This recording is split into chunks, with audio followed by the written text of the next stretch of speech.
immediately answered, immediately handled, immediately resourced.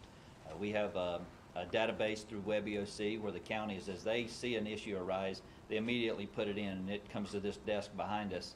They will immediately get it to that group that needs to handle that response. It's a lot of communication going on in this room, a lot of talking, a lot of integral partnerships, a lot of blue sky day work that goes on in this room to prepare for these days. Director, can you give us an example of how some of these subject matter experts can be brought into play? Absolutely. The sheltering need, for instance, mass care. So we have our VOADs, or our volunteer organizations that assist, American Red Cross. So they'll work with public health. A lot of times we have folks that need to be evacuated, but they're a homebound patient. So we have to get a resource local to do a transport to get them to a shelter. They might need a specific need because of an illness or something, critical care need. So then we would work with the local department health coordinator there to make sure that their needs are being met while they're there. Along with that, a lot of times our seniors that are living at home have a pet that go with them. So immediately we'll turn around and partner with agriculture to find out where we can get a shelter close by so that once the storm is done, they can be reunited with somebody that's extremely important to them and they can go home safely together. I think another thing too, working, a lot of these folks work with our private sector partners when you're thinking about, even if it's down in Florida where people are needing fuel, working with our fuel suppliers, trucking companies and other things to work the logistics out of that, the certainly state of emergency and other tools that we have to help in that regard. Anybody not? Are there any injuries or deaths reported at this time in Georgia? Not yet. Yeah, none that we know of. That was the question. And any specific damage areas yet? I know it's still very early. Well, we definitely know in Eccles County that we've got a lot of down trees, power outages. We've had some road blockage on I-75 north, I think it was, that they were trying to clear, and then the winds got too high, so we had to pull everybody out. We've got alternative routes that are part of the hurricane evacuation routes that people are using. So we know of things like that that we're responding to. I mean, I just had somebody send a video of a transformer blowing at Jekyll Island. So, I mean, you're going to have things like that happen. Thankfully, it's nothing to the scale of Michael was. All right, thank you all. We'll keep you updated.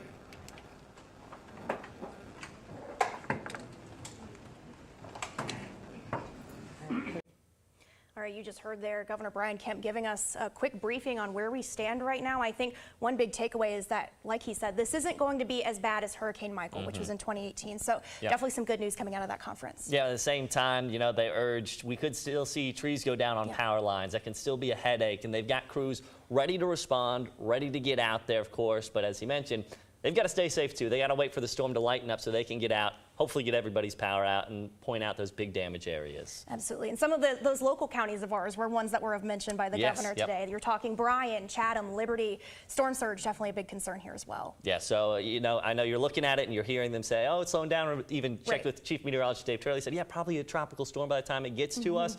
It doesn't mean just throw all of your plans away and head out to the beach. This is still a serious event that can cause some serious damage if you're not careful. Absolutely. Now, we've had crews all day tracking this storm for us out in the field to tell us what conditions are like. We want to send it out to our Tyler Mannion, who is live on Hilton Head Island. Tyler, what are conditions looking like right now? Sam, good afternoon. We're out on the beaches of Hilton Head earlier, and all morning you've been hearing from our low country reporter Ryan Tismaneski. As you guys just talked about, we are keeping this team coverage going all day, and to do that, taking 12-hour shifts. So our shift, myself and my photographer, starting right now, will be with you out here on Hilton Head, bring you live updates on the conditions of these beaches and this area all the way through midnight tonight, tracking Hurricane Idalia as it comes. Let's give you a look at what it looks like right now out on these beaches. We're inside Sea Pines, and you can see the waves are incredibly choppy in the Atlantic Ocean right now. Those white caps very apparent. This is not a beach that typically sees waves like this. This is normally a very calm, flat ocean and surf. You can even see way out into the distance, there are still white caps, even beyond what you would typically be able to view if you were just sitting out here on a beach day like the ones coming up this weekend. That obviously not the case today. We do have people out here this morning. We can show you folks clearly interested as we are dry at the moment and winds are just starting to pick up. We are feeling them.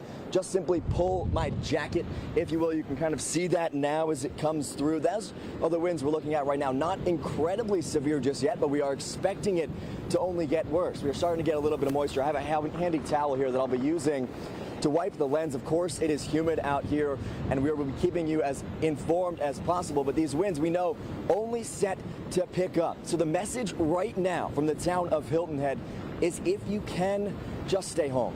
The emergency management director for the entire Beaufort County saying the same thing. If you are able to, stay indoors, relax, take the rest of the day to just watch what's going on through your TV screens. That's what we're out here to do, is to give you that look and to let you know where that storm is as it approaches your area. Our first alert weather team doing that back in the studio as well. A very important note, we've been talking all throughout the last 2 days about the Talmadge Bridge and the fact that it's set to close at 2 p.m. today. Well, that is not the case for the bridges onto Hilton Head Island. That's a decision only set to be made by the South Carolina Department of Transportation. SCDOT has say on whether or not to close the bridges onto Hilton Head Island. There are 4 of them along 278 that come in sequence. And again, that decision is not going to be made by the town, local leaders, council members, anything like that. The decision is purely made and up to the South Carolina Department of Transportation. As we hear from them on if they're going to do that, we'll let you know. The county does want to let you know that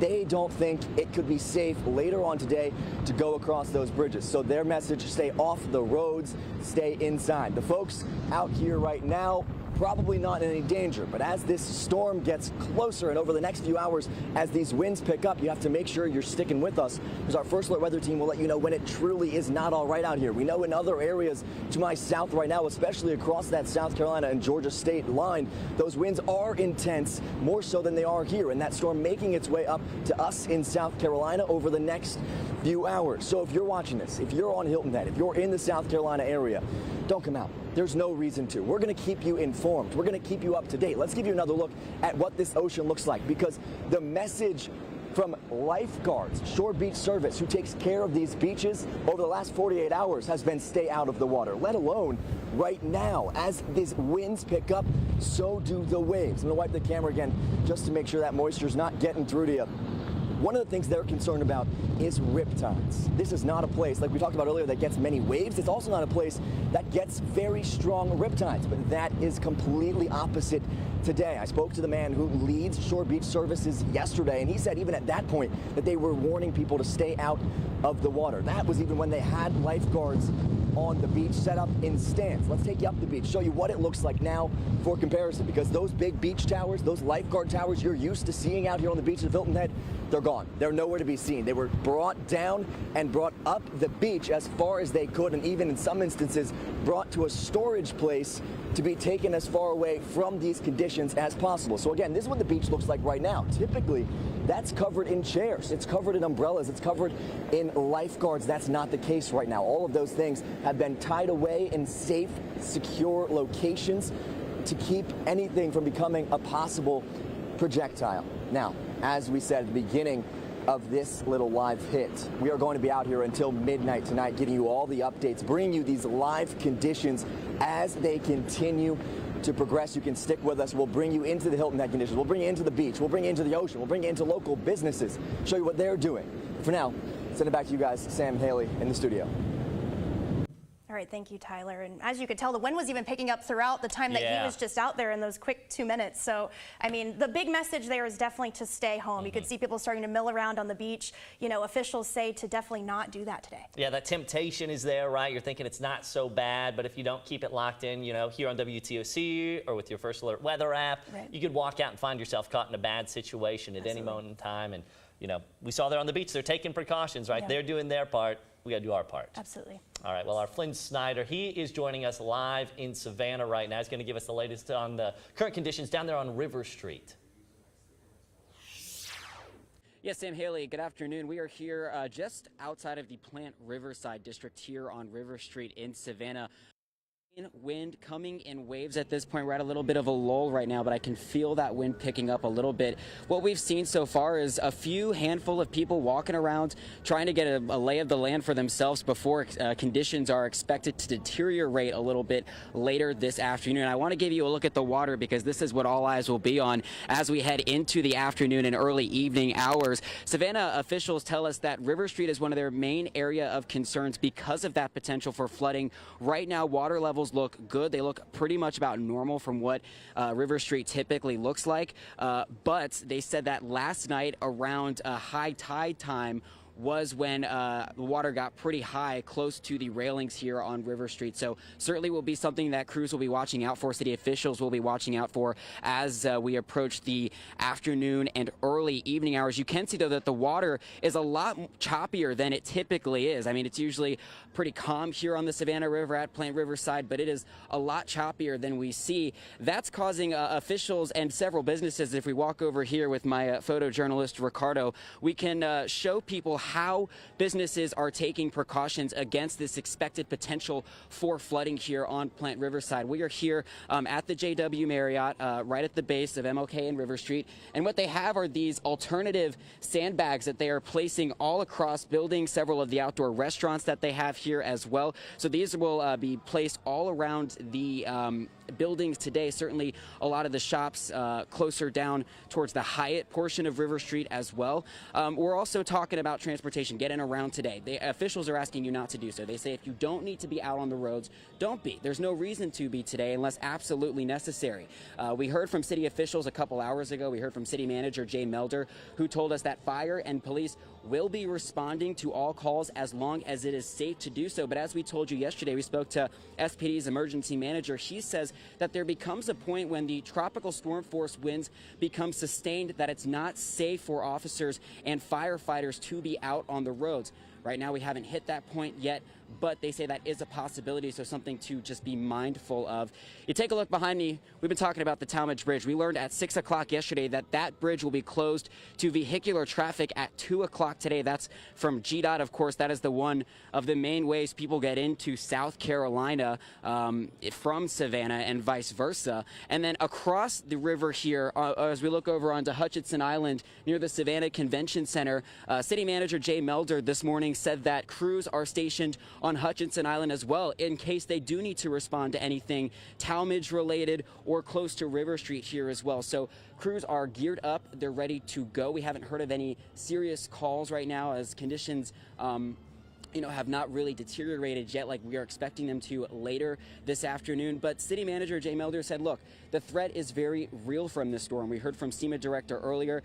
He was talking right as a couple of tornado warnings came through our area. It just really goes to show you that, yes, the threat is real. Even though the storm is projected to weaken as it comes to our area, the threat is still there. We're going to be keeping tabs here on River Street, take a look around the city as well, see how people are preparing and gearing up for Idalia's arrival. But for now, we will send it back to you, Sam and Haley, in the studio. Thank you, Flynn. I think the thing about River Street is that area is no stranger to storm damage, right? Those parking lots flood very easily, so we'll be definitely keeping an eye on that water level right there against some of those parking lots and those barriers, because that can very quickly change pace right there. And it can pop up like Flynn was talking about, our meteorologists have been talking about, when you mix in not only a storm coming through, but high tide, we get the supermoon. I mean, it's a dangerous combination, and floodwater sometimes doesn't seem like a big deal until you find yourself in it, and you got to find a way to safely get out of that. So, as we've been saying, best case, stay away from it. Don't be tempted to go down there. Yeah, because you don't want to be stuck in a situation where you're driving and then you're stuck in standing water, because you never know how deep that water could be. That goes very much for River Street as well. So we want to go live now to Shay Schrader, who is live out on Tybee Island. She's been there all morning. Shay, what can you tell us now? Yes, I'm here on Tybee Island. We still have sand at Memorial Park that a couple of people have showed up to start getting those sands into bags to start prepping their flood for the hurricanes. And joining me now is the Tybee Island resident, Thompson Moore. Thompson, thank you so much for doing this. Doing really well today, trying to keep my hat on my head. I hear you. Now, what was it that you called this effort right now a couple minutes ago? We like to call it the hurricane hustle. Yeah, the hurricane hustle. Yeah. So what made you wait so long?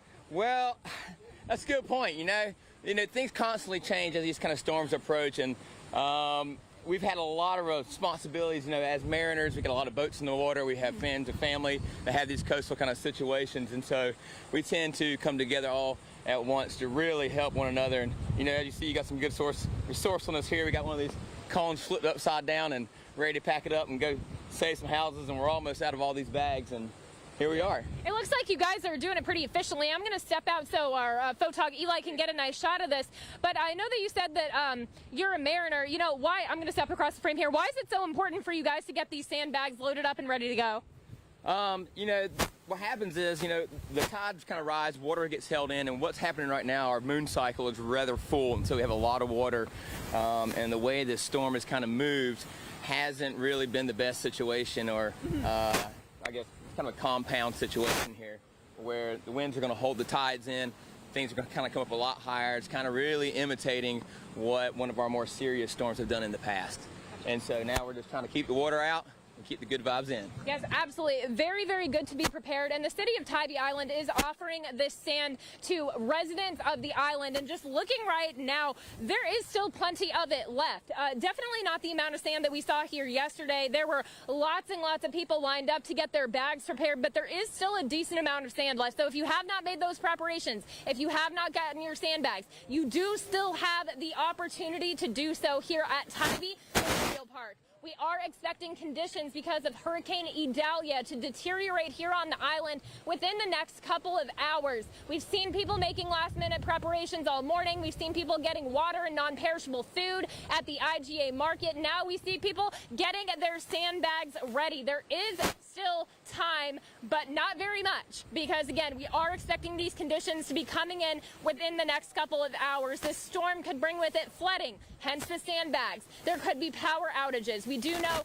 that Georgia Power is on standby here on the island to restore power if it does go out. We also know that within the last couple of hours, the city of Tybee Island has declared a local state of emergency here on the island. There is no curfew in effect, but just be aware that the recommendation is that you stay home and you shelter in place. So again, if you haven't prepped your home yet, there is still time, and there is still sand here at Memorial Park, but there's not a lot left, and the clock is ticking for when we are expecting Hurricane Idalia to come through this area. So you want to make those preparations sooner rather than later. For now, I'm going to go ahead and send it back to Haley and Sam in the studio. Live on Tybee Island, Shay Schrader, WTOC News.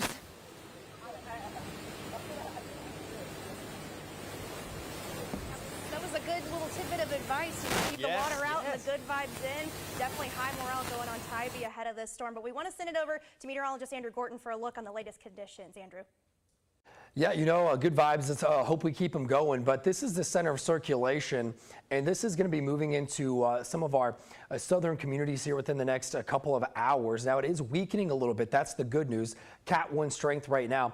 But pointing your attention here to the northern portion of what's left of the eye, moving into Alma, some heavy rain, some wind picking up in this area. Let's take a big picture so you guys can see what's going on here. This system's going to be moving across the coastal empire as we go through the afternoon and evening. Likely going to be a weak Category 1 hurricane here as we get into this evening to a strong tropical storm. Right now leaning towards still that low-end Category 1 strength. We'll see not a big difference there, 5-10 miles an hour. Right now we are still getting a lot of rain across the low country and the coastal empire. Lots of our inland areas getting in on that moisture.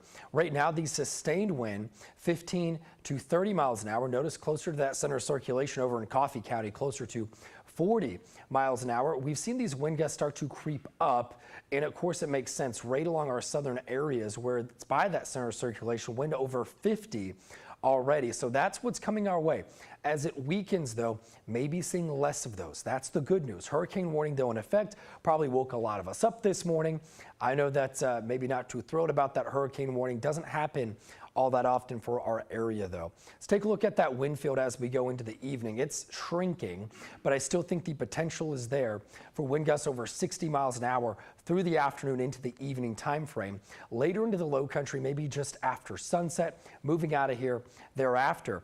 Power outage potential still going up as we head through the afternoon, but it is slightly weaker and maybe a little quicker than what we were looking at the last couple of days. Still looking at a good chance here of tropical storm force wind staying out of range, meaning you go ahead and bet on the likelihood of getting wind 40 miles an hour or so.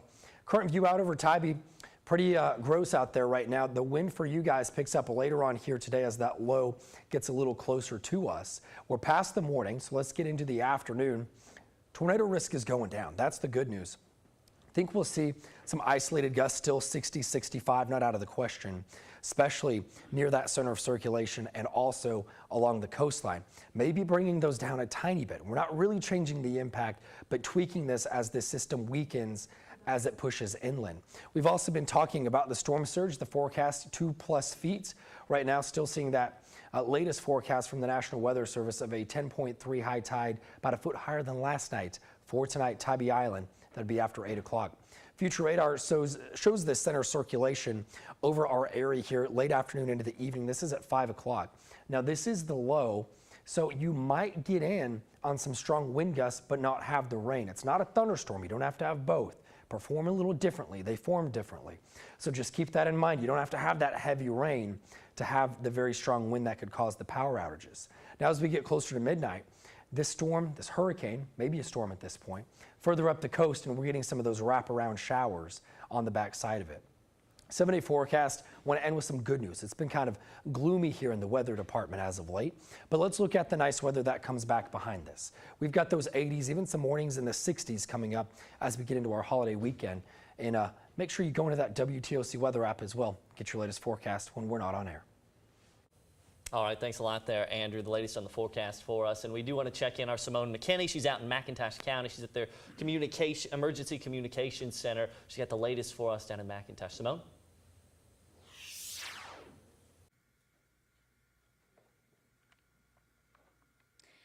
Hey guys, so I'm here with Ty Popple, the Director of Emergency Management here in McIntosh County. So we were just talking about the last time McIntosh County has had a hurricane, and that's back in the 1800s. So how would you describe the storm we're seeing today?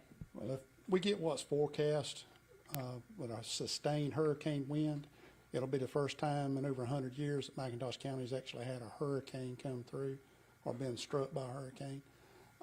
We've had gusts before, hurricane speed gusts, but never sustained winds. So it all depends on what we get, if we get what's forecast. Yeah, and so one thing we were talking about were the 1,900 people without power right now. So what advice do you have to those who don't have power in McIntosh County? Right now, there's not a lot we can do to help those that don't have power. Georgia Power will get to them as soon as they can, or Coastal EMC. If they're running generators, we do want them to cut off their main, or don't forget to cut off their main, because it can backfeed into the power lines and shock the workers that are trying to repair the lines. Absolutely. And we have a full house in here today. We have a good amount of people in here. So tell me about who's here and what they're doing for the storm. We have members of our road department and fire department that are on standby to go out and clear roads for us. They also make runs with our ambulance service to make sure it can get into where it needs to once we restore services. Once the winds reach a sustained speed of 35 miles an hour, we suspend all emergency services. So we have to wait till after the winds die down below 35 before we're back on the road. Yeah, and we've been talking for most of the day today. So one thing you told me was that to tell people to find a safe, sturdy place to be in. Expand on that a little bit more. Well, a mobile home during a tropical storm force winds or a hurricane wind is not a safe place to be. They need to be in a sturdy stick-built structure or block structure that would afford them a safety against the wind, and a house trailer can be turned over by the wind. A house normally, it'll stand up to a lot more wind than a mobile home. And so what information do you want the community to know as we continue through the storm today? Once the winds reach 35 mile an hour or better, we want them to shelter in place in a sturdy structure and not travel on the roadways until these winds are subsided and below 35 mile an hour. All right. Well, guys, we'll send it back to you. We've been in McIntosh County all day today. The showers have been on and off from what I can tell. The wind is getting pretty strong, so you want to make sure to stay tuned online and on air for the most up-to-date information. For now, I'll send it back to you guys in the studio. Now, Darian, albeit one of our smaller coastal communities, you know, that city's right there on the waterfront. I mean, all the shrimp boats and everything go right there, right along city limits, essentially. But, you know, as Simone was saying, about 1,700 people are without power there right now. But it was restored a little bit earlier, but it seems like it may have been knocked out again. So definitely something to keep an eye on today. And you really got to tip your hats to the folks over there at the communications center, these first responders doing what they do. You talk about not seeing a hurricane since the 1800s, but they continue to stay on. They talk about those blue sky days, working in their time off, preparing for something like this, hoping you don't see it for a long time, but staying ready. So really appreciate what they're doing, and do what you can and heed their words of advice. Stay safe out there. For sure. And Darien's in a bit of a unique spot because they get kind of lucky sometimes. They're kind of in a bit of a pocket, right, as far as the Georgia coast goes. So that's kind of why they've been able to skirt this for so long. But as, you know, the EMA officials there are saying, you know, they might not get so lucky this time. So it is definitely important to stay alert and stay up to date on all of that. Yeah, Simone and Lindsay out there doing a good job keeping us the latest up there. Now, WTOC, we have more of an update from Savannah city leaders. They gave this one just a few hours ago. They do continue to urge stay home unless you absolutely have to leave. So the threat is real. The threat is real. So we can expect the conditions to continue to deteriorate throughout the day. We can expect around 2 o'clock, 3 o'clock that it starts getting really, really bad for the area, and it'll continue into the nighttime hours. So the mayor said it best, if you don't have to be outside, please do not be outside. We encourage everybody to shelter in place. This is a dangerous storm. We want to make sure that people are protected as much as possible. Now we want to take a look at some of those shelters that are open for people who might not be able to stay home during this storm. There are some open across Chatham County. It's too late to get a ride from Chatham Savannah Authority for the Homeless, but you can still go to these places for overnight shelter. That's St. George's Episcopal Church on Willow Road, St. Michael's All Angels on Waters Avenue, Come As You Are Deliverance Ministries on Skidaway Road, and the Salvation Army has a limited number of beds, and so does Union Mission. But if you need additional assistance, you can call the Authority for the Homeless.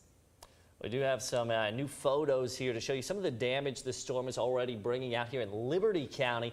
This is from one of our viewers, that's Sheila McGinley. You can see we talk about just the wind strength, sustained wind, those gusts getting up a little bit higher. It doesn't take much to knock down some of these trees, some of these structures. Absolutely, and that can do some pretty serious damage. I mean, that's one of the main fears is that wind strength, for sure. And you talk about, you know, crews say they can't be out in the heavy part of these storms. Well, this is why, right? We don't want our first responders directly in the line of threat. They don't want you out there as well. Stay home if you can. We do want to check on some of the power outages as this storm continues to move a little bit further into our area. So let's look now at some of our outage maps for the different electric companies in our area. This is the map here from Georgia Power. You can kind of see it's spread out.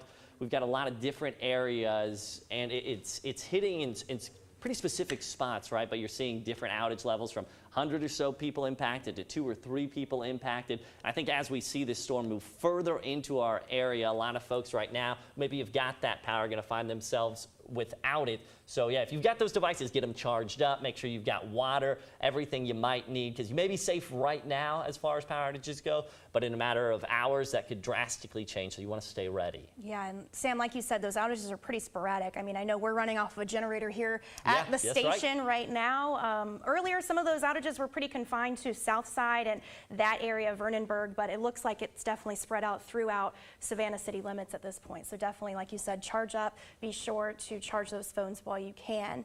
Now, just in Beaufort County has declared a state of emergency. It goes today through September 3rd. Now, right now, there's no curfew or limits to travel. Now, Beaufort is one of several counties in our area to have a state of emergency ahead of this storm, but we want to keep looking at some of these outage maps as well. But again, that state of emergency in Beaufort goes until September 3rd, so no curfews there, but definitely something to keep in mind of. And so what that means essentially, it allows officials to use those extra resources that they need to address emergencies. Yes. Yeah, and you're looking too, you're thinking September 3rd, we're only on August 30th right now. You may be wondering, well, the storm is a big part of this, but the cleanup efforts, as we've seen from different tornadoes that hit Bryan County just last year, that lasts sometimes days, weeks, months later. So yeah, like you're saying, Haley, having the funds to be able to get people from Georgia Power, from different states coming in here to help us, that's what's important too, right? We think about being safe during the storm, but also that cleanup, it's going to take a while. Hopefully we don't see major damage, but they're preparing for that worst case scenario when you see something like this. For sure. So that definitely lets those crews spend more time out on the ground, all of the resources that they need. But now we're going to hear from the Florida Department of Emergency Management on how Idalia is impacting areas of Florida that are having some financial difficulties. We're watching that really, really close right now. Those are all fiscally constrained counties. They don't have nearly the resources that other portions of the state have. But again, the state has surged resources into that area. We have thousands of resources there. Yeah, Florida being one of the first areas hit today in that Big Bend area of Florida, which actually, from the research that I've done at least, is pretty rare for that area. I believe it was about 100 or so years since that specific region of Florida was impacted first by a storm. So definitely some uncharted territory that we're dealing with here, but definitely important to keep in mind. And when you talk about these communities that don't have as much resources, they're a little bit harder to get to. Unfortunately, when these storms do move through, it doesn't take much to cause a lot of damage there. They haven't seen it, like you said, in quite some time. So being able to get the resources, help a neighbor, that goes for us here locally too, right? We see some of those different areas that really get impacted by the storm differently. Even if it sweeps through with the same wind speed, it can do a lot of damage in one community, and just one community over have a totally different impact there. Yeah, that's absolutely right. So we're going to take a live look now too from our Tybee Island sky cam. You can see those clouds are rolling in. I know the rain has been kind of in and out throughout the day as we've checked in with our Shay Schrader, who's been live all morning, but you can see those white caps, Sam. I mean, that's definitely an indicator of how strong those winds are right now, and this is really just the beginning of it all. But luckily, it looks like no one's really out there standing around kind of looking anymore. Earlier when we checked in with Shay, it looks like there were some people out on the pier, and that pier can get pretty slippery when it's raining outside. So definitely important to stay clear of that if you can. But look at that. I mean, definitely empty on the eve of a holiday weekend, really. So definitely good news that people are staying inside there, but you can just see those waves continuing to roll in. I mean, it just looks all white out there, Sam. Yeah, and even the sky cam, you can see it kind of shaking, and these are far from the worst winds we're going to see out in this area. That tide, Haley, we've obviously been out to Tybee plenty of times. You can see the tide even right now is high, and it's expected to only get higher. You combine the high tide with the wind speeds pushing it up there, as our meteorologists have been talking about all this time. But it is heartwarming to see people heeding the warnings, getting away from these kind of areas. I know Shay had some people getting those sandbags, you know, get those things before it's too late. I know our Camille Syed, she's on her way out there too, and there's traffic, you know, things are going slow too. So on the roads, trying to not be on the roads. Obviously, we want to keep everybody safe and up to date on this kind of information. So as we, you know, continue to monitor these situations, you can see here, this out of Florida, Haley, I believe. Yes, that is out of Florida. As you can see, some of those flooding conditions there definitely wouldn't advise anyone driving through that. This looks like it's from the Pinellas County Sheriff's Office. So definitely, these are officials. We want to point that out. These are officials driving through this weather. They are responding to calls for service, people who have called for help. So definitely wouldn't advise anyone driving through that, but that is kind of what we're dealing with in these parts of Florida right now. So definitely something that we could potentially see here as this storm meets us here. And you talk a good example, you talk about, you know, those emergency crews going out. They're going out now, the floodwater's high, but the bulk of that storm has passed. Like they've been telling us here locally, we just heard that press conference. Crews want to get out there, they want to assist you, but when they're getting through the biggest storm part through there, they've got to stay safe as well getting out there. Right. Now, we're about to hear from a resident of Keaton Beach, Florida. Now, the man says he has been through hurricanes in the past, but this one feels different. He evacuated to Perry, Florida, and says this is the first time he's seen the impact there. But this right here, I don't know. I don't know if I'm going to have a house to go home to, man. It's horrible. We've never seen this before. Category 1 has scared us, man. I mean, we've usually a Category 1 or a tropical storm, we come to Perry and ride it out. This right here is bad. This is bad.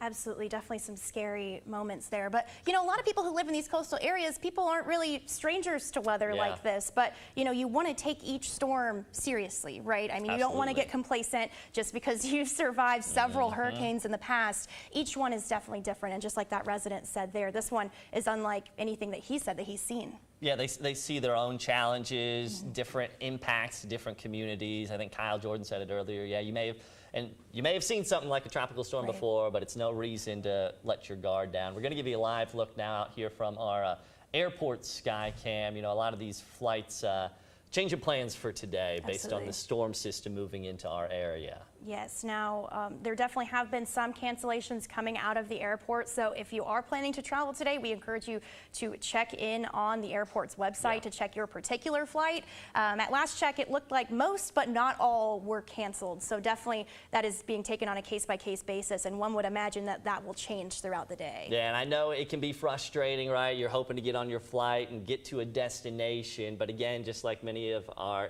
county agencies, they want to keep you safe on the airline. So if the planes are on the ground, it's for a good reason, especially today. Good reminder, Haley. Check to see check to see your flight plans, your flight details, if you're planning on heading to the airport today. And yeah, be a little more understanding if you got people looking for hotels to find tonight too, if they weren't planning on being here that extra day. I know this is a tough time, and you can see those dark skies out there, kind of ominous, hanging over the area. Absolutely, and the Hilton Head Airport, actually on Hilton Head, that's a private airport. Yes. They have canceled all of their flights today. A reminder to our viewers that that is separate from the Savannah Hilton Head International Airport in Pooler, just so that you all know at home. But as you can see, there is one plane there, it looks like. Unsure if that's a flight that's going to get out today. Yeah. We're not 100% sure, but again, definitely important to keep an eye on that if you plan to travel today. But we want to take a look now from our Riverfront Skycam as well. Same story here. You can see that it's shaking in that wind, and I think that's only going to continue to pick up. You can see some of those raindrops kind of dragging across the screen. That's been the story for a lot of our reporters as well as they've been out live. I think it's a good gauge on how much moisture is really in the air as this storm moves through. But definitely looks like the water's pretty high out there, Sam. As you say, the water's high, and you can't see the Savannah River. It looks like it's going at a good pace too as well. And so this is one of those areas where it doesn't look as bad as it could be right now, but we've got Flynn down there. He's been keeping a good eye on it for us. We're checking him with a little bit, but we do have other reporters out there today across our viewing area. Absolutely, Sam. So we want to go live now to our Anna Stansfield, who is live out in Bryan County. They had a tornado warning earlier today. I understand that there's some damage out there. Anna, what's it looking like? That's right. As you said, there were tornado warnings throughout Bryan County earlier this morning. As you can see here, a large tree was down. It was blocking this entire road.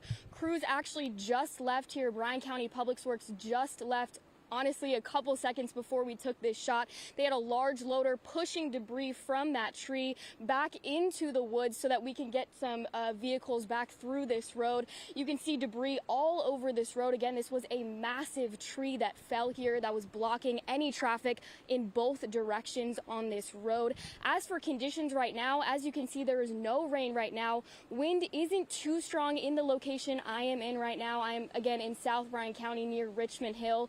But the winds were whipping here earlier this morning, enough to bring down such a massive tree like this. We are going to be keeping you updated throughout Bryan County. I will be here all day, keeping you updated on anything you need to know. But for now, I'm going to send it back to you guys in the station, live in Bryan County. Anna Stansfield, WTOC News. All right, thank you, Anna. Definitely no stranger to high winds in Bryan County. But this is video right here out of Perry, Florida. A woman videoed these trees falling outside of her home. Again, Perry is one of those first areas that was hit by Idalia earlier today. One of those trees actually did fall on her home there, as you can see, and they're really just bending in those high winds. So scary. That shows just the power of Mother Nature. You see that, right there on the house. Luckily not in an area that she was standing nearby.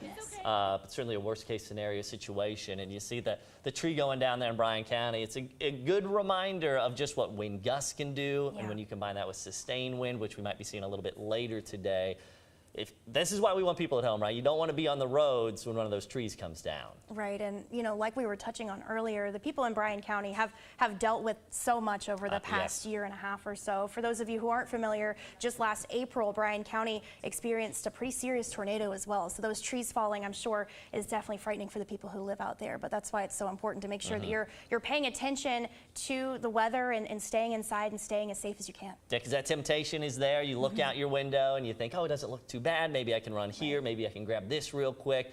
well, weather changes pretty quick, and you could find yourself caught in a scary situation, find yourself trapped maybe from getting home if a tree falls in your path there. So this is why all these authorities are saying, stay home.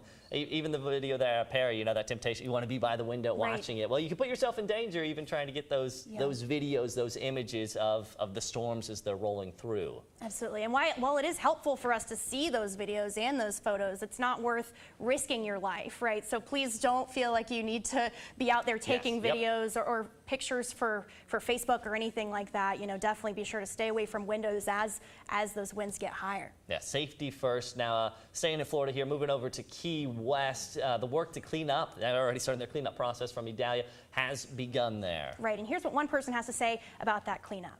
Now, we also want to take a look at some video here. First, though, you can see a lot of debris and trees on the ground. Water is still in the street. It looks like they're definitely trying to shovel some of that debris among just these puddles and puddles of water. But here's how the cleanup is going so far.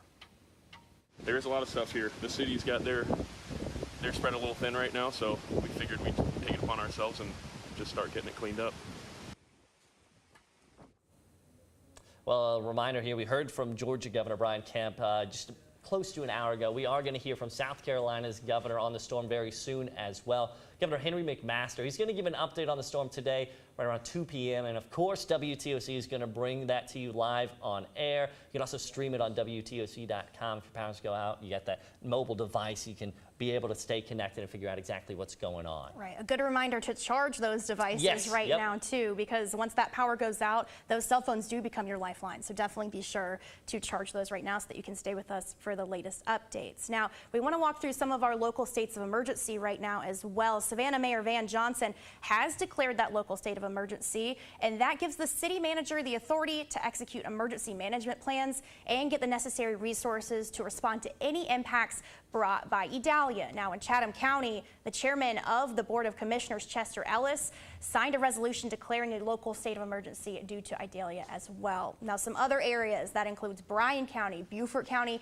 and Bullitt County, they're also now in a local state of emergency, as well as Rincon, Statesboro, and Bloomingdale. Again, just making sure that everyone can get those resources that we need. And we want to take another check-in with Andrew Gorton on the latest conditions. Andrew. Yeah, thanks, Haley. Let's take a look at what we've got out here. We've got the center of circulation over Homerville, Georgia, or pretty close to it. But in our viewing area, starting to get the wind to pick up in some of our inland communities. Makes sense. It's moving into those areas. Over in Alma right now, we're seeing a little bit of lightning. So heavy rain here. Hopefully seeing a little bit of weakening with this system as a whole as we go through the next few hours. It is moving a little quicker than it had been. Let's take a look at this Category 1 storm. It is weakening. Max sustained wind at 85. Looking like this could still be a weak Category 1 hurricane going closer to Savannah as we go late afternoon, early evening up into the low country thereafter. So moving a little quicker. Right now, let's take a look at those current conditions across the area. We've got these bands of rain going across the low country, across I-95 up into Hampton County as well. But it's the inland areas that are getting doused. I think well west of 95, you could have 3 to 6, 7 inches of rain in that area, whereas the coastal area is a little drier, closer to maybe 1 to 3. Let's take a look at that wind. Pretty easy to figure out where that center of circulation is. No sensor right next to it, but that would be pretty high if we had one. Going into the rest of today, we're going to see these higher wind speeds, and these are not gusts. These are sustained winds coming back here across the coastal empire and closer to the coastline and then up into the low country. Inland areas are going to get damp. You already are, and you're going to get some of that rain come in as well. We already had those tropical storm force winds in Douglas, Alma, Waycross, over in Brunswick, St. Simons, all south of the Altamaha, which is what we talked about the first areas of impact would be. And now we're looking at the hurricane warning still in effect as we have this system continue to track off to the northeast through the afternoon and into the evening. So for this afternoon, we've got that heavy rain, just looked at that on the radar, low threat of tornadoes, going with wind gusts maybe up to 60 or so. So we brought those down a little bit. That is good news. Still strong enough wind going into the evening though for power outages. I still think we're going to see some of those increase as we go into the next few hours. Breezy here overnight, rain decreasing, the wind then decreases a little bit as well. So watching that path, we will see some of that stronger wind come through the afternoon and evening. The orange and red is the stronger wind, probably closer to 60 at this point. By 11 o'clock, seeing a few more tropical wind gusts there for coastal areas getting out of here overnight. That being said, some of the stronger wind comes in late afternoon, early evening. Then it gets dark out, so you want to make sure you're at least prepared for power outage as it's dark out, at least for a bit. Storm surge forecast still 2 to 4 feet, and I just checked. The forecast for tonight's high tide still at 10.3. For perspective, that's about a foot bigger than yesterday's, higher, I should say. Major flood stage technically 10.5, so we'll be watching that closely, especially if this moves a little quicker out of here, gets north of I-16, north of Tybee. By 8 o'clock, this won't be as big of an issue. So looking at this center of circulation, pushing across the area, again, not as wet for coastal areas, into this evening. Keep in mind, here's your center of circulation. You don't have to have the rain to have the strong wind. They don't always have to coincide with tropical systems, although they can. Just keep in mind it could still be very breezy, but not raining out. Watching the system weaken as we go closer to midnight, pulling out of here a little quicker than what we were thinking a couple days ago. That's good news. Gets it out of here quicker, gets us into nicer weather quicker as well. So keeping that alert on for you guys here today. But how about some good news on this Wednesday? Nice weather for the holiday weekend. How about that? We've got more for you guys coming up. Thank you, Andrew. We'll take a look at this new video. This was taken from our team down at Plant Riverside just a few moments ago. You can see those big raindrops coming down for sure. You can see those palm trees definitely starting to blow in that wind, Sam. Yeah, and we took that sky cam of the downtown sky cam too, just a little bit, probably around the same time, and we could see Savannah River was picking up. Right. You could see it kind of moving certainly quicker than it typically does, and that's not probably the worst of it what we're going to see down in that area. Yeah, we'll definitely be sure to keep checking in with our teams who are all across the coastal empire and low country, especially down there at Plant Riverside. And also, Savannah City Manager Jay Melder says city workers are ready to respond to the storm, but that the time is now for residents to take the time to hunker down and stay safe as Idalia passes across our area. Our number one priority is public safety. And that starts with our residents at home. As the mayor and Dennis said, please take this storm seriously, limit your movement, and make sure that you're prepared. So we're asking people to secure their property, limit their movements, and prepare for extended power outages should they occur, and to stay off the streets as much as possible. Now, one of the best ways to stay informed is to download our WTOC First Alert Weather app. Yeah, and we want to make sure you know how to turn those alerts on so you know exactly what is going on during the storm in your area. Our meteorologist, Andrew Gordon, shows us step by step how to do that. Well, today we are talking about how to stay alert during a tropical system. Perfect way to do that. If your phone's charged, the WTOC weather app. It will alert you to any tropical watch, warning, advisory, or if there are severe storms. So that's an easy way to download it, and it is free. You want to make sure you have that audible alert turned on as well. It'll alert you the second that a watch, warning, or advisory goes out, and you can visually see the alerts that come up on the top of the screen as well. So what does the app look like once you're in here? Well, you've got the phone pulled up. You can look at the radar and track those storms as well. But these are some of the alerts you can turn on: precipitation or storm tracks. You can see the direction that these storms are moving. Also for tornadoes, you want to make sure that one's turned on, not just during a tropical system, and also flooding. You know, these are plenty of options for you guys to stay safe. I actually have all of them turned on. So the app is in your store, no matter if it's Android or Apple, and you could actually just scan the screen right there and download it right to your phone. Definitely a great way to stay updated. And I think what's so cool about our app is that you get localized alerts, yes. right? You can set like a geolocator on like where your home is or anything like that and get specialized alerts sent straight to your phone that way so that you know exactly if lightning is striking nearby or if winds are high near your home, things like that. So useful. Obviously, we work here, but I love it. It's what I would recommend to anybody. The radar, being able to look at where it's going, where it's coming from, just to keep you safe in the right spot at the right time. And, you know, we checked in with our Tyler Manning just a little bit ago. He was showing us the conditions out on Hilton Head Island. We're going to check back in with him and see how things are looking for us now. Hey, Tyler. Sam, Haley, yeah, we're out on the beaches of Hilton Head once again, keeping you updated on what these conditions look like. Just since we came to you within the last hour, winds have picked up in that time as we expect them to consider doing. Now, yesterday, before conditions were as bad as they are now, and we know they're only going to get worse, we went around and I talked to as many leaders on Hilton Head Island as I could, safety leaders, elected leaders. And we're going to be bringing you into what they had to say, what they want you to know all throughout the day to give you those safety information. Let's start with the town's beach operations manager, Mike DeMario.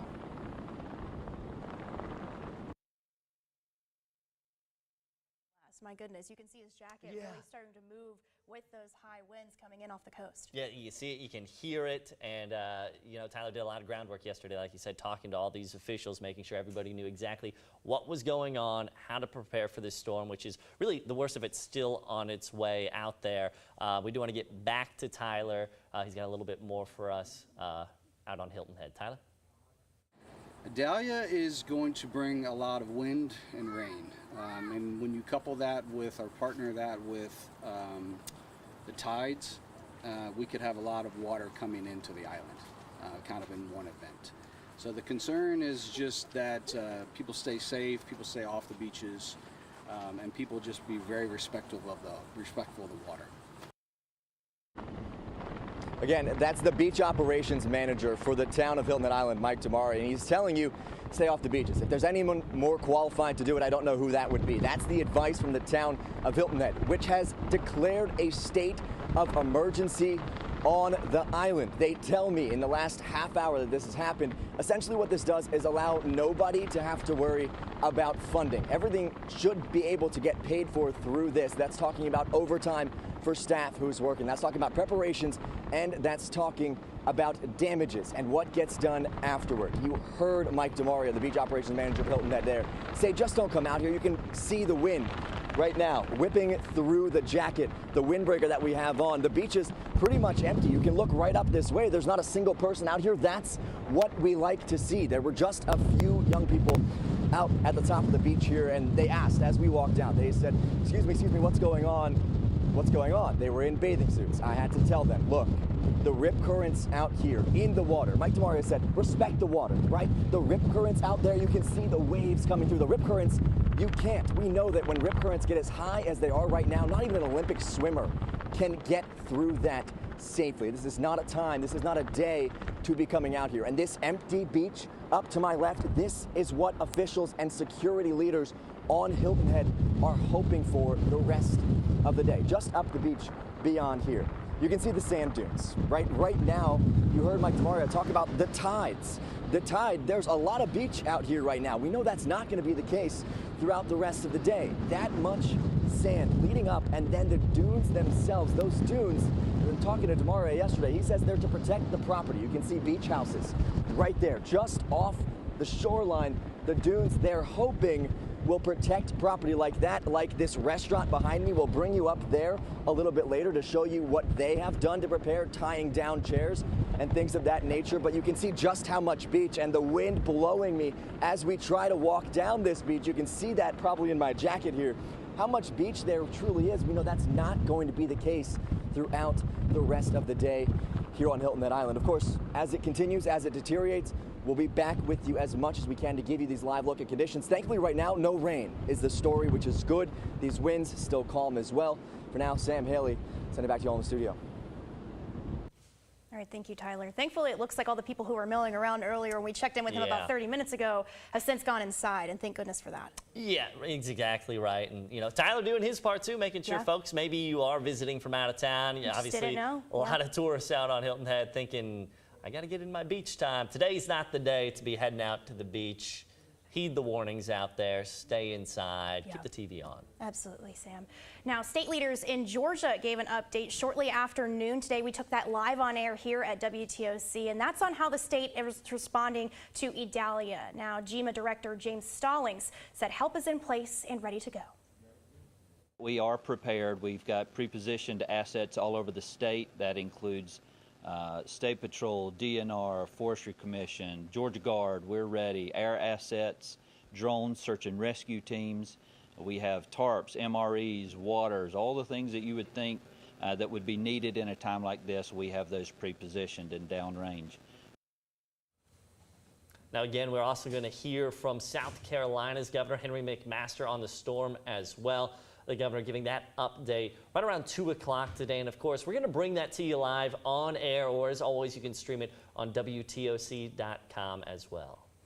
Right now, Tybee Island residents hit the beach earlier this afternoon to fill their sandbags. Luckily, there's no shortage of sand around here in coastal Georgia, but anyone wanting to fill a bag did have to prove that they live on the island. People grabbed bags for themselves and their neighbors ahead of expected flooding from the rain and a king tide tonight. So those waters could get very high, especially out there on Tybee. So definitely important to have those sandbags, and it's definitely best to make sure that you are prepared to make sure that that water doesn't breach that bottom of your door or anything like that in some of these more low-lying areas. And especially a lot of homes are one story, a lot of that water can go in that way. Now we want to take a look back at our Tybee Island sky cam. Definitely still seeing those white caps out there, Sam. Yeah, white caps, dark skies. I know Shay was out there getting that video of them doing what they call the hurricane hustle, getting those last bits of sandbags filled up while they can. And even from that, which is maybe about 30 minutes ago to now, you've seen the skies get darker. It does seem like last time we checked on this,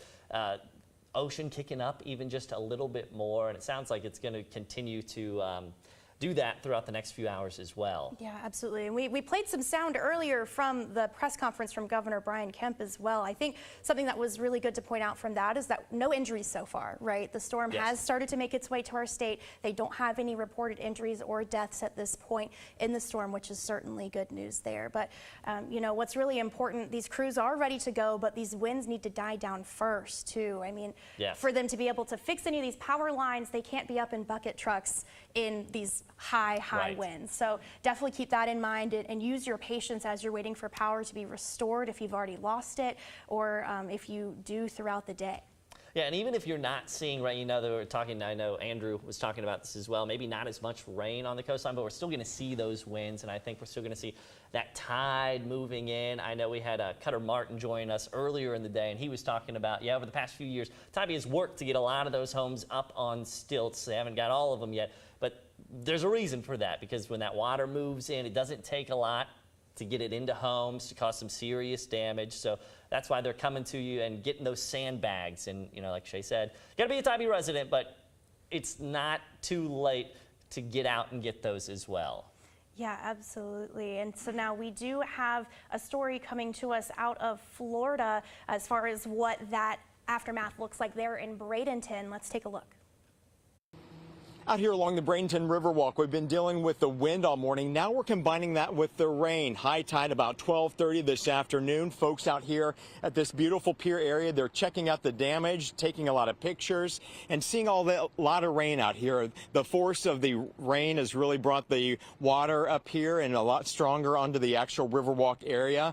A lot of folks out here with their kids, the kids playing in the water, just trying to sample what's going on and what was left after Idalia moved through. This is a beautiful kids park out here that was just finished recently. It feels more like a sponge out here. So much water in such a fast amount of time. Again, if you are coming out, be careful. Not a lot of traffic in downtown Bradenton. Folks staying safe and definitely heeding the warnings. From now in downtown Bradenton, Rob Wells, now back to you. Power outages are definitely a big concern there in Florida, too. I think at last check, there was more than 250,000 power outages just in that area of Florida that was hit first, that I saw. So definitely important to, find a way to get those updates without power, like we've been saying. Charge your phone. Make sure that you, check on your friends and your family members as well. Even if you have older relatives who may not have a weather app or things like that, make sure you're making some phone calls and making some arrangements there as well. And when they talk about power outages, we heard from Governor Brian Kemp and GMA a little bit earlier, and they talked, hey, those crews are going to be out there working as quickly as they can, but they said typically that they're going to try and be done with those, but within 72 hours. That's their goal timeline, is getting to most of those homes by 72 hours. They say if we get there before 72 hours, that's great, that's ideal, but you might be without power for a while if you get knocked out. So like you were saying, Haley, you got to stay prepared and plan for it being more than just a couple of hours without power. Absolutely. And now, so state leaders from all across Georgia gathered for a press conference earlier today, just after around noon. You saw it right here on WTOC if you were with us. Now, Governor Brian Kemp says emergency managers are already responding to those damage reports in South Georgia. Take a listen. I mean, listen, this is still a bad storm that's coming through, and when you have a lot of rain, you have the potential for trees to come down, and we just got a report of someone we know that a tree just went through their roof in Valdosta. So it's a dangerous storm. People need to prepare. They need to be ready when it's coming through. Now, one of those counties that Kemp did say was heavily impacted already was Eccles County. Now, that's right on the Florida line. It's not in our viewing area, but definitely one where people have already started to see some damage for sure. Yeah, and as the storm moves through Georgia and up towards South Carolina, you know, a lot of the state looking down at Georgia, seeing what's coming and hopefully preparing. That's why we've got so many crews out there. South Carolina, Ryan Tismaneski was out there earlier. Tyler Mannion out there right now, keeping a track on the latest conditions. I think we're going to check back in with him to see how things are looking. Not quite yet. He's been busy. I know he was giving us a tour of the whole beach, and I think what he pointed out earlier was really important. You saw crews came out, got rid of those chairs, got rid of the umbrellas. I know when Ryan was out there, they were pulling up the mat that was on the ground, which had been tacked to the ground. So they are worried about the wind picking up anything that's on the beach, and keep that in mind for your backyards and becoming a projectile. Right, absolutely. And it's really cleared out quite so much since we just checked in with Tyler throughout the morning. And let's take a look now from our Georgia Southern Skycam. You can see those dark clouds are definitely rolling in over Statesboro. Some students are definitely getting some extra time off ahead of this holiday weekend, but definitely some class cancellations have been in effect there, as well as just faculty members, you know, either having their complete operations canceled for the day or working from home. That's definitely been on an altered status over at Georgia Southern. And we got to remind people, of course, you might see like up here in Statesboro, you don't really see rain going on right now. You do see the dark clouds, so it might be easy to think, okay, we're good. You know, there's no rain, no problem, but we know that storm is still tracking. Our first alert meteorologists have been following that, and we know probably not quite done with seeing what they could see in Statesboro and a lot of our surrounding areas as well. So even if it doesn't look bad at your window at this moment, don't let your guard down. Don't start going back to your normal routine, hitting the roads. You got to stay safe and keep it locked here. Our meteorologists know what they're talking about. Yeah, absolutely. And now we do want to take a check back in over on Hilton Head Island, where our Tyler Mannion joins us again now. Tyler, what's the latest? Haley, Sam, this is the Sea Pines Beach Club restaurant. Typically, we can give you the wide shot here. This is filled with tables, filled with chairs, waiters, staff, and on the Wednesday before Labor Day weekend, it should be busy as all can be, right? But of course, with Hurricane Idalia approaching, this is now just an empty patio. You might not even know, but that's supposed to be a bar over there, clearly boarded up, all the chairs gone. I'll show you what they did to the chairs in the restaurant. You bring you right in here. They can see that we've got them all tied up in a row, and the knots are nice and tight right over here, secured up and under more chairs to keep them right here as these winds approach. They're hoping that that stays sturdy. That's the case all around the outside of this patio. You can see just how many chairs should be spread out here around circular tables with folks enjoying some fish tacos or something. But of course, we are a little bit far away from fish tacos right now today as people hopefully stay home and stay safe. This whole building completely empty. You can see inside, this is actually a massive two-story restaurant. Our Ryan Tismaneski was up on top of it earlier today. I'm sure we'll be back there later tonight to give you a look out at the beach, but that's where we are. This is right on the beach. You can see the ocean just out here. You can still see, even from up here, the whitecaps that are being created by the wind.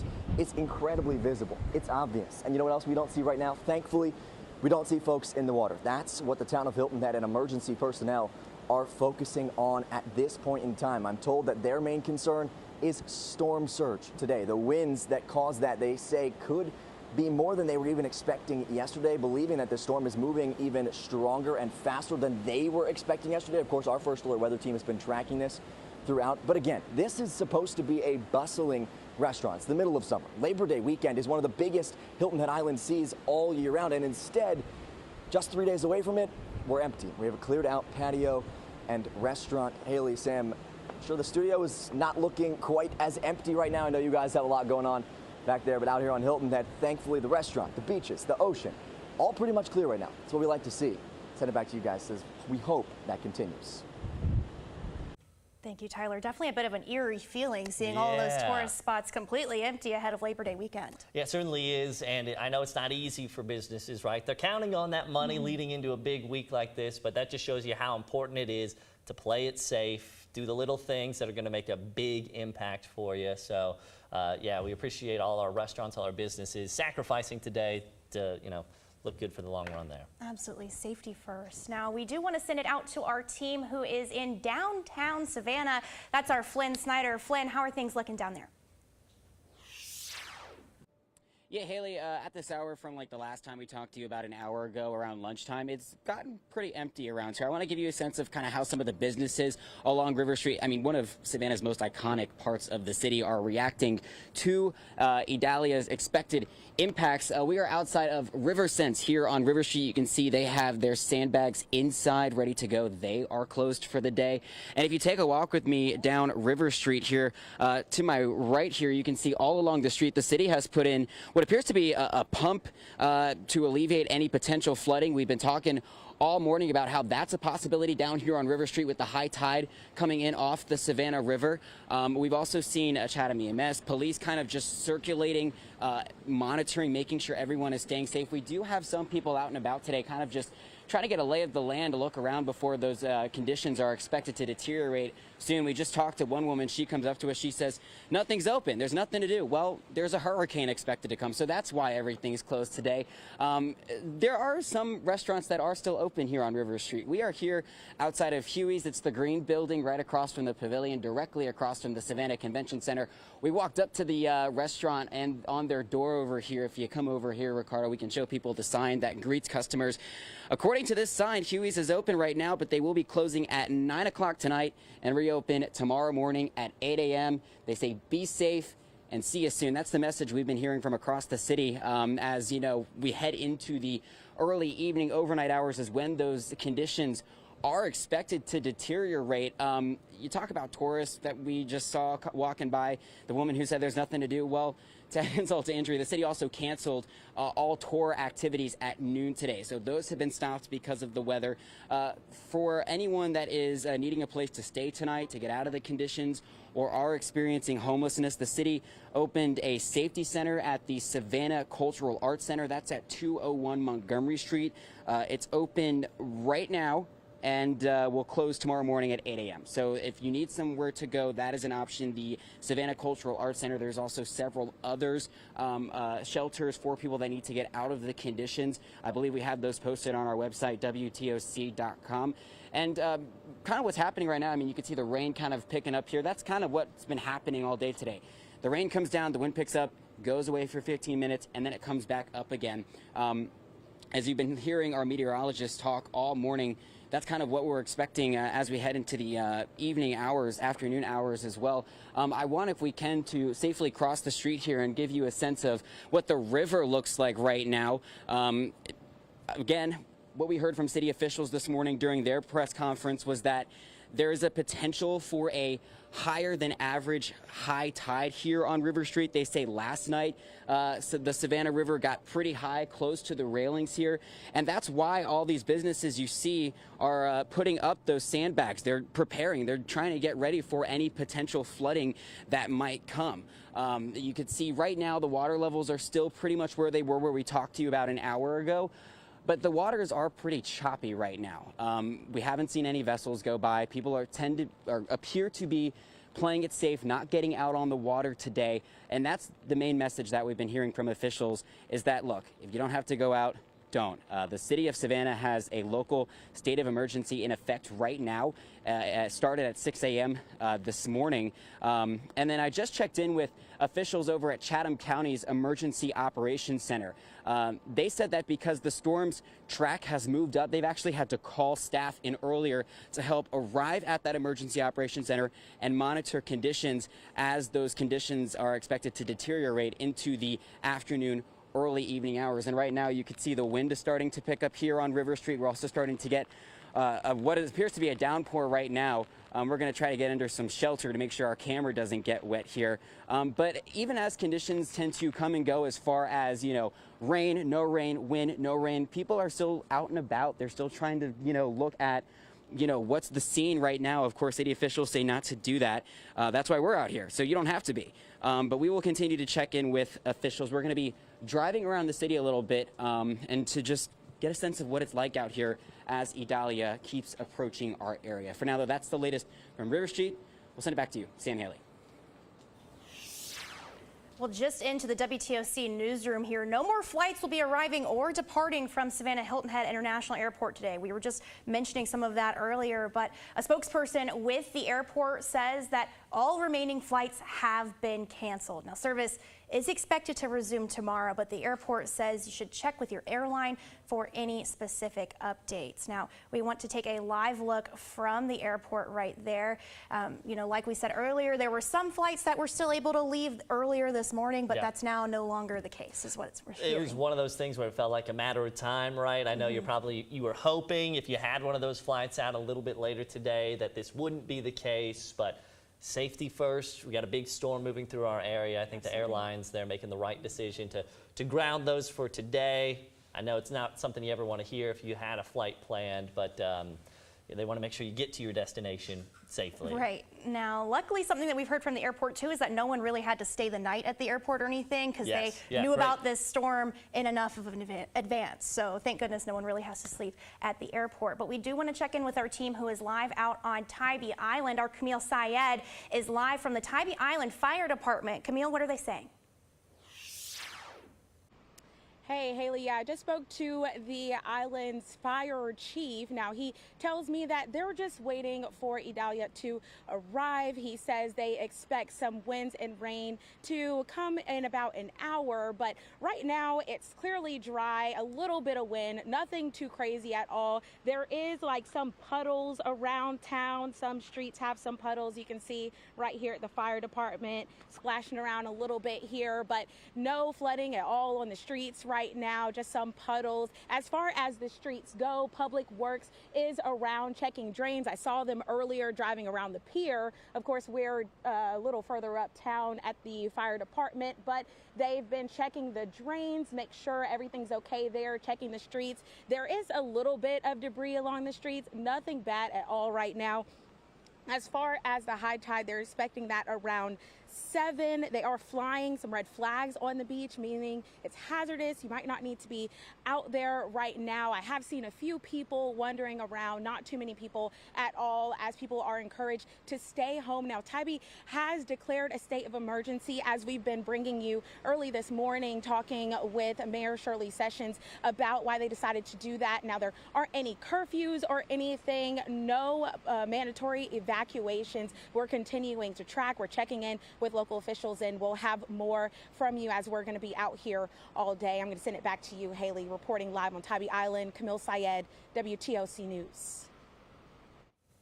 All right, thank you, Camille. You're taking another look from our Tybee Island sky cam. It's definitely fogging up out there with the moisture near that camera, the water that's definitely coming in through the air there via rain, and just it seems like a little bit of fog, maybe. Yeah, I know a lot of we saw Tyler earlier. He had the rag wiping off those camera lenses. So you know, there's some moisture in the air, and it's not just rain out there as well. And so it seems like, at least even through the blurry image here, the white caps out there on the water picking up a little bit, as we've been told they were going to do. We're going to see that tide move further and further in. So not a bad situation out on Tybee right now, but don't use that as an excuse to let your guard down.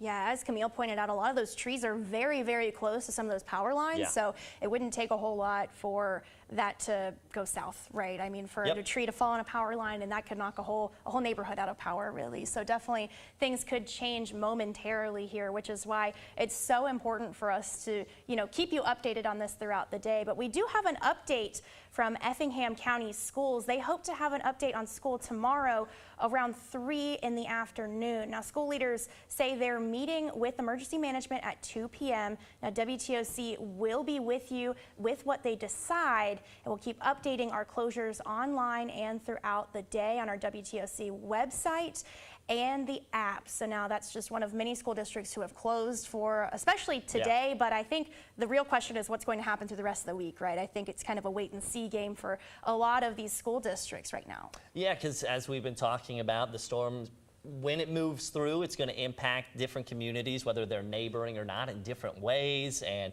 a wind gust in the wrong spot, those sustained winds as well, as you were talking about, Haley, could bring a tree down on a power line, your school's without power. So I know our school systems are doing their best to look ahead, as so many out there across our viewing area are trying to plan for tomorrow as well, which I think is going to be a big part of this process when you talk about a storm coming through, is also the cleanup, the figuring out what to do from the next day, how businesses are going to be able to open, or schools going to be able to open or not. Yeah, well, and school buses too, right? I mean, Correct, it's one thing to get your own personal car out of your neighborhood, but for a school bus full of students to be able to make it through those roads that might still have trees down, power lines down, anything like that, you know, it's always best to err on the side of caution. So, like I said, I think a lot of these school districts are kind of waiting to see what these conditions really look like before making some of those decisions.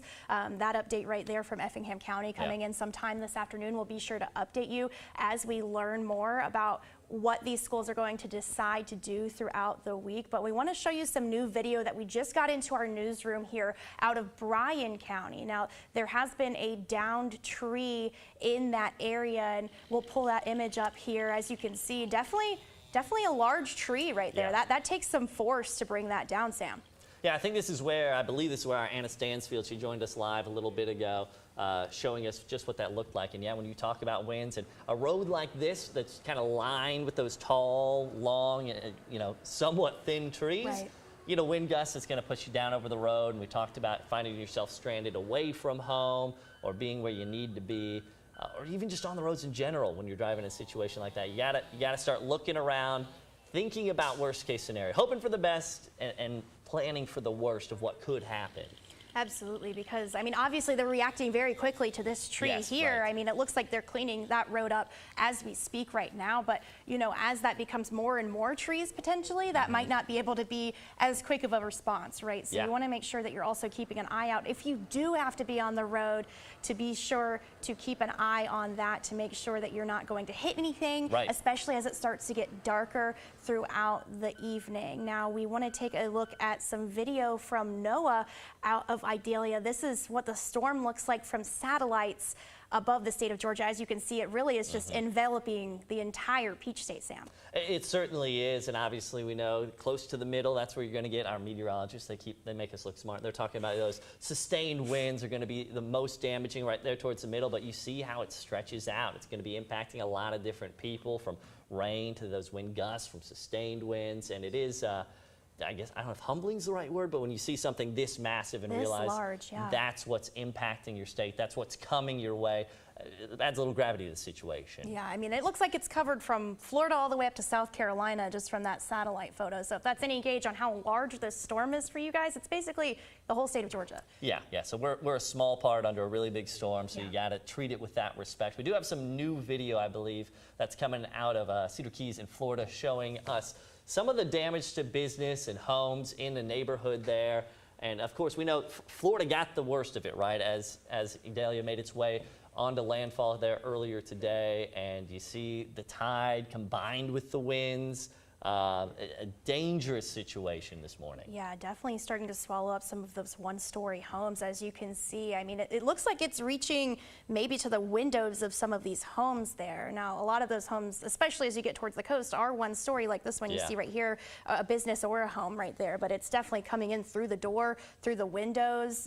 Definitely a very high storm surge. Yeah, you look at the debris field there, and it's one of those, I think that's probably what's been pushed up from lower in the water. You can almost think, oh, it's like a dam-like structure, but I believe that's just kind of been pushed up there. Our meteorologist, Dave Turley, joining us now here for the latest impacts when we look here a little bit more locally. Dave? Yeah, and we are seeing Idalia now making its way into southern areas of Georgia, at least the center of the circulation. We've been feeling the impacts on the system. Andrew and Dylan have been doing a great job keeping you guys updated on what's going on. So we want to give you the latest on where the system is as of right now, and what we are looking at. If we can go ahead and click the button on that one, that's going to show us where we do have that system, which is now just getting across over into, let's say, southern areas of Georgia at this time. There it is. It's a Category 1 hurricane. This is the 1 p.m. advisory, which came out from the National Hurricane Center. Now, a couple of things have changed from what we were looking at yesterday as far as the timing and strength of this. It is moving a little bit faster, still moving out to the north-northeast at 20 miles per hour.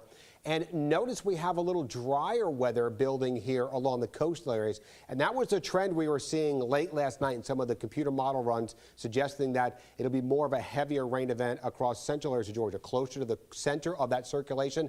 And that looks like what we are seeing across the area right now.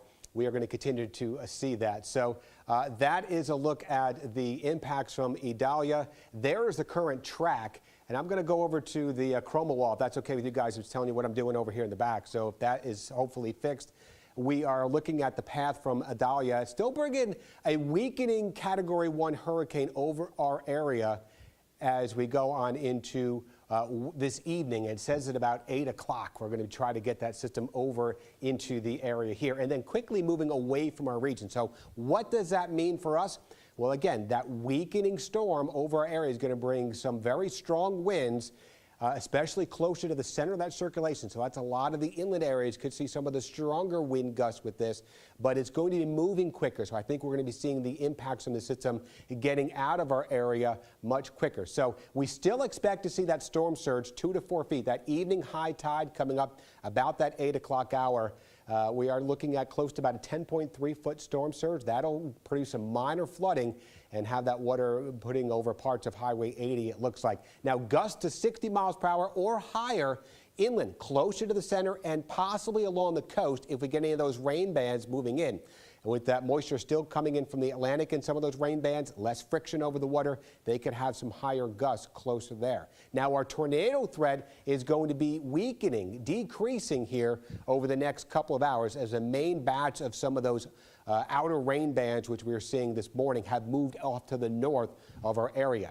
So rainfall will be very dependent on where you live. Higher totals looking for some of the inland areas could be 6+ inches of rain there, lesser amounts as we get closer towards the coast. So here's the convective outlook. This is going to show us where the best chance for seeing any type of tornadic activity is going to be, and it's kind of shifted a little bit further north now, basically up in the low country, including the Charleston, Myrtle Beach area, with more of a slight risk for most of our rest of the viewing area, including Savannah down into Darien and into the Statesboro area.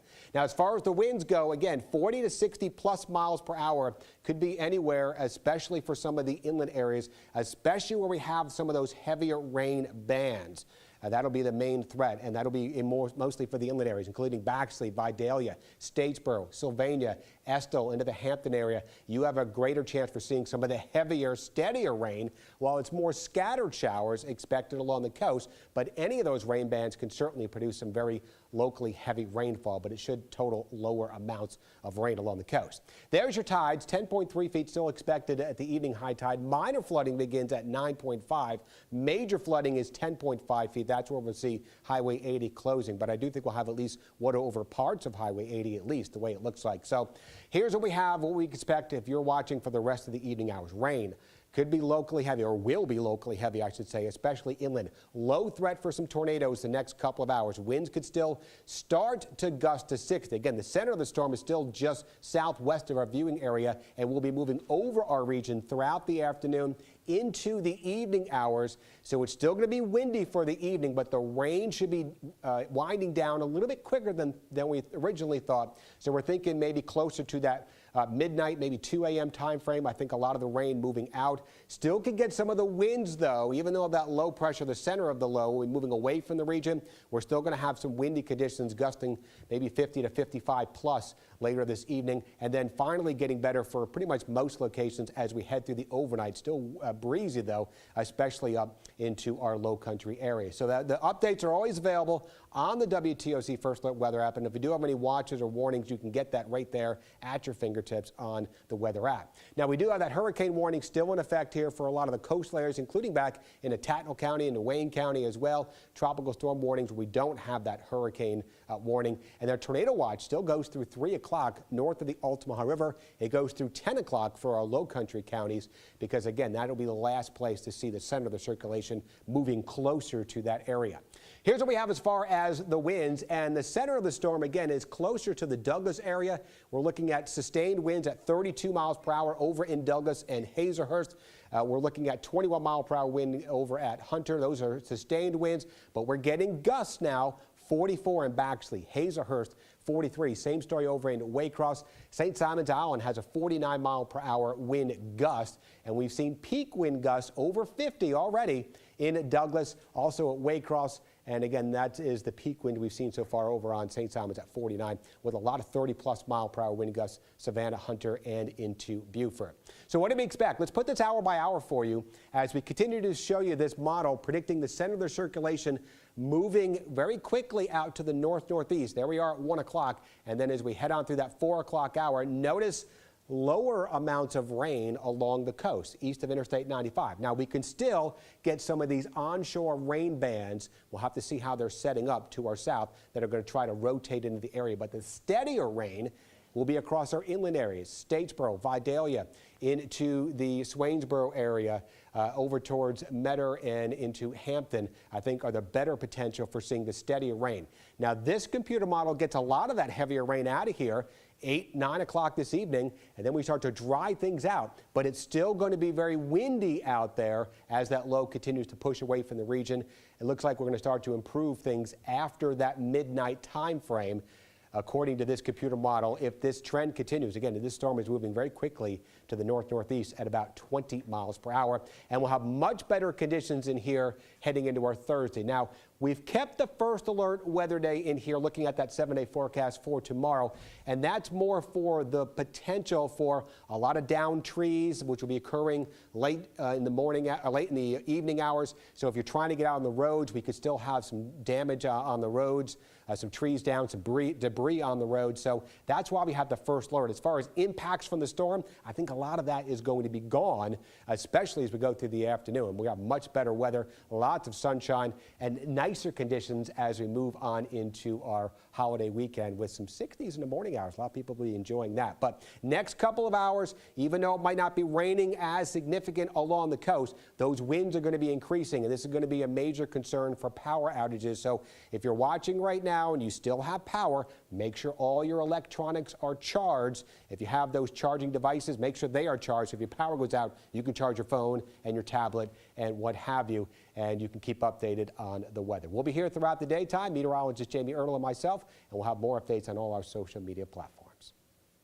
All right, thanks, Dave. Now, speaking of power outages, we do want to give you an update on some power outages as the storm continues to move in across our area. Yeah, Sam, Georgia is close to passing 100,000 people without power across the southern part of the state. So we're going to bring up a map here. Now, keep in mind that this shows power companies from across the state, not just one or the other. So some of these red and orange areas on this map are the ones that are more severely impacted. Yeah, and obviously kind of makes sense when you saw Dave giving us the track of that storm, that's where it would be, and it wouldn't surprise us to see that expanding and that red kind of moving along with the storm, of course, coming towards our area. You see that Chatham County low right now comparatively, but that's the number we expect to climb. That's why Dave was giving those warnings. Get stuff charged. Winds are coming. Be prepared. Absolutely right. It looks like, you know, those outages do fluctuate by county up towards our more northern parts of our viewing area. Not quite as bad in Bullitt County, only looking at about 50 or so that are out. That compares with numbers that are in the thousands in some of these darker red areas near the Florida state line. But luckily, it looks like there are counties in our viewing area who have been unaffected. But even if you don't see that much storm damage in your area, it's very easy for the power to be knocked out by these high winds or anything like that. So you are likely to be affected by that throughout the day. I mean, another look there, Tatnall only has about 10 people out right now. But again, those darker areas are the ones that are more affected. And that has fluctuated throughout the day. I mean, for example, in McIntosh County, they had a higher number of people out this morning. It came back, went back out again. Things like that could continue to happen throughout the day. Yeah, we appreciate our power crews doing what they can. Absolutely. One of those counties that's still in the path of some of the worst of the storm is Bryan County. That's right now where our Anna Stansfield is. I believe she's out at Fishtails. Anna, how are things looking right now? Yeah, Sam, we've been talking about power outages. I've been speaking with a bunch of people throughout the Richmond Hill area who say they are currently without power. I know crews are working as fast as they can to get that power back to those homes. Now, getting to conditions right now, as you can see, there's a light drizzle coming through. Wind isn't too bad right now, but I've been talking to a few folks around this dock off of Fishtails who say the conditions really come and go. Every 15 to 20 minutes, there's strong winds and strong rain, and then it goes away. away. And then again, that same cycle, 15, 20 minutes, again, it'll come right back. There's a little bit of wind right now. We can see that flag moving through the air right there. But as I said, right now, it's not too bad right now. We are on the coast. I know yesterday the EMA team in Bryan County was a little bit concerned for folks living on the coast right here, like these homes in Richmond Hill off to my side. They were told to, recommended to move to some higher ground. If they have any family in the area, just get out of their house that might be affected by any flooding in the area. They did, however, have some places throughout the county, different fire stations, things like that, where they were giving out sandbags. So I know folks were planning on staying. They had the opportunity to get those sandbags to prevent flooding as much as they could in their homes. Right now, I haven't spoken with anyone who has experienced any flooding yet, but of course, we will be keeping you updated as this day continues and as this storm continues to grow. But for now, that's all I have. And back to you, Haley and Sam, in the studio. All right, thank you, Anna. Well, coming up in the next few minutes, about 5 minutes from now, we're expected to hear from President Joe Biden. That's at 1:45. WTOC will take that press conference live on air when it happens in a CBS special report. Again, that's the president talking about this hurricane. And after that, Governor Henry McMaster in South Carolina is expected to give an update on the Palmetto State and how things are going there. So stick with WTOC as we continue to track Idalia. Again, we will continue to take those live on air so that you're getting all of the latest updates and making sure that you know what's going on to the area specific to you, as we do have a pretty vast viewing area, right? We go all the way from pretty close to the Florida state line all the way up to the low country of South Carolina. So we want to make sure that we get all of those updates in there again. But just to reiterate that, we've got President Joe Biden coming up at 1:45. And then after that, around 2, we're going to hear from Governor Henry McMaster. And of course, we heard from Georgia Governor Brian Kemp a little bit ago. He with GMA, just kind of like Anna Stansfield was talking about. He mentioned Bryan County, Chatham County, some of these coastal counties. Is we still could see a lot of water damage coming from that. So I know they'll give us the latest. But Haley, we do have some new video out of Florida as well. They were hit earlier today. This is damage in Sarasota. You can see a tiki bar and a marina. That's kind of the images we're getting from here. And the truth is, you really can't see a tiki bar or a marina here. There's some of the remnants of what, after the water receded, I imagine. Yeah, definitely just water taking over that area right there in Sarasota, an area that's definitely familiar with weather like this. But as you can see there, I mean, that looks like a sailboat that's made its way onto the sidewalk there maybe, and definitely some boats that are still docked, but not many places for those boats to go, right, once this storm surge starts to come in. But we want to take a look now, too, at some video coming to us from Horseshoe Beach. Rescue crews are arriving to assist with people who have made some calls for service throughout this storm. As you can see, they're lining up and beginning to really take a look at some of this damage firsthand. I mean, this looks like some of the first crews that are out here on the ground as some of this storm has moved past parts of Florida and now into Georgia. Yeah, and you know what, this is what we've been talking about, right? They have to wait till the storm system moves through before they can get out, get a full assessment. I know I spoke with Bryan County Sheriff's Office before this. They said that's their game plan, right? They're standing, they're ready, but when the storm system comes in, they're going to have their deputies hunker down just like the rest of us to stay safe. And then immediately, as soon as they can, they're going to get out, they're going to assess damage, they're going to let the community know what's safe, what it looks like out there, and then get to work, right? That's when their real heavy lifting begins for so many of these crews, similar to like what we saw here in Horseshoe Beach. Absolutely. And I mean, as you can see, they've got some boats there that look like they're ready to go into the water as needed. Something that Georgia Governor Brian Kemp said earlier, that they're ready to do drones, like fly drones to search for rescues as well. They have rescue teams ready to go into the water as well, if that's necessary. So, I mean, this goes far beyond just, streets and roads and bridges. I mean, also into the water. Those rescue teams are ready to assist there as well. That's definitely a worst case scenario situation, but it seems like they're prepared for that if that does occur. I mean, those look like, state law enforcement boats there that are ready to do just that. And you brought it up earlier when we heard from Governor Brian Kemp talking about right now no fatalities that they know of, which means that hopefully people have been heeding the warnings out there. Hopefully people have been taking this seriously. And that's the good news in a situation like that, is that people stay safe. There may be some cleaning up to do, there may be some loss of property and damage, but if we can avoid loss of life, I think you look at it as a win for everybody doing their part, from our agencies to just our community members. That's absolutely right, Sam. And, you know, this is when it's important to know that, you know, you need a hurricane plan, right? Yes, I mean, you need that year-round, not just when the weather starts to get bad. And that includes checking on your loved ones. I mean, some of, you know, if you have older family members who might not have access to a smartphone with those updates sent directly to their phone, you know, it's important to give them a call. I mean, check on them right now, make sure they have somewhere safe to go. We do have a number of shelters that are available in our area. We have those posted to our website, some of those throughout South Carolina and Georgia. If you do need somewhere to go, there are definitely options for you. Yeah, and you know what is a good reminder in our community here is we do have a lot of helpers out there, right? They always say, look for the helpers in a situation like this. So we want to do our part and stay safe. And know that some bad things may happen. We may see damage, but I know we do live in a community, an area where people are willing to help, where they're ready to get out there. We saw people out filling sandbags, you know, yesterday and even today. Looking at it, not, oh, I'm good on sandbags, but I know maybe my neighbor, like you were saying, has a little tougher time getting sand. So doing everything we can to help each other out too. Yeah, for sure. And if you've been joining us throughout the day, I mean, we ran a story earlier today out of Florida where people are already starting to do those cleanup efforts on the ground because the storm has started to pass through those areas. So definitely those Good Samaritans are already starting to jump in and help out where needed. But we want to check in with meteorologist Jamie Ertl on the latest conditions. Jamie, how's it looking out there now?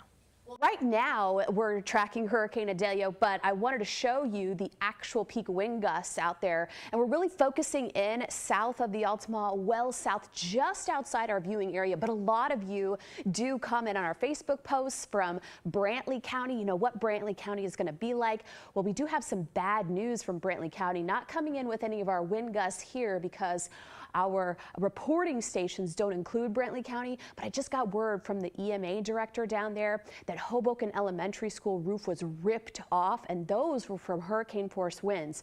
In Pierce County, they're projecting 80-mile-per-hour winds, so we're still looking at a hurricane force winds south of the Altamaha, making its way quickly to the northeast. So I wanted to show you this radar. So a couple of different radars on here because we needed a mosaic, right? We usually use our radar that is in northern Jasper County. We call that the gray side. But since the hurricane is really still down south, we need the Valdosta side and we need Jacksonville. Notice this big area right here. That is the eye, and it's looking really ragged at this time. So I do believe this hurricane is rapidly decelerating as far as the winds capable of producing. But the eye wall is pretty wide right now. So from Homerville to Nahunta to Waycross, you're probably not seeing anything and the sun is out. But just behind that, that's where the strongest winds would be, right in that eye wall. So the heaviest of rains right now in northern Jasper County, back through Appling County, and this band right here, very heavy rainfall. I was driving it on I-16 and looking at the radar, I'm like, okay, I can handle that. But still, the rain is super, I would just say the drops are super big, and we went from 1 click on the steering column for the windshield wipers to about 4 clicks. And I was like, is there a 5 click? Because I really need that. So if you don't have to be out right now, especially west of 16 along US 1, 341. This is the heaviest rainfall that we have right now across the coastal empire and low country.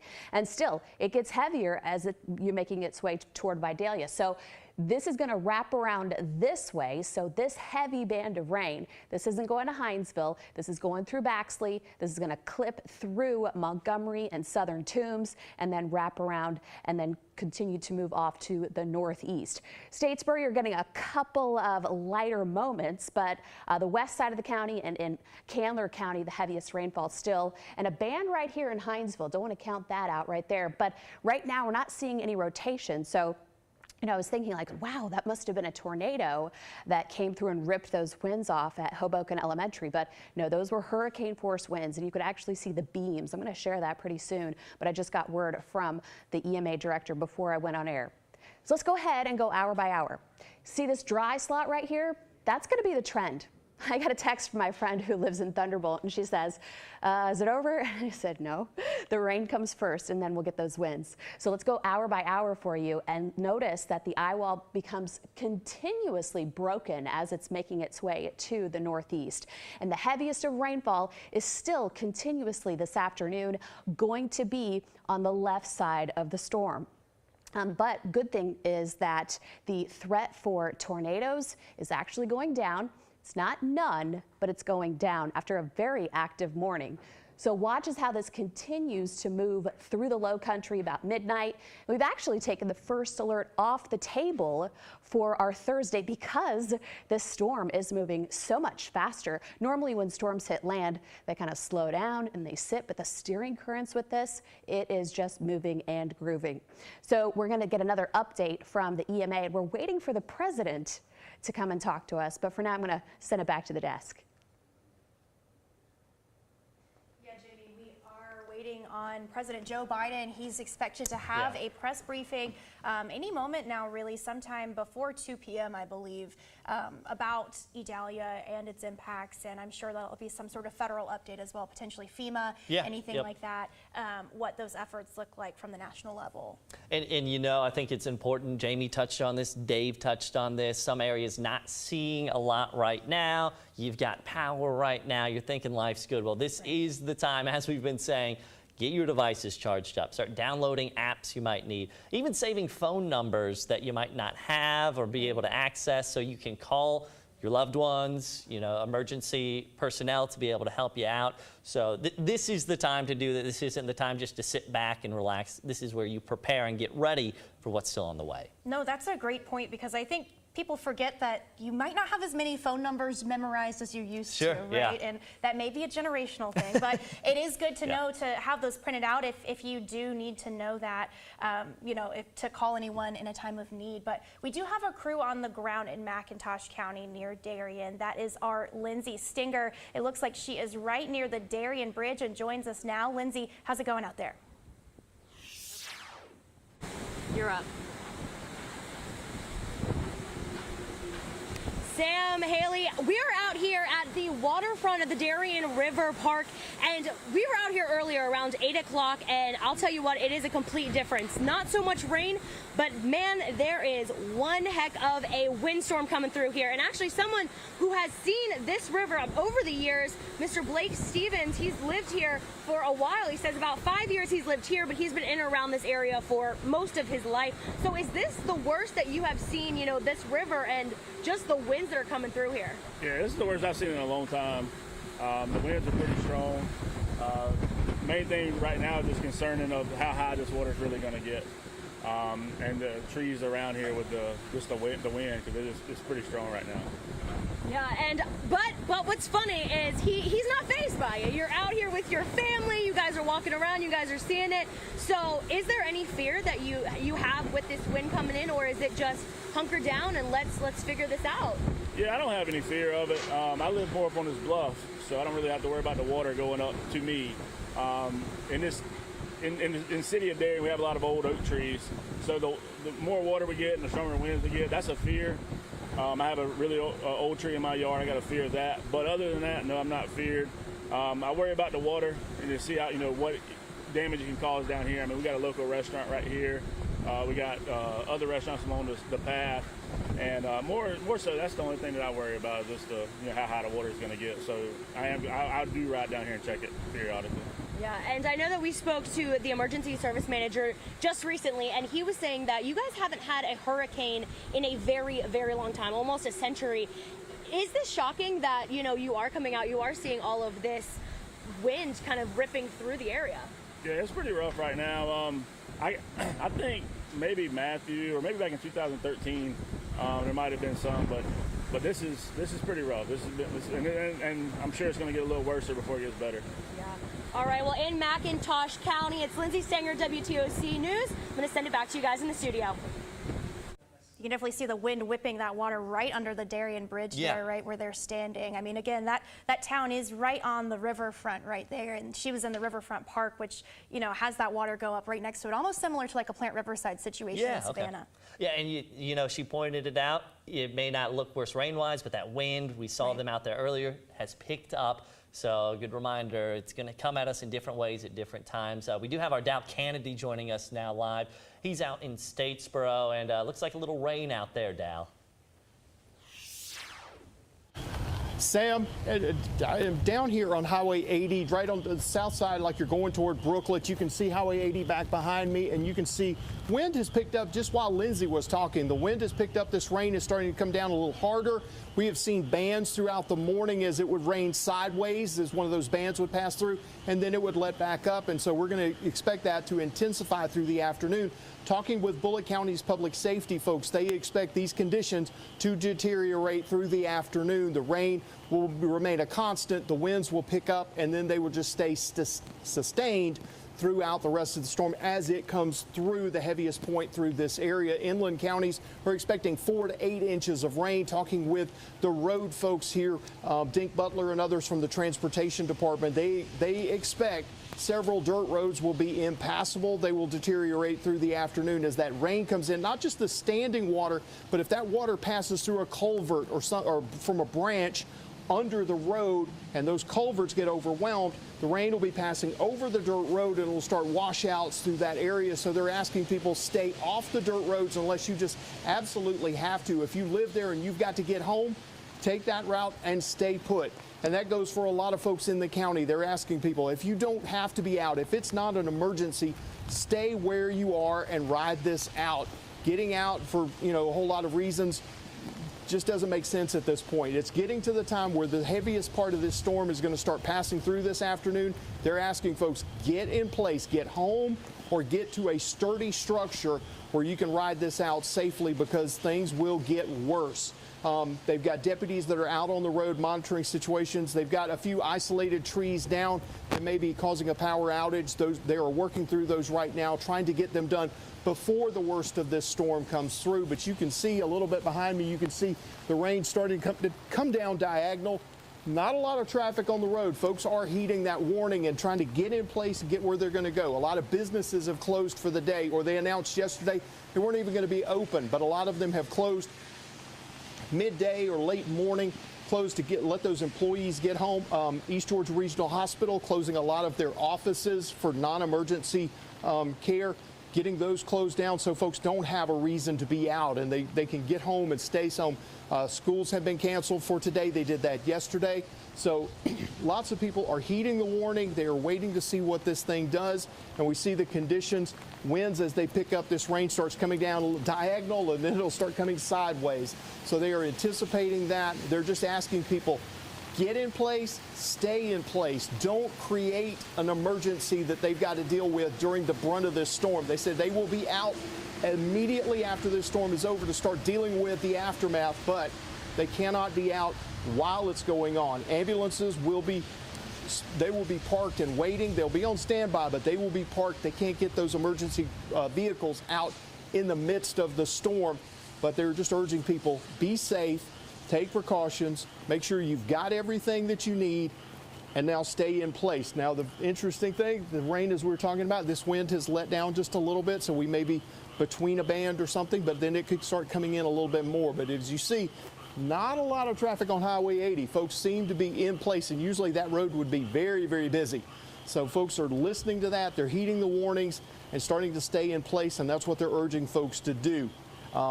In Statesboro, Dow Kennedy, WTOC News. Back to you guys. All right, thank you, Dow. We do want to take a live look now from our storm chaser that is on the way to Effingham County. It looks like they might be on 16, Sam, maybe. But definitely the rain is starting to come down, but you can see some of the cars. Definitely traffic is flowing as normal, but officials do advise that you don't be on the roads if you don't have to be right now. Yeah, and this is one of those communities we were just talking a little bit earlier, the school district. They're going to be meeting soon to try and figure out what they're going to do for tomorrow. Obviously, no classes up there today, but they are planning for tomorrow to try and figure out what's the best way, the safest option for the students out there in that community. And the thing about Effingham County, right, it's very diverse as far as your infrastructure. Right. You've got Rankin, a lot of new builds up there, and then you can get out towards Guyton, some more rural living, some of those dirt roads, some of the ash roads. which can become impassable. So they've got a lot of different students, a lot of different families to think about where they're coming from to get to those schools. And Haley, as you'd mentioned before, you get some trees down on some of the smaller roads. It can cause a big problem for folks who live out on the other side of it. Yeah, you're absolutely right. And just because this road looks clear right here, it doesn't mean that A, can't change throughout the day, and B, can't be very different as soon as you turn off somewhere else. So this definitely isn't a PSA to get out on I-16 by any means. The rain is definitely still continuing to come down, as you can see the droplets on our camera there, but traffic is luckily flowing okay, which is good from an emergency responder standpoint right now. No extra traffic situations to respond to on top of everything that they're already dealing with. But we want to take a look now at some video that's fresh into our newsroom from River Street. You can see some of those sandbags right there at the edge of some businesses. Now these businesses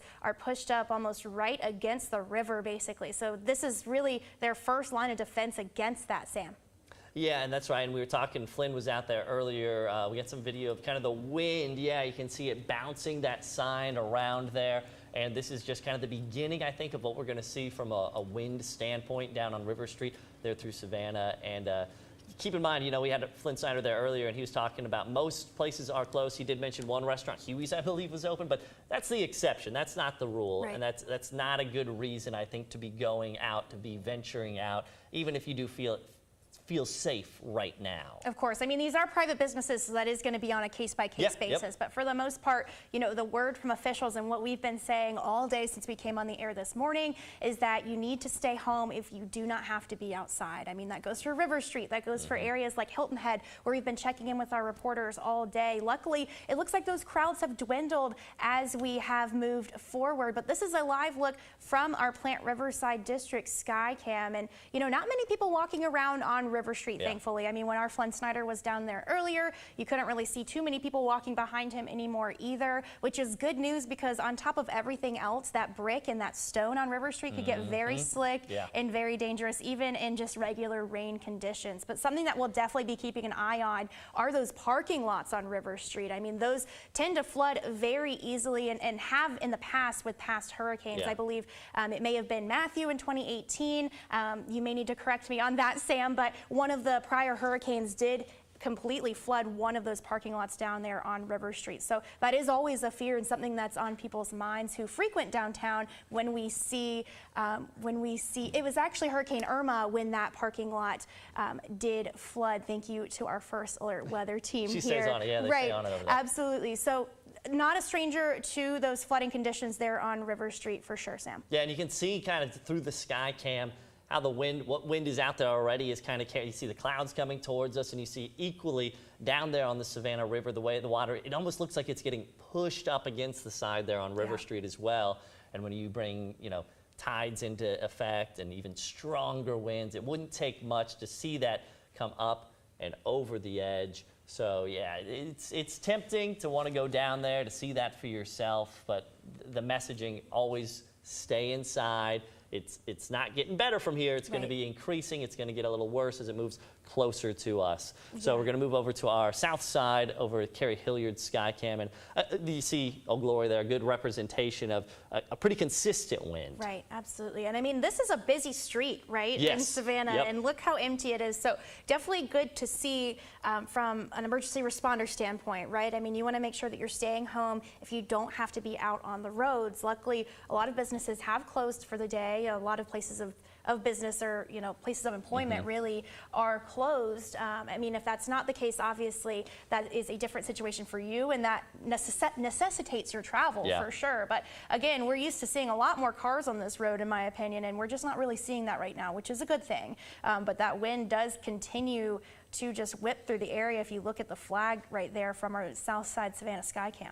And Haley, it is a good point that you brought up when you think about keeping the roads clear. It's to keep you safe, but yeah, even after the storm moves through, it's to get those first responders where they need to go as quick as possible, as easy as possible. You want power back, you have an emergency at your home, you need fire out there, you want as few cars out there causing backups, because we may have trees over the roadways, debris already slowing things down. So we want to do our part to make sure, unless it's an emergency, you stay off the roads and give those first responders the opportunity to get where they need to go, because they're first priority in a situation like this. Well, and it can change so quickly. I mean, even coming into work this morning, say around 10 or 10:30 this morning, I mean, the rain was coming down in sheets then on 16 heading towards Chatham Parkway, and now, I mean, it's kind of tapered off a little bit, but Sam, like you're saying, that doesn't mean you're in the clear, right? You need to make sure that you're staying up to date and keeping an eye on that, because that can change, and it ebbs and flows throughout the day. As if you're a seasoned coastal Georgian, you may know that, but you know, if you're new to the area or if you are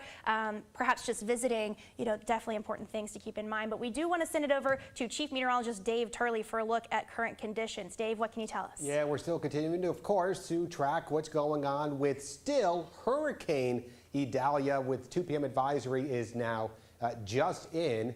And we continue to monitor that. There's a 2 p.m. advisory, which is showing the winds 75 miles per hour now. So it continues to decrease in intensity.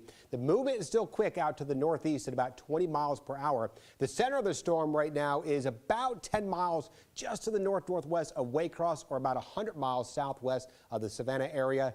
And that would put the center, if you keep on that 20 mile per hour trajectory to the northeast, right about near the Savannah region here in about another 5 hours from now. So you can see where all the heaviest activity is associated with this rain. It's on the north and northwest side of the storm. So actually into the Alma area, Lumber City, Vidalia, heavy rain. And where we're seeing that heaviest rain, that is where we're going to see some of the strongest wind gusts out there as well. There's a lot of wind aloft associated with this storm, and a lot of those heavier rain bands can grab or tap into that wind and bring that down to the ground.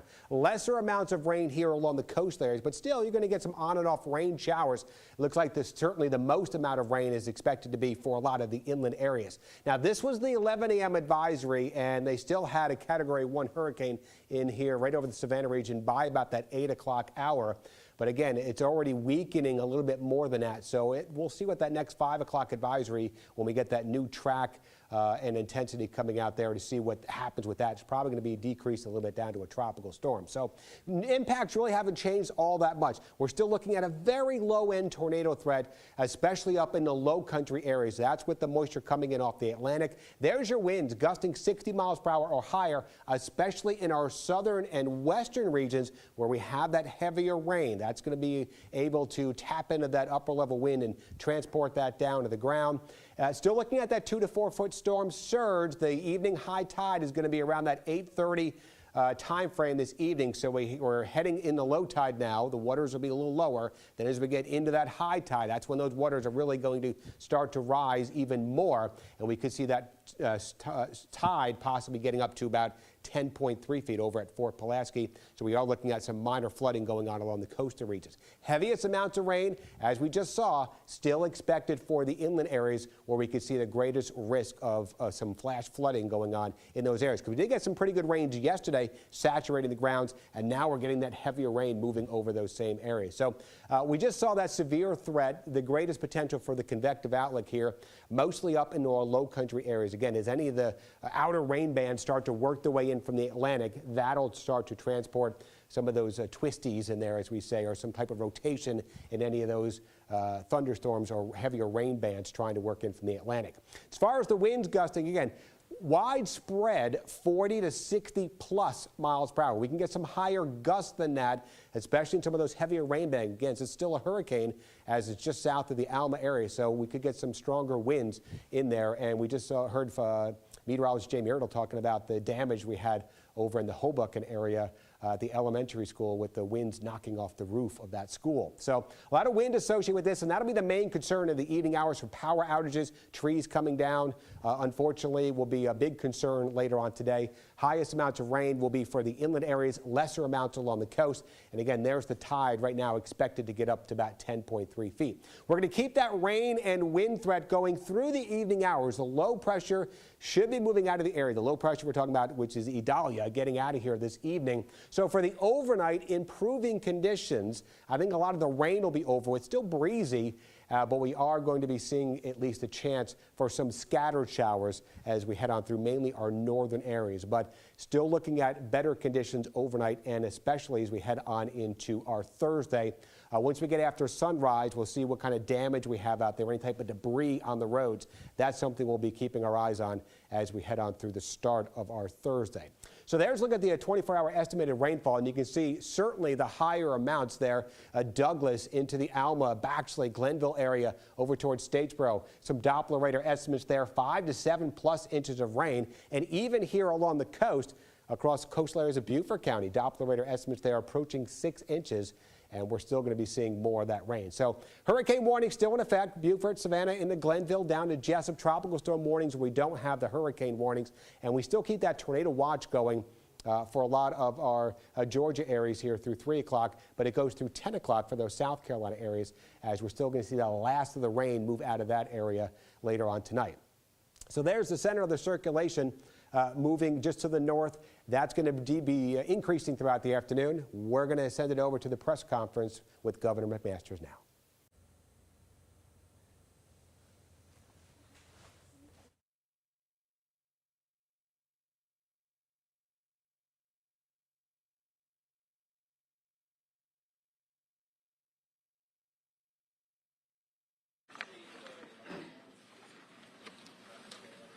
Okay, everybody ready? Everybody turned on? Okay, this is Josie McDaniel. Where's there's Holly. Holly May, glad to have you with us again. Chaplain John Denny. Thanks, sir. Good afternoon. If you're a praying person, please pray with me. Oh Lord, as the storm approaches, we ask that your hand of protection be upon South Carolina. Protect our citizens and watch over those who serve the state during and after the storm.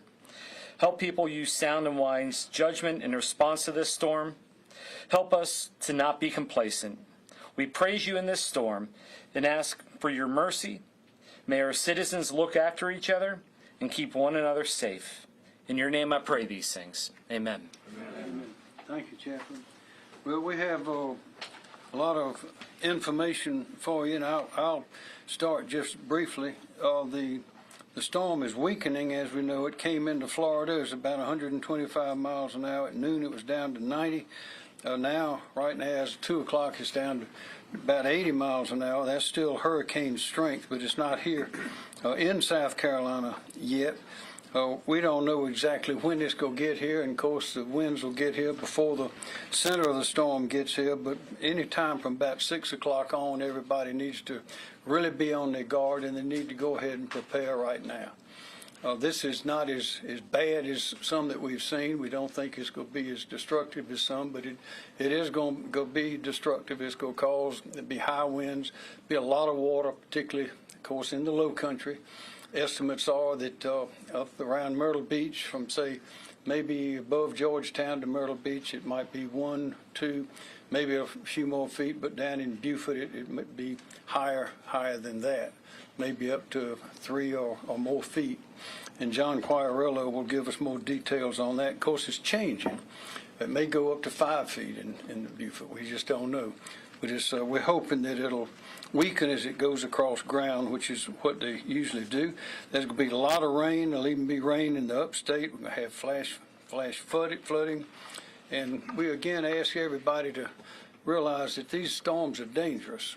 There'll be water on the roads. There'll be water that does not appear to be deep. Your car could get flooded out. There could be a hole in the road. It could be washed out. If you can't see the road, then don't ride on it. Be very careful. And stay inside. Tonight there'll be winds all over the state, particularly more in the coast up towards the Midlands. But a tree limb can come down and hit someone, and you could break bones, have concussions, even be paralyzed. There are horrible things that can happen when the wind blows the limbs down, throws trees over. And also there'll be power lines down. All the power companies are making preparations. They already have vehicles and people and equipment out already pre-staged in order to restore power as quickly as possible, but we know we're going to lose some power. So that is the overview. We had a meeting this morning. We've been in telecommunication with the counties.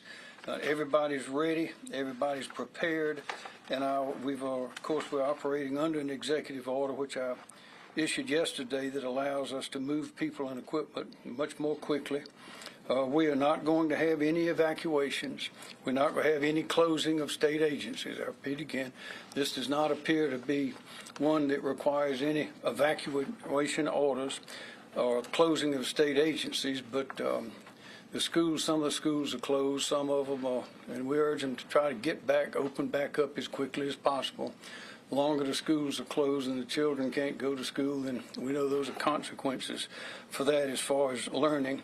I'd urge everybody, once again, get your information from official sources. There's always a lot of chatter in the social media. A lot of it is right. Most of it is probably wrong. But if you get your information from official sources, you'll be much better informed. So again, this is not something we haven't seen before. There may be newcomers to the state that have never seen a hurricane, never seen a flood.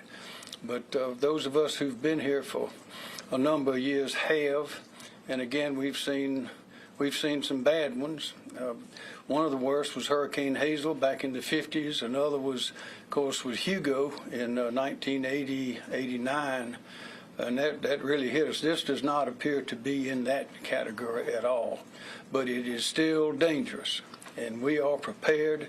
We have some shelters that have already opened up. We'll explain that more in a minute. Some are open now and more available to be open.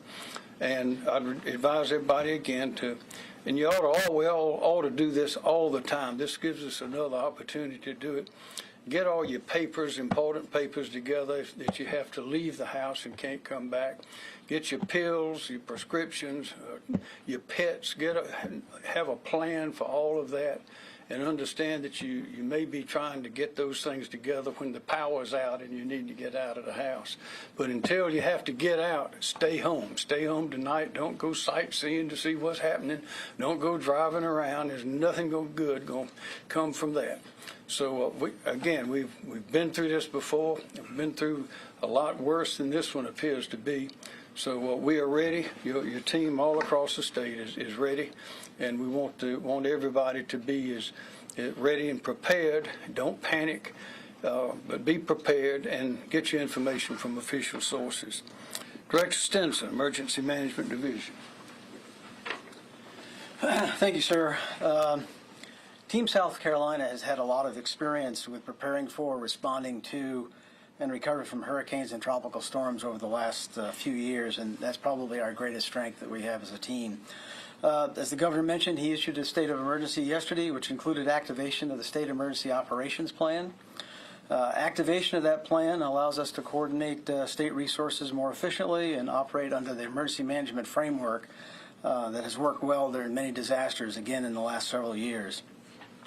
The State Emergency Operations Center here has also been activated and will be staffed 24 hours a day for the duration of this event to coordinate state response efforts. And current priorities here at the State Emergency Operations Center include support to counties, that's our primary mission, and contingency planning for possible transportation, additional sheltering, supply, and equipment missions. We started conducting county coordination calls Monday to share information and identify any issues. And we've had a robust logistics system to assist local authorities, and that system has been validated again extensively over the last several years. We've only received a few requests so far for support, and that includes sandbags and shelter management. And those have either been filled or are being filled. As the storm moves through South Carolina, residents should keep in mind a few key points. Some of them the governor's already mentioned. Stay tuned to local television and radio stations for emergency information. Heed warnings from local officials. Stay inside well-constructed buildings away from windows and doors. And then do not walk or drive through moving water, and never drive around or move barricades blocking a street. Finally, a reminder is this is not just a coastal event, but much of South Carolina is going to be affected by the impacts of this hurricane over the next 24 to 48 hours. Thanks, sir. Okay. Thank you. Secretary Christy Hall, Department of Transportation. Thank you, Governor. The Department of Transportation, in cooperation with a lot of our local partners, have been conducting a lot of prep work over the last several days, cleaning of ditches, cleaning of pipes, just getting ready for the storm as it approaches the state. We've also surged additional resources into the projected areas of impact to be able to quickly respond and recover. That includes additional road crews to help clear any downed trees across the roadways, additional signal repair crews into the areas, SHIP, additional units to help motorists along our interstate routes to move through the area. We are ready to respond very quickly and produce a very effective recovery on the flip side. I would like to argue or I guess support, emphasize the same points the Governor mentioned as well, and that is if you don't need to be on the road, stay off of the highways. We do expect some flooding of the roads as the storm moves through the state, and then once we get into Thursday and the storm has exited the state, just be on the lookout.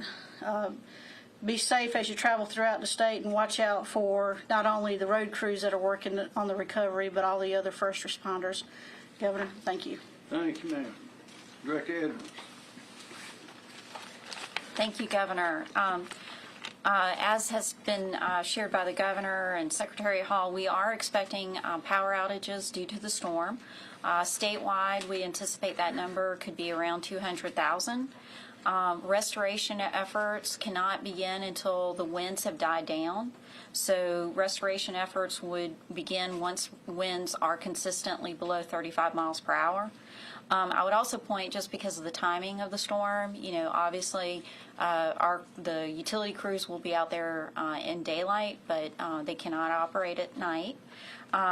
Just a few reminders.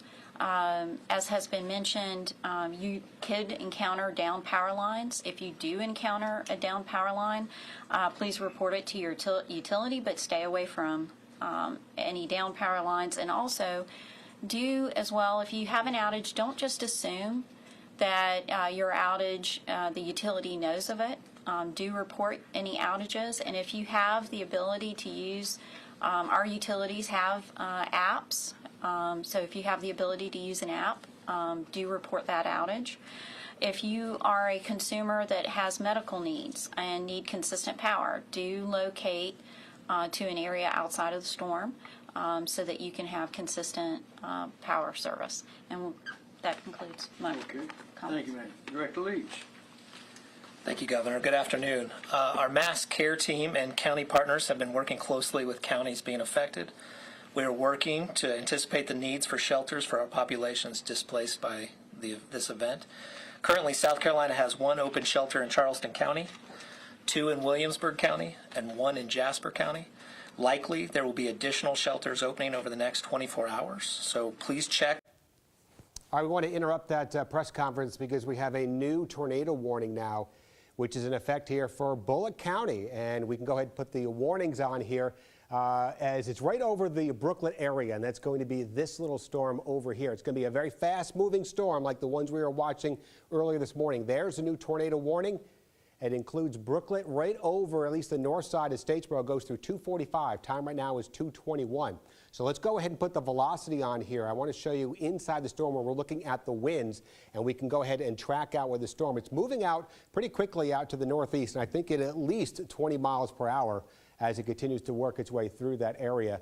And we're putting the velocity on. So there's the couplet right there, which we continue to monitor right here. That is just north of Highway 80. So if you're watching over in the 5 Chop Road area, the Bragg-Chester Road region, this is where the circulation could potentially be producing a tornado right now. You need to be in your safe shelter, lowest level of your home, away from any windows, an interior room, an interior bathroom, or interior closet.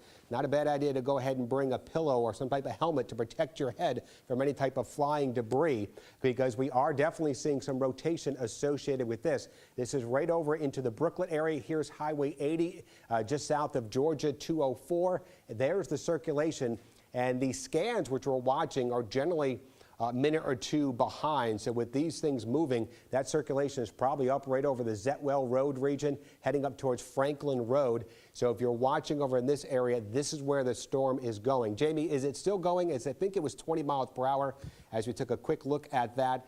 And we'll put a tracker on there as well if we can time things out for it at 20 miles per hour. But so if you're watching anywhere here just south of Georgia 24 and in between there and into Highway 80, just to the east of the Statesboro area, just north of the Grimshaw region, this is where we're seeing the circulation which potentially could be producing that tornado. That's where the tornado warning in effect going through 245. So that's why we need to be in that safe shelter. So we're going to put a tracker on here for you just to show you exactly where this storm is continuing to go. And it looks like it's going to be moving, hopefully, just to the west of Georgia Southern. It looks like north and east, I should say, of Georgia Southern, heading up towards the Cleto area at 244.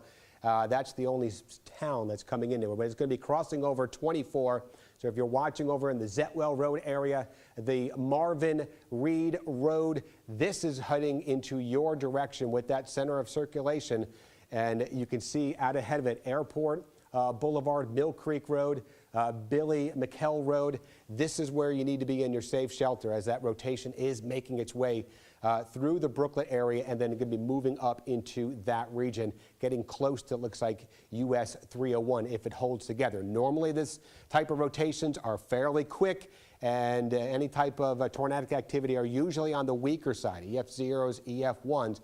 But certainly we treat this just like any tornadic threat that we have, because we're definitely seeing rotation in that right here as it's pathing now just north of the Prather Road area and north of the Stanford Drive. So it's going to continue to work quickly out to the north-northwest at about, I think it was at 20 miles per hour.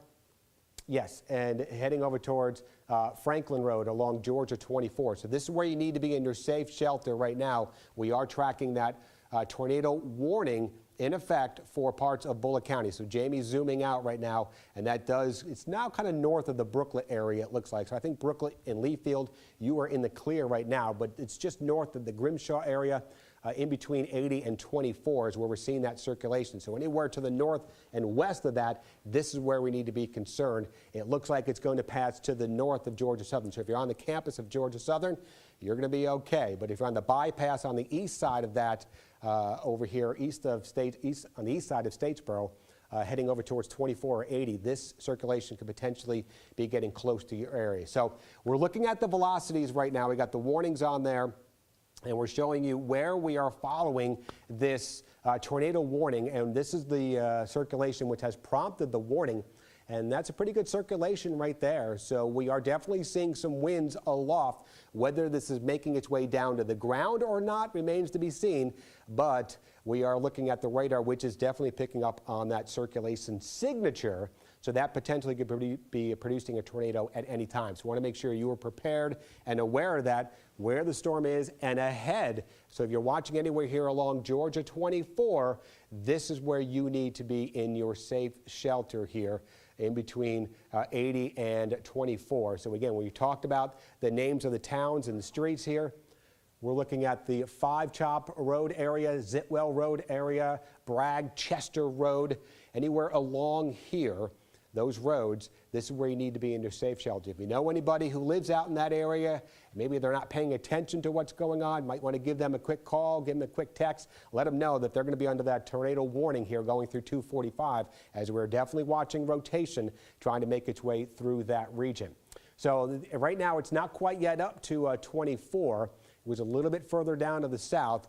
This scan here looks a little bit better. This is the correlation coefficient. So basically the correlation coefficient is what we're looking at right here. That tells us what's into the air, any type of debris signatures. When we look at the correlation, we want to see everything the same. So raindrops will have the same correlation all around them. If you have any type of debris in there, whether it's any type of metal or wood, it'll have a different correlation than the rain, and it will show up here as a debris signature. So there is the velocity again And this is showing us where we are looking at that rotation here just north of Highway 80, north of Brooklet, north of the Grimshaw area. This is going to continue to make its way out to the north-northwest. It's moving at about 20 miles per hour. That's moving pretty quickly. That signature still holding together. We're seeing that right now over in the Stanford Drive area, heading up towards Zetwell Road. We are seeing that in the Burkhalter Road region here, where it looks like it runs into Zetwell Drive. So if you're over in that intersection, this circulation is probably right over your area now. Again, this scan is probably a minute or two old, with it moving about 20 miles per hour. It's continuing to work its way up right over here towards over Zetwell Road region, and then continuing to head over towards Georgia 24. So again, make sure if you're watching this, we want to make sure you are aware that that potential is going to be there for this to actually be producing a tornado. We hearing anything in chat, Jamie, about this actually of any type of damage or anything over in that region? Of Statesboro, and that was 2 minutes ago. Yeah, so we're in the National Weather Service chat area, and they're talking about an impressive signature into that region. It's the same one that we are showing you right now. That's why we have that tornado warning, as you can see in that outlined red area, including the east side of Statesboro, especially on the bypass of 301 into the Cleto area, right over, it looks like Georgia 24. That's where we are seeing the thunderstorm, the heavier rain band, the thunderstorm capable of producing that tornado in that region. So this is a look at the reflectivity showing us where we're seeing the heavier rain. And if you look at the velocity, that tells us exactly where we are looking at the winds inside that storm, which could potentially be producing that isolated tornado. And here at 229, you can see that scan really picking up that tornado signature right there. That is the rotation signature. We got the reds here with a little bit of some green embedded in there. Those are the reds, which are the winds which are going away from the radar, and the green is the winds which are going towards the radar, which is located up in northern areas of Jasper County. So that tells us we're definitely seeing rotation in there. It doesn't tell us if it's making its way down to the ground. That's where we need reports on the ground if we hear any reports of any damage. We do look at the correlation coefficient as well. That's another tool that we have to see if there's any type of debris lofted up into the air. But normally these types of tornado warnings are usually very quick. You get a lot of rotation in there pretty quickly, and then it usually dissipates like we saw earlier this morning. So that's the latest scan. That's looking much better than the last scan that we just saw out there. But we're still seeing some very strong winds embedded in here as it's crossing over the Jones Mill Road area, the Youngblood Road region. The tornadic signature not as impressive as it was during that last scan. So hopefully that trend of a weakening trend in that rotation will continue as the storm moves over there. So let's take a little larger view. Can you put that back into motion too? Take a little larger view. A wider view, just right there, that's good. And then just put that into motion over the last half hour just to show you where we have that debris signature. So you can see the motion of that. There's where it kind of started. Didn't last all that long, and now it looks like it's getting not as impressive, but it's passing here a little bit more out to the northwest, getting over towards 24 and 301, the intersection there on the east side of the Statesboro over in the bypass area. Georgia Southern, again, this rotation is passing out to your north. You're going to be okay with that. We switch, kind of zoom on in a little bit if we could over in that area, seeing a lot of the heavier rain. But it's going to be right over here. Here's a 24-301 intersection. That's where the velocity signature is showing us where we're seeing that potential stronger winds, not as impressive as it was just a couple minutes ago on that last scan. But the Weather Service is going to keep that warning going just to make sure. We'll probably give it another scan or two to make sure they're not seeing any type of redevelopment with this. Sometimes these tornadic signatures can reappear pretty quickly out there. But as of right now, we put that back on. There's a tornado warning, which includes parts of Statesboro, at least on the east and north side, not including Georgia Southern. You're not under this warning as of right now. And we put the back on the velocity, which really shows us where that storm is. And that is the one which is now moving into the 301 area. And it's going to be somewhere in this general region right here. So that, again, it's not looking as impressive as it was earlier. It's probably a little bit further out over here, closer to the Brandon Road, Moss Creek Circle, the Pegwin Boulevard, Eastview Apartments Road. Here's 24, and this is the 301 intersection. That's about where that circulation was trying to move. Again, not as impressive as it was just on the last couple of scans, but we still have that tornado warning going for that area. And again, a lot of this activity can happen very quickly. You want to make sure you have those alerts turned on. If you have the WTOC First Alert weather app, and those alerts are turned on, you're probably getting an alert on your phone right now, alerting you of that tornado warning for that area. And that does continue here for about the next 12 minutes or so. But we're looking at that storm a little bit weaker, it looks like, what we are seeing right now than when it was just a couple minutes ago. That's definitely some good news. So there's a look at the reflectivity, and that was the storm. You saw a lot more of the red in the reflectivity, much stronger rain embedded in that. But as far as the winds are concerned, the velocity shows us that we had a much better velocity signature with that as it moved through that area. But as of right now, we're still seeing some stronger winds. But you saw that brief little couplet right there, couple of scans. Now it's just approaching 24, not as oppressive, but you're still going to get some very gustier winds associated with this. These rain bands tend to get up higher into the atmosphere. We have some of the stronger winds. Heavier rain can really just tap into that moisture and bring those stronger winds down to the ground. So you're going to get some stronger winds. At times you can get a little bit of some circulation, as this is really associated with Hurricane Idalia. There's a rotation embedded in that entire system. So that's what we are seeing in here. A lot of times you can get that rotation with these heavier rain bands and thunderstorms trying to make their way through the area. So Bullitt County, the National Weather Service says, you know, they're saying the same thing we are. The storm is definitely weakened. That could have produced that tornado. But the National Weather Service is just not ready yet to cancel it, given the fact that the storms have been cycling. Yeah, so what the cycling means, again, so when they had that rotation in there, we saw that just about 3-4 minutes ago. Sometimes they can weaken, but then re-intensify and create another area of rotation. So they're going to keep this warning going through about 2:45. But as of right now, again, it looks much weaker, not seeing much impressive rotation embedded in here. So that's definitely some good news. But we're still going to get some of the gustier winds associated with that. And like the Weather Service was saying in their chat, which we are monitoring here, there's a potential for this to, again, strengthen or cycle back up and get a little tighter rotation in there.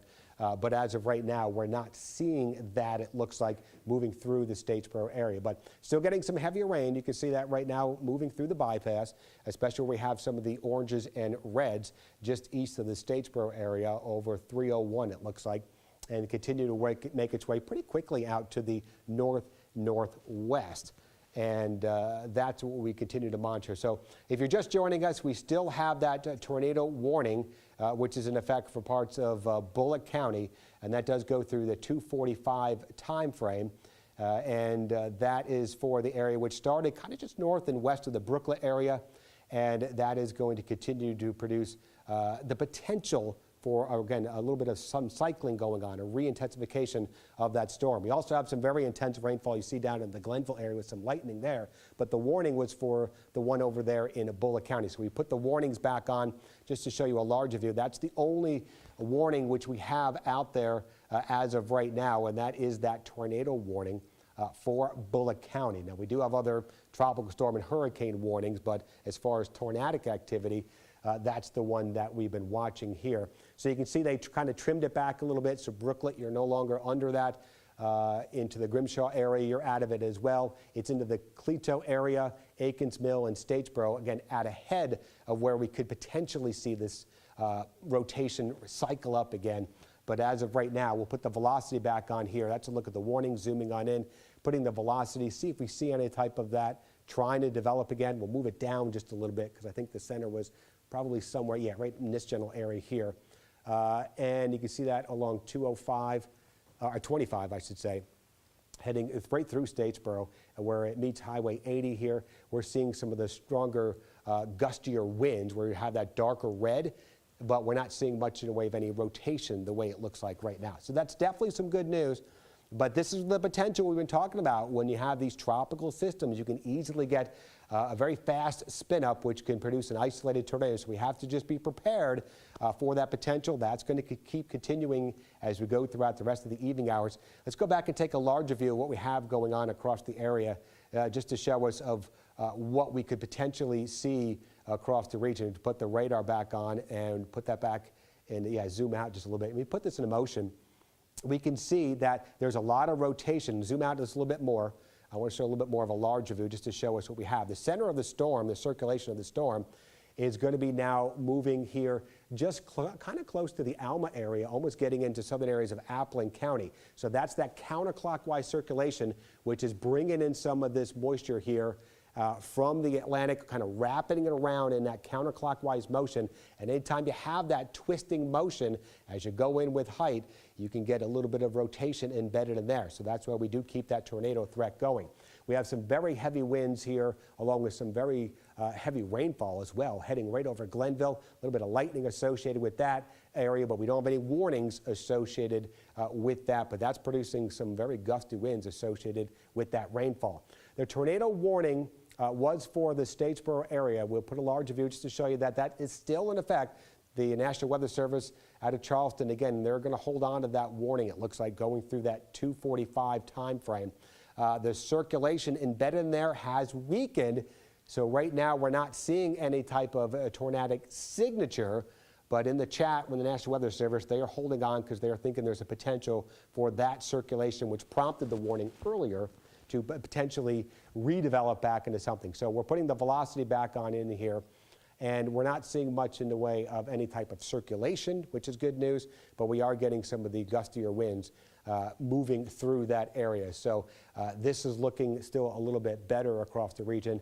Still easily 30+ mile-per-hour winds could be associated with some of that rain making its way through Statesboro, heading up towards Hope You Like It, just south of the Cleto area. So that's looking better across the region. Just for fun, can we just go ahead and zoom this down? Keep it in the velocity mode. I want to see what the winds look like with that heavier rain band down in the Glenville area, just to see what's going on with that, because it's looking a little bit better over there in the Statesboro region. So heading down into the Glenville area, still getting a lot of the green. The green, again, is winds are going towards the radar, located up. You can see that the little scan there, the sweep. It's coming out of northern areas of Jasper County, and that's the wind going towards the radar. The red, which is going away from the radar, but we don't have any tight circulation out there, which is going to be worrisome for any type of tornadic activity. But it's certainly going to produce some very gusty winds, along with the very heavy rainfall moving through parts of Tattnall County right now. And that'll be what we continue to see as this storm continues to get closer to our area. It's just now getting into some of our southern, southwestern regions, and that's where the strongest winds are going to be, closer to that center. So a lot of our inland areas are going to see the strongest winds, and I think we're going to see more of the heaviest rainfall.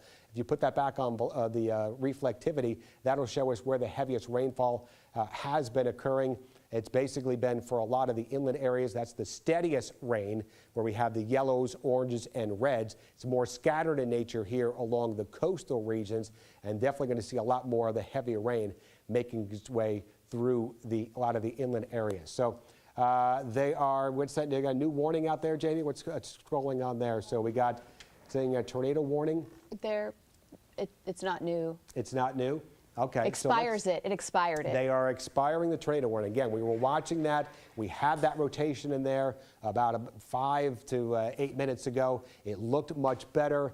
The National Weather Service said they were going to hold on to that just till 2:45. They've now looked at it and says, yeah, they're going to go ahead and expire it. Sometimes it takes a minute or two for it to clear our system, but we're watching the chat on there, on the National Weather Service chat, and they say they are not seeing any circulation at this time. They were going to allow that warning to expire. So that's definitely some good news, but just make sure you got those alerts turned on, because we can easily see any type of these rain bands produce another quick little spin up, and we're definitely going to be here throughout the afternoon to make sure if we do have any, we'll get that information to you as quickly as possible.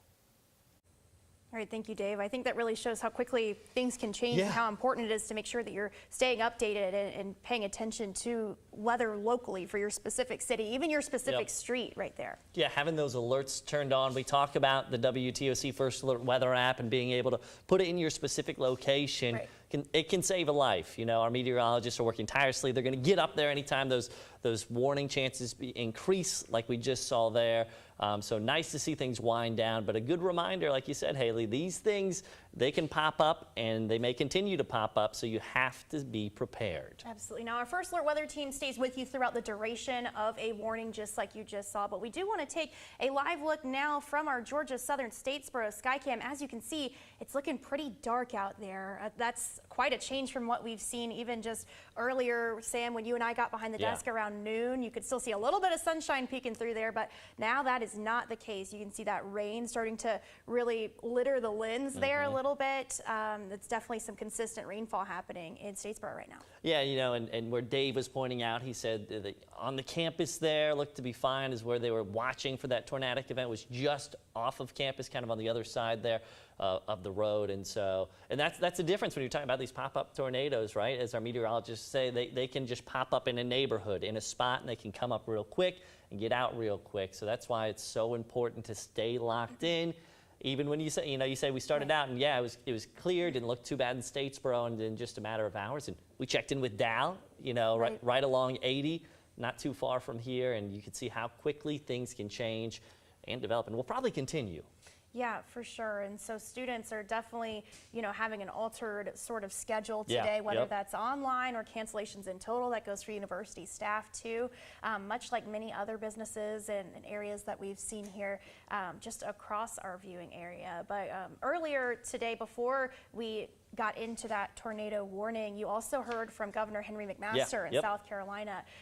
He gave his update earlier today just about what they're expecting and what they're anticipating in South Carolina. And it's a lot of the same messaging. It's, make sure you're staying inside. Do not hit the roads if you don't have to. I believe the latest numbers from the state of South Carolina, again, this is South Carolina, they're looking at a potential for 200,000 statewide power outages. That's just an anticipated number that they threw out in their press conference. That was after 2 p.m. So that was, again, in this hour. That's the most up-to-date number that they are expecting right now. But, another press conference that we're looking for is from President Joe Biden. Now, he was set to speak, I think we first brought that up to you about an hour ago. I believe that he's getting closer to speaking now at this point. So we will be sure to take that on air in full when that is available, Sam. Yeah, no, he's getting ready right now. And you pointed out, Lindsay, I'm so sorry, Haley, when you were talking about, we've had everybody jump in here. I understand. When we're talking about this, and we're going to get to President Joe Biden right now. It does appear he is ready. Let's take a live look here.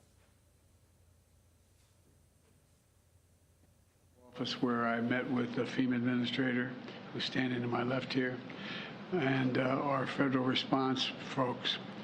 And early Monday morning, long before the storm made landfall, I spoke with Governor DeSantis and approved an early request for emergency declaration to enable him to have the full support ahead of time to protect the people's lives in the state of Florida. We surged personnel to Florida to help the state move people quickly to safety and out of a danger zone, and to help the governor and his team to the greatest degree possible in advance of the hurricane's arrival.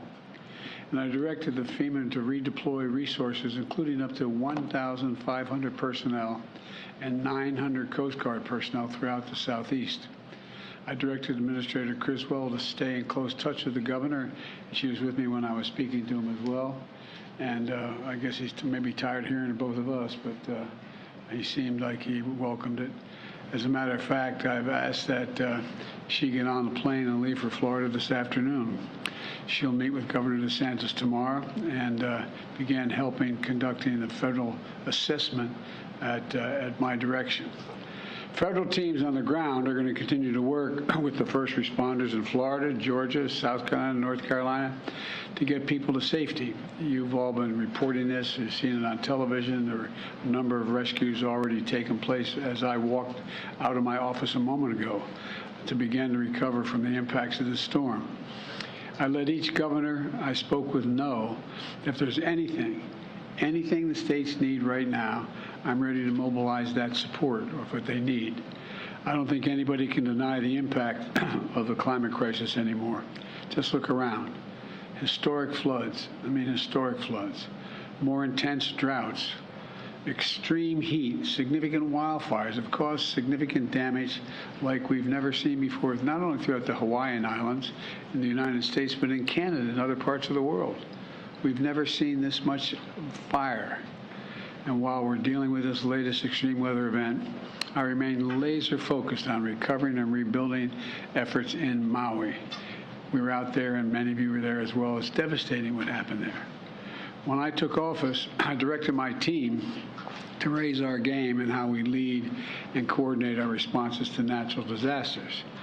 And because I've been around a while and I've known how these function, to ensure we met people where they are when they need our help the most.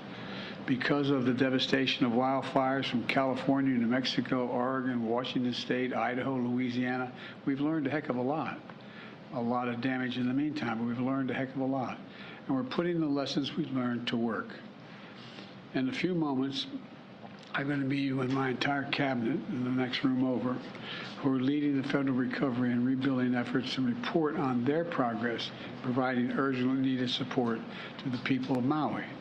If I can note for just parenthetically for just a moment, you know, when you have your home washed away, when you are a fire that's taken your home away, when your school has been destroyed and there's no way you can't send your kid to school, these are urgent needs. And no matter how bright, how informed, how wealthy, how poor they are, they just need reassurance. So how in God's name are I going to get through this? Well, Jill and I saw the devastation in Maui firsthand. And I want to thank Governor Josh Green, who's doing one hell of a job. Along with their congressional delegation, there's total unity out there. And for everything they're doing to support the recovery effort.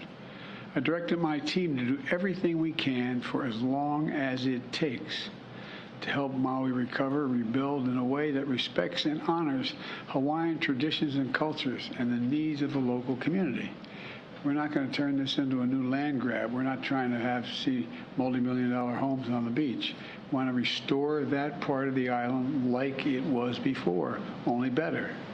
To that end, when I was on the island last week, I appointed Bob Fenton, one of the nation's leading emergency managers, and I mean that, that's not hyperbole, who's been on the ground in Hawaii since before the fires erupted as our chief federal response coordinator to lead our long-term recovery on Maui.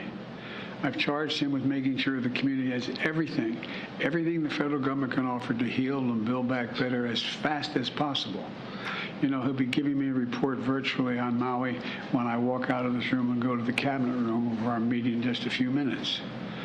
And as an example of our commitment, we're not only building back, but we're going to build back stronger and more resilient future, which means we need to be ready to withstand any challenge coming our way in rebuilding the way that Maui wants to rebuild, the nature of the rebuilding.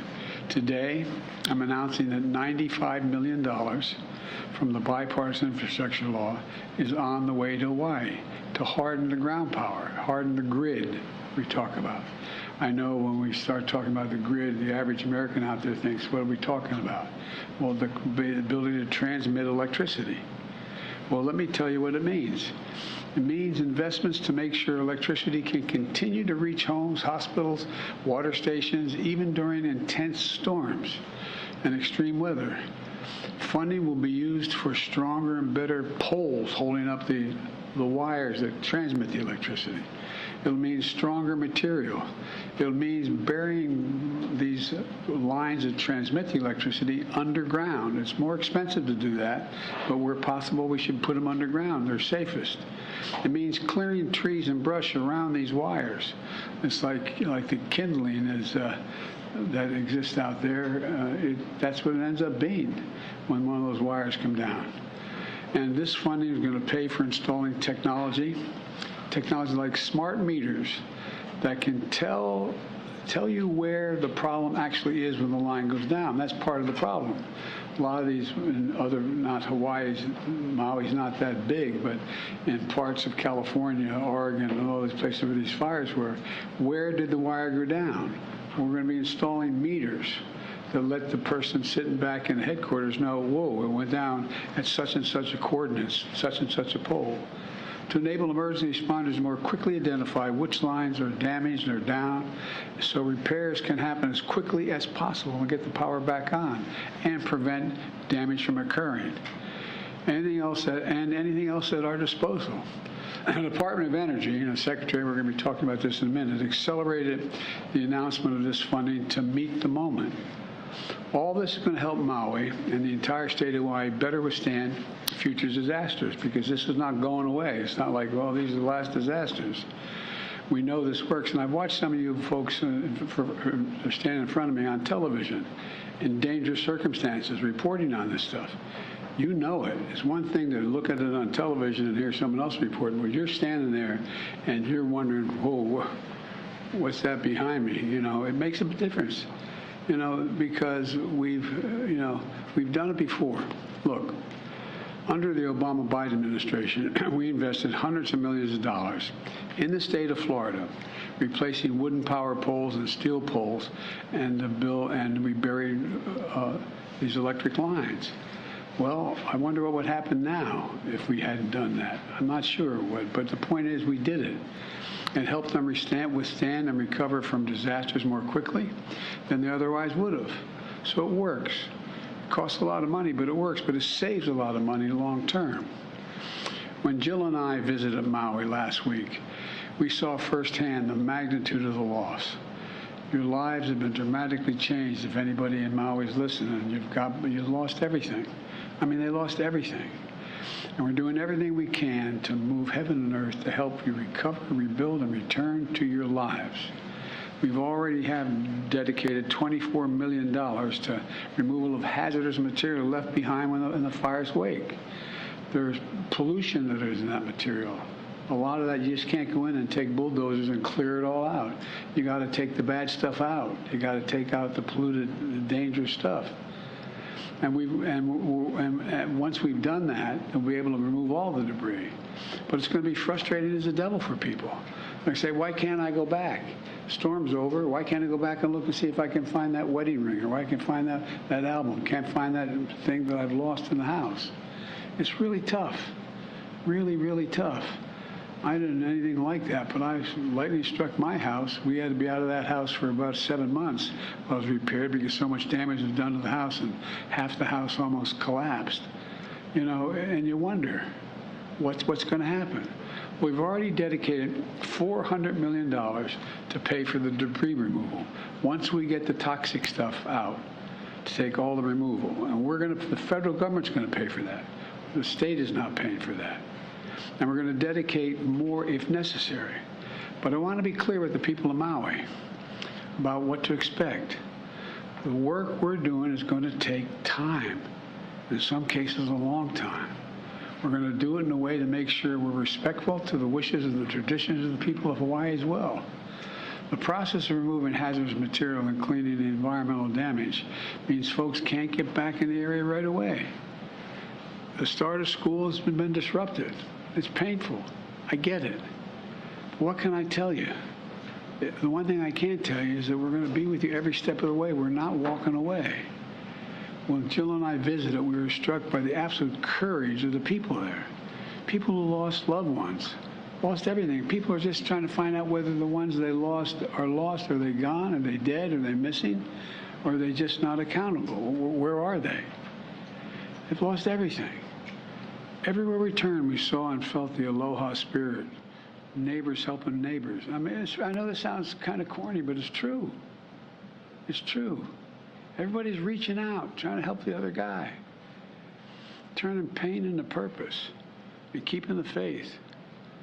I've directed my administration to continue working with urgency and focus to help the people of Maui on their journey of recovery and healing. And we're going to make sure you are healed and you're in better shape than before. I said when I was on the island last week, we're not leaving until the job's done. And we'll be there as long as it takes. I know there's a lot of questions you probably have. I'll take a few, but I have a cabinet meeting coming up right away. Yes. Mr. President, can you assure Americans that the federal government is going to have the emergency funding that they need to get through this hurricane season? The answer is, if I can't do that, I'm going to point out why. How can we not respond? My God, how can we not respond to these needs? And so I'm confident, even though there's a lot of talk from some of our friends up on the Hill about the cost, we got to do it. This is the United States of America. Yes. Mr. President, Governor DeSantis is also running for president. You are running for re-election. Do you sense any politics in your conversations with him about this issue? No, believe it or not, I know that sounds strange, especially how the nature of politics today. But you know, I was down there when the last major storm. I spent a lot of time with him, walking from village to from community to community, making sure he had what he needed to get it done. I think he trusts my judgment and my desire to help, and I trust him to be able to suggest that this is not about politics, it's about taking care of the people of the state. Mr. President, on the hurricane, in your conversations with the governors, is there anything that you've heard from them that gives you pause? Things that you think need to be there that are not quite there yet? And secondly, are you making any contingency plans on your own schedule, either with this Labor Day, with your own personal travels, and also for your international travels that are coming up next week? That are you going to need to reshuffle things? Well, I may. I just don't know yet. And first of all, each of the governors seem to be focused. And I think what's changing, particularly the governors from North South Carolina as well as Georgia, is there wasn't an anticipation that it'd be moving up the coast. They were hopeful, and initially it looked like it was going to go further east and not affect them. So I think they're all in the process of rapidly focusing on what may happen, what may not happen, and what I hope the people of those states listen to is the warnings when they come from I mean, a lot of it, they may not see 130-mile-an-hour winds coming through, but guess what? You may also be on the shore and low-lying area and have a 8-foot surge of wind surge coming from off the ocean. But they've all been through it. The guy furthest north, Governor Cooper, is really focused on it. I mean, they all are. I don't mean to pick, but I mean, he is the least likely to have the most impact occurring on his shores. But it's a lot of low-lying country. I was joking with him. I mean, my state is, when you have anything like a hurricane in my state, in Delaware and suburban and the eastern shore of Maryland, we're 3 feet above sea level, man. You worry about what those surges do. And that's the same thing still happening in Florida, because you're talking about the high tide, low tide, adding 3 feet and so on. So I found them all to be laser focused on what their needs were, and I asked them, but I think they're reassured that we're going to be there for whatever they need, including search and rescue off the shore of the Coast Guard and Coast Guard helicopters and the like. Mr. President. Mr. President, I have a question for you about, we talked a lot about power lines and having stronger poles. I was curious, some power companies have talked about potentially shutting off power when there's sort of high wind incidences for vast parts of the country. And I'm wondering if you think this is sort of an appropriate response by power companies, or if you think that they should be working to sort of harden their infrastructure more than just ending power when there's a... I think both. Look, it's very expensive to secure these power lines. Both in terms of the actual structure. We look out there and you see these large towers carrying multiple wires, and the wires are like that thick, and they're carrying an awful lot of energy. And sometimes those entire towers come down. I am not expert enough to know when it's appropriate to shut down that line. And that's one of the reasons why I think having the technology to have these meters on each of these facilities tells you where the danger is. So I can picture, I'm getting them beyond my expertise here, but... You're talking about huge numbers of Americans suddenly not having power because the company makes a determination that... Well, but by the way, we also know how many huge number of Americans have died, how many huge number of Americans have, for example, more forest has been burned to the ground since I've become, in the time I've been doing this, than the entire square miles of the state of Maryland. Imagine the entire state of Maryland burning to the ground. That's how much is already burned to the ground. So I think as we try to harden the capacity to transmit energy, it's not irrational to make a judgment that you may have to, in a certain circumstance, shut off the power. I just don't know enough to know the detail of how to do that. I mean, where that decision is made. That's why we're starting off. I was talking with Liz Sherwood-Randall, who handles this for me, about the need to put these meters along these so we know where the power is going down. You may be able to shut off parts. I just don't know enough to know that. Mr. President, are you concerned at all that a potential government shutdown would impact the recovery efforts? And what is your reaction to House Republicans who say that they're urging an investigation into the federal response in Maui? Well, I welcome a federal response in Maui. I think that they should go out and talk to every elected official, from the mayors to the governors to the United States senators to the congresspersons. I welcome, and once they go out and see it, then I'm sure they'll provide the money. Thank you all very much. Any concerns about your President McConnell's health? By the way, I just heard, literally coming out, and Mitch is a friend, as you know, not a joke. We always, I know people don't believe that's the case, but we have disagreements politically, but he's a good friend, and so I'm going to try to get in touch with him later this afternoon. I don't know enough to know. Do you think he's fit to serve and should run for re-election? Are you running? I am not, sir. Okay, all right. Thank you. Well, there you have it. The President of the United States flanked. There you heard the President of the United States speaking about the disaster that happened with the wildfires in Maui and also about Hurricane Idalia. And that, of course, is what we are following here. Thank you for joining us. I'm Mike Seeley. And I'm Dawn Baker. We want to get straight to our first alert weather team. Our chief meteorologist, Dave Turley, is working behind the scenes. We're going to go now to our first alert meteorologist, Jamie Erdol. And good afternoon if you're just joining us. And I want to show you the past several hours, the wind trend from Hurricane Idalia, and of course making landfall as a high-end Cat 3 storm.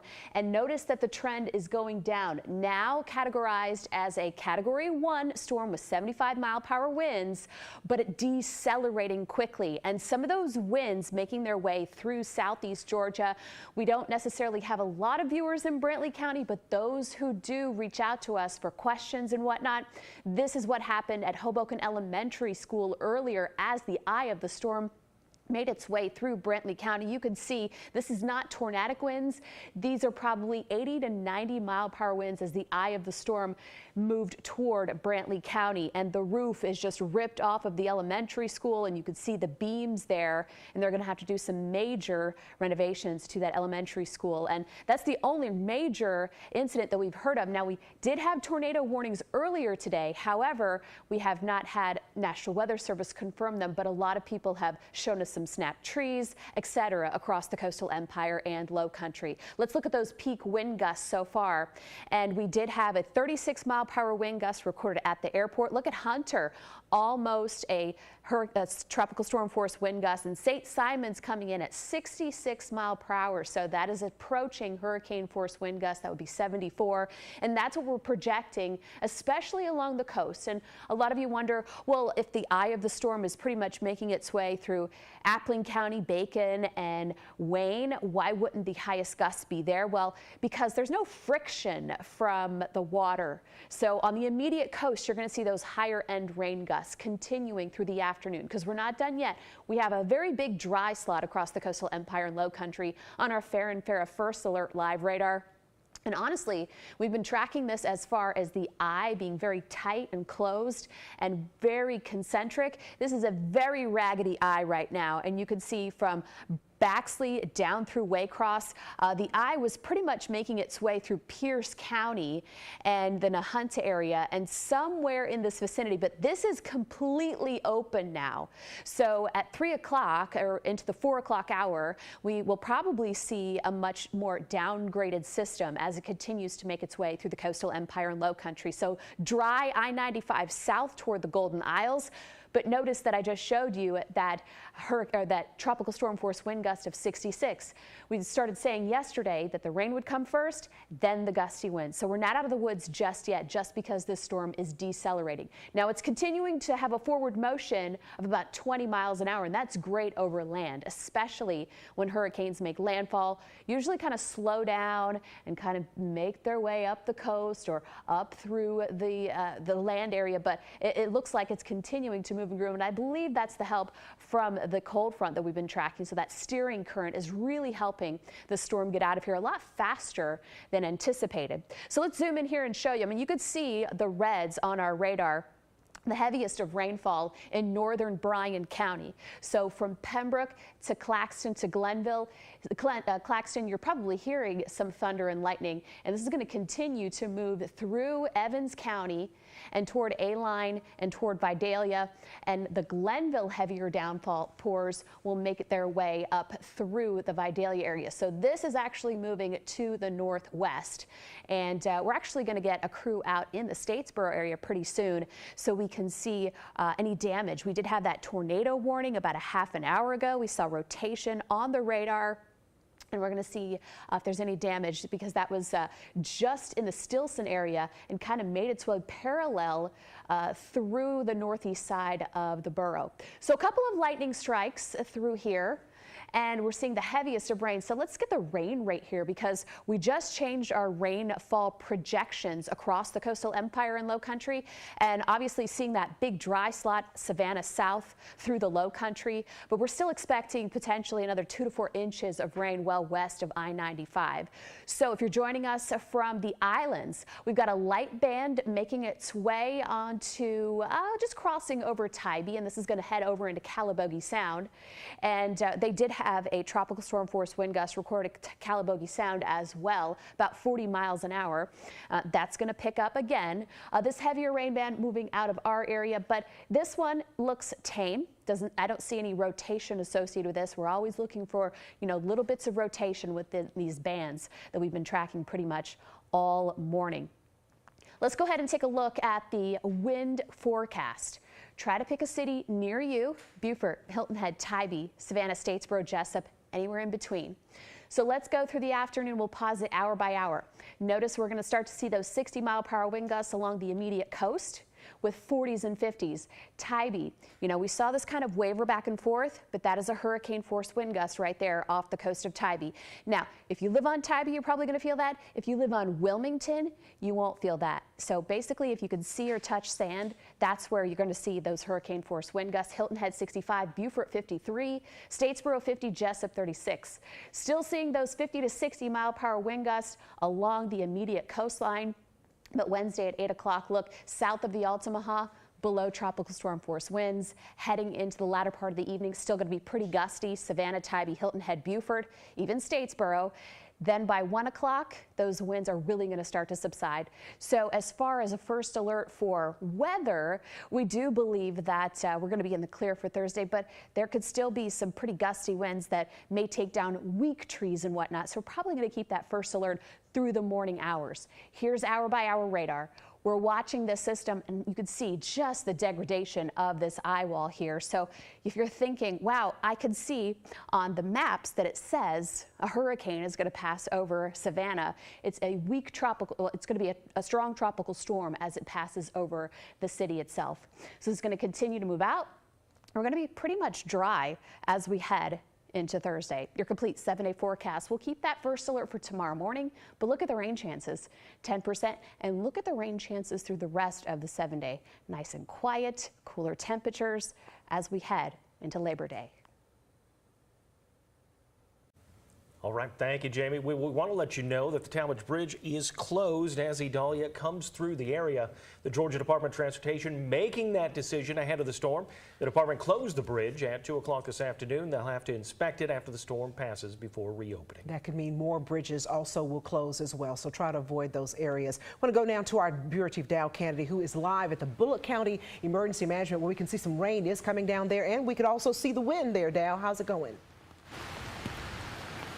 Dawn, things have picked up here in the last hour or so since the last time I talked with Sam a little earlier. But you can see the wind has intensified. Those bands are starting to come through more frequently. The rain is a lot heavier right now. And you may be thinking, okay, well, this is not bad. This is just rain. And if it were to stop right now, things would dry out pretty quickly. But once this accumulates over hours and hours into this evening, you're going to see storm drains could start backing up. You could see drain canals that will start getting higher levels of water. But then get out into the county, dirt roads, those are going to start deteriorating once that water has been there for a while, and especially if that water starts eroding over the top of the road. So they're asking people stay off the dirt roads unless it's absolutely necessary, because those are going to start deteriorating. But you can see back behind me, you can see where sometimes some of the sheets of rain that are coming across this parking lot, those are moving pretty quickly. You give an idea of what that wind is doing. And so right now they're asking people, get to where you're going to be and stay put for a while. Stay where you're going to be safe in a sturdy structure, your home, or wherever you're going to feel comfortable. Get there and stay there. Have everything that you need, or do without it for a little while. Just sit tight and ride this storm out. Talking with 911, they had not, as of a few minutes ago, had not gotten any reports of damage from that tornado warning. There was a sighting, but no damage reported so far. Now, that could change through the afternoon, and of course, we'll stay in touch with them if we hear anything. But for right now, it's just the amount of rain that is coming in and the wind. Another concern will start to be trees falling, because once the ground gets so saturated, when the wind comes along, those trees, it's easy to uproot them. You'll just see the entire root ball come up into the air. So they're watching out for those. Those could start blocking roads. Those could come down on power lines. So lots of potential problems. They are braced for those right now. The road crews are on standby. Sheriff's deputies are still out checking in different parts of the county to make sure things are okay and getting something reported as soon as there's a problem. But as soon as the worst of these winds start coming through, lots of those emergency personnel are going to have to sit tight and wait for it to subside. You may be able to hear that rain hitting my raincoat right now. The wind is picked up. You can definitely hear that. We're getting one of those bands right now. So the conditions are continuing to escalate as we get closer and closer, as the eye starts moving up through this inland area. We're going to continue to follow this. We will keep you abreast of any emergency information that needs to go out. Going to send things back to you, but for right now, live in Statesboro, Dow Kennedy, WTOC News. All right, thank you, Dow. We are seeing the conditions there in Statesboro and Bullock County. We want everybody to be prepared, and as Dow said, the big concern, the wind, the trees coming down on power lines, power going out, things like that. So do be aware of that situation in Bullock County as well. And also just try to get off the roads if you possibly can, because it is a dangerous situation, especially as we get darker and the storms get closer. It gets darker before that 7:30, 8 o'clock time. Want to make sure that you are careful so you can see that water, you can see the debris if you need to go around it. Right now, we're going to go to McIntosh County live, where our Simone McKinney is standing by live.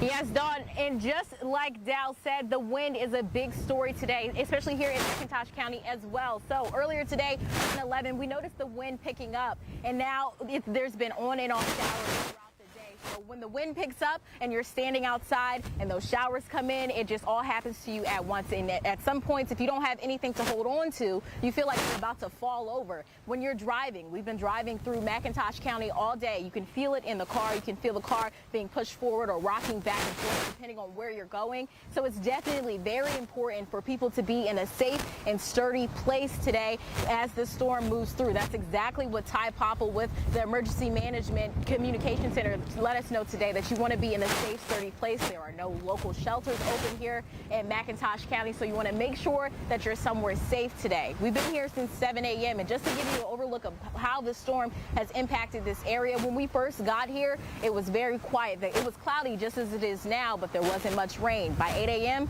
there was heavy downpours, and then the showers started to be on and off from then. like I said, at 11, then the wind started to pick up, and it's been continuing to pick up. Right now, we are in a parking lot area, and there's just water all through here, and it's moving towards the river with ease because this wind is so strong. So you want to make sure you're in a safe, sturdy place today as the storm continues to move through. We have gotten reports of thousands of power outages. While some of them have been restored, the power outages do continue. So you make sure that you are connected with your power company to know exactly what to do and who to call if you do lose power. Live in McIntosh County, Simone McKinney, WTOC News. Thanks a lot, Simone. As we can see, the winds really picking up out there. And of course, we are advising all of our people to be extra safe when it gets too rough to come inside. I know a lot of times when we have these hurricanes and things coming through, civilians, we'll call them, like to go out and imitate reporters. But just bear in mind, we're always in touch with emergency management, with police officers. So we're trying to keep our people safe. And speaking of being safe, somewhere you shouldn't go today, Tybee Island. That's where our Camille Syed is. Let's check in with her live, see what's happening there. We see some sandbags behind you at some of the businesses. Hey, Mike, Dawn, that's right. I'm right outside of the pier, right outside of the Parking Services Code Enforcement building. Take a look at the sandbags they have lined up here just in case of flooding that could happen later today. Also at the top of the building, if you look up, you can see a little bit of damage, just a piece of the building coming off there. The wind is much heavier now than it was when we first got out here, maybe 2 or 3 hours ago. I'm going to bring in the fire chief for Tybee Island. This is Chief Jeremy Kendrick. Tell me a little bit about what you all are up to right now. I've seen you, riding around, checking locations. So right now we're starting to experience the winds. We've had a couple of road signs that have been twisting and buckling. They've been quickly repaired. As you can see, we're starting to see some, minor infrastructure damage. Nothing major at this time. I don't have any reports of electrical outage at this time that we know of. Other than that, just monitoring and, waiting for the rest of it to really get here. To see what takes place. When it gets dark, it's going to be different, obviously from your visual. So we're encouraging everybody to stay in place just for the safety of them. As you can tell, you've been out here for a few minutes. The wind it's picked up big time. So we're just encouraging everybody to shelter in place. Absolutely, Chief. Like you said, the wind is definitely picking up. Are there any areas around the island that you all are focusing your efforts a little bit more in, anywhere that's more prone to flooding, power outages, anything like that? So Lewis Avenue, those areas, Jones Street, Jones Avenue, Phoenician, the south end, it's prone for flooding. The wind is really, really heavy here on the south end of the beach of Tybee compared to the north end. That's what we're really concerned with too, so it's just we're monitoring everything that we can, and we're just trying to keep everything afloat. Thank God the power hasn't been knocked out yet, and we're hoping that maybe it won't, but I doubt it. But what I've been saying all week, be sure to have your flashlights, have your insurance policies in place if your home starts receiving damages. Just be careful, Think about your family, take care of your animals. Absolutely. I mean, me and you can barely stand right now. We're being pushed back a little bit. There have been some people out here on the beach. Any word for them to, shelter in place, stay home? Yeah, go home. You got no business being out there on the beach. I mean, this is not safe. It's just not safe. When the tide is out, rip tides are more, happening more and more, than when the tide's in. Don't be on the beach, don't just go inside, Absolutely. Is there any certain time that you all are expecting, the biggest impacts from Idalia here? So what I've been looking at, and it's not confirmed, but I'm thinking around 5 this afternoon is when we're expecting that. But looks like it's already happening now. So, and this is just the front of it. I don't think we've got the full comb coming around yet. So this is what we're already starting to deal with. Absolutely. So, but we're just trying to keep everything up afloat. Absolutely. Thank you so much, Chief, for joining us. We really appreciate it. I know you have a busy schedule, but we appreciate you keeping our viewers up to date on all the things happening here on Tybee. And folks, we want you to stick with WTOC. Our crews will be out here all day and night to make sure to bring you the latest, what we're feeling. I mean, we've already seen an increase in the wind gusts out here, so just be safe. And like Chief said, stay home. I'm going to send it back to you all at the studio. Reporting live on Tybee Island, Camille Syed, WTOC News. See that wind really picking up there, Camille, and I hope, and the Chief as well, I hope you all will go inside at least for a little while until hopefully that settles down a little bit, because it's not exactly safe out there anymore. Yeah, we also want to let you know, because of the weather and some of those trees and power lines could be down in other areas, we want to let you know the latest on school districts that are closing for tomorrow or switching to virtual. Bullock County, Liberty County, Bryan County, Scriven, Long, Effingham County, all closed for tomorrow.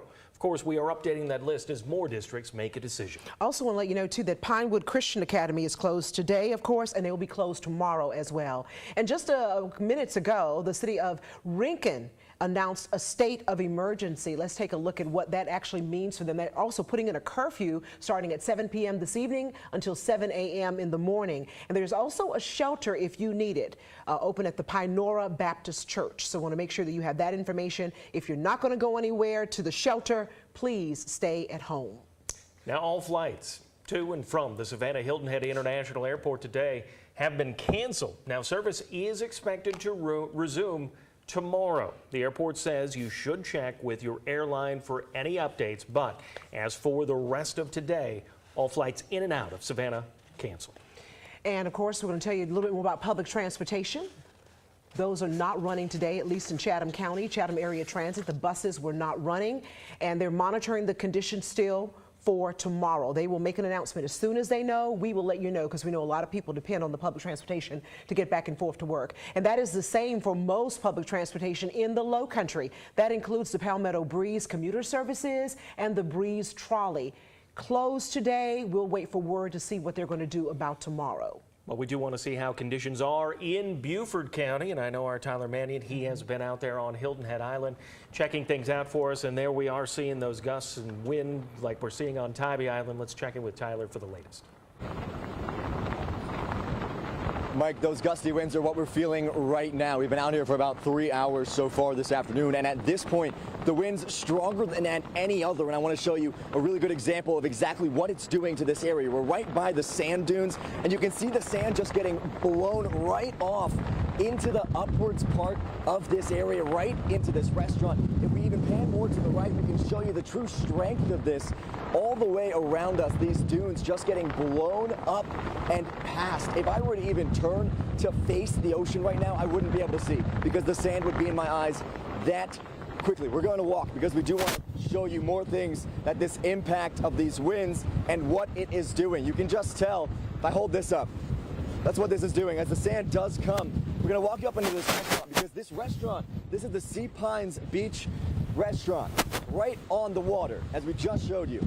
And right now, as the sand is coming and pelting us this way, it would be doing that to folks out trying to eat a meal. Of course, it's shut down, just like everything else around this area today. As we continue to have Hurricane Idalia get closer and closer, we are getting these wind gusts even coming stronger. I'm going to show you what they did at this restaurant in particular to try to mitigate any projectiles being thrown as we get these stronger winds.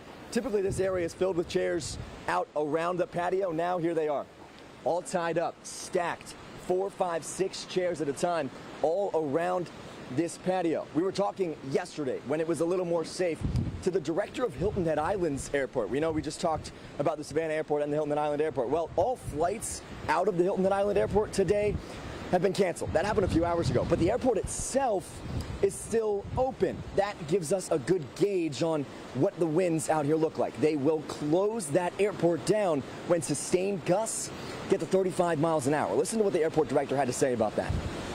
Sustained winds of 35 miles an hour, which is fairly substantial when it's sustained.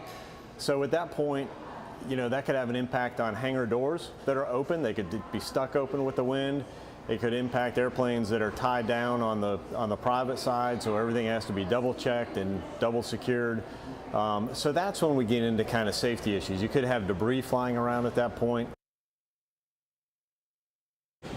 We'll be in continued contact with John Rembolt, the Hilton Head Airport's director who you just heard from, to find out when they do close down that airport. It's something that happened last year as Hurricane Ian approached. They did shut down the Hilton Island Airport. We'll be monitoring to see if that happens again today. Again, that gives us a gauge as to when we see 35-mile-an-hour sustained winds out here on Hilton Head Island. So at least at the airport, or their officials have not seen that yet out here. Like I said earlier, though, this is the strongest winds we've been seeing throughout the day. And as we step kind of into this tunnel area created by this restaurant and the structure of it, you can see the light fixtures above that are just being thrown with this wind, along with all the trees around this area. Those light fixtures, really a good example of what this wind is doing to just everyday mundane objects. So you can see there's 3 of them behind me, and all of them going different directions as these winds shift, as these rains shift. We are now just starting to get a drizzle come in sideways as well. Actually, let's even just show you some of these trees, because Hilton Head, a lot of these palmetto trees, obviously this is Palmetto State, you can see the branches of those just getting thrown around as if they're not even there. As we're going to be continuing to monitor these conditions out on Hilton Island, we'll take you out to the beach in a little bit as well to show you what the surf and the waves look like. The word on that is to stay away from the water, stay away from the beach. People have been doing a good job about that for the most part. We know these conditions are only going to worsen. We'll keep you updated as much as we can on them. But for now, Mike, Dawn, back to you all in the studio. Thank you, Tyler. There we're seeing conditions out on Hilton Head Island with those gusty winds, same as what we're seeing out on Tybee. A little bit different in some areas as you move inland. That is true, and it's good to see how everyone is just making sure they're doing everything they possibly can to eliminate as much damage as possible. And it's hard to predict what exactly is going to happen, but we also always know things outside need to be tied down. It was good to see that that restaurant had done all that it possibly could do. Tyler, get inside for a moment. Let's check in now with our Flint.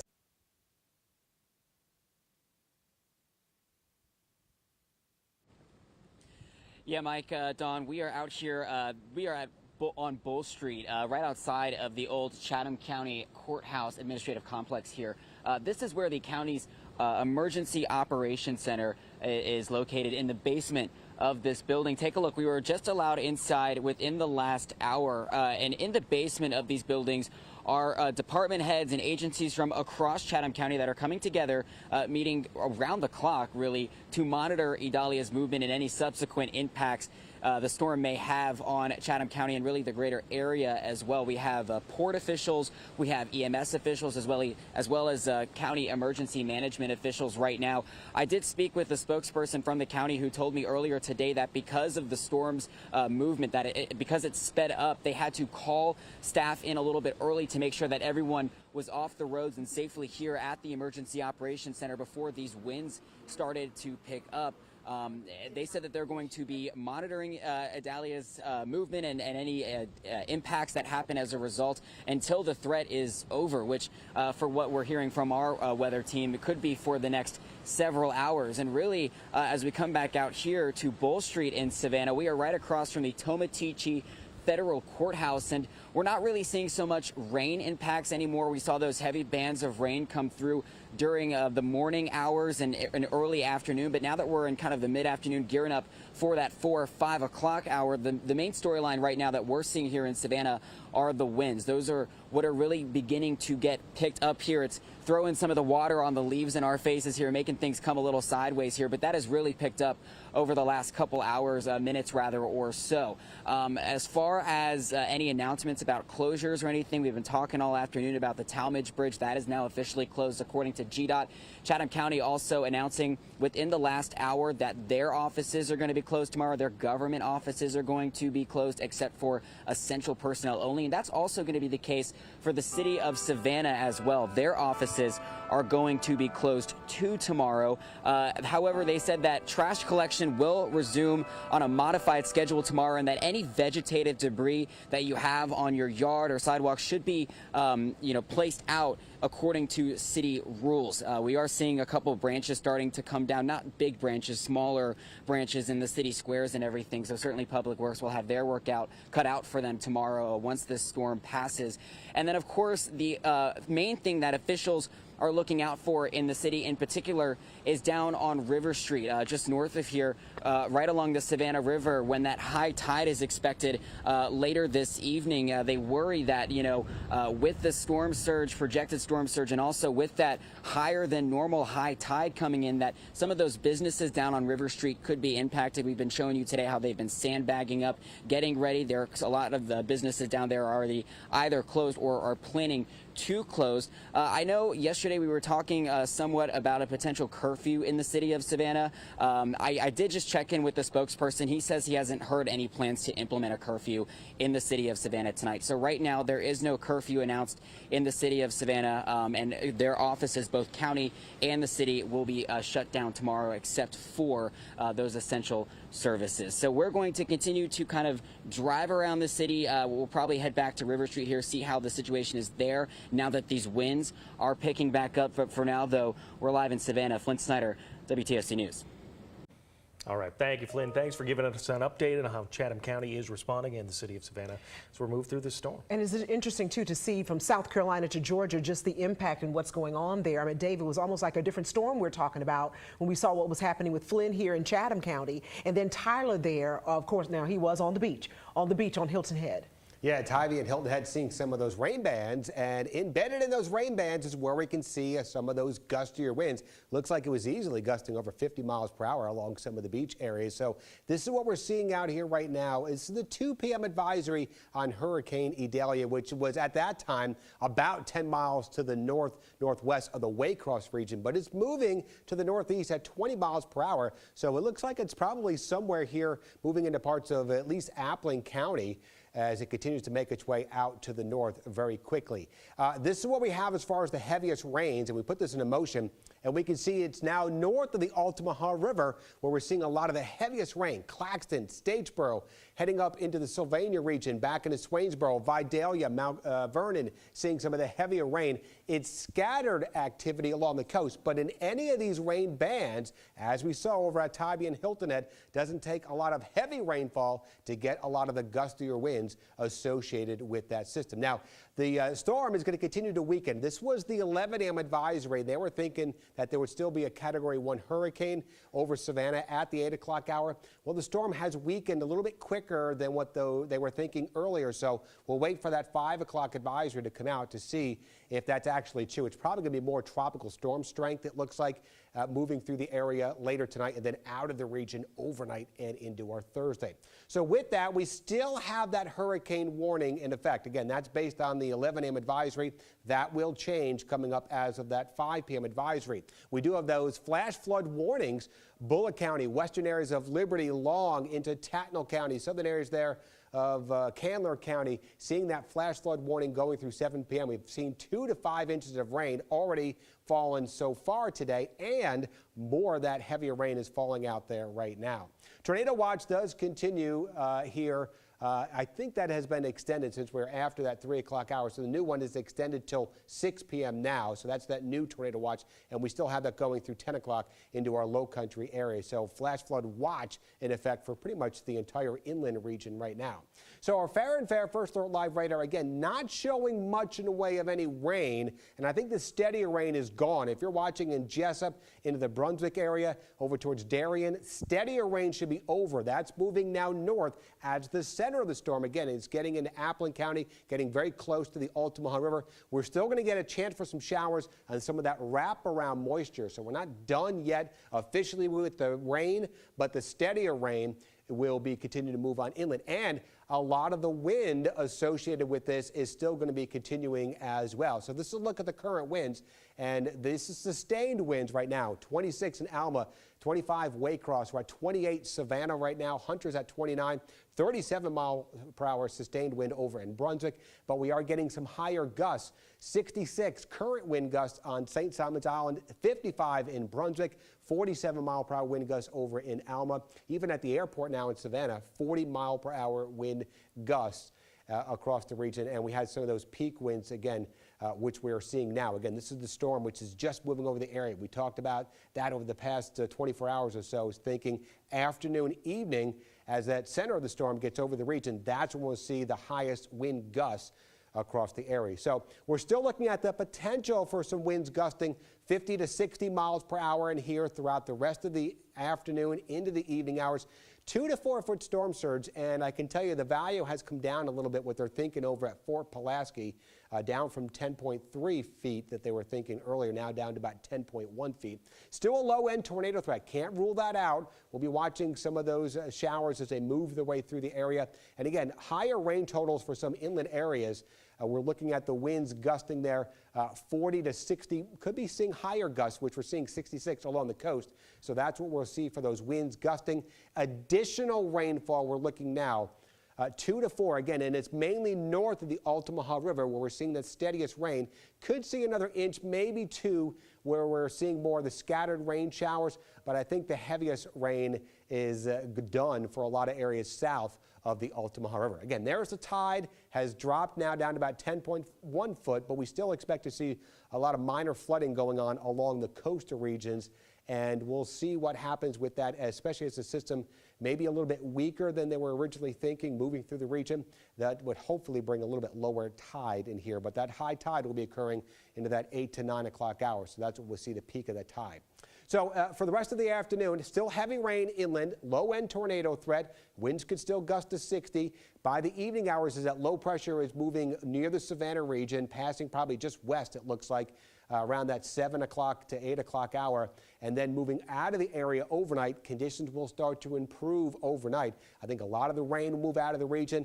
We're still going to be a little breezy, especially in the low country areas overnight. Could see winds gusting 30 to 35 miles per hour. But as far as additional rainfall, a lot of that would already be over with once you get after midnight. But there could be some cleanup, some debris on the roads. Trees could come down. Power outages are going to be the concern for the rest of the evening out. The winds are going to be starting to increase out there, and the grounds are already saturated from the rain.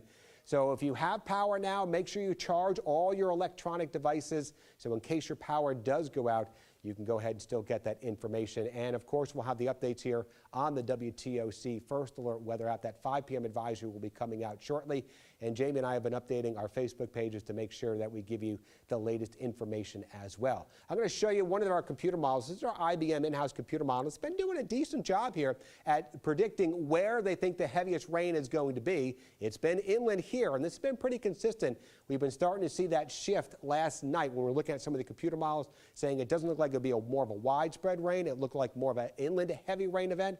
And that's exactly what we've been seeing in here today. And that continues to see that continue to move out of the area by 6 o'clock. The center probably getting somewhere close to the I-16 area, maybe near Statesboro or in these southern areas there of Bullock County.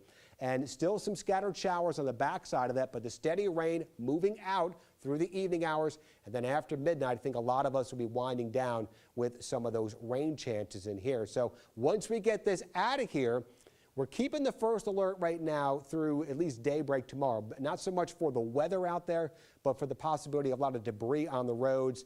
Again, sun just coming up there as you get into that daybreak time frame. So we're concerned a little bit about that. But weather-wise, we're looking better, especially in the afternoon. And we're going to keep that nice weather going into our Labor Day weekend with a lot of sunshine. Temperatures will be in the 80s for highs and lows back into the 60s. All right, thank you, Dave. We do want to let you know right now, Liberty County has set up an information hotline for anyone who has questions about Idalia or to report any storm damage. That number is right there on your screen. You can see the number, 912-368-2202. The Liberty County Emergency Management Agency asking you not to call 911 unless it is truly an emergency. Let's look at some new video coming in from Sarasota, Florida. Take a look at the flooded streets there. And this is what we talk about when there's that possibility for storm surge. Water is very high, very dangerous. It's good to see there aren't people out there in it, but that's the story that we're seeing from that area right now. And as we know, that storm came in through Florida and left its impact. So when we tell you about storm surge, I think that we've been very fortunate here. I can only remember 1 or 2 storms where we actually had all that water that came up through Tybee Island and filled the streets, and then the canals filled in Chatham County and surrounding areas. But it happens pretty quickly, and it is very dangerous. And that's what I was going to say too. The storm actually made landfall higher north. I mean, Sarasota is south of Tampa, so for it to have those rip currents and those waves just lapping up and filling up the streets there, that is one of the major concerns where that water will get you. Also, another concern with all this is the high winds, and we can see that this is a quick look at the statewide outage map.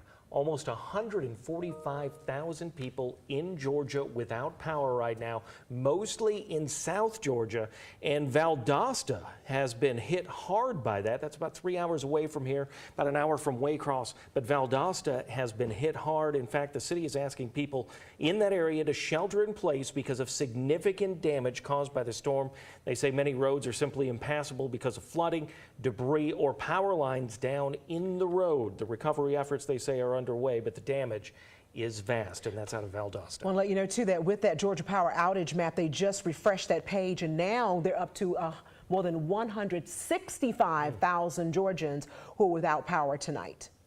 That is very significant, and we know that storm is still moving, and it is still moving into our area. So we want to make sure that even though you may be somewhere where you're feeling like, oh, it's not even raining, or the wind is just light right now, these are changing conditions which makes them very dangerous. Just make sure you stay tuned and update with your WTOC weather app, and right here on WTOC, we will be with you online, on the air, any way that we can get the information to you. So make sure that you are aware, and if you don't have to go out for an absolute emergency, please stay at home.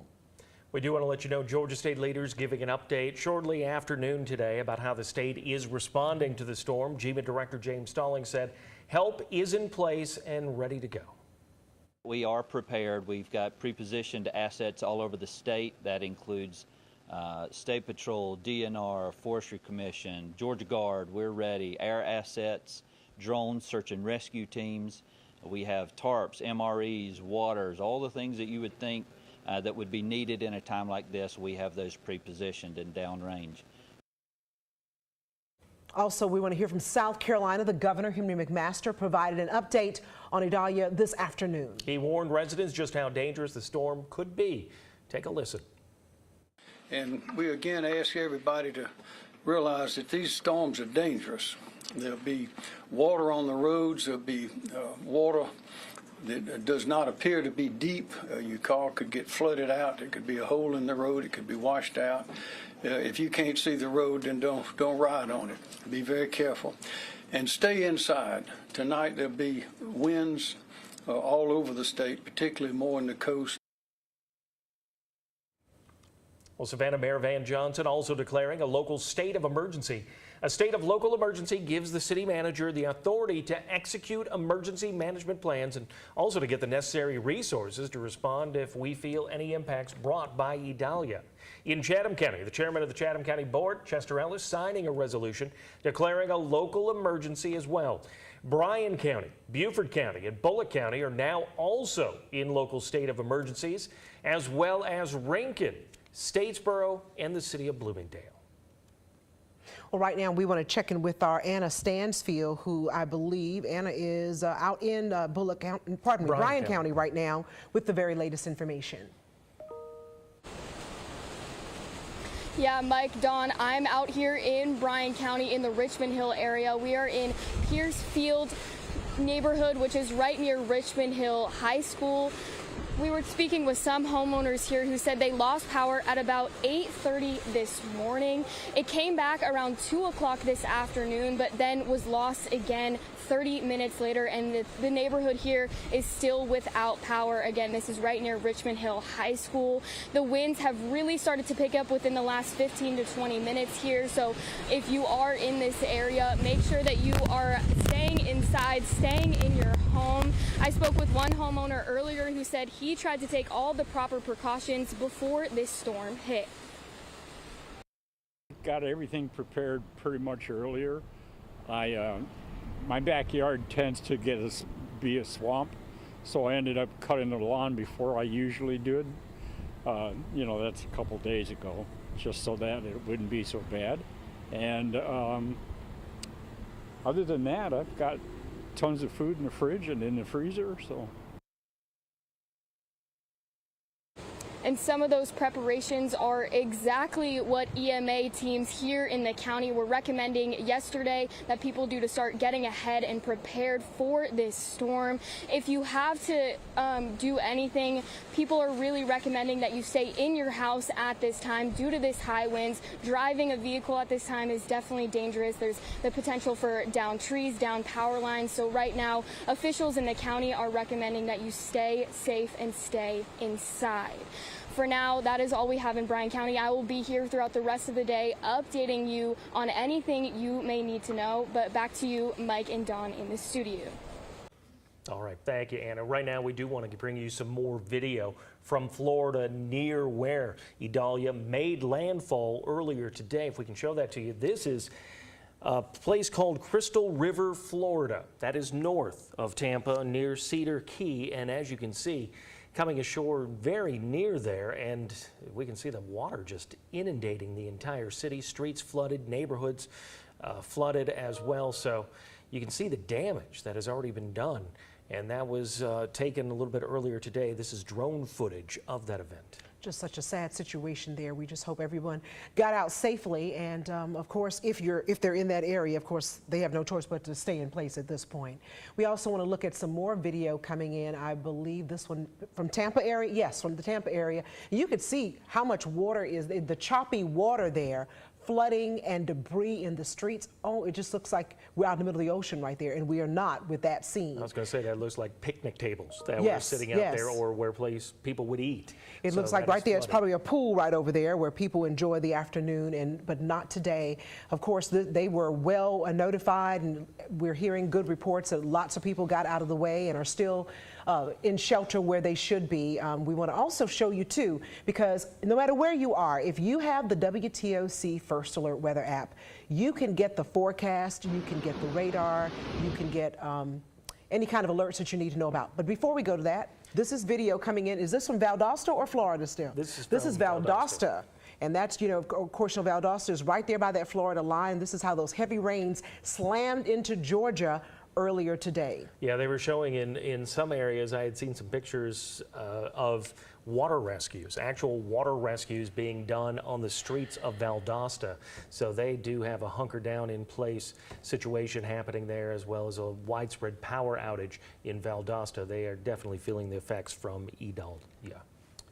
And of course, again, we want to show you about that First Alert weather app. We always tell you to scan the QR code, but in case you don't know exactly what to do, once you've done that, I want to give you a quick reminder on how you can use that effectively for you and your family, especially during a time like this. Yeah, we want to check in with meteorologist Andrew Gordon to show you some of the steps. Well, today we are talking about how to stay alert during a tropical system. Perfect way to do that. If your phone's charged, the WTOC weather app. It will alert you to any tropical watch, warning, advisory, or if there are severe storms. So that's an easy way to download it, and it is free. You want to make sure you have that audible alert turned on as well. It'll alert you the second that a watch, warning, or advisory goes out, and you can visually see the alerts that come up on the top of the screen as well. So what does the app look like once you're in here? Well, you've got the phone pulled up. You can look at the radar and track those storms as well. But these are some of the alerts you can turn on: precipitation or storm tracks. You can see the direction that these storms are moving. Also for tornadoes, you want to make sure that one's turned on, not just during a tropical system. And also flooding. You know, these are plenty of options for you guys to stay safe. I actually have all of them turned on. So the app is in your store, no matter if it's Android or Apple, and you could actually just scan the screen right there and download it right to your phone. Simple and easy steps you can do to keep you and your family safe, and also give you that peace of mind by getting those updates directly to you. We want to show you some of the storm damage that has been coming in, and also some video that have been sent in by some of our viewers out there. This is from D. Howard in Baxley, showing us as the rain bands and the higher winds came through in Appling County.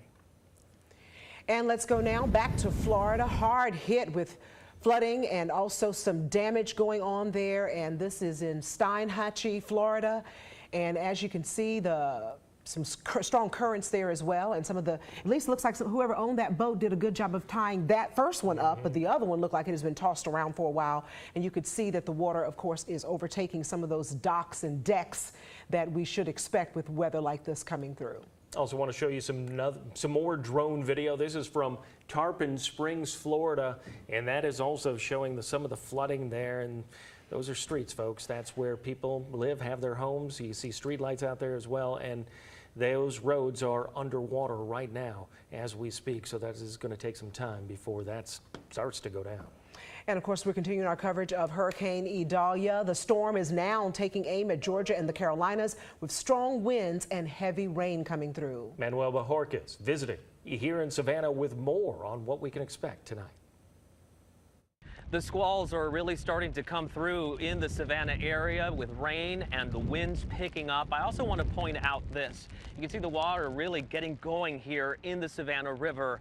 But the problem here isn't just the possibility of river flooding or coastal surge, but the flash floods that are expected with all that rain that will fall. So you have two different sources of water that could lead to flooding. And that's why the mayor of Savannah warned people to stay off the streets, especially because some of the impacts of the storm may happen after dark. So they don't want people to take any chances.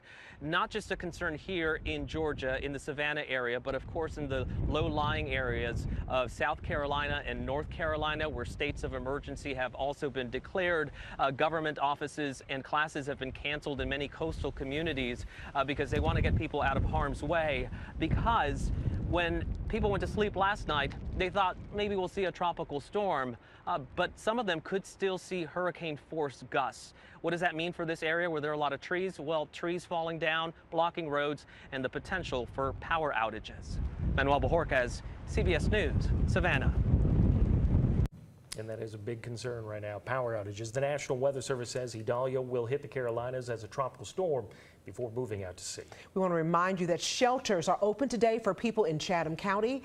It is too late to get a ride to the Chatham-Savannah Authority for the homeless, but you can still go to these places for overnight shelter, and that is the St. George's Episcopal Church on Willow Road, St. Michael's All Angels on Waters Avenue, Come As You Are Deliverance Ministries on Skidaway Road.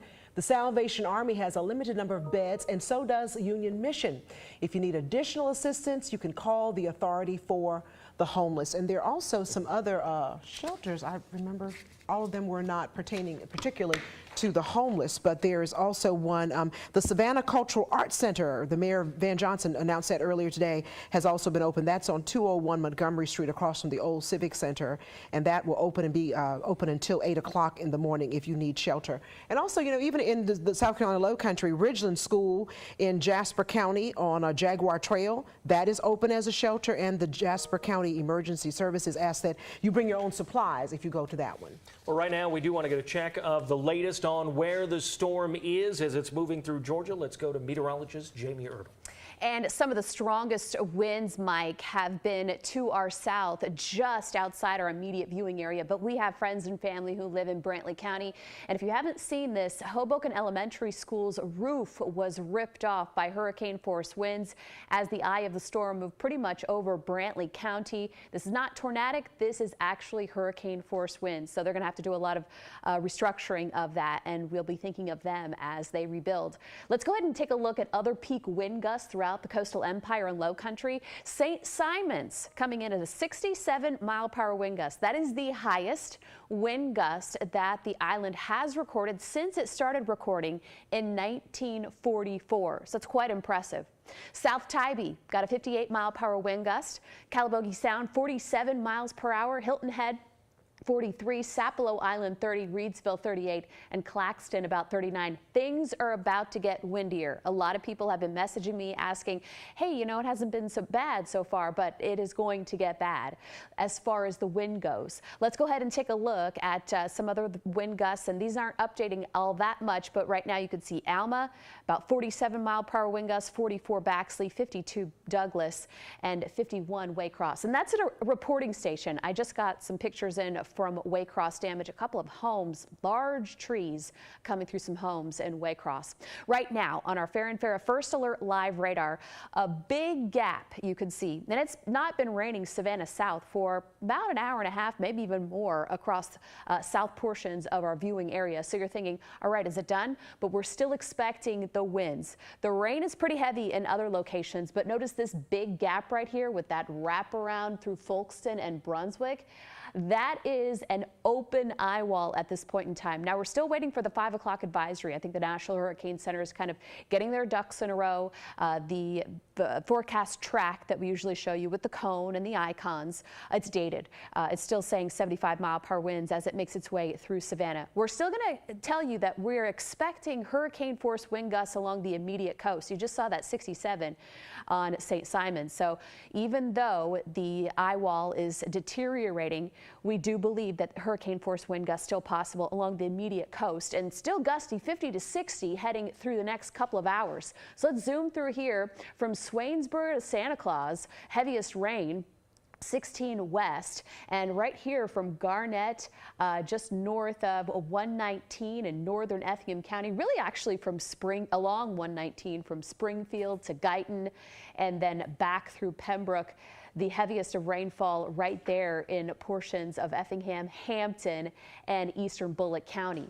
Let's go ahead and take a little further look here. Now, I don't see any rotation with this, but gusty winds, no doubt. And Brooklet, you're thinking, well, we just had a tornado warning, so that expired an hour ago, but still more gusty winds possible. No rotation right now, but very gusty winds in those areas, especially with this heavy band, a large heavy band of rain, Claxton to Metter, Cobbtown, and actually just leaving Pembroke in the Black Creek area. Now heading toward the coast, because we're seeing the rain bands really kind of lighten up as they make their way through Tybee, Hilton Head. So even though the rain may be at light at times, the wind is still going to pick up as it continues to move to the northeast. And Charleston actually had 3 tornado warnings just minutes ago. Let's go hour by hour for you as far as the winds, because I'm not too concerned for the majority of us for the rest of the evening for rains, but the winds will be whipping. So as we head through that next 2 hours, we're going to see those winds pick up 50, 60, 50, 60, Savannah, Tybee, Hilton Head, Beaufort, and still seeing tropical storm force wind gusts possible in south of the Altima areas like Jessup, like Alma, like Hazelhurst, and then it slacks off at 8 o'clock. So by then, you're good. Hopefully you have power, but by then you're good as far as any kind of severe weather. Statesboro, Savannah still seeing 40 to 50 mile-per-hour wind gusts. Tybee, Hilton Head 50 to 60, and then Beaufort about 40. But then as we head into that 9 o'clock, 10 o'clock hour, still consistently seeing along the immediate coastline potential hurricane force wind gusts. But then we're going to be subsiding as we head through the morning hours. So that is great. We're not really looking for an overnight storm. I know a lot of people were worried about it. Now, it was early this morning. It was still dark, but we're not going to see a dark to dark storm. So let's go ahead and look at this eye wall just continuing to be pretty raggedy on our future cast, and the heaviest of rain still making its way into northern portions of the low country. But coastal areas, if you live on Hilton Head, stinging sand, itty-bitty rain, but nothing too heavy. And this is 7 o'clock, and that ends much faster than the winds do. So good news there. You won't get 1-2 punch. It'll just be windy after the rain is gone. So it may be a debris cleanup day for tomorrow, and even some weak tree limbs could come down. We've seen some trees come down, Georgia 17 in Effingham County near just north of the Pinora area, I think, is where that tree came down on 17 about an hour ago. So still possible. You know, you can't really tell when a tree is weak, and plus the soils are so saturated that any 30, 40 mile-per-hour wind gusts possible to take tree limbs down or even whole trees. 83 for our Friday, 84 for the weekend, climbing a little bit, but below average temperatures, and a beautiful Labor Day setting up for the holiday. All right, thanks a lot, Jamie. We're going to go back out to look at some impact from the storm it has already had as Idalia crashed ashore this morning in a sparsely populated area along Florida's Big Bend region as a dangerous Category 3 hurricane. Yeah, the eye of the storm already out of Florida. It's in Georgia, and as Jamie just showed us what is happening with the very latest, Carolinas could be next. We have the very latest now from Crystal River, Florida, that is getting that first look after the storm passed. So far it's holding, but the water just keeps coming. Idalia's powerful and in some places record-breaking storm surge is submerging parts of Florida's Gulf Coast. The whole front building of the faraway end where the swings were just came apart. Homes and streets in Cedar Key are now underwater from a surge forecasters say could hit 16 feet high. We're still assessing what is all going on the ground in the places that had the initial impact. Tampa was spared a direct hit, but is feeling the impact. Water is spilling over the city's causeway, and there's also significant flooding on the streets of St. Petersburg. Here in Crystal River, we've been experiencing bands of rain and fierce wind as the storm moves through. Now everyone is watching the water and how high it will go. Unfortunately, we've not seen the worst of what the storm's impacts are going to be. Even though Idalia is now moving over land, forecasters warn the storm is still a major threat. We're going to see, not just the storm surge, but potential for, damaging winds extending well inland all the way across portions of North Florida into southern Georgia. In Key West, cleanup has already begun. John Napolitano is trying to get his business open again. Going for the drains to get some of this water out of here. The city can deal with the seaweed. Officials say more than 250,000 people in Florida are still without power, but crews are working to get the lights back on as soon as possible. Cristian Benavides, CBS News, Crystal River, Florida. Also want to let you know Tampa's airport reopening this afternoon for incoming flights. The governor hopes to have most of the state's airports up and running by tomorrow morning. Well, let's go back to the South Carolina Lowcountry where they are bracing as these storm bands get closer and closer to the area. Our Tyler Mannion joins us live from Hilton Head Island. Dawn, that's exactly where we are. The beaches of Hilton Head Island, where we've been all day. Our Ryan Dismanaski actually here overnight, starting around 4 in the morning. We picked up his shift, trying to keep you that 24-hour coverage of the conditions out here, coming to you live as much as possible. We know what you want to see. The ocean. What does it look like? Take a peek for yourself. It's a violent ocean right now, showing off its strength. You can see the waves crashing in. Even if we can come low with it, my photographer Tom, come low with me because I want to show you this from a ground angle. You can even see the water almost coming up with a breeze. That shouldn't happen. If we come over here, Tom, actually, we can see bubbles coming up. This is not something you ever see on the beaches of Hilton Head. That kind of a bubble that just comes up with the wind because the gusts are that strong at this point in time. You can see, though, the tide is still out. It is coming up just a bit as we go, and I don't have anything scientific for you to tell you exactly what these winds are, but just an experiment. Let's try real quick. I'm going to lean back and we'll see if it holds me up. Okay, enough, but that is a heavier, and it's still coming. Pushing my photographer back there. It's coming in harder and stronger than it has throughout the day. It's slowly picking up just by different increments. I want to show you even, there's a flag up on one of the houses up here that is absolutely, I'm concerned it might even come off its pole. You can see the same thing in my jacket here. In fact, if we try to take this off, this might be risky. See if we lose the jacket. Let's see what this does. There it goes. Look at this. These are winds that are strengthening out here as Hurricane Idalia comes closer. Guys, we're continuing to watch this. I've been in contact with the town of Hilton Head all day. They put an emergency state in place. It allows them to get better funding. It allows their operations to run smoother and not have to worry about that funding. Government coming in to assist them. Mike, Dawn, we're going to continue to track this all throughout the day. We know the tide is going to only come up. We know these winds are only going to get stronger. That's what our First Alert weather team is telling us as they're trying even to knock me off balance right now. Mike, Dawn, this conditions just worsening by the hour out here. All right, thanks a lot, Tyler. Let's go now to some video that we have of water rescues that are going on in Valdosta, Georgia. City leaders say they are seeing impassable roads due to flooding and debris. And you could see families, children, you name it, being pulled from their homes to safety. Thank goodness those courageous crews are always out there when we need them to come to the rescue. It looks like that's an apartment building where several people were rescued today. And of course, they are dealing with widespread power outages there as well in Valdosta. So these are some of the first images coming from that area. But right now, they said, what, about 165,000 people without power in South Georgia. So do be aware of that as those winds have been whipping out. And I know a lot of people have family and friends down in that area. And of course, right now, let's also take a look at a tree down. This is a 100-year-old tree that fell on the governor's mansion in South Carolina. That is Tallahassee, Florida. You hate to see that, but we know that these trees are old. You can see that one's kind of rotted there in the middle. But of course, a piece of history gone because of this hurricane coming through. Just amazing to see Mother Nature's fury. And you know what's really always interesting about these pictures too is that you see this tree that's split in half, but it looks like the sun is trying to shine over there on the actual mansion itself. So, of course, it can be kind of deceiving when you're sitting at home and looking out of your window and seeing something like that. At any moment, a tree or a branch can come down. Looks like that photo taken by Casey DeSantis, Governor DeSantis' wife. We're checking out some of the damage from Florida. Also want to show you this from Steinhatchee, Florida, where the flooding and the storm damage continues out there. As you can see, these streets have become basically little rivers out there as the flooding has happened and coming across as Idalia made its way through Florida, now into Georgia as we speak. And more video coming in from Florida.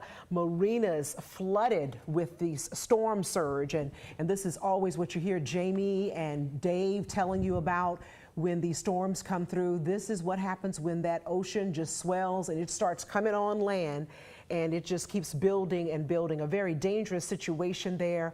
And all they can do is go as high as they possibly can at this point. But we certainly hope that everyone was able to get out of the way. That just shows the fury of the storm as it made its way across, and it just keeps pushing and pushing that water, and there's no relief in sight. Right now, let's take a look from some new video coming in of our River Street here in Savannah. You can see River Street, and over there to the right, Hutchinson Island, where it's probably the Westin Hotel you see there. But wind and rains increasing in Savannah. And we also know about storm surge from the Savannah's River Street, because that's the Savannah River right out there. And I believe it may have been 2019 with a storm that came through, and everyone remembers the famous Dodge Charger that got flooded out there. We still don't know if that was on purpose or not, but see, there's a truck right there. We hope that the water does not come over its banks and onto the River Street parking like it did the last time. Now we're looking at the Talmadge Bridge and seeing some of the darker skies over the Savannah River, and we do want to let you know the Talmadge Bridge is closed right now. They will have to inspect it after the storm passes before they can reopen it, but basically it's because of the sustained wind gusts that are expected, so they had to shut that down out of an abundance of extreme caution out there. Don't want anybody traveling over that, especially at that altitude with those high winds whipping past. So, of course, there are many ways that you could look on your Google Maps and what have you to get you around where you need to go in case you need to get back home or if there's work tomorrow. Don't trust that the bridge will be open by then, because they do have to do that full inspection to make sure everything is safe. Well, Georgia state leaders gave an update shortly after noon today on how the state is responding to Idalia. Governor Brian Kemp saying emergency managers responding to the damage reports of South Georgia. Let's listen to him now. I mean, listen, this is still a bad storm that's coming through, and when you have a lot of rain, you have the potential for trees to come down, and we just got a report of someone we know that a tree just went through their roof in Valdosta. You know, so it's a dangerous storm. People need to prepare. They need to be ready when it's coming through.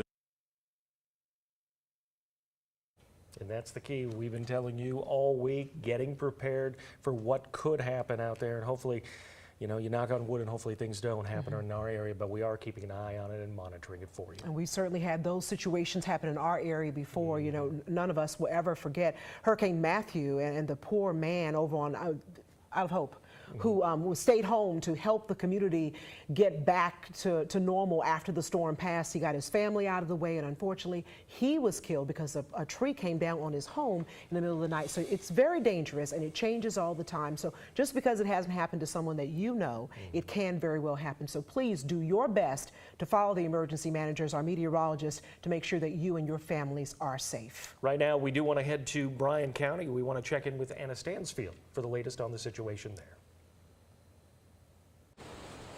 Yeah, Mike, our first alert weather team has been really talking about those high winds, and that's exactly what we're experiencing here in Bryan County. I'm in the southern portion of the county in Richmond Hill. I'm in a neighborhood called Pierce Field, which is right across the street from Richmond Hill High School. Within the past hour, the wind conditions here have really picked up. They are whipping through. There's debris down, branches down right beside me. I wish we could show you, but we got to keep that camera stamped down that our photog is holding down really strong right now so that the winds don't take that as well. But like I said, the winds are really coming through here. This neighborhood, like I said, Pierce Fields, is currently without power. I spoke with one homeowner who says they've been without power since 8:30. It was restored at 2 o'clock this afternoon, but about 30 minutes after that, they lost it again. I know I've been speaking with county officials. I know that crews are out trying to restore power for any folks throughout the county who may be without it right now. I don't have any information on when it will be restored, but we are working for those answers, and I will get that information to you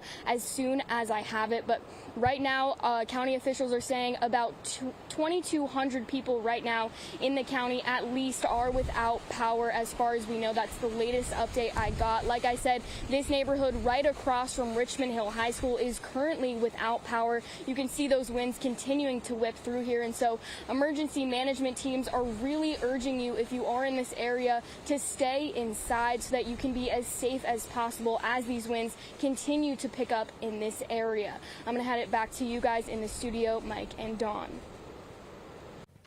Thanks so much, Anna. We're taking a look now at just some of the school districts that have closed for tomorrow as well. Wayne, McIntosh County, Long County, among the most recent to cancel school for tomorrow in addition to today. Many of them will be giving you instructions on how you can continue learning while we get through this situation. We also have the very latest on that on our website. I also want to remind you too, Pinewood Christian Academy closed tomorrow as well. Scriven County closed tomorrow. McIntosh County, Long, Liberty, Effingham, and also Bryan County. And we just got word into the newsroom that the Bullock County government offices will close tomorrow, and the Coastal Health District, that means all 4 of those counties that it serves, they're closed on Thursday. They say to stay with them, and they will reschedule any appointments by calling you. Right now, we do want to get the latest on the storm and where it's at and what's happening outside. Let's go to meteorologist Dave Turley. The storm, Mike, is moving very quickly right now. Idalia at least the 2 p.m. advisory was about 10 miles to the northwest of Waycross with 75-mile-per-hour winds. It's a little weaker now, and it looks like the center is probably somewhere now in either southern areas of Tattnall County or into Toombs County. It looks like the center probably somewhere moving up very quickly. Heaviest rains, as you can see, where we're having the yellows, the oranges, and any reds are well north of the Altamont River, actually crossing over I-16 right now and continuing to lift out to the north. Now, the center is still expected to move quickly, getting close to the Savannah region here later this evening, probably sometime around that, maybe even 6 to 7 o'clock hour. Again, this was the 11 a.m. advisory, which still had a hurricane over the area, but this is a little bit weaker right now. So we'll wait for that 5 p.m. advisory, which should be out probably about the next 40 minutes or so, and we'll have a new track and intensity on what's happening with Idalia as we go on through the rest of this evening. We know it's expected to move out of here pretty quickly, especially overnight. So our fairer and fairer first alert live radar is showing you where we have the steadiest rains, and that's along and north of I-16. South of that and along the coast, not much going on as far as the rain is concerned, as we are still seeing some very gusty winds in here. And there's where we have the heavy rain right now. Into Metter, Statesboro, northern areas of Effingham County, actually getting a few lightning strikes embedded in there over near the Shawnee area. That's trying to move over towards the Estill region and parts of Scriven County and Newington over towards the Sylvania area, kind of lifting north of Statesboro right now. And this will continue to lift its way to the north as we see what's going on with Idalia moving pretty quickly out to the northeast. So this is the velocity. I want to show you what's going on here because this is the look at the winds inside. We're not looking at anything tornadic like we had earlier, but very gusty winds. Now, the radar is located in northern areas of Jasper County, so by the time the radar beam gets down here, it's probably about a half mile up in the air, but a half mile up in the air, we are seeing some of the velocities out here, 60 to 70 plus miles per hour in some of those velocities. There we are there. So I think it could translate down to the surface easily 50+ mile-per-hour wind gusts, as you can see along the coastal areas. So a lot of wind, even though we're not seeing a lot of rain, and that's going to be the story for a lot of us. So power concerns are going to be the concern really here as we head on through the rest of the evening hours. Now let's look at our current winds. 33 miles per hour in Savannah, Hunter's at 28. 37 over in Brunswick, and inland a little bit lower now as you get into Alma and Waycross as the storm has now moved out to your north. And we're still looking at some winds gusting.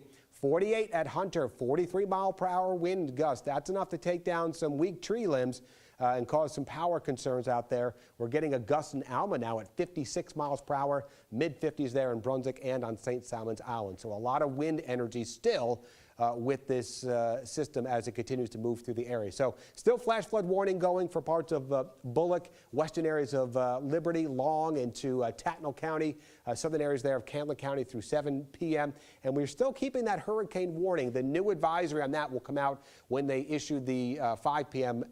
New outlook and track for Idalia coming up there from the National Hurricane Center. So that will be giving us a new track and any type of hurricane watches and warnings. As far as our tornado watches, that comes out from the National Weather Service in Charleston, and they're keeping that tornado watch going through 6 o'clock for a lot of our areas here north of Liberty County, up into the Savannah River, into the low country. That is extended until 10 o'clock this evening, as we actually had several tornado warnings still up into the Charleston area just north of our region.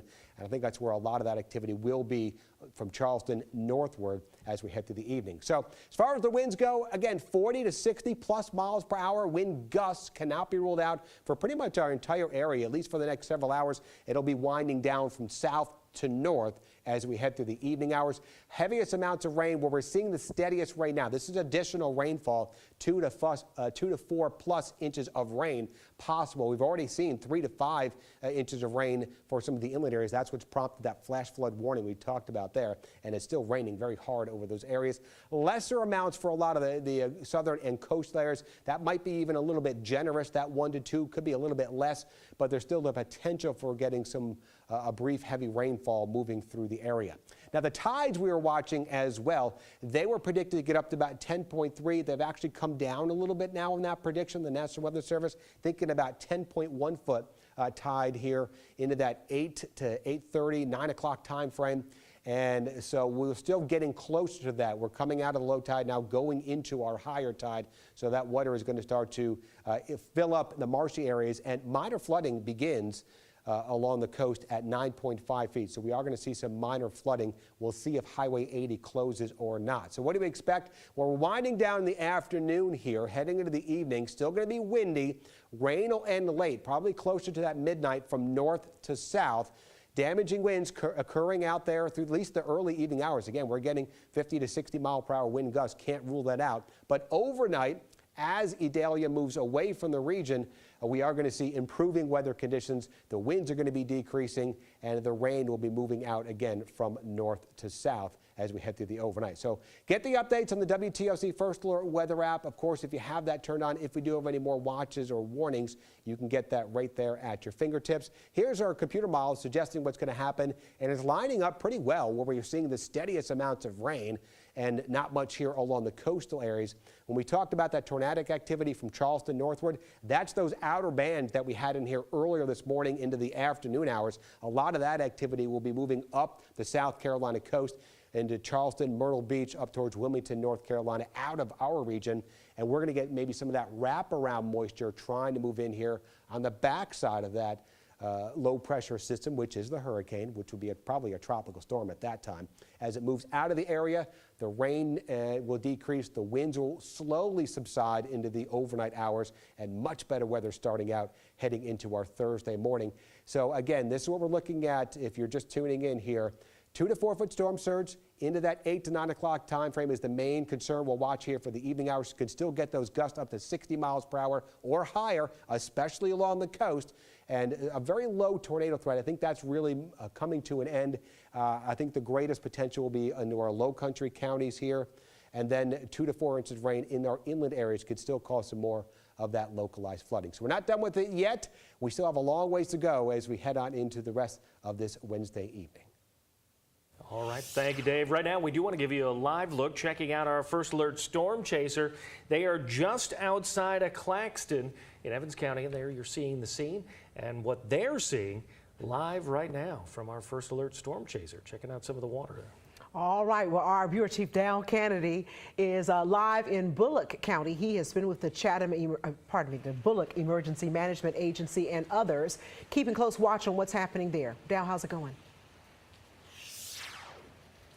Dawn, the rains continue and they intensify just as Dave was talking about. The winds have picked up as well. We're seeing the cumulative effect now of so much rain through the day, through the late morning and into the afternoon, compounding in the storm drains, in the ditches. Those are starting to overrun, and you're starting to see water on the highway, water on some of these county roads as well. And so they're urging people, if you are still out on the road, first of all, get somewhere and stay put. But second of all, if you've got to be out on the road, watch for that standing water. I've already seen one car that hydroplaned on Statesboro's bypass a little earlier, where there was some standing water going through that area. So be careful if you're still out on the roads. At last report, about 5 or 6 down trees across roadways. So the county crews are trying to get those out of the way right now, and they will respond as much as they can until the worst of this storm comes, and then they've got to seek shelter themselves. So they're urging folks, stay off the road so you don't need those. And so they're trying to be as careful as possible. They're urging you to be as careful as possible as well. One other thing, if you're spotting something out there, if you're spotting a problem, flooded roads or whatever, we love for you to call us. But second, call your city or your county, call the emergency crews that need to respond to that before you get in touch with us, so they can get started on it and they can get that open back up. So we keep that flow going. Hopefully everybody stays safe. But right now they are monitoring calls, that way at the Emergency Operations Center, 911, getting calls, people asking questions. They're asking folks, don't call 911 unless it's an emergency, if you've got to report a problem. But just checking and asking what's going on, save that. Check our social media, check our website, stay on TV with us. We'll get you that information. Let 911 handle the emergencies. So that is what's going on right now. They are continuing to monitor the county as well. Checking, we're getting one of those bands coming through right now. You can see the wind. If I'm watching the camera to make sure it doesn't tip over. But as again, we say the winds is intensifying. We're continuing to get more rain, and we're just waiting for the worst of this to come through, pass on, and hopefully we all stay as safe as possible. I'm going to send it back to you guys. Live in Statesboro, Dale Kennedy, WTOC News. All right, as we see the conditions outside in Bullock County, we also want to talk to some of the leaders that are checking out and surveying the whole situation for the entire county. And we are joined now live by Bullock County EMA Director Ted Wynn. Ted, thank you for joining us. Mr. Wynn, can you hear us? I think we're having some audio issues. Van, why don't we just give him a moment to regroup and we'll move on. We'll tell you about some things that we know that are going on. Let's talk about maybe some of the shelters. If you still need a shelter tonight, there are several communities that have shelters open for you. We might be able to put that up for you. Here in Chatham County, we've got several, from St. George's Episcopal Church on Willow Road to St. Michael's Church of All Angels located on Waters Avenue, Come As You Are Deliverance Ministries on Skidaway Road, the Salvation Army, and the Savannah Cultural Arts Centers. All those will be open at least until about 8 o'clock tomorrow morning. So that way, if you don't feel safe where you are, if you're planning to move, get on out of the way before it gets any worse. Yeah, we want you to be safe, and especially as we move into those overnight hours, although hopefully this will be gone as we move through there. But if you are still looking for a little safety, a little shelter from the storm, these are some great places to check out. Also, you can call 912-790-3400 if you are looking for assistance. And over in Jasper County, Ridgeland has a shelter open at the high school at 250 Jaguar Trail in Ridgeland. So that's a place you can go if you're in the South Carolina Low Country. And of course, again, we suggest if you're going to move, you need to go on and move, because it's just going to get worse the later that it gets. And we also want to let you know, obviously, with the shelter open for some of the people, some of the schools for tomorrow have also closed today. Why don't we talk about that? We got Liberty, Scriven, Bryan County, Effingham, Long, Wayne, McIntosh, and many private schools around the area that are already called in canceled for tomorrow. So we want you to be aware of that. You can also check out more by going to WTOC.com. We have a tab right there at the top of your homepage. It's called like closings and delays. It'll give you all that good information. Can't mention enough. Pinewood Christian Academy is also closed for tomorrow. The Coastal Health District is closed for tomorrow. All Savannah governmental buildings are closed tomorrow, as well as the Bullitt County governmental offices are closed as well. So make sure that you are informed and just stay safe and just stay in touch. So we've got that WTOC weather app for you, as well as the WTOC news app.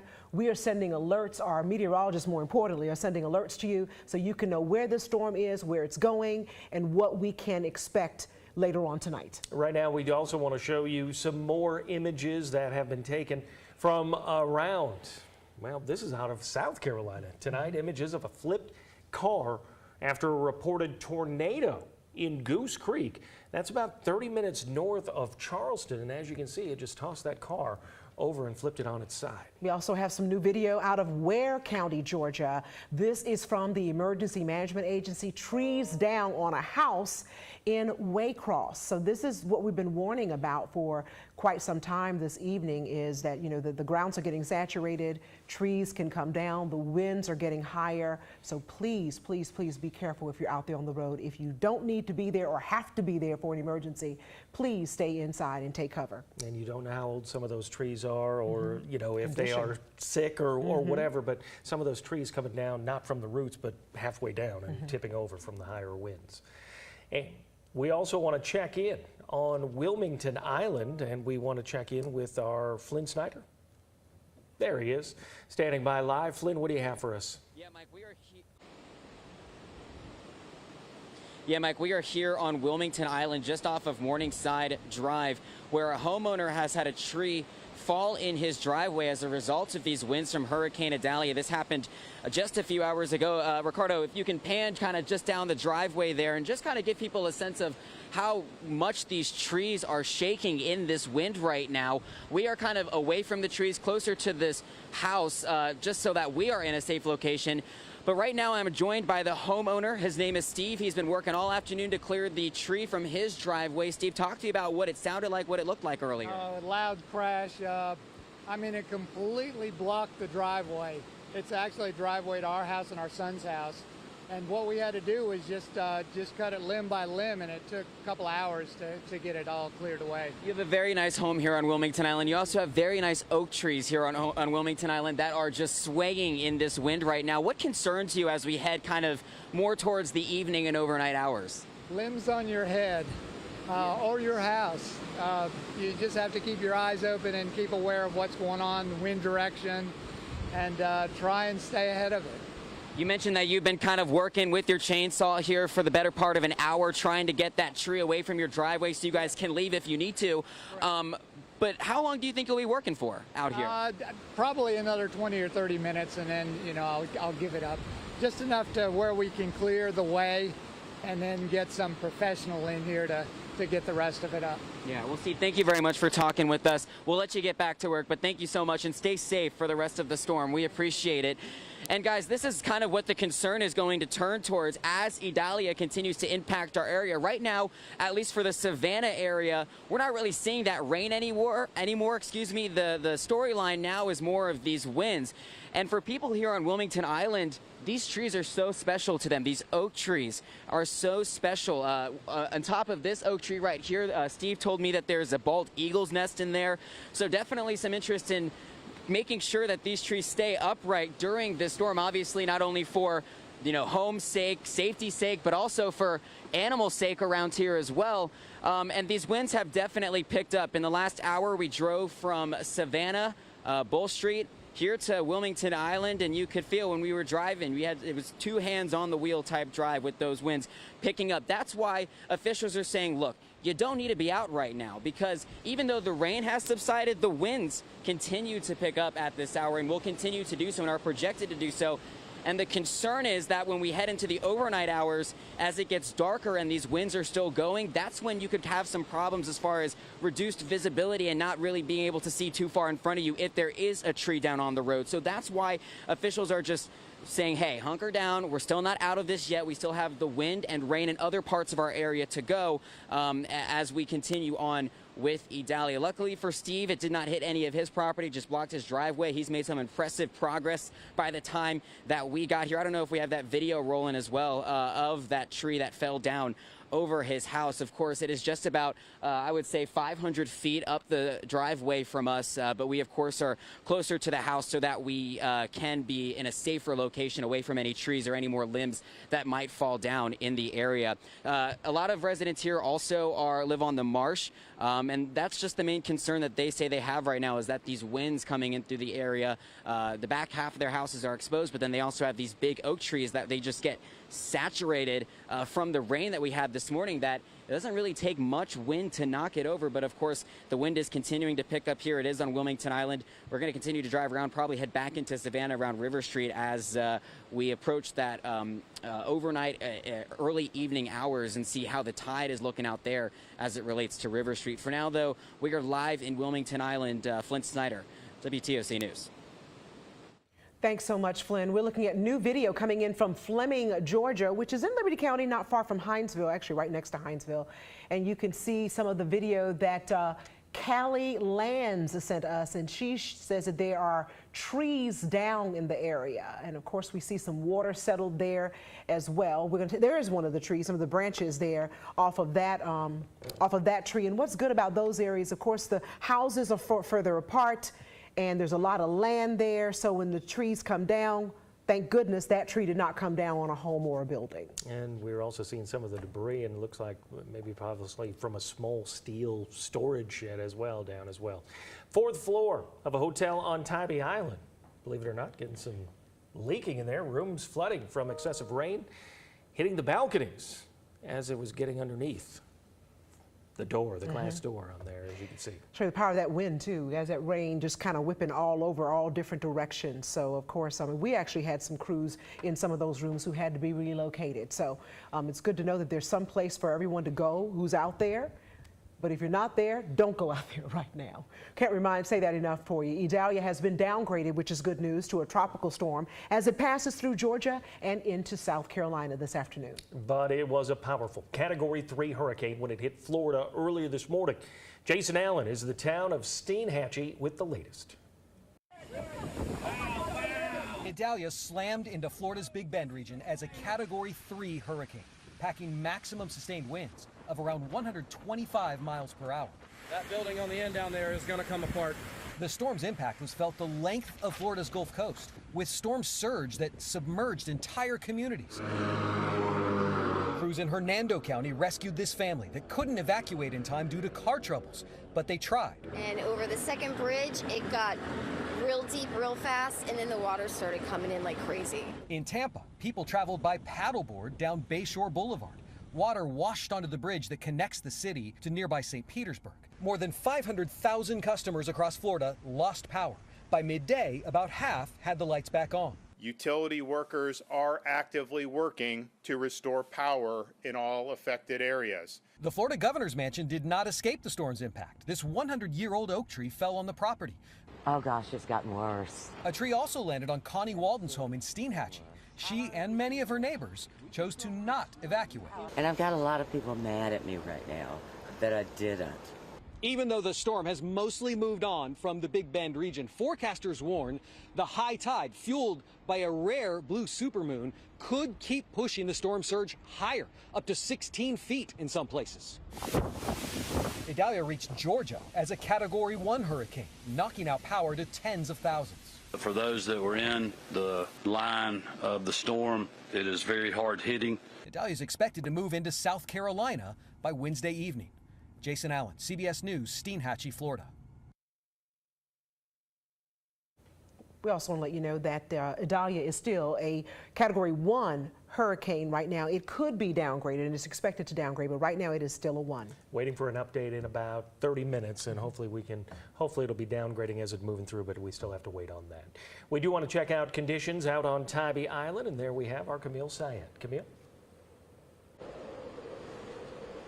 Hey Mike, I'm on Tybrisa Street right now, just in front of Tybee Beach. There are some businesses that are open. There is some wind definitely picking up since the last time we checked in with you all, about an hour since then. I will say that there are people walking around even despite the wind, and officials telling people to just stay inside. And it doesn't seem like they're necessarily listening to that message, as there have been several people walking through. There are businesses out, there are businesses open, several businesses that are packed right now. I will say I can see right up the street there's a fire truck. We're not sure exactly what's going on, and we'll be sure to check on that for you as we continue our coverage right here on Tybee. But talking again about the people that have been out so far, we did check in with one woman who came from Savannah to just get a look at the winds and the rain that we were feeling. The rains has been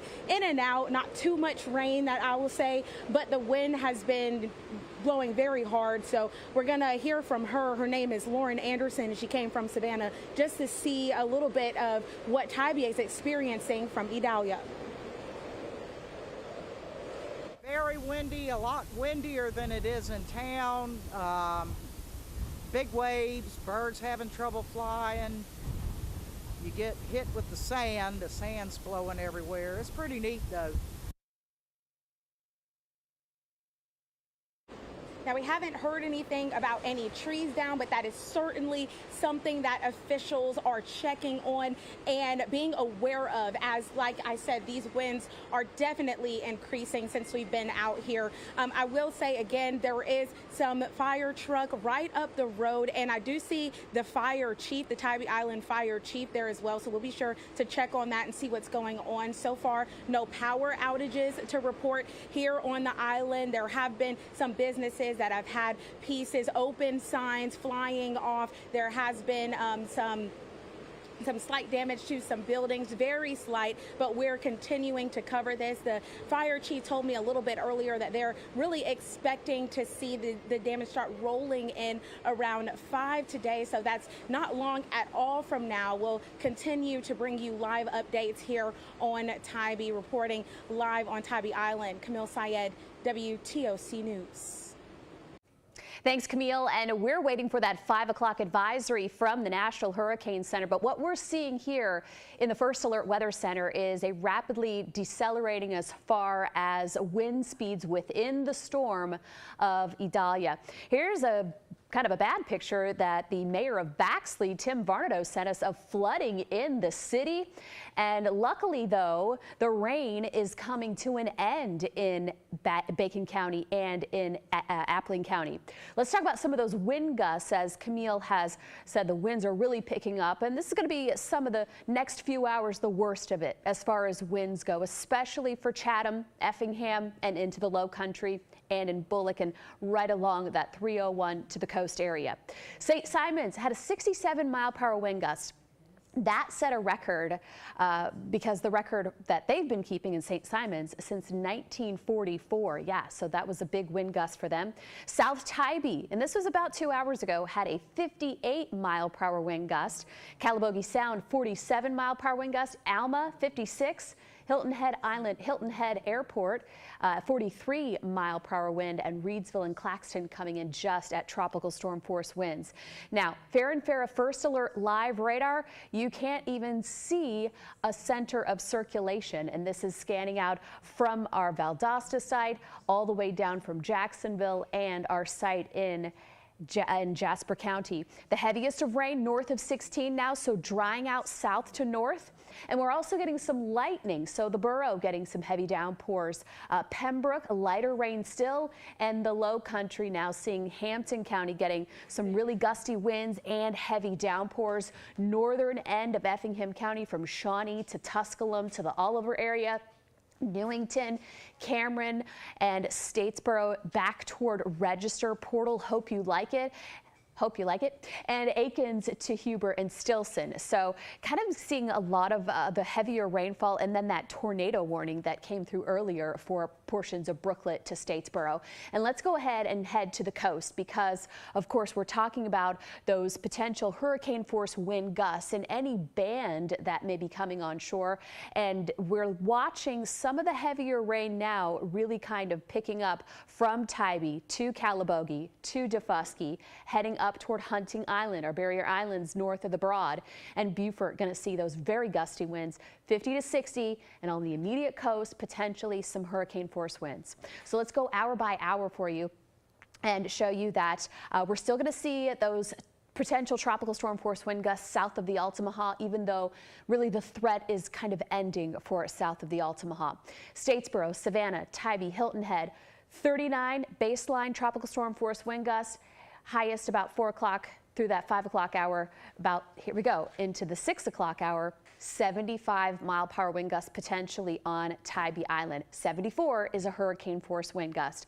Hilton Head, 62, Beaufort, 53. Still seeing those subtropical storm force wind gusts south of the Altamaha, but still those breezes, nothing to sneeze at here south of the Altamaha.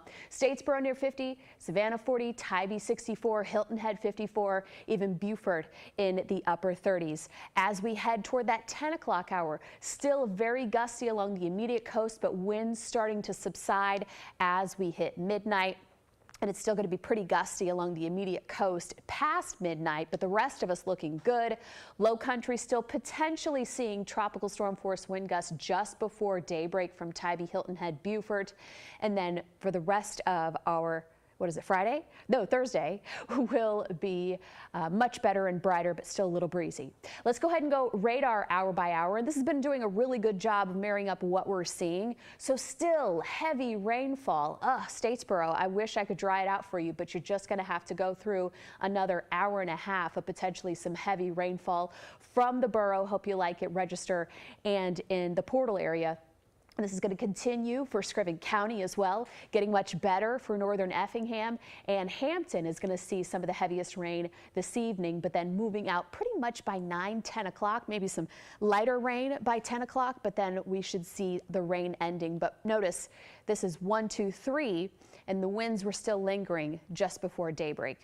Your first alert forecast. We're going to keep a first alert weather day for tomorrow because any breezy conditions at 35, random wind gusts could take down some tree limbs that are already weakened. Even some weak tree roots could come down because of all the waterlogged land that we have.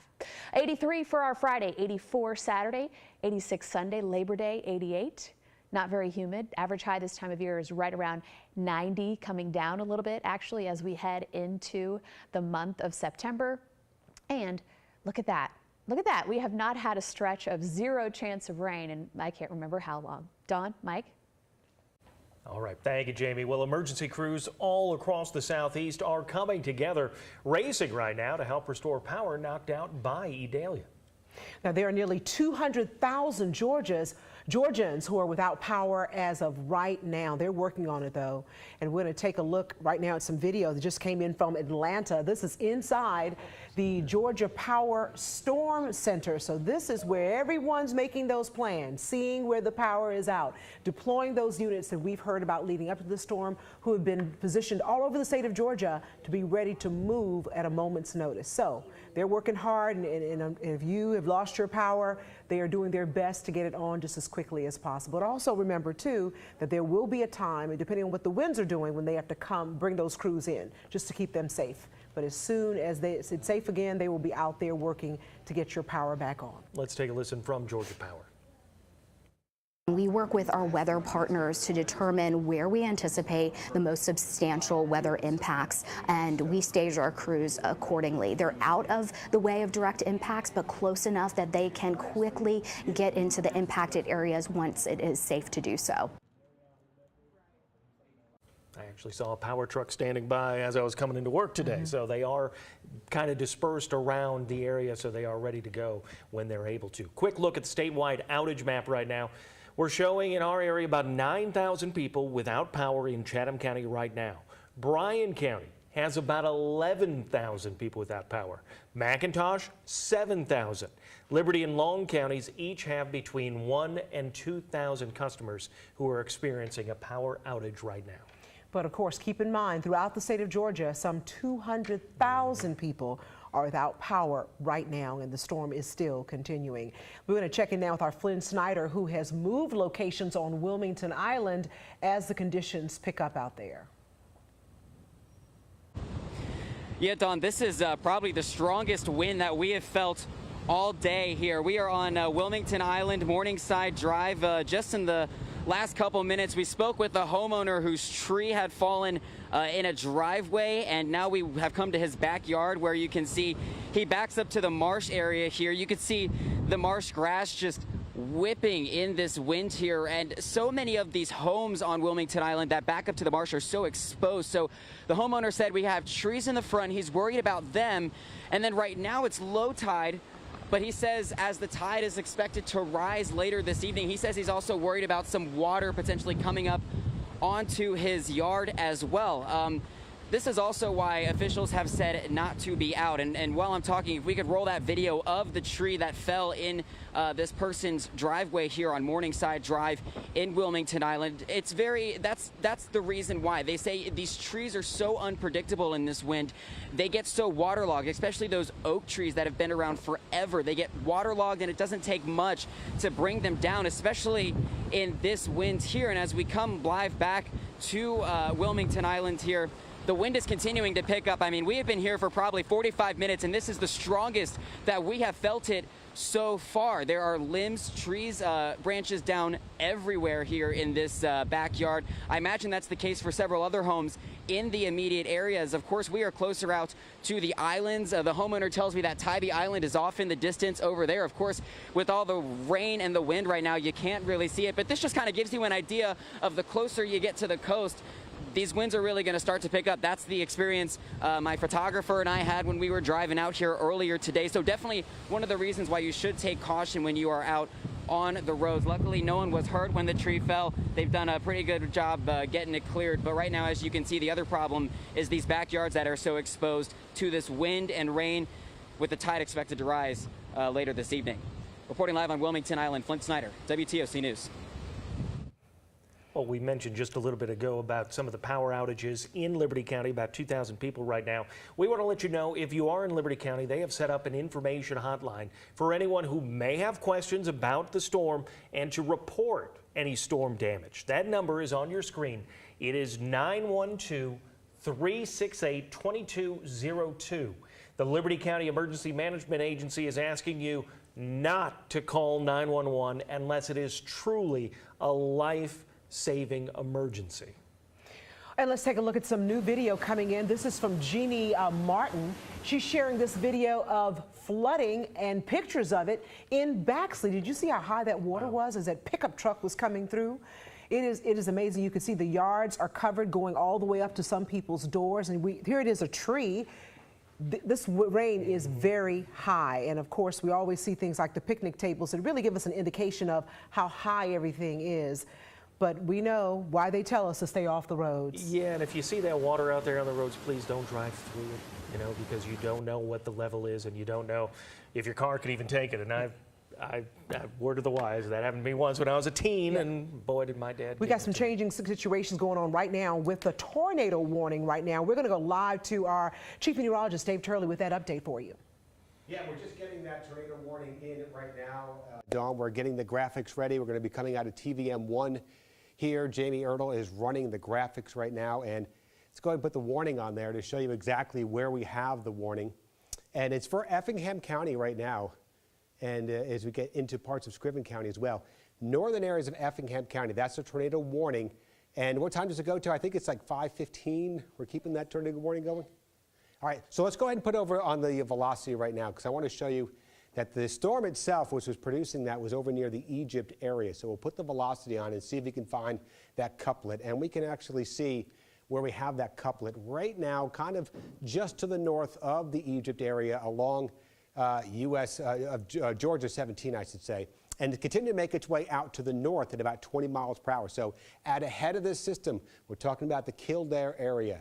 Heading over towards the Newington region, this is where you need to be in your safe shelter because this is where we are seeing the tornado warned storm right now across parts of northern areas of Effingham County. So you need to be in your safe shelter, lowest level of your home. You want to be an interior room, an interior bathroom, an interior closet. You want to put as many walls in between you and the outside as possible because this potentially could be producing a tornado here just north of the Egypt area. So this is where we're tracking the storm. It's moving more to the north over towards the Newington area, it looks like. So Newington by about 5:04, if it holds together that circulation, it'll be moving over into your area. So let's try to get a little bit more street level here. We'll kind of zoom on down, especially just north of where we're looking at that here. See if we see anything as we get closer in between 21 and 17. It looks like this is where the circulation is going.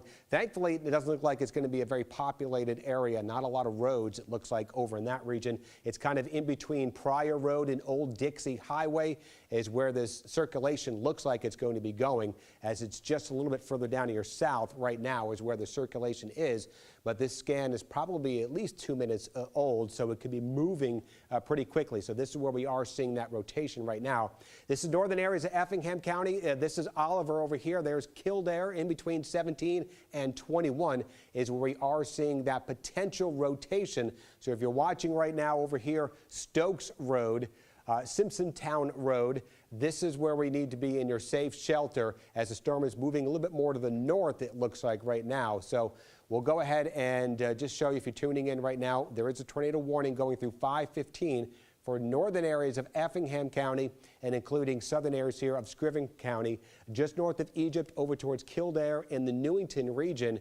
And that is where we do have that new tornado warning in effect. So we can see where we have a lot of the winds. We're looking at the velocity. This is the winds inside the storm. And this is the rotation we're looking at. If we put this back into motion for about the last 15 minutes, we can actually see the motion of that. And that you can see is moving almost right up towards the Kildare area. It looks like it's going to move towards Kildare and then eventually right up towards the Newington region on the east side of that. So it's kind of just north and east of Highway 17 is where we are seeing some of that circulation right now.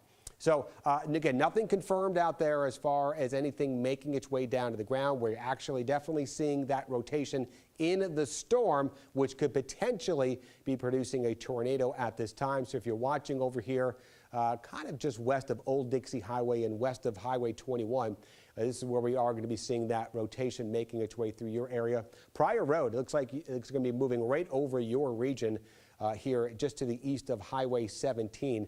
So there's a good look of where it is right now. And thankfully, it looks like it's moving over an area which isn't too populated there in northern Effingham County, in between 17 and 21. It's going to continue to make its way out to the north. So if you are watching again near Kildare in the Newington area, this is where you need to be in your safe shelter, lowest level of your home.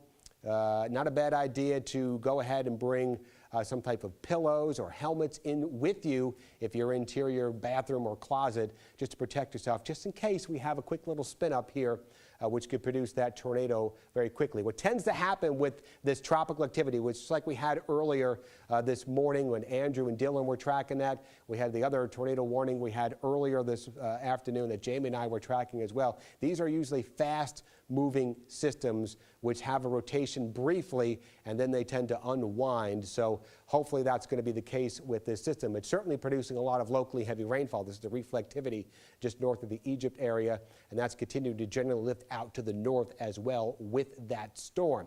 So that's a look at where the rain is. Inside, when we look at that rain, that radar beam, the radar can actually see which way that the winds are going inside that storm, and that's the velocity which we look at.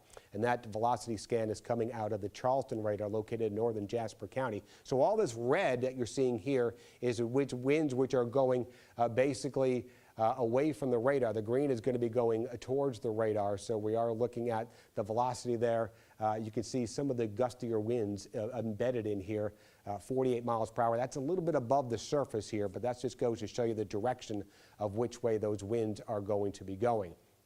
So you can see that we're still looking at the potential for a little bit of circulation right there where the reds and the greens are meeting, now just north of the Egypt area. and that is continuing to show at least some sort of circulation signature in that area. Jamie, are we hearing anything on chat as of yet as far as any type of damage, debris, or anything?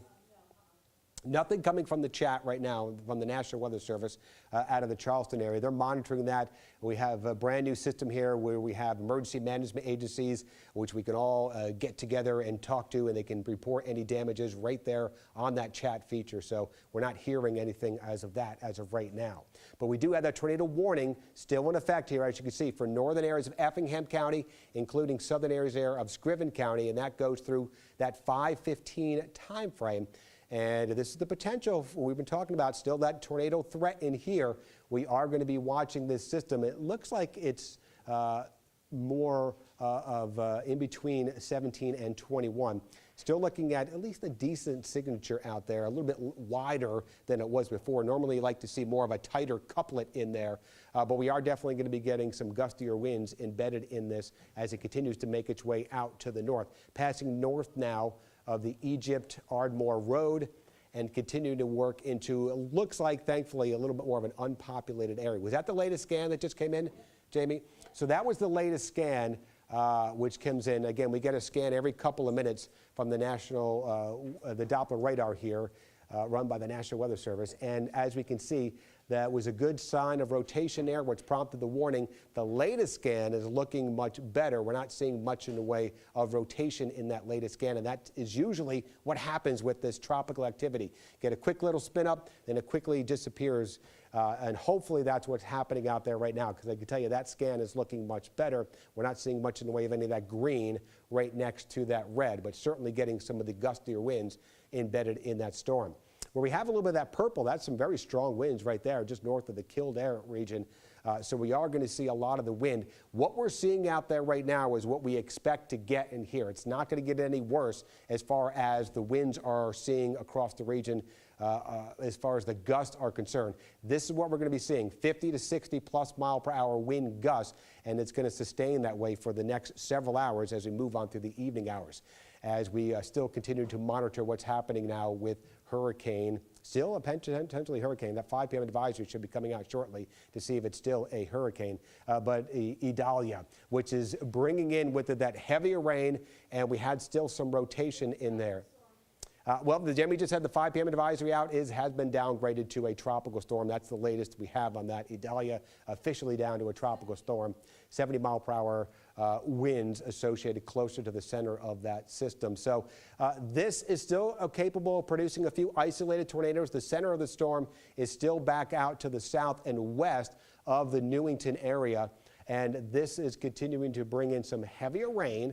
As you can see, we're looking at now into the Newington area, back over towards Statesboro. But the back edge of the heavier rain is now lifting north of I-16 into the Meadow region. Statesboro still seeing heavy rain, but south of that, we are seeing lesser amounts of steadier, widespread rain, but certainly in any one of these rain bands, and especially here along the coast, we are going to see some very gusty winds, and a brief little spin up cannot be ruled out. So we might or might not have another additional tornado warning, but the only one we have out that's active right now is that one over here in northern areas of Effingham County. But the circulation, at least in the last check, was looking much better. So this is a look at the alert which we have. There's that tornado warning, northern areas of Effingham, including southern areas of Scriven County, over towards the Newington region. The storm which prompted that, Jamie's going to put the velocity back on just to show you where we have that circulation.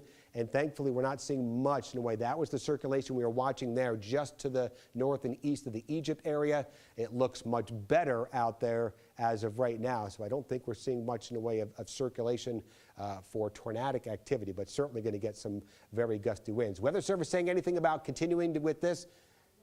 Not saying anything about that. So we're going to stay with it as long as the Weather Service is continuing to keep that. But you can see the velocity in there. Again, that's a little bit above the surface of the ground, but it could easily translate 50 plus mile per hour wind gusts down to the surface. So very gusty winds embedded in that heavier rain making its way through.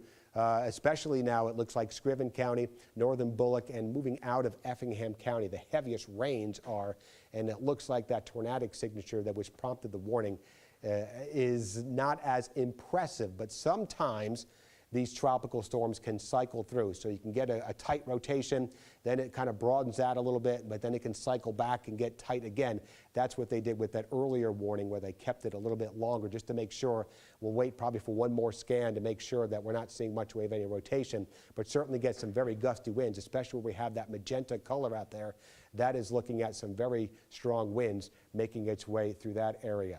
So there is the warning, which is covering up my head there. That is the tornado warning again, which we're talking about right now, including the Scriven County area. Was that the new warning? They're probably canceling it for Effingham maybe. Are they continuing it still for Scriven County? Yeah. Are they still seeing the circulation, they're saying, of good circulation associated with that? Tornado warning remains in effect 5:15 for Scriven County. Severe thunderstorm capable of producing a tornado was located near Oliver, moving northwest at 20. Mm-hmm. Yep, so that was the same one that we are watching right now as it's crossing now out of Effingham County and into the Scriven County area. It's saying it's over near the Oliver area. And that would be over in this side over here in this general region now as the one moved out of the Egypt area. And it looks like they're saying it's going over towards this way near the Oliver region. But we are definitely seeing some stronger winds, especially where we have that darker reds. That's some strong gusty winds.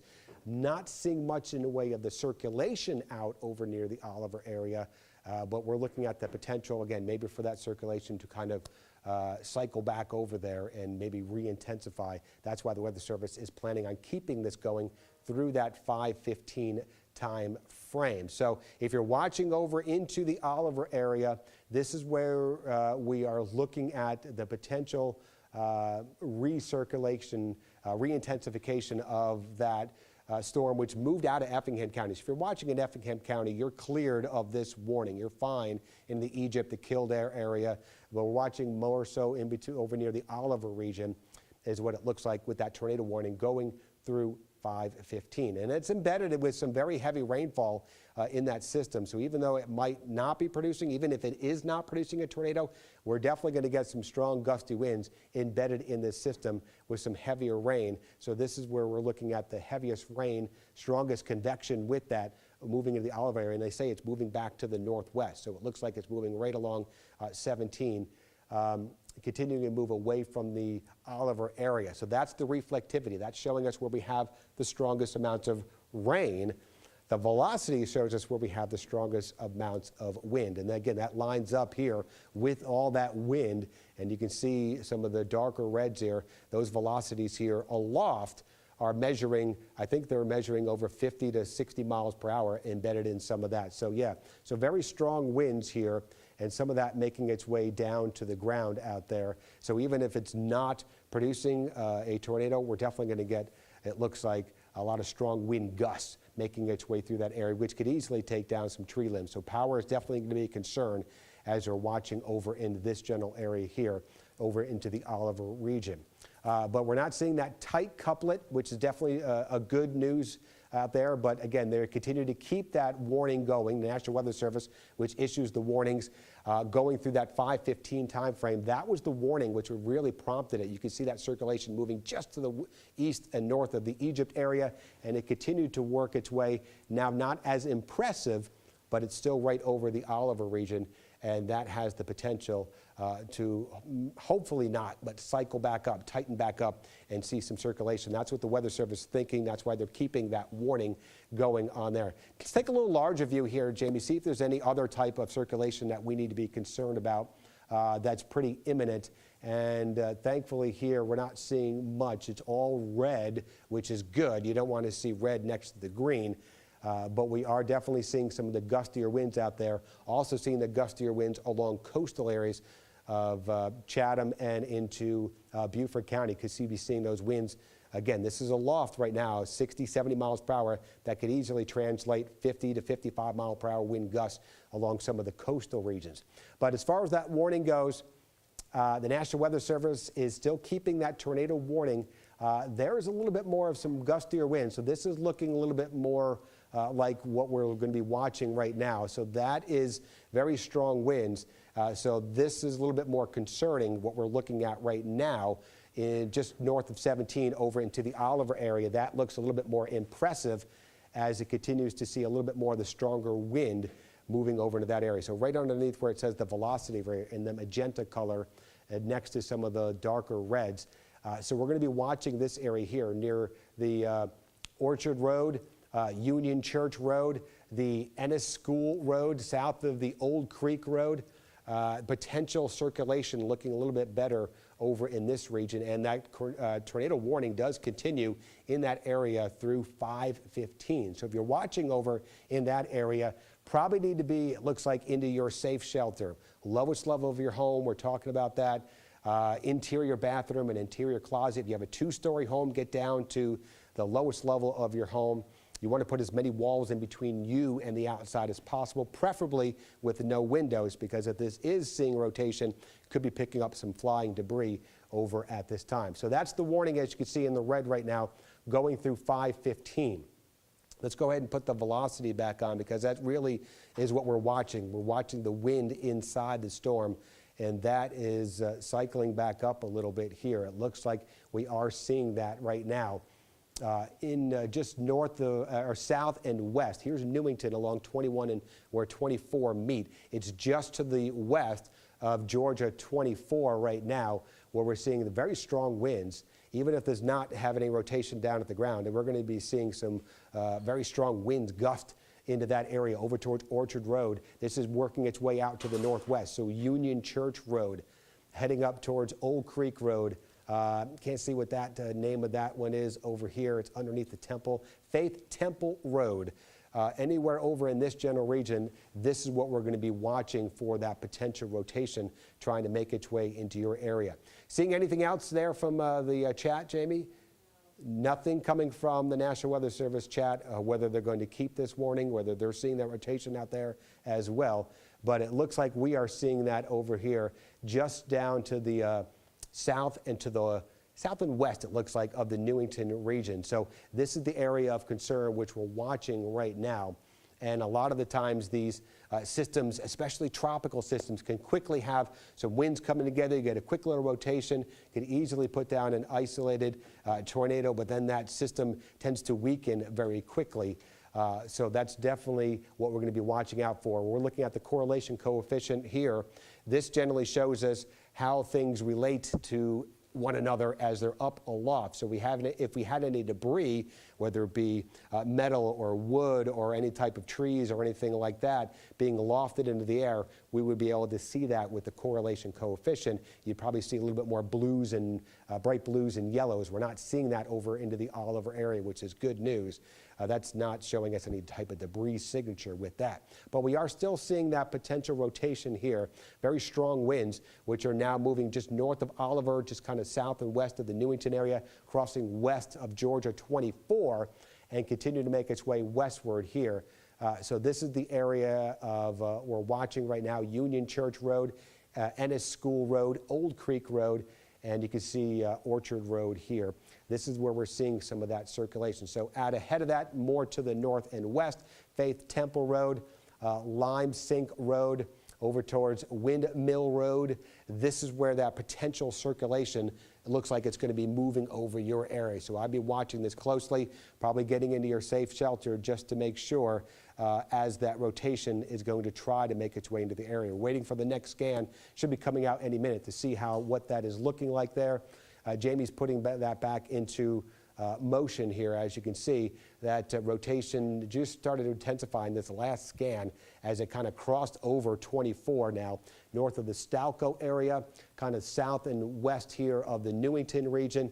We are seeing that rotation, which potentially could be producing that tornado warning. Again, thankfully, the National Weather Service has been looking at that, and they're thinking it's just definitely going to be more of the winds associated with that. So they have expired that tornado warning for Effingham and into Scriven County. So we don't officially have any tornado warnings in effect for our immediate viewing area. But again, we still have a lot of wind and rain to go through here.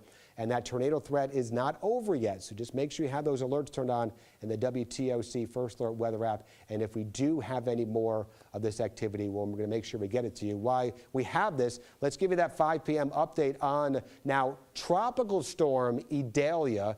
And can you see where the center of the circulation is, Jamie? Can you pop that icon on there or tell me exactly where it is? I was thinking it's probably somewhere over into Tattnall County right now. And it looks like the center is somewhere over in that general vicinity, over maybe southern areas of Bullitt County. They actually have it right now. It should be in the actual advisory where they have it, but this is where the center of the circulation is and expected to continue to move out to the east. It's moving even quicker now than it's been throughout the afternoon, just a little bit northeast at 21 miles per hour, and it's got that northeasterly track as opposed to that northeasterly track. That means it's going to take it right through parts of Effingham County into Jasper County. That's where the center of the circulation is probably going to be going, passing just to the west of the Savannah area here shortly. Winds have continued to decrease. So again, what we're seeing now with the winds is the worst that looks like of what we're going to see. Very gusty winds, 40 to 60 plus mile per hour wind gusts out there. But the steadiest amounts of rain have been along and north of where that center is going to go. So that's what we're going to continue to monitor with this system. We're going to make sure we get this out on social media so we can get that latest 5 o'clock advisory out. This is a look at the current wind gusts. As you can see, 44 Vidalia, Baxley now at 44 Vidalia, 43 in Baxley. Beaufort, you're at 46 and 56 mile per hour. Wind gusts over on St. Simon's Island. So that's a look at the latest updates. Meteorologist Jamie Erdahl is going to be recording a video on the WTOC First Alert Weather app, so we'll have an update for you coming up there very shortly. All right, thank you there, Dave. And thanks for sticking with WTOC as we continue to track what is now Tropical Storm Idalia. I'm Sam Bauman. And I'm Haley Boland. It's just after 5 o'clock again. That did just switch over to a tropical storm rather than a hurricane. And we want to show you some video that we've been getting into our newsroom here right away. Now, this is video from Montgomery, Georgia. That's in the Burnside Island area. And you can see those trees really just bending over like toothpicks, Sam. Yeah, it really shows you the power of what we're talking about. Even as this does downgrade from a hurricane to a tropical storm, we're seeing plenty of trees in our area go down very similar to this, and we can expect that, I believe, to continue with the way things are trending right now. So just it's that caution, it's that reminder of what this storm is still very capable of doing throughout our area. Absolutely, and luckily this tree is nowhere near a road, or it doesn't look like it's dangerous to any buildings nearby, thank goodness. But that's not really the case in some areas, right? So definitely be sure to be aware of that. Now we also have some new video coming in from Baxley. These photos show that the streets are covered in water almost up to the houses. You can see the window line there on those homes. The water is almost meeting that. Yeah, it's concerning. It's one of those situations where, unfortunately, if water gets so high, there's only so much you can do to keep it out of a home, as much as you do prepare. But it's the reality of what we're talking about with rain mixed with tide and kind of rushing in like that. So hopefully people are doing their best to stay prepared. I know a lot of folks in this situation, they'll prepare by putting some of those valuable items up a little bit higher just in case. And maybe that's something, if you're watching right now and you're not seeing water levels like this, might be a good idea, if it's a possibility, move some of those items up off of the ground level so you can kind of mitigate what losses you might have. Absolutely. I feel like some of the most, I guess, shocking flooding images are coming in from Baxley at this moment, at least into our newsroom, that are being submitted by viewers. I believe this one was actually submitted by the mayor there in Baxley, but definitely some of the more stunning photos that we've seen so far just within our viewing area. Absolutely, and like we've been talking about, we've been getting a lot of videos, a lot of photos, and we do appreciate if you're able to do that safely for us. Of course, your safety is most important, but if you have the opportunity to send, some of the damage caused by Idalia, we would appreciate that. Obviously, you want to be in that safe spot, and you can send that. You can do that by scanning the QR code right there on your screen. That's just going to prompt you to a page where we can easily download those. And we want to use those to show people what's going on right now. Hopefully, most people are staying safe, staying in their homes, and we want to be able to show you, hey, this is what's going on outside your door and why they're saying stay safe. Videos like this. Right, absolutely. Now, this video comes to us from a Chelsea Webb. She filmed this from her home in Valdosta this morning. Now, again, I believe the storm has kind of moved away from the Valdosta area at this point in time, but this is what it looked like there earlier. I mean, visibility very poor. Again, those large trees really just swaying in the wind, almost like palm trees, and those are definitely not palm trees, Sam. Yeah, those are some sturdy trees. You see a basketball hoop kind of pushed over like a toothpick, and I love that you bring that up, Haley, when you talk about visibility too with these. I know our meteorologists have been talking about you bringing rain that's being blown around, water that's being blown around. It makes it hard to see. You could find yourself in a scary situation where you don't know what's in front of you or what might be still coming at you. Absolutely, and an important reminder too, you know, you really needed to bring in that stuff from inside of, out in your yard, right? You would think a basketball hoop would be safe, but clearly that one just tipped over. I mean, those are heavy, right? I mean, basketball hoops are definitely heavy items to have in the front yard, and that one just flipped over like it's nothing. Yeah, so do what you can. If the storm hasn't hit your area yet, get outside, take those precautions. Be safe. We do want to get back out to some of our live coverage, some of our reporters out there. I know our Camille Syed, she's been out on Tybee Island for us. We're going to check back in with her. Camille, how's it going? Hey Sam, just about 20 minutes ago, a sign fell from up here. Witnesses telling us that it fell on someone. Now, there were ambulance, there's a fire truck right out here, right out front, and the person is being taken to the hospital. We're not sure of their condition right now, but I will tell you that the winds, this is probably the strongest the winds have been since I've been out here, since around 11 or 12 o'clock, I should say. Since I've been out here, this is the strongest the winds have been. We've got debris on the floor here. We're going to take a look at that Tybee Island sky cam to just give you an overview of what we're seeing. There are some slight puddles, no flooding right now, no down trees at the moment that we've heard about, no power outages either, so that's still a good sign for some residents. But I think right now this is when officials are saying they're planning to see those impacts from Idalia. You can actually hear the wind right now, which you couldn't hear that not even an hour ago. So I will say things are picking up, but it's been very little rain. The rain that we've been getting has been very light and blowing sideways, you can imagine, since the rain, but lots of trees swaying here. Like the sign fell off the building, I've seen some other signs also falling, so definitely the wind is picking up, and we'll be sure to continue our coverage out here on Tybee. We're planning to go out into some neighborhoods, see what the neighborhoods are looking like right now. But for now, reporting live on Tybee, Camille Syed, WTOC News. All right, thank you, Camille. Definitely a scary moment out there. As you know, just like she said, just because it's not raining, it doesn't really mean that you're in the clear. Clearly, some high winds have knocked down a sign that did cause an injury out there. Yeah, and that's the concern, right? Sometimes you're just looking for things you expect to fall, expect to blow around. But with wind like this, stuff that seemingly is attached well to something secured can come loose, and there's not much you can do to avoid it at that point. Obviously, we're thinking of the individual who's injured there, and just a reminder to take as best precautions and do your best to stay inside. Yes, Sam. Now, we do want to continue our team coverage. Our Tyler Mannion is out on Hilton Head Island, where he's been all day. Tyler, the wind looks like it's still pretty strong out there. What are current conditions like? Yeah, that's absolutely right, Haley. We moved ourselves off the beach. We want to take you around Hilton Head Island this afternoon and into this evening to show you what different areas of this town are looking like and being impacted, how they're being impacted by now tropical storm Idalia. Let's take you into these trees, right? Because these trees are all over Hilton Head Island. There are pine trees, there are oak trees, there are palmetto trees, and the real concern are the pines. Let's take you right up into the sky, show you what we're looking at. These pine trees can get up to 5 stories tall, even some bigger. And you can see there's a snapped branch hanging on for dear life up in that tree, as we are expecting there is probably elsewhere around this island as well. We're just on the beach walk going out to the Sea Pines Beach Club, and you can see how many pine trees there are in this area alone. This is pretty much what all of Hilton Head looks like, covered in these trees. And I can show you some of them have made their way to the ground. I can show you one just below our feet here. You can see the violence of this storm. Look at the snap that happened to this branch right here, the splintering going on of that wood. And this is not the only instance where this has happened. Up behind me, you can see more branches. Even if we go the opposite direction, there's the same story. This is going on all around the island right now, and we know that these winds are only going to continue to pick up.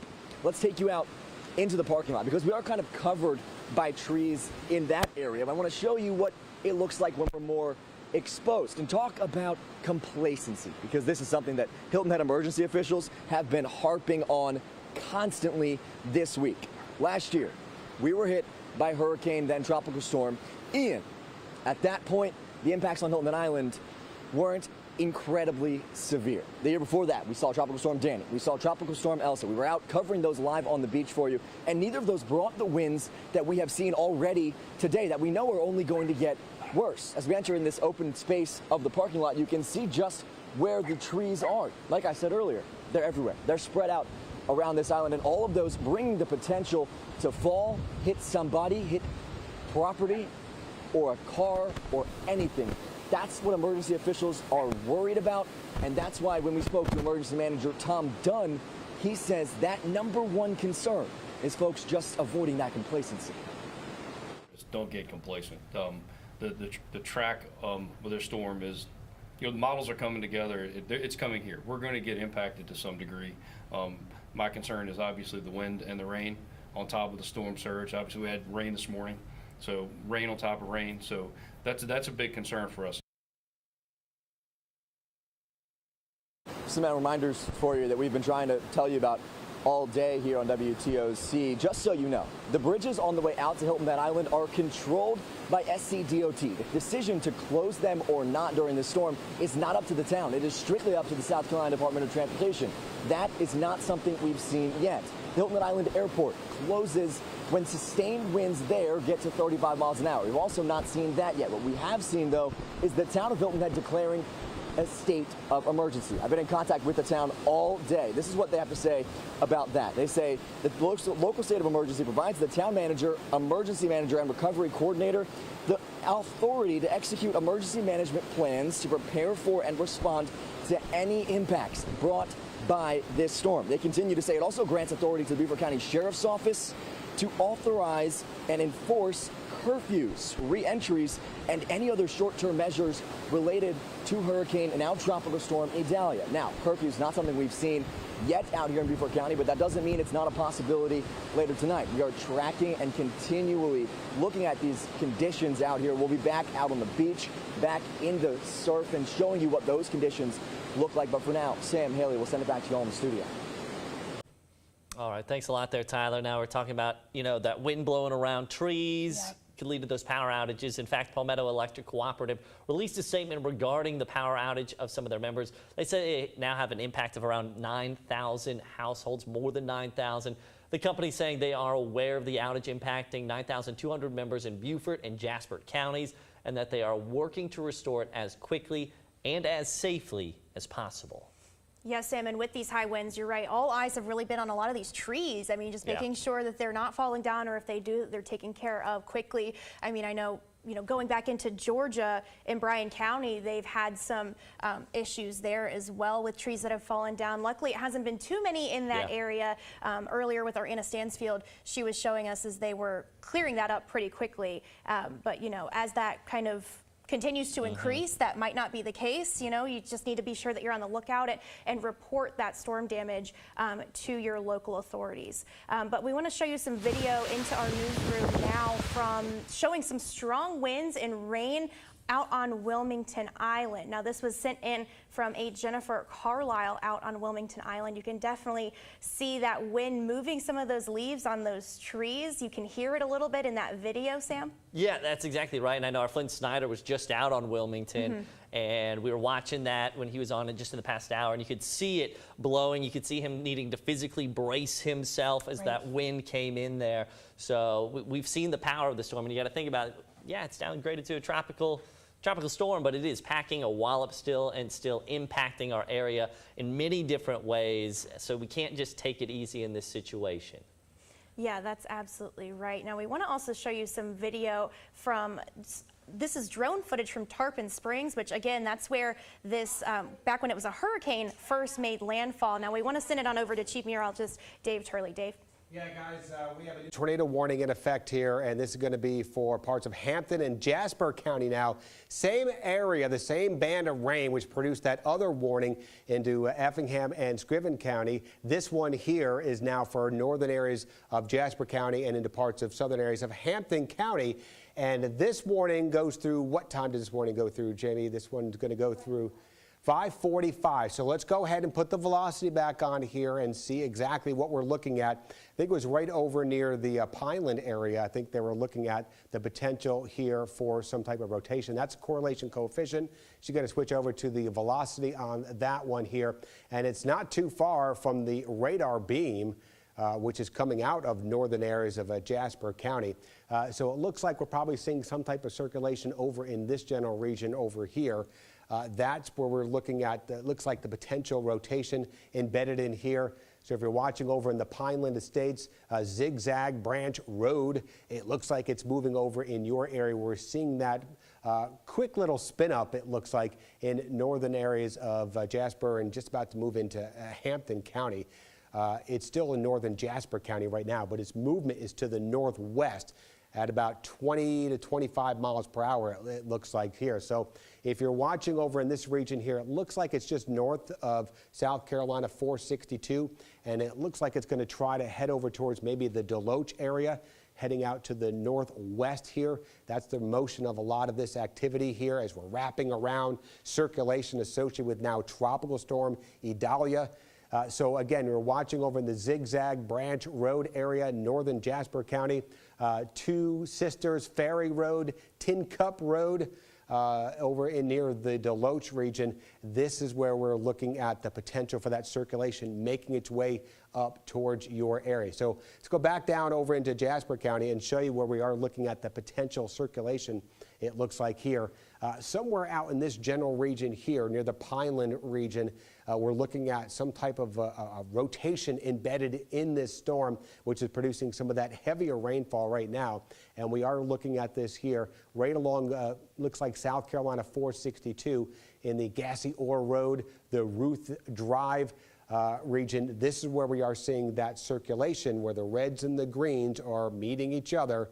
We are looking at that rotation embedded in that system coming from the radar. You can see where the radar beam is located over just to the north and east of that area. So this is where you need to be in your safe shelter. This system, it says, is moving out to the northwest, northwest, I believe, at about 20 miles per hour. So northern areas there of Jasper County, crossing over US 601, coming out just north of the Robertville region.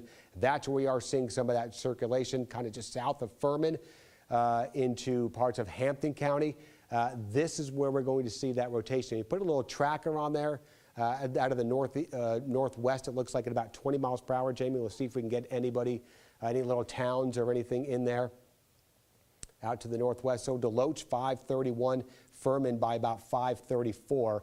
And again, this is the northwesterly path of that potential tornadic activity. We are seeing rotation definitely in the clouds. That's what prompted the warning from the National Weather Service, but whether it's making its way down to the ground or not remains to be seen. So we got to treat this right now as a tornado. So you need to be in your safe shelter if you're watching anywhere here along South Carolina 462, just to the east of the Robertville area.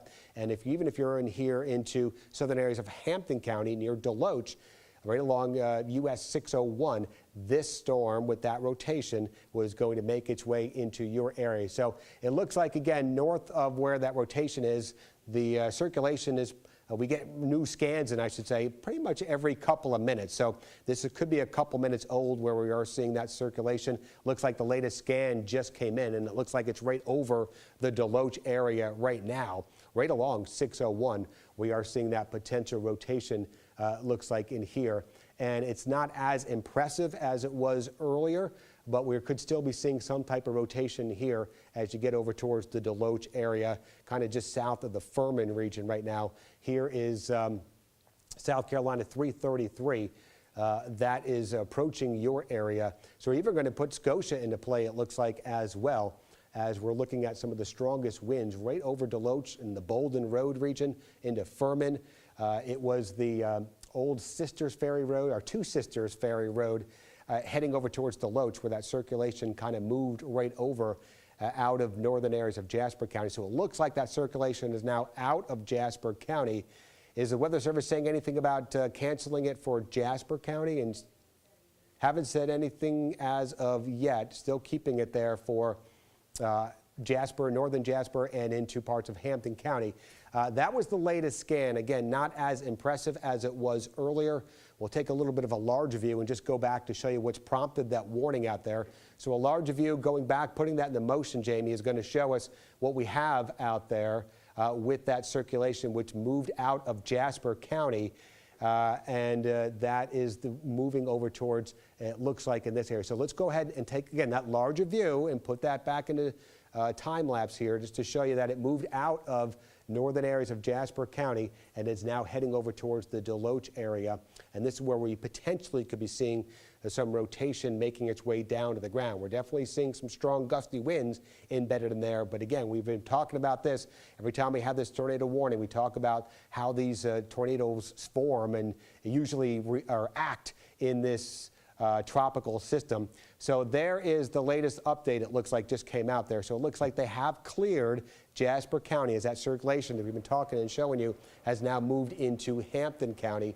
So in between the Deloach, the Scotia area near South Carolina 333, that's where that rotation has made its way in. And this warning is going to continue for that area going through 5:45 p.m. So if you're watching over there into that Tin Cup area, Tin Cup Road area over towards Scotia, we'll put the velocities back on to see if we can get the latest scan coming over into that region right now, coming from the National Weather Service radar. And let's see, it's still the older scan right here. This is the one we've been watching here.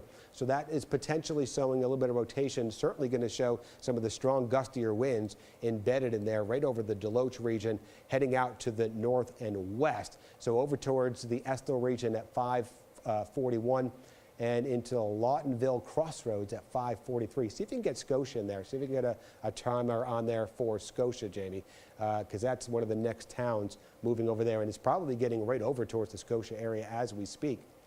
Not wanting to pick up Scotia, but I can tell you in the next couple of minutes it's going to be moving right over towards the Scotia region as it's moving quickly out to that area. There we are at 5:34, so another 4 minutes from now getting over towards Scotia as the rotation is now kind of just south of Furman along 601 south of 333, South Carolina 333.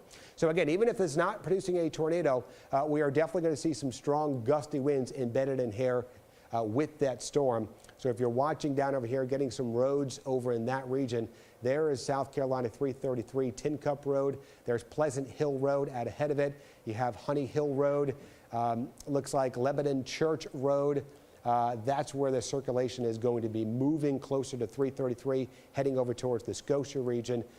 So Lebanon Road, Bostic Drive, and it looks like Old Depot Street. We are seeing that rotation trying to make its way over into your area. So no confirmation that this is actually making its way to the surface. This is some rotation we have that the radar is seeing aloft into the storm and potentially making its way down to the ground. Again, the circulation is a little bit further down behind this area, so we can go back over to that, and that's what we're watching right now.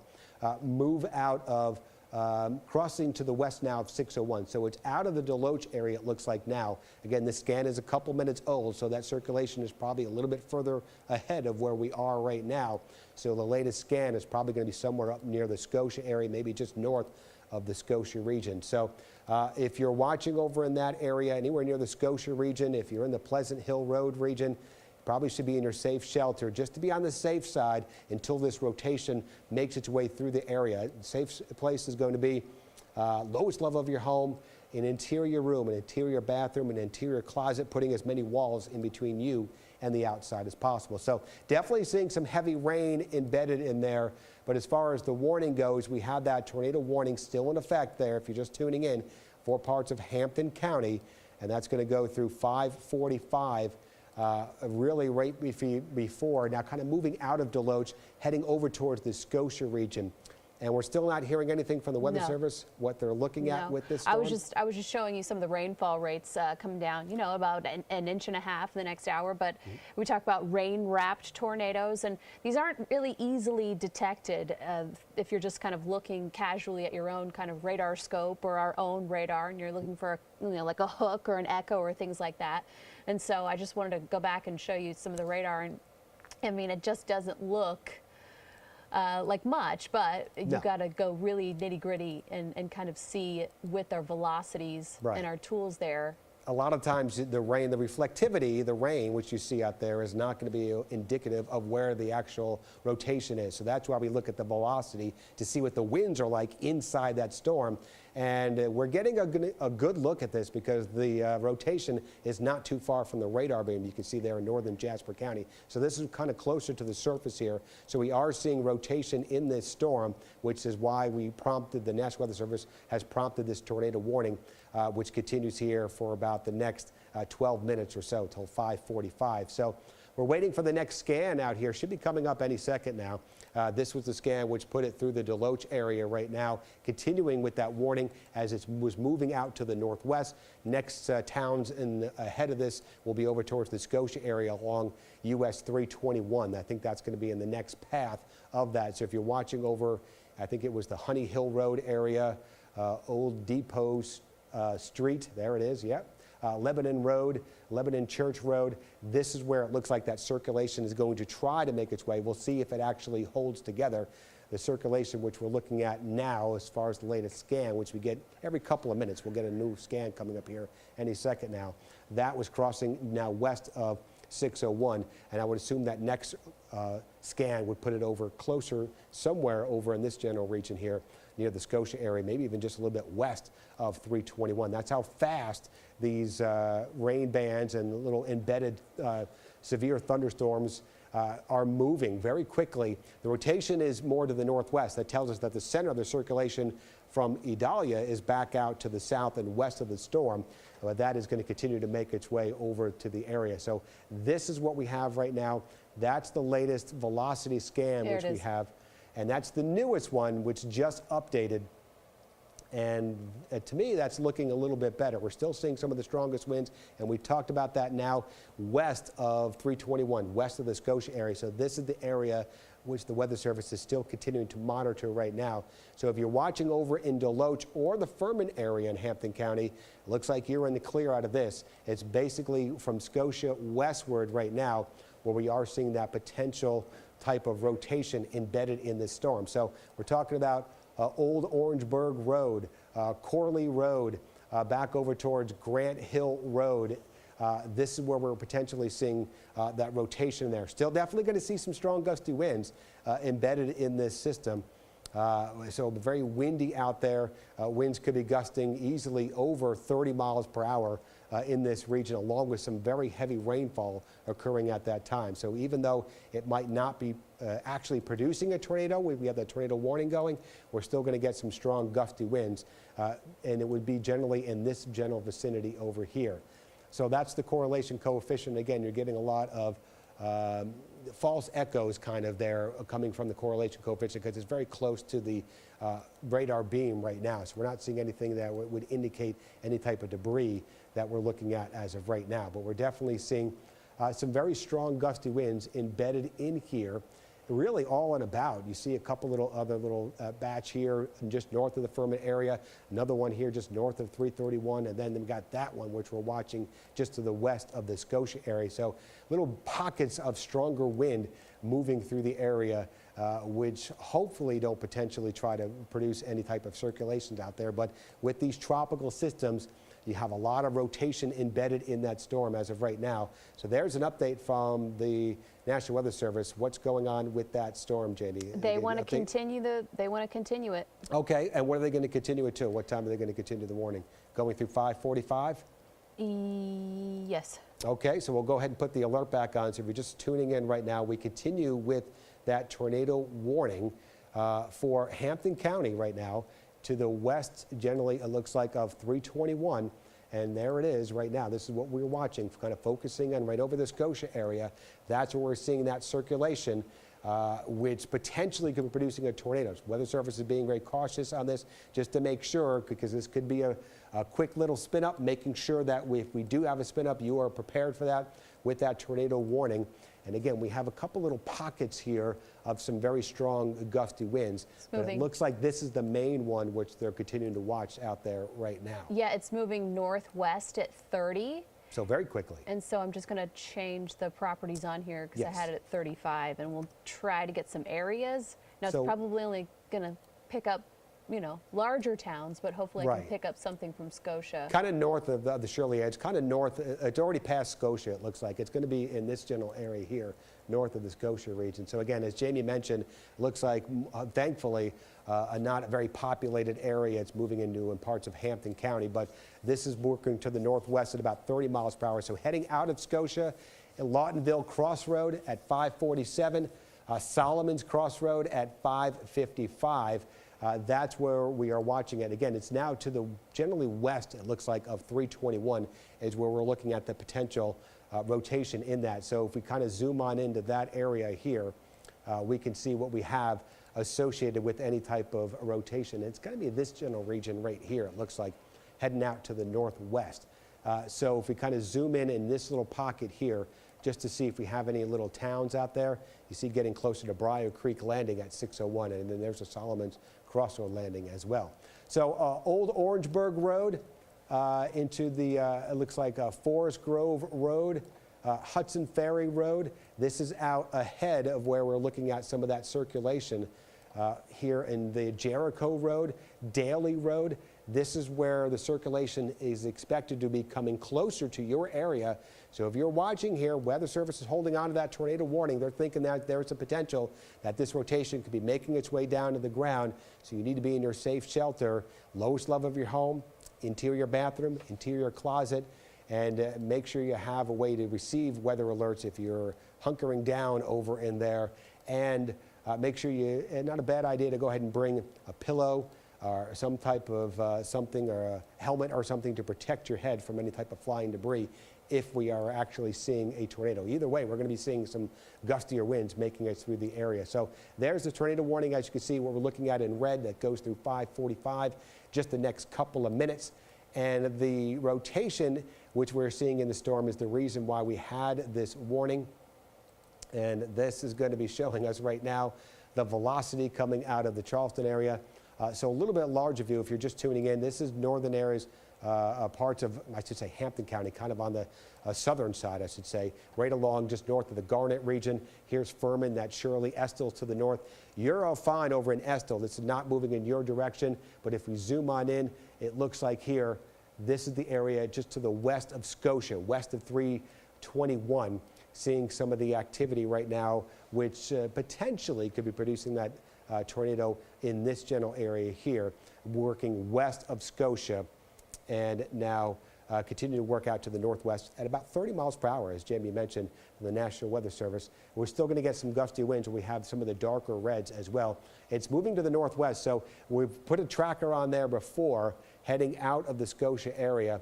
That's where the storm is going to be headed. It's kind of, thankfully, it looks like more of a non-populated as far as a lot of people living in this general area. There are some streets over here.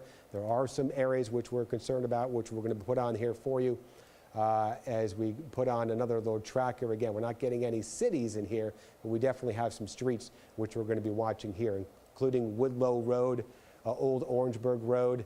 There's Old Orangeburg Road again.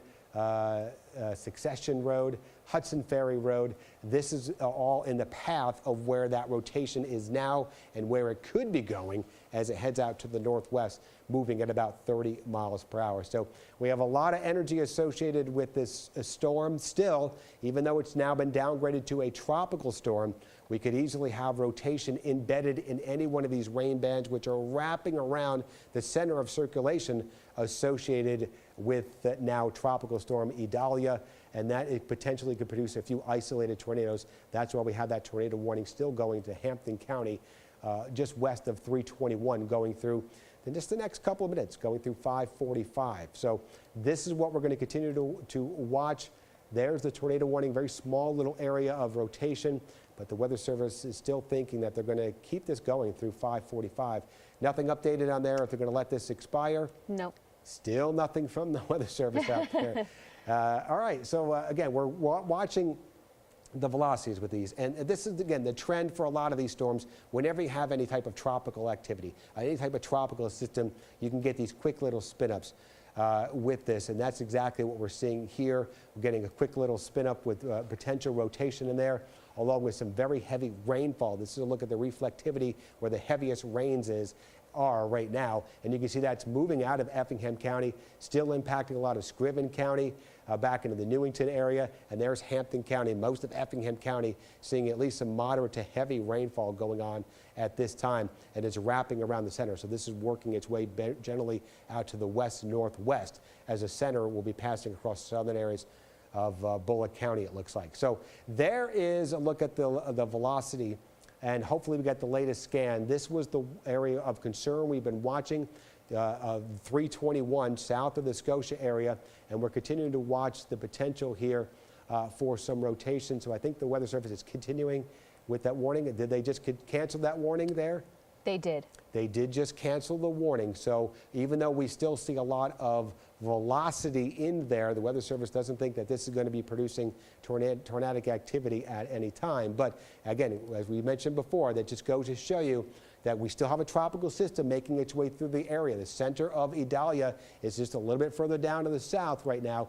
It looks like it's going to be moving across southern areas of Bullock County.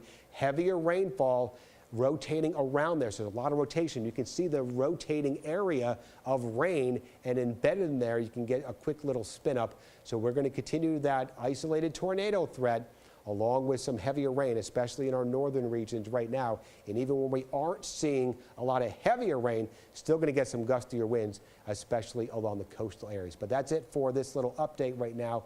We're going to send it back over to you guys at the desk. All right, thank you, Dave. Well, we're going to take a live look now from our Plant Riverside District Skycam.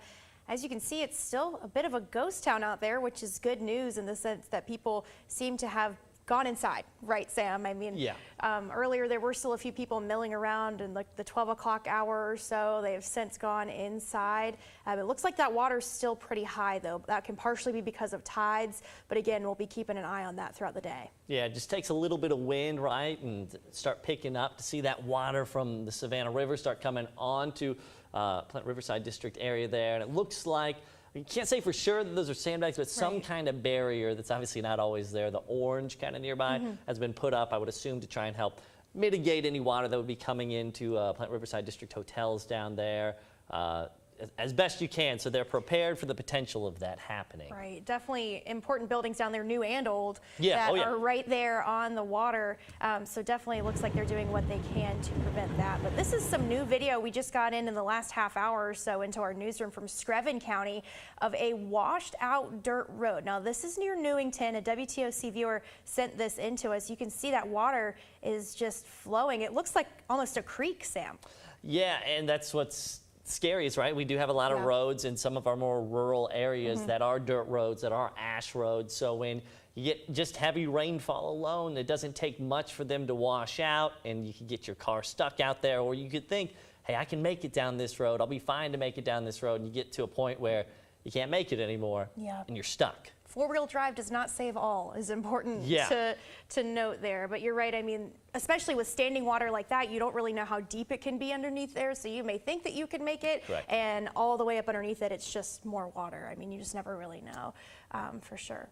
Yeah, so play it safe, turn around, don't drown. They say you see these washed out roads. Well, I better stay home right now. I think our storm chaser is out on the roads right now, I believe, out near Evans County. Out there, and you can see, they're playing it safe right now too. You can kind of see the waterways. We zoom in on exactly where we're looking at in Evans County to give you a better perspective. Got the road closed sign out there, and just enough water over that roadway where, like we were talking about, you just don't want to put yourself in a bad situation. Right, absolutely. So as you can see, I mean, luckily no one is really on that road. They're paying attention to the sign that says road closed. But, you know, we've heard emergency officials all day say things like, if there's a barrier in place, if there is a road sign up like that, don't move it. Don't try to go past it. Like, it's not really the time to take risks like that or to try to be a hero in any situation, right? So definitely make sure that you're paying attention to those and not trying to move them out of the way, you know, for your own convenience. Yeah, we know it can be frustrating if you're trying to get somewhere, you want to get home or want to get somewhere else, but you're going to make the situation much worse if you do try and push through signs like this where roads are closed, where you're then taking emergency crews away from other people who might need them. I know we do have, I think we got some photos here. This is out of the Baxley area. Another situation, we got some washed out roads here. Yeah, and again, it looks like it's dirt roads underneath there from what I can tell from these photos. Now, I'm not super familiar with this exact road, but that's what it looks like. And, you know, that can be even more dangerous than standing water on a paved road. So it definitely looks like that is definitely continuing out there. And like I said earlier, it looks like we're seeing most of that standing water coming into our newsroom from Baxley, at least. This is another photo from Baxley, again, sent in by a viewer named Chad about you know, just a few moments ago, kind of what that water looks like in areas of Baxley. Yeah, and that is the concern you talk about. Maybe it's a dirt road. It gets hard too, right, to tell because you get dirt from the side of the road that can get washed out on there, can make the roads much tougher to navigate, much more dangerous, even if they are an asphalt road, concrete road. So anytime you come across a road like this, do the right thing, turn around. Yeah, absolutely. Well, this just in, Bacon County schools will be closed tomorrow. The school district says the plan is to reopen Friday if roads are clear for buses to travel. Now, it's just one of many school closures that we've gotten into our newsroom here about tomorrow. I mean, you know, we've kept you guys up to date on what today looks like, but I think there's a lot of uncertainty about what the rest of the week will look like. So this is Bacon County for tomorrow. It says Friday they're expected to open. That seems to be the trend with a lot of school districts around here, but I think the main concern is making sure the school buses can get in and out of those neighborhoods. Absolutely, and I know if you're looking for that information, if you go to WTOC.com, we've got a list compiled. You'll be able to find that information for your specific county on what school systems are going to be open or closed heading into tomorrow and, of course, the rest of the week as well. Looks like we do have some photos now. This is out of Florida, Pasco County, Florida. This is a tough situation. It's probably the worst you could ask for right here as far as you get fire, heavy flooding on top of it.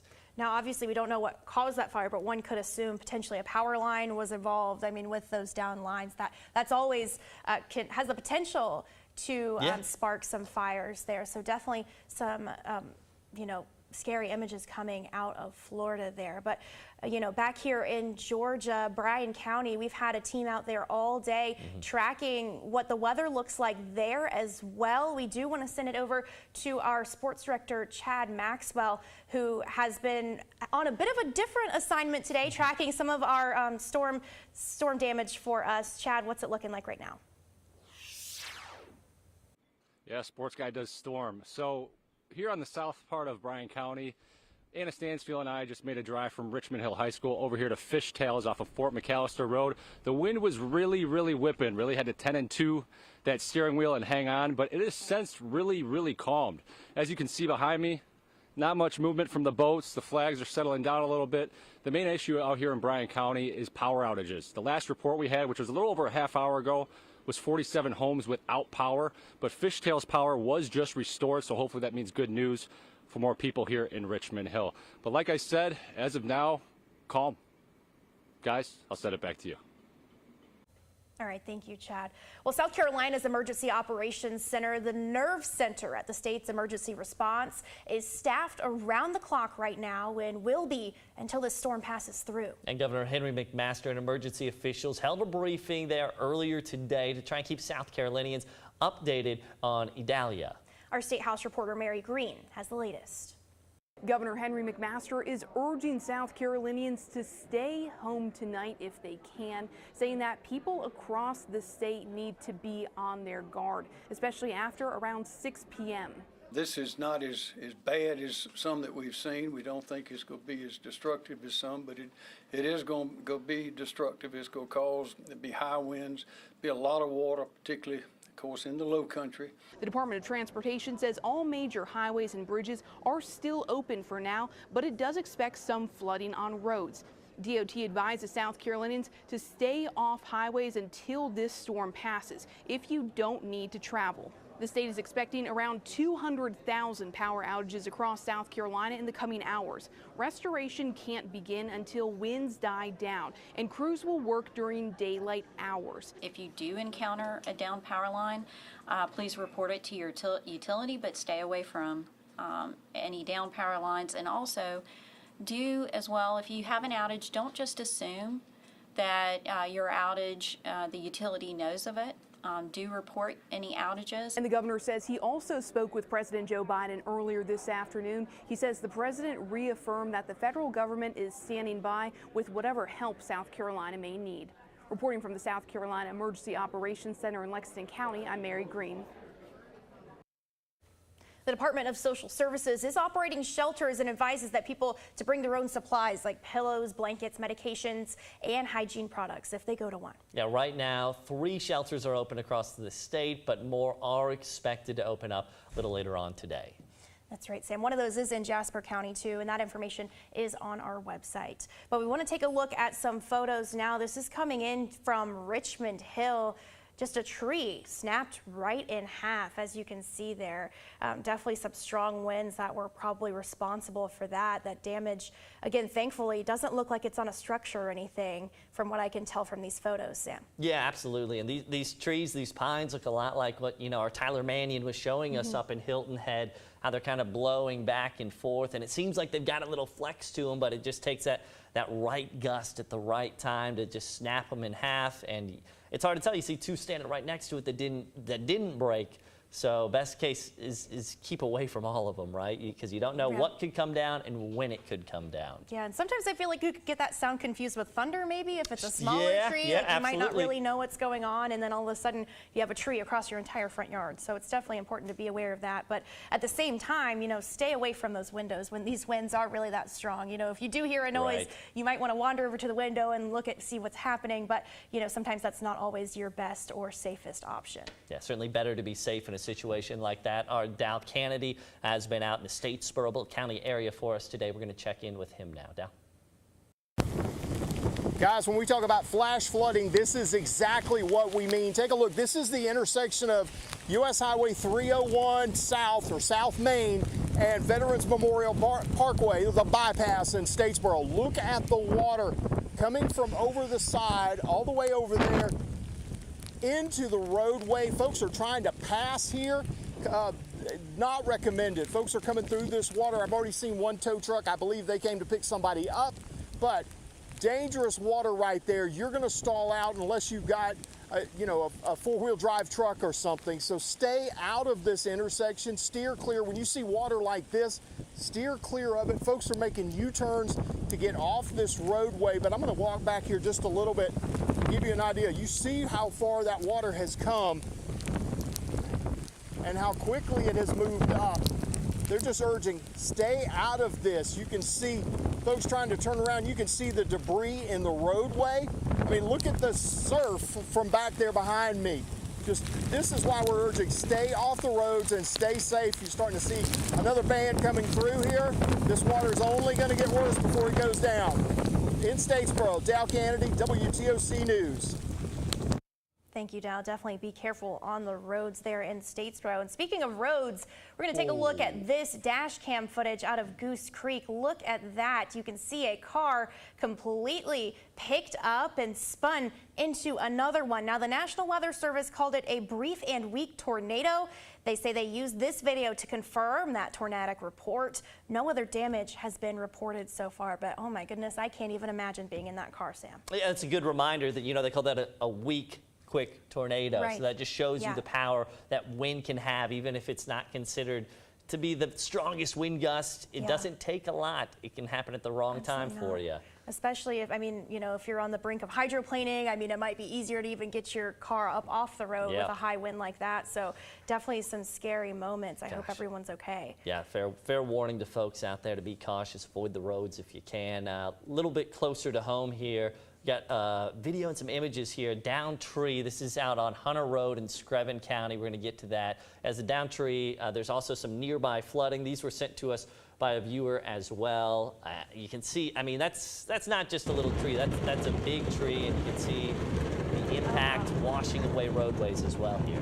Yeah, I mean, like I said earlier, I mean, it just kind of looks like a creek almost, completely taking over that road, but that's flooding. That's not necessarily a naturally occurring creek. So we also want to take a quick look at the statewide outage map. About 37,000 people are without power in Chatham County right now. Again, that's just Chatham County. Over in Bryan County, we're looking at about 11,000 people. McIntosh, 7,000. Liberty and Long counties are each between 1,000 and 2,000 outages, but it definitely varies based on where you are in our viewing area, whether or not you've had power. Some areas have had lost power and then had it restored and then lost it again. Yeah. So, you know, it's definitely some uncertainty with the amount of wind that we're experiencing. It's not hard for that power to be knocked out, but definitely these crews are working as quickly as they can, but you know, there's only so much they can do when these winds are still this high, Sam. Yeah, that's right. They've been talking, you know, they got to get up in those bucket trucks to get to a lot of those power lines. They don't want to be up there when it's really windy and can put them in a dangerous situation. So as much as they want to get everybody's power restored, trust me, they want to get out there and get that work done as well, but they've got to be safe about it to make sure that they can get our power restored, get everybody back up and going in a safe and hopefully quick manner as quickly as they can get to it. Yes, so they're definitely asking for your patience during this time. I mean, I think sometimes they give you a bit of an estimate, but again, those are just estimates. So, you know, those workers definitely asking for some patience. All right, I believe we're going to get over now to our first alert meteorologist, Jamie Ertl, to give us latest update on what is now a tropical storm. Jamie?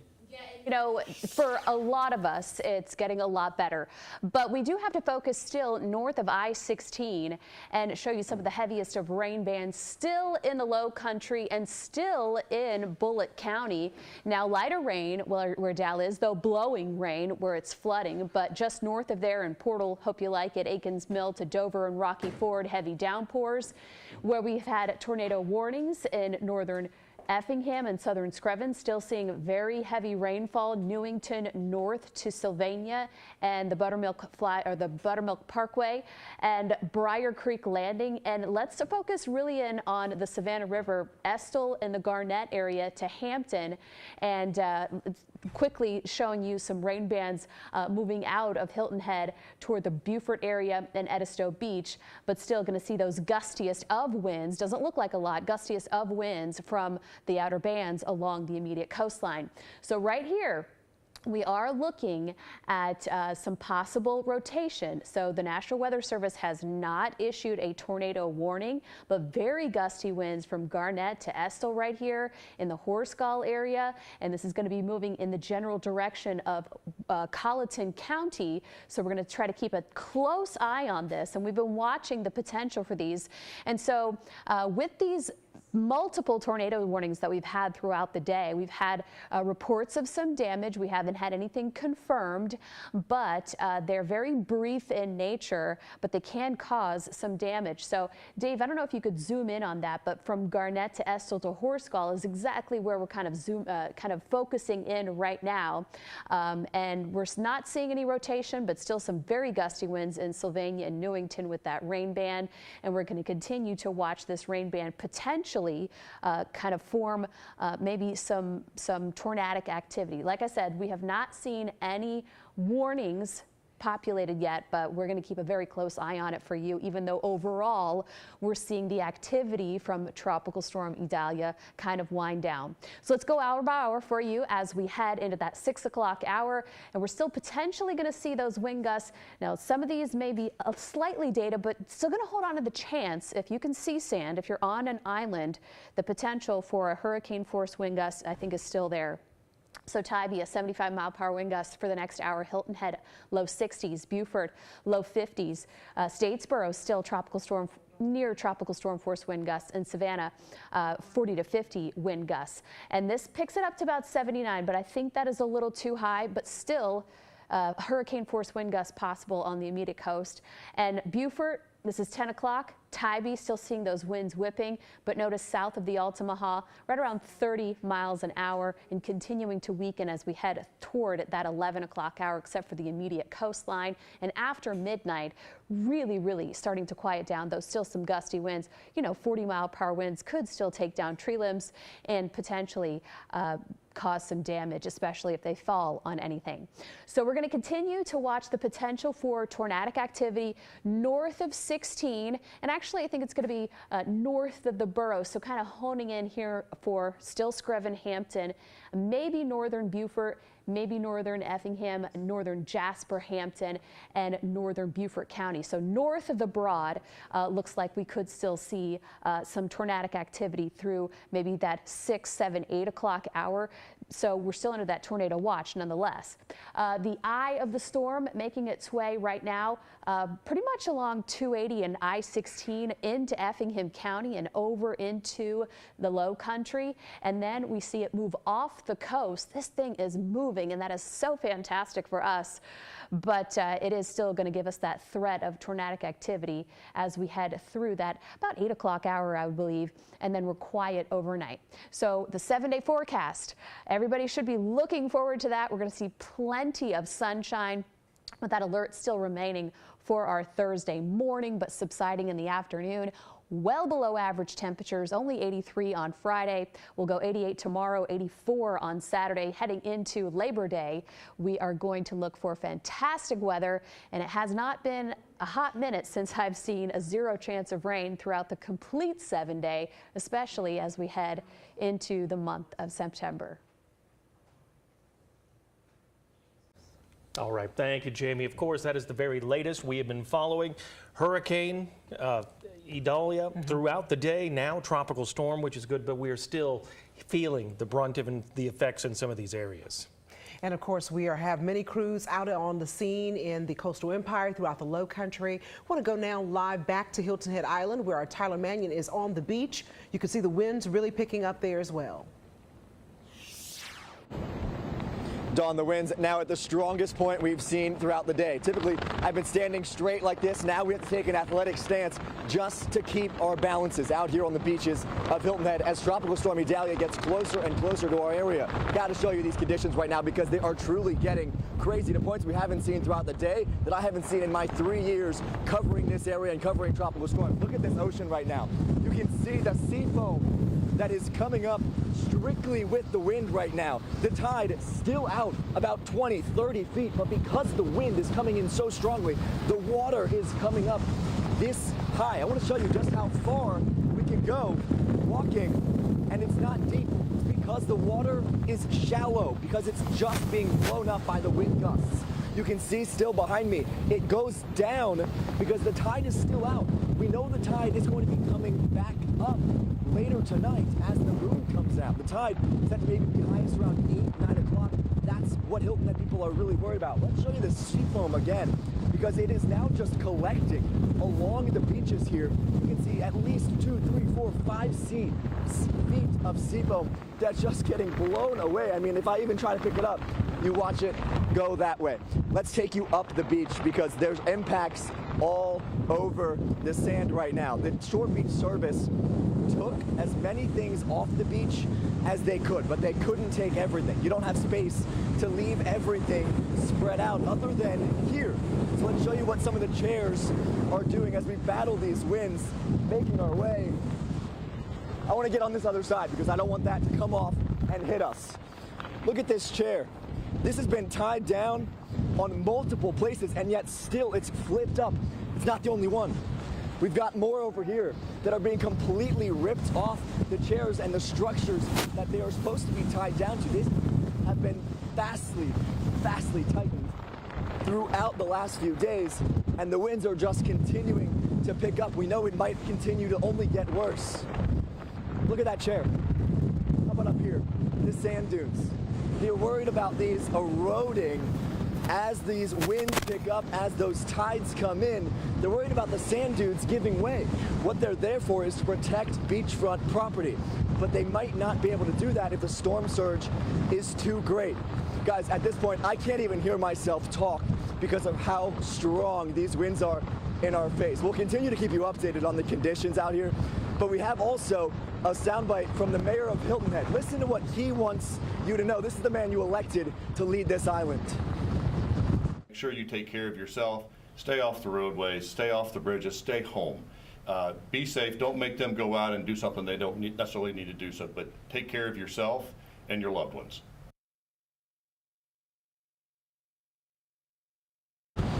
Mayor Alan Perry of Hilton Head Island saying there, don't come out here. It's the message we've been hearing from not just elected officials, but emergency management leaders as well. You can tell if I have to be in an athletic stance right now just to keep my balance, it's not safe on the beaches, let alone in the water where there are strong rip currents that are only going to get worse as these winds pick up.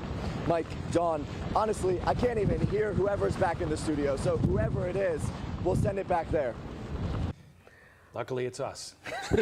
Tyler, be careful out there. Be safe. We want everybody to be safe out there. And hopefully tomorrow, things will be great out at the beach. You can head on out there then. But for tonight, stay away. Oh, definitely, especially as it's getting dark, too. It's just the conditions are getting worse. And the worst thing is you won't know what you're walking up onto until you get there and even driving around. So please, as all of our emergency officials have told us, stay inside unless it is an extreme emergency. We have our Flynn Snyder who's joining us now in Savannah, where we've been talking about these trees and how fragile they are during storm systems like this. Yeah, Don, Mike, good evening. We are here at the intersection of Habersham and 50th Streets, more towards the Midtown area of Savannah. Look at what happened. The road is now completely blocked off by a huge oak tree that fell down earlier this afternoon. And just right next to it, we see a power or a light pole that also got taken down as well. We are getting reports of scenes like this across the Savannah, across the area as the Idalia now moves further north of the Savannah area and the winds now start to die down. These are the scenes that city officials have been warning people about all day. They say if you come across a scene like this, not to necessarily get too close to where any of those downed wires might be, because you don't know really where the tree ends and the wire starts. I want to also take you over this way here, because if you can see just how powerful these tree roots are, look at this. This concrete slab of the sidewalk just all taken up now by the roots as they were uprooted here on Habersham. And that's what we were saying too. The neighbors say the winds, they weren't too strong at the time. They just got a sudden gust and it pushed this tree over. So it just kind of goes to show that when these trees get waterlogged, it doesn't take much to bring them over. And that's really the concern as we head through the night, because the visibility gets lower, the sun goes down, you can't really see that far ahead of you. And so if you come across a scene like this, you might not have time to stop your car. So even though the winds have been dying down here in Savannah, the rain is now just a drizzle, city officials still want you to stay off the roads as fire and police crews respond to incidents like these. If I can just take you around here too, to the other side, you can just get a sense of just how large these tree roots are in here. The concrete here from the sidewalk just flipped up like it was nothing. Really gives you just a sense of how powerful this was. We also heard that a transmission broke across the street, the wind knocking over a neighbor's fence that has since been put up. It made a loud noise when it happened. And then also we were told that the person that owns the house across the street from where this tree fell, he said the homeowner here where this happened told us that his neighbor across the street usually parks right where that tree fell. And the neighbor told him last night, he said, look, I might want to move my car a little bit because of these trees in the area, and we're thankful he did. There are no injuries reported here from this incident. Luckily, both houses across the street have not been hit as well, from as far as we can tell. Neighbors just in this immediate area, from what we can see, are without power. Guys, I'm not sure if we have the soundbite from the neighbor ready to go, but I did talk to a homeowner who said he saw what happened, and it just took him by surprise.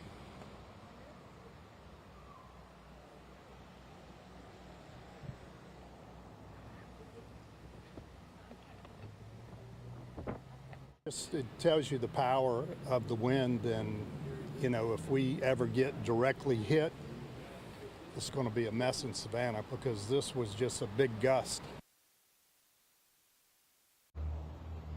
And as we come back live here in Midtown Savannah, I did check in with police and fire crews a little earlier today who tell me that so far the majority of their calls have been for downed power lines, downed trees, and power outages across the Savannah area. Earlier today, we did talk about how there's at one point where the tropical storm force winds become so sustained that officers can't respond.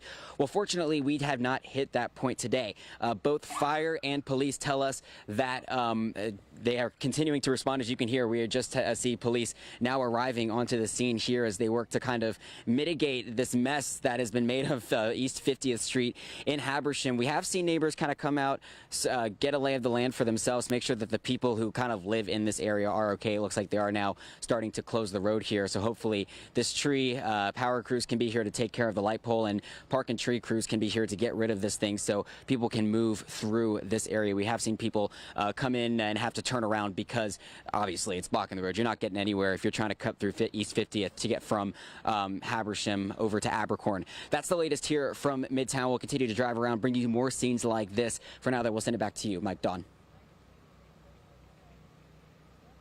Wow, and that is a huge tree too, and they're so fortunate on that street that it seemed like it came down like just brushed against a house, so there doesn't seem to be any damage there, which is wonderful, and no one was walking out there at the time as well. And we know in many neighborhoods around here, some of those power lines are low-lying and everything like that, so when those trees come down, that's going to knock out power to a lot of these places too, but luckily no one reportedly injured there, and no damage to property other than the tree coming up at this point. So we saw the police arriving on the scene, helping to try to secure that area, trying to make sure nobody even tries to attempt to make their way there. I still can't get over the whole concrete square there from the sidewalk just coming out of the ground with that root ball. That is just amazing. Just the power of these storms, even when we don't get strong winds and a lot of rain, because we really haven't. But right now we do want to check in with our Simone McKinney, who is down in McIntosh County, where, you know, that's where the storm entered Georgia.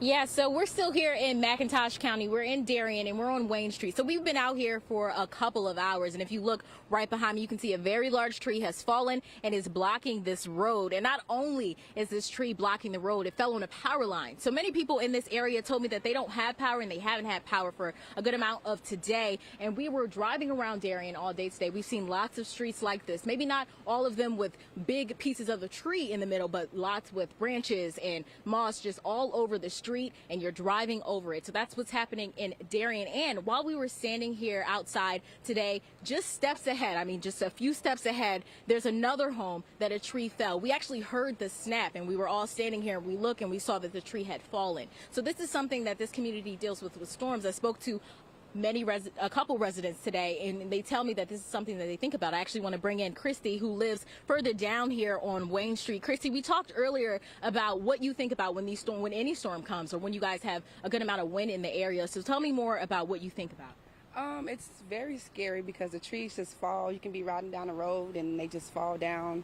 Like before, me and my son went to the grocery store today, the tree just fell right after we passed through. So, and that was this tree right here. It was scary. So yeah. Yeah, and so with any storm that comes up in the area, what's top of mind for you as you are in your home? I'm just worried about if we're going to have a tree fall on top of us. Yeah. And you and your family have lived in this area for a very long time, right? Born and raised. My mom was born and raised in the house right across the street, so yeah. All right. Well, thank you so much for sharing. And I also want to share that we did speak with the mayor today of Darien, and he told me that this is something that people think about. But one thing about this community is that whenever this does happen, everyone comes out with their tools, with water bottles, with whatever they can to help out and help with the cleanup and help that homeowner or that help that person in their home. So on the other side of that, the wind has continued in Darien today. We've been talking about it nonstop since 11 a.m. this morning. So as the wind has picked up, the rain mixes in with that, and that's what you get right now. We've got a shower going right now. It's very windy. It's going all which ways, and it's hard sometimes when the wind gets strong enough to keep your balance. When you're driving, you can feel it in your car. But these are the things that McIntosh County has been dealing with this storm. The showers have been on and off. They started early when we got here at 8 this morning, We got here at 7, and the showers had heavy downpours in the morning, and as the day went on, the showers were more on and off. So you want to make sure you're in a safe, sturdy place. Make sure you're aware of your surroundings. Those are things that emergency management and officials in the area are giving us to make sure that you are safe during the storm. We'll continue coverage with you both on air and online, but we'll send it back to you guys in the studio. All right, thank you, Simone. Right now, what we want to show you is some video. This is the rain and storm move through Vidalia earlier this afternoon, and there you can see the breeze and the wind and the heavy wind and rain that were coming down and blowing some of the trees around. We also are told that there are, of course, down trees, power lines in Vidalia, and all that going on near the Sally Meadows Elementary School. Police and fire department, you can see on the scene there. One of our viewers sent us this video, and she also says that many in the area, as you can imagine, no longer have any internet service, which is usually what happens when we have a weather system like this. We just want everybody to be safe out there. We are getting more and more reports of power outages, trees coming down on power lines. Got a report that a transformer may have blown in Rincon. I know the power is out of there. In fact, I know for a fact the wife called me and said the power's out, and I got a text from Georgia Power saying it's going to be back on by 11:45 is what they're estimating. And just go on and be patient, because you know there are some 200,000 Georgians who have no power tonight. So they're going to be working around the clock trying to get it all restored. And also sometimes they get behind because the weather changes and they have to bring those linemen back in so they can be safe for the night. So unfortunately, we're in for a long haul this evening to get everything back to normal. Yeah, Georgia has been dealing with it in the afternoon, now moving into South Carolina, and Governor Henry McMaster says starting now around 6 p.m.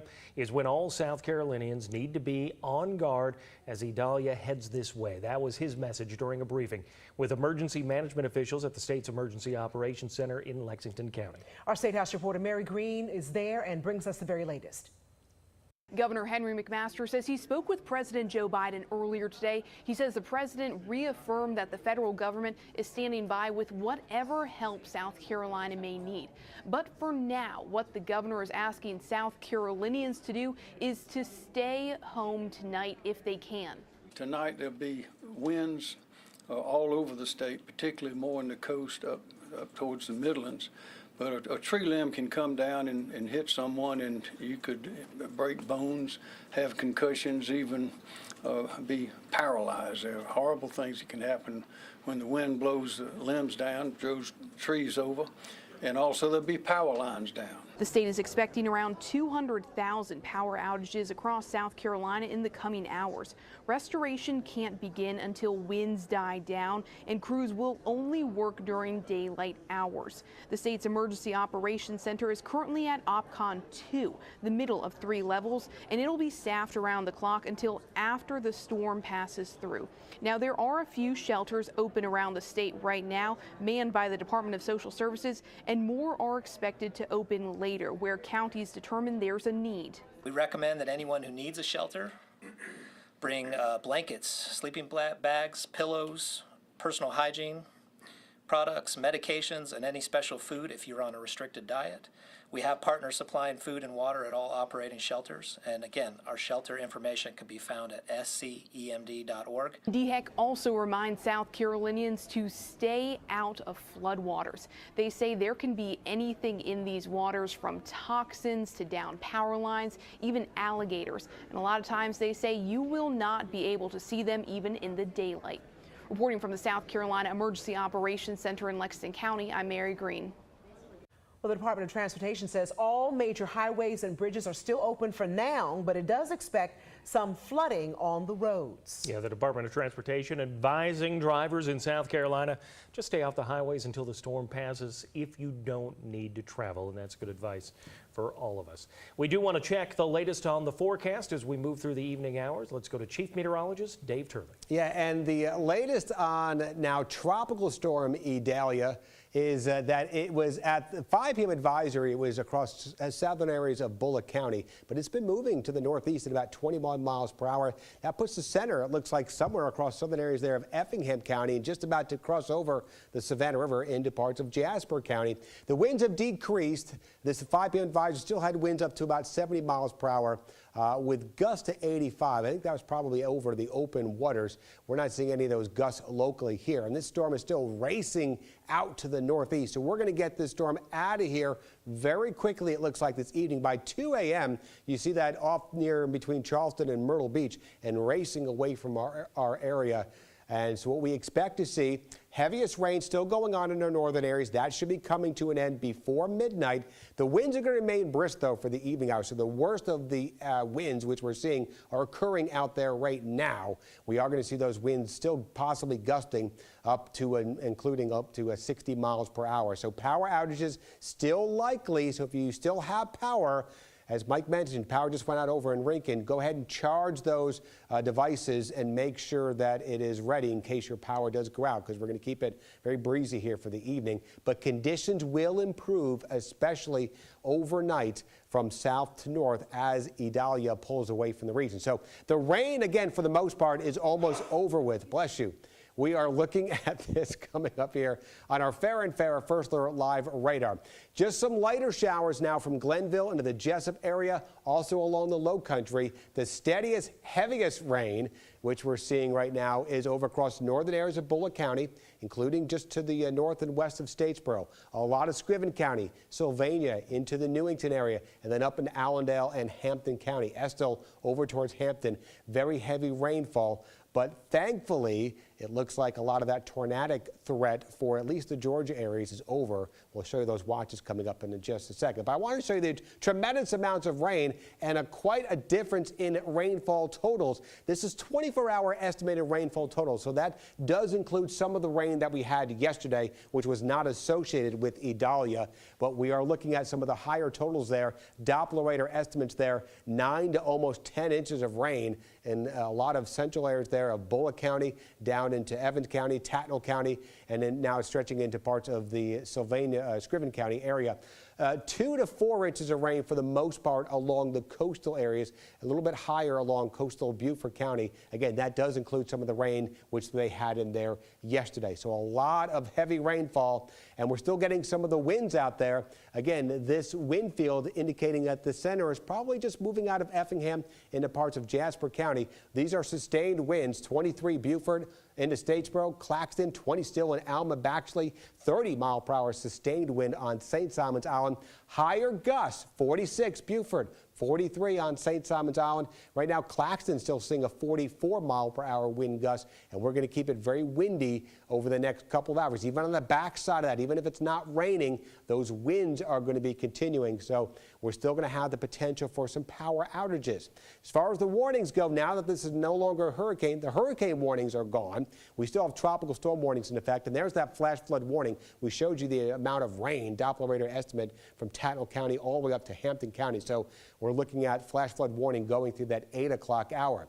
There's the tornado watch still in effect for all of our South Carolina areas, Beaufort, Jasper, Hampton County. That goes through 10 o'clock. They are still more on the east side of where that circulation is, moving out. It's about in this general region right here into Effingham County, crossing over into Jasper County. So anywhere on the east and northeast side of that circulation has the better potential of seeing a few isolated tornadoes. So that doesn't mean we're totally out of the clear, but it looks like the greatest threat has now moved out a lot of our Georgia areas. But we're still going to get the winds. 40 to 60 plus mile per hour wind gusts can't be ruled out. Most of that generally likely in the lower end, but could get a higher gust or two out there. Can't rule it out.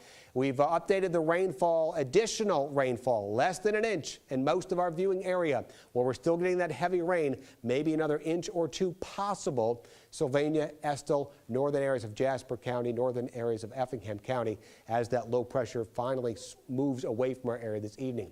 Now the tides, we're going to watch that now just starting to increase, and they will be increasing up to about 10.1 feet. That's the forecast value right now for Fort Pulaski. That's going to produce some minor flooding along a lot of the coastal regions, but we'll see how that plays out. Hopefully now that the center of the circulation is moving kind of just north of that area of a lot of the Georgia regions, I think more of a westerly flow hopefully setting up that should hopefully mitigate a lot of the coastal flooding, but we'll have to wait and see on that. I do definitely think we're going to see at least some coastal flooding, and the marshes are going to be full. So Jamie just put out the update on the WTOC First Alert weather app. We're hopefully getting you all the updates we can give you to make sure you are aware of what's happening and what could be happening into the evening.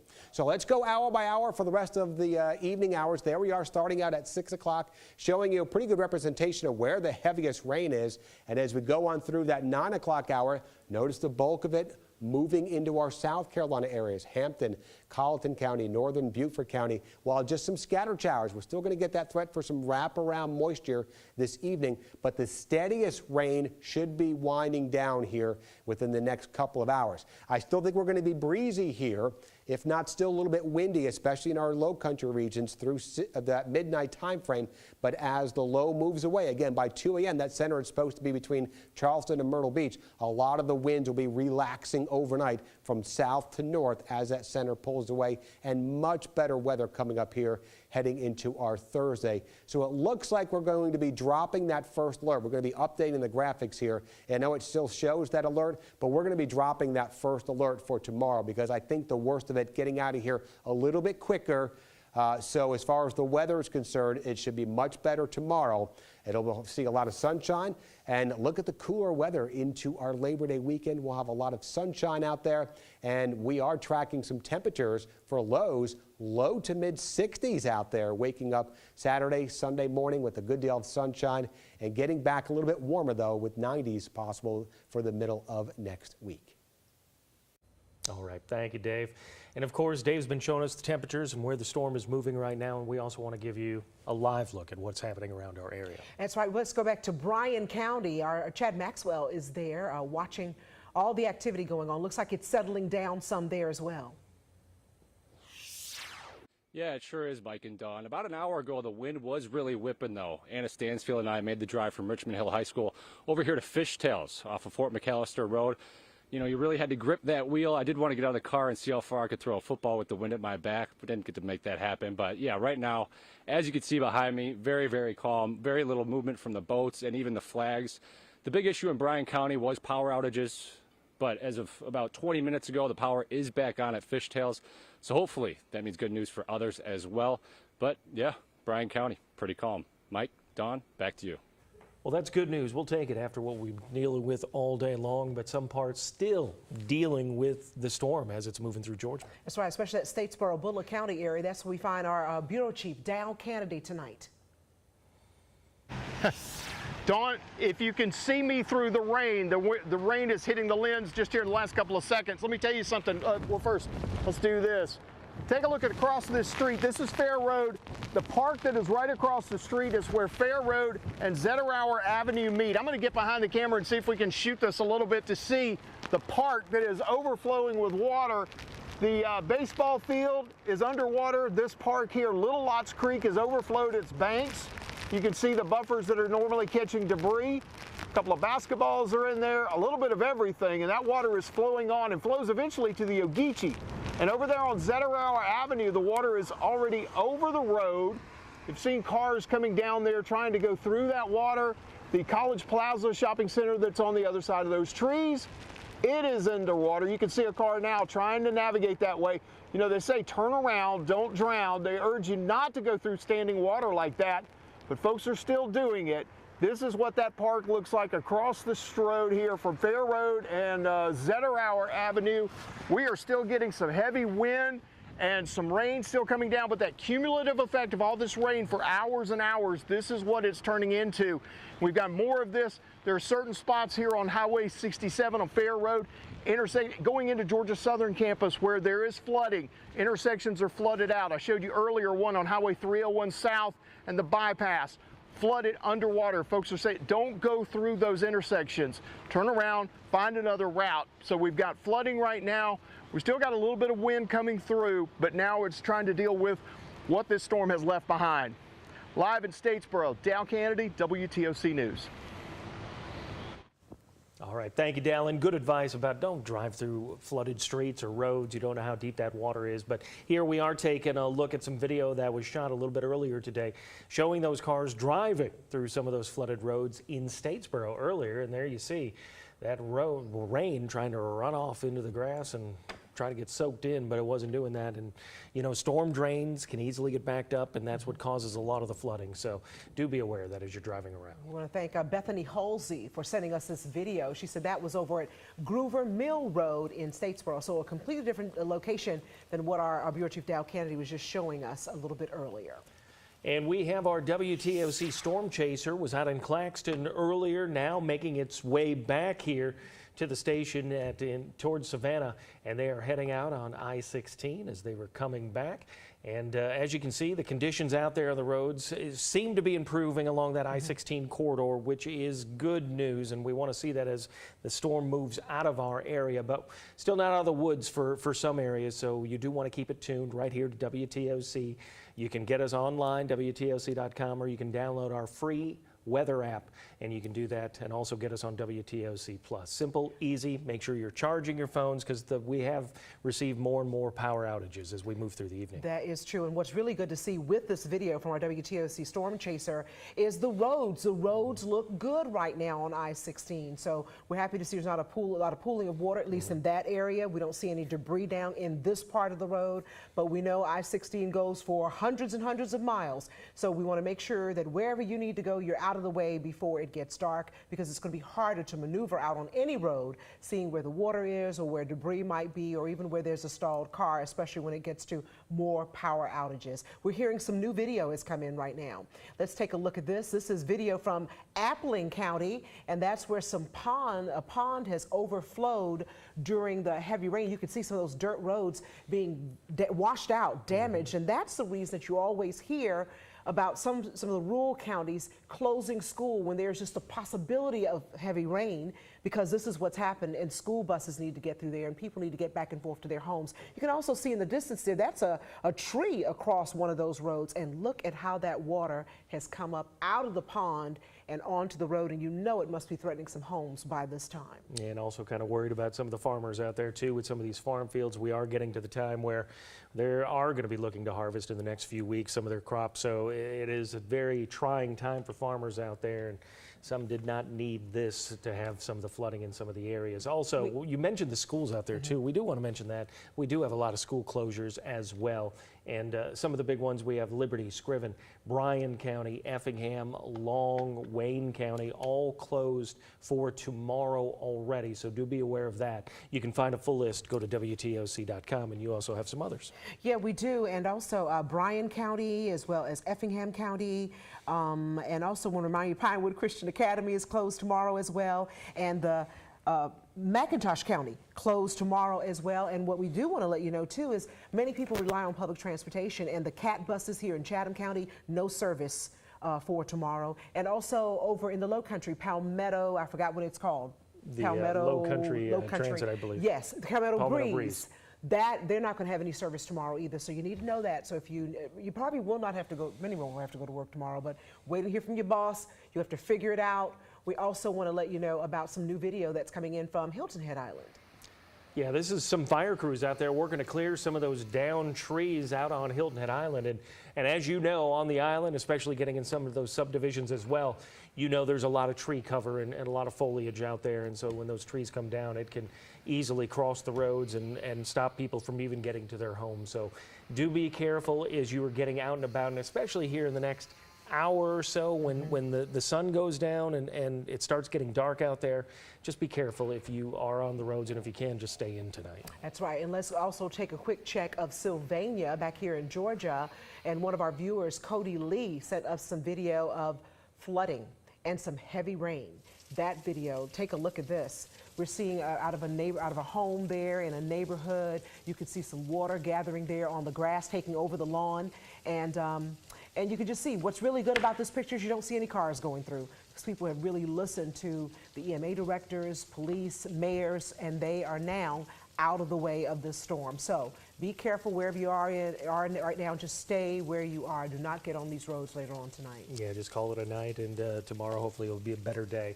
We already know that they've closed over at the airport, all flights in and out for today, so just make sure that they will all be going out tomorrow. I also want to show you some more video. Flooded roads out on Hunter and Race Course Road. This is also in Scriven County. Tree down on Hunters Road there, so do be aware of that, and the water's got to go someplace. We had a lot of water come down in a short period of time, and so do be aware of that as you're driving. And there we see on one of those dirt roads out there too, and how quickly it accumulates and how those tracks definitely sink into the road. And that is just so dangerous to be on those dirt roads during situations like this, because you can easily just run off the road. Also, another tree in the middle of a road right now. Just think about how hard it would be able to see that if it's raining and as it gets darker. I want to make sure that you all are off the roads. We also want to take a look, I believe it's from the Tybee Island Sky Cam, Christine? Yeah, that's taking a look at Tybee Island right now, and you could see those rough seas there, the choppy water because of all the heavy winds. The strong winds rather, and it looks like the rain is lightening up a little bit, but you never know what's going to happen next. We want to make sure that we're glad to see there aren't people out there on the beach right now, because it certainly is quite dangerous with the gusty winds, and everyone's abiding by the rule. I think one person down there a little bit too close to the water for my comfort zone. But let's make sure that we don't do that, and we're going to keep an eye on this, and hopefully there won't be too much beach erosion when all this passes. You're always going to have those people that come out there and they want to look at stuff, but do be careful out there, because those gusts will come up, and that's why they call them gusts, not sustained, but they will be coming up and they will be gusting, and they can do some damage. All right, we do want to let you know we have also talked to FEMA. Yeah, the Federal Emergency Management Agency, talking more about this storm. Number one thing is that your local officials have the best information about you and your particular area and what actions you should be taking. If you're in an area that is susceptible to storm surge, they'll be able to tell you that and help you understand if you need to relocate. If you were looking to know when the weather is going to clear, those local officials have the best information. But make sure that you take heed on that, listen carefully to what it is that they have to tell you, and that's a way that we can keep everyone safe throughout this process.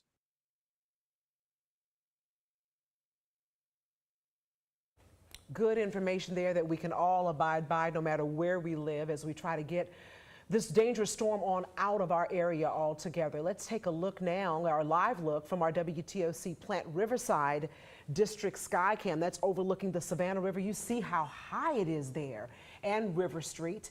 And we could see some clouds up there as well. But what most importantly, don't go down there. Yeah, and we mentioned earlier this week that tonight is going to be one of the king tides, so that means higher than normal out there, and that really has been a concern, especially when when our weather team was trying to figure out the timing of when the storm would be coming through, and obviously the storm has moved a little bit faster than what was planned, so that is probably good news, but still going to be the tide a little bit higher tonight, so do be aware of that, especially if you're driving out to Tybee. Exactly, and you're taking a look at the beautiful Talmadge Bridge here in the city of Savannah that has been closed since about 2 o'clock this afternoon, and just remember, there are other bridges that might be closed as well because of those conditions, the windy conditions that happen. And once they close a bridge, officials have to go to the bridge and do a thorough inspection before they reopen them. So if you need to go out tomorrow and you usually take the Talmadge Bridge, make sure you are looking for a workaround to get you where you need to go. We also have some new information coming into the WTOC 24-hour newsroom. Appling County has also made a decision to keep their schools closed for tomorrow. Right now, they're expecting to reopen for Friday. We'll let you know, of course, if anything changes. Oh, and we want you to be aware. You can also go to WTOC.com. We keep continually updating that list for you. School closures, any type of closures out there, so you can keep abreast of what the situation is. And they're coming in at all the time. So if any of those superintendents or principals out there, especially with some of these smaller private schools, send us an email at newsrelease@WTOC.com, or you can call the newsroom directly, 912-234-NEWS, and just let us know if we need to announce anything for your students, because I think we did also mention that Pinewood Christian Academy is closed tomorrow, and we want to make sure that you all know, so no one will be out there in a dangerous situation or waiting on a school bus. It's just not going to come. That's not going to be coming.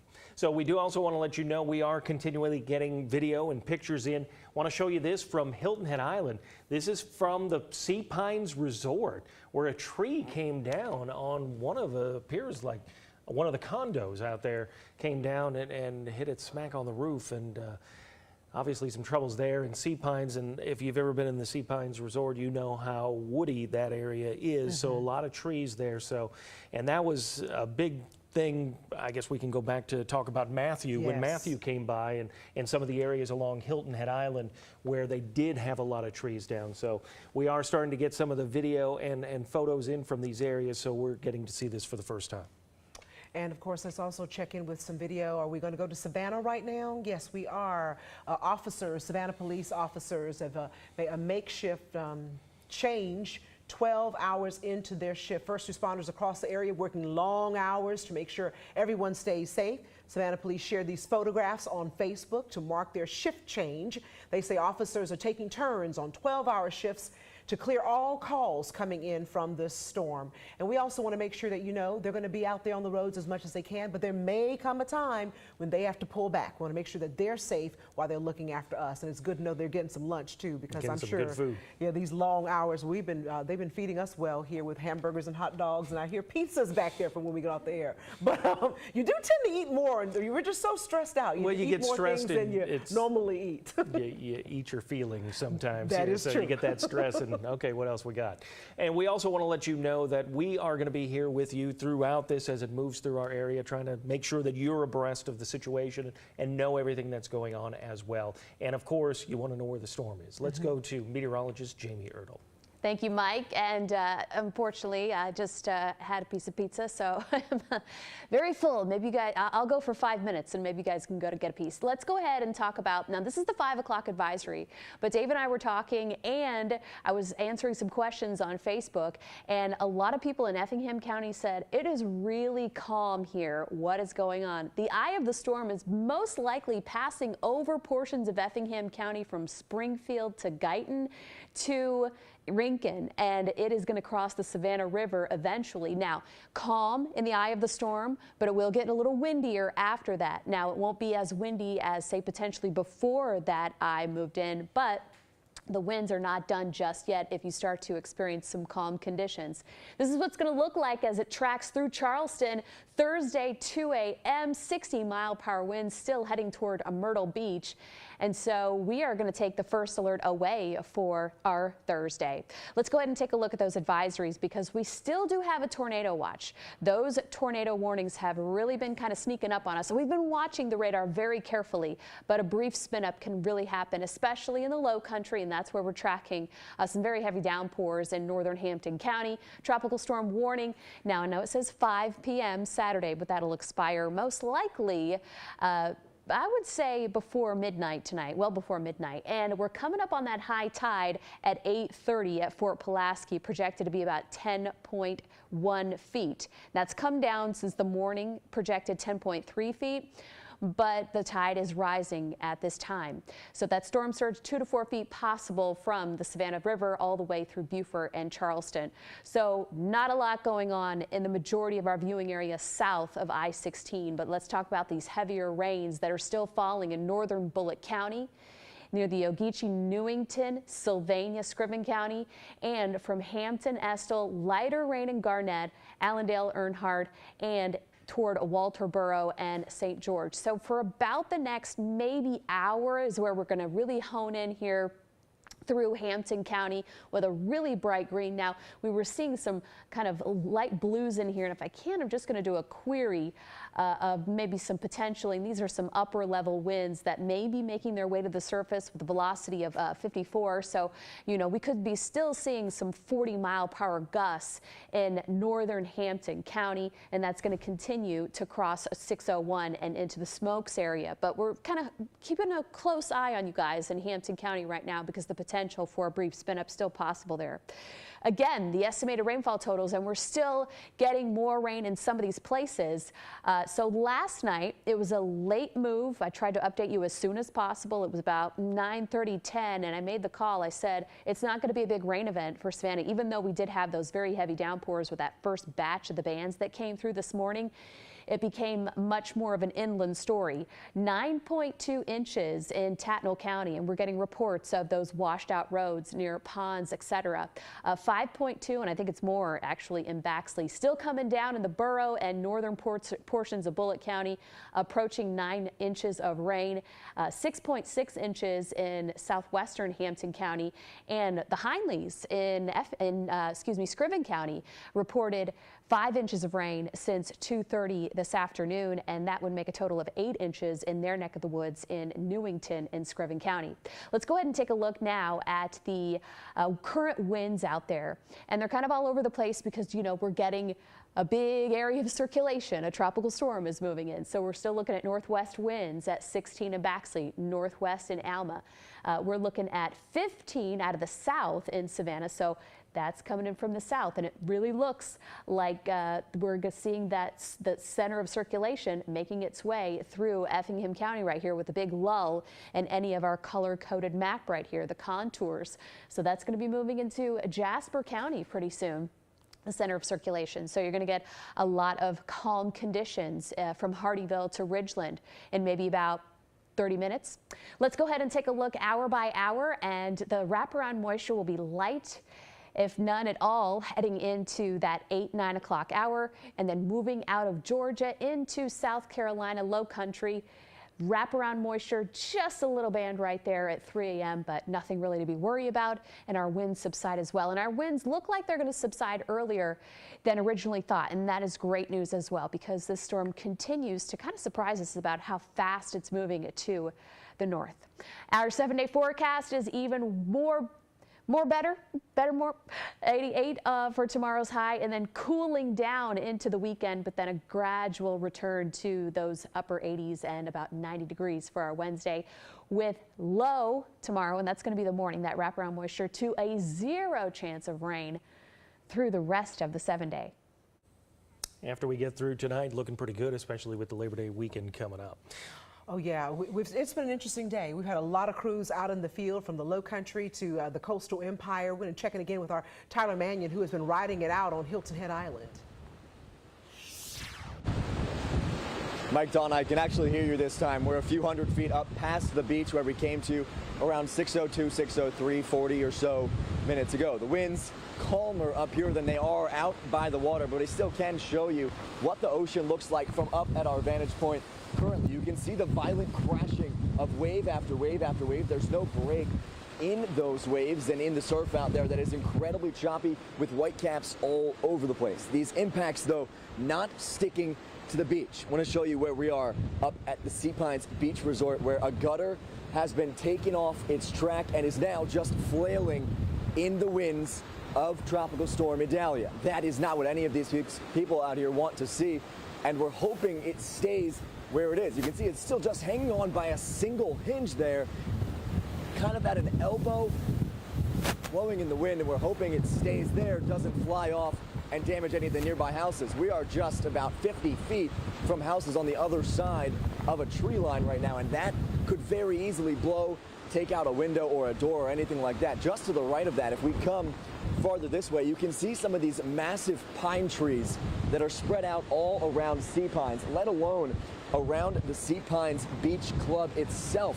Those trees swaying in the wind, really starting to feel the impacts now as they are fatigued. They've been feeling these winds all throughout the day. We had heavy rains out here on Hilton Head yesterday morning. That dampened the soil and the roots and weakened those systems. We got heavy rain yesterday afternoon, heavy rains yesterday afternoon out here on Hilton Head. And of course, everything we've seen throughout today now just continuing to pummel those trees. We've seen a few really start to lean as soon as they fall. If they do, of course, we're hoping they don't, but if they do, we will be right there to bring you those. I want to take you in to the mitigation efforts, that they took at this restaurant, knowing that these winds were coming.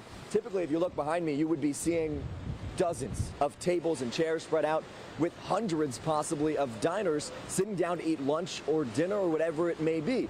That's not the case, because they took the mitigation efforts to tie down all of their outdoor equipment. That's talking about chairs, that's talking about tables. You can see we have a family out here right now doing exactly what emergency officials are telling us not to do. You can see even laying an umbrella like this down because it's not safe to be up in the air. But think of some of these chairs and show you the efforts that are going on.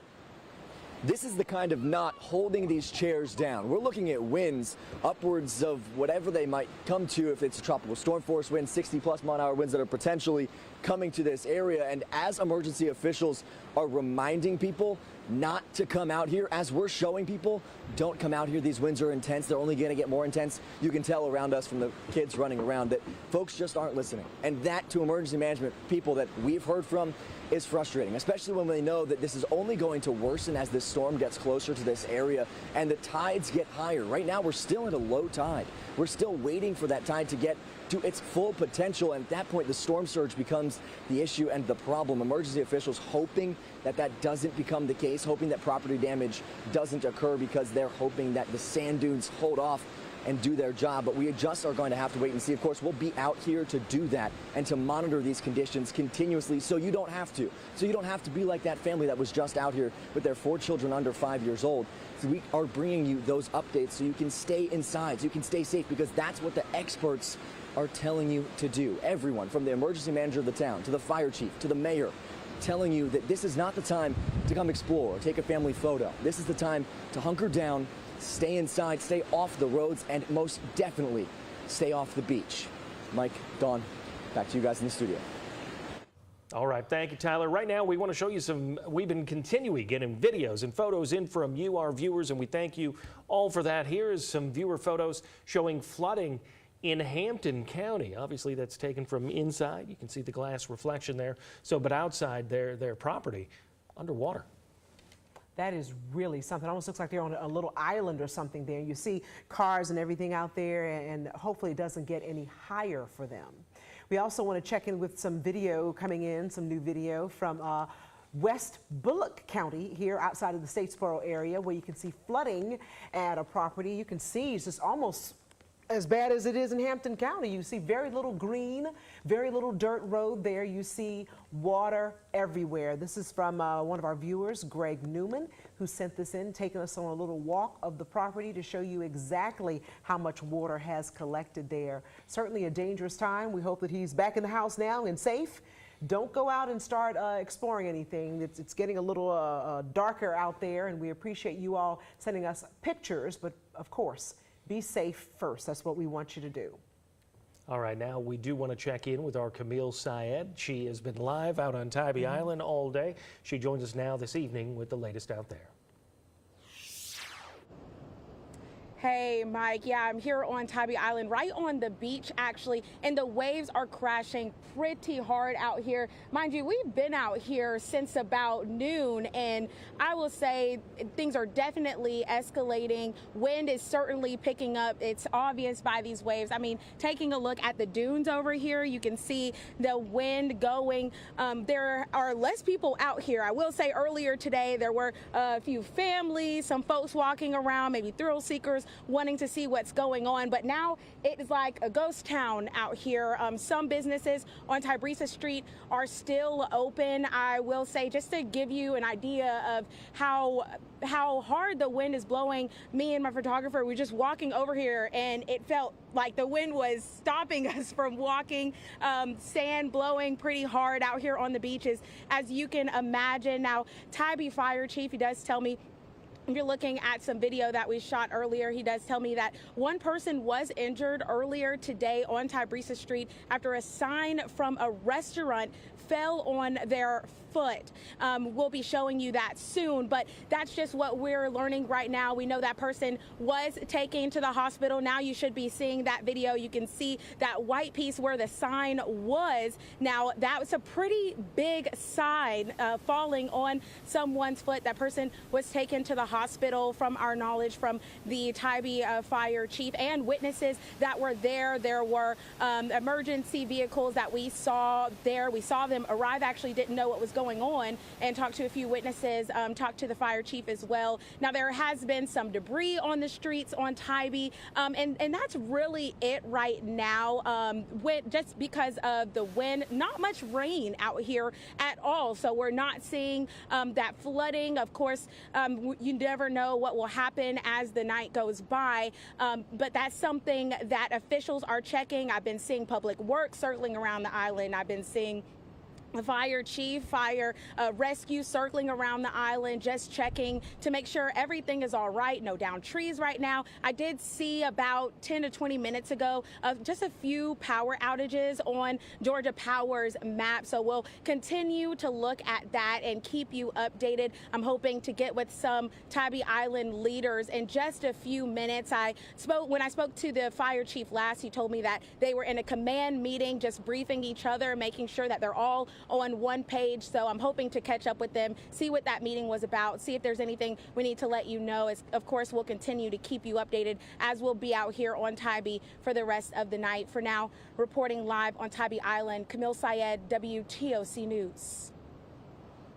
Thank you, Camille. Right now, we want to take you to Statesboro as we take a live look, checking out our Georgia Southern University campus sky cam out there. And there you can see it has been very wet all day, a lot of rain, especially in the last couple of hours. Statesboro has been getting a lot of rain that's been coming down as the tropical storm now moves out of the area. It sure has. I mean, so you can see it's still raining lightly out there, a lot breeze there from the trees there, kind of going back and forth.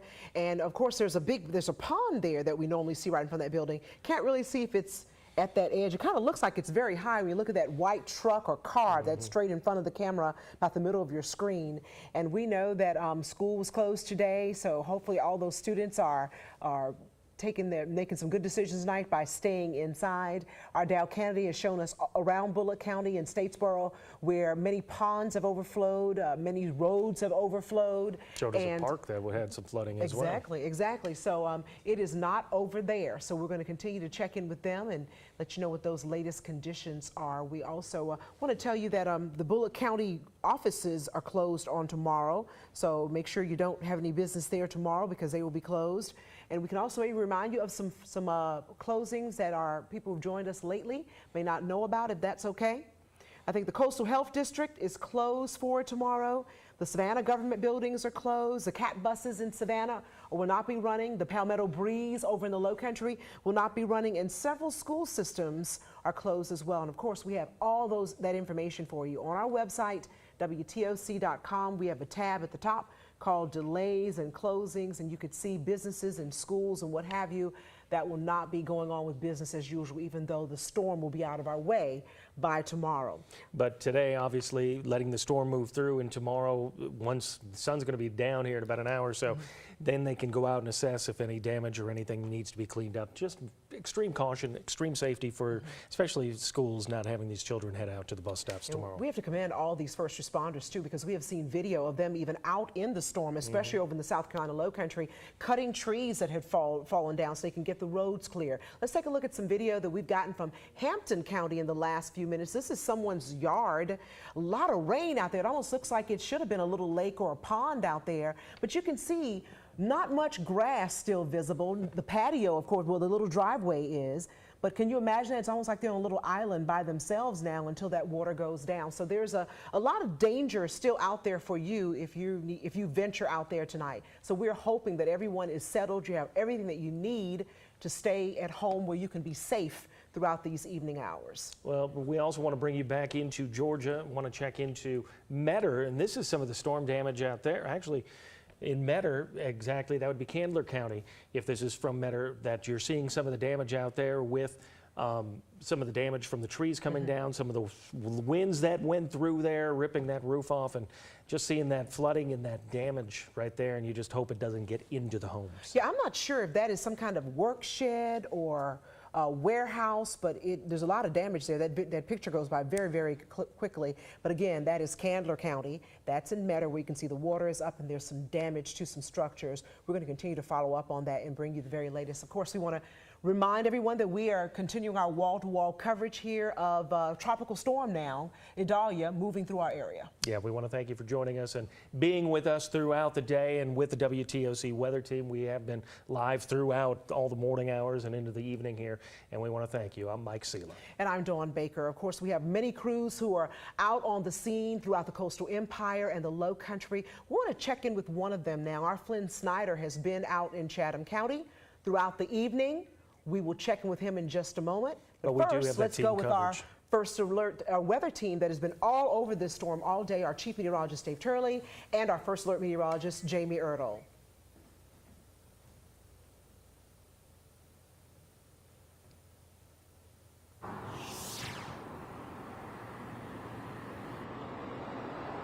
Yeah, Mike, Don, we are here at the intersection of Dixie Ave and Victory Drive. And as these storm conditions have kind of, calmed down a little bit, we're not really getting any rain anymore. We're also not really getting a lot of wind at this point. What we are seeing, though, is a lot more drivers on the road. And I feel like now would be a good time to remind people that when they come to intersections like this one here at the intersection, where the lights are out on both sides, you got to treat this like a four-way stop. And we have seen so many cars just fly on through this intersection. And, most of the intersections that we've seen do have power. The lights are working, so you might not necessarily realize what you're doing when you come through here and an intersection is out of power. But you do need to treat these like a four-way stop. I mean, this car is going to fly by right there. It's really important that you do stop because, there's also a lot of damage on the road as well. We see a lot of palm tree leaves, sticks on the ground as well. So people are kind of looking around. They're not really paying attention when they're out right now because they want to get out. They want to see the storm. They want to see what happened. But it is really important for people to be mindful that as they do start to come out of their homes, they do start to kind of venture out now that some of these effects of the storm have passed, that it is important to just stay vigilant when you are driving around because we do see intersections like this that do not have power. We are right in front of the Chipotle, the Whole Foods, right here on Victory Drive, heading out to Tybee. And coming in near Thunderbolt, we were driving in maybe like 5:30, 6 o'clock hour. We saw several tree limbs, a lot of vegetative debris on the road. And when we were just pulling up to this location where we are right now, I'm pretty sure that a driver popped his wheel, popped his tire because he ran over some debris on the road. So just be cautious that, just because the storm is now gone or leaving our area, I should say, we are still seeing some wind, some rain. But here in the Savannah area, the things have really calmed down. But even though things have calmed down, there still is debris out on the roadway. I mean, just an hour ago, we were live in front of a big oak tree that fell across the street. So still stay vigilant as you're out there. This just goes to show, too, that there are still a lot of people without power in the Chatham County area. I believe the number was in the tens of thousands last time that I checked. So still very much so, even though Idalia is now making her exit from at least the Savannah area, her impacts still remain tonight, including at intersections like these where the lights are out. You should be treating these stops like a four-way intersection. Maybe we'll get there at some point, but for now, we'll send it back to you guys, Mike, Don. All right, thanks, Flynn. And here's the latest on what we're looking at as far as Tropical Storm Idalia is concerned. It looks like the center of the circulation is now moving into parts of Jasper County, getting over towards I-95. The 5 p.m. advisory had it across southern areas of Bullock County, and you can see it still had winds of 70 miles per hour, but it is much weaker. And the next advisory will be coming out here at the 8 o'clock hour. So within the hour, we'll get the next update on the strength and the position of where that center is. But you can see where all the rain is associated with it now, and that's mostly here north up into parts of Hampton and northern areas of Scriven County. And this storm is continuing to accelerate to the northeast, moving out here very quickly. So by 2 a.m., it's going to be up between Charleston and Myrtle Beach, moving away from our area.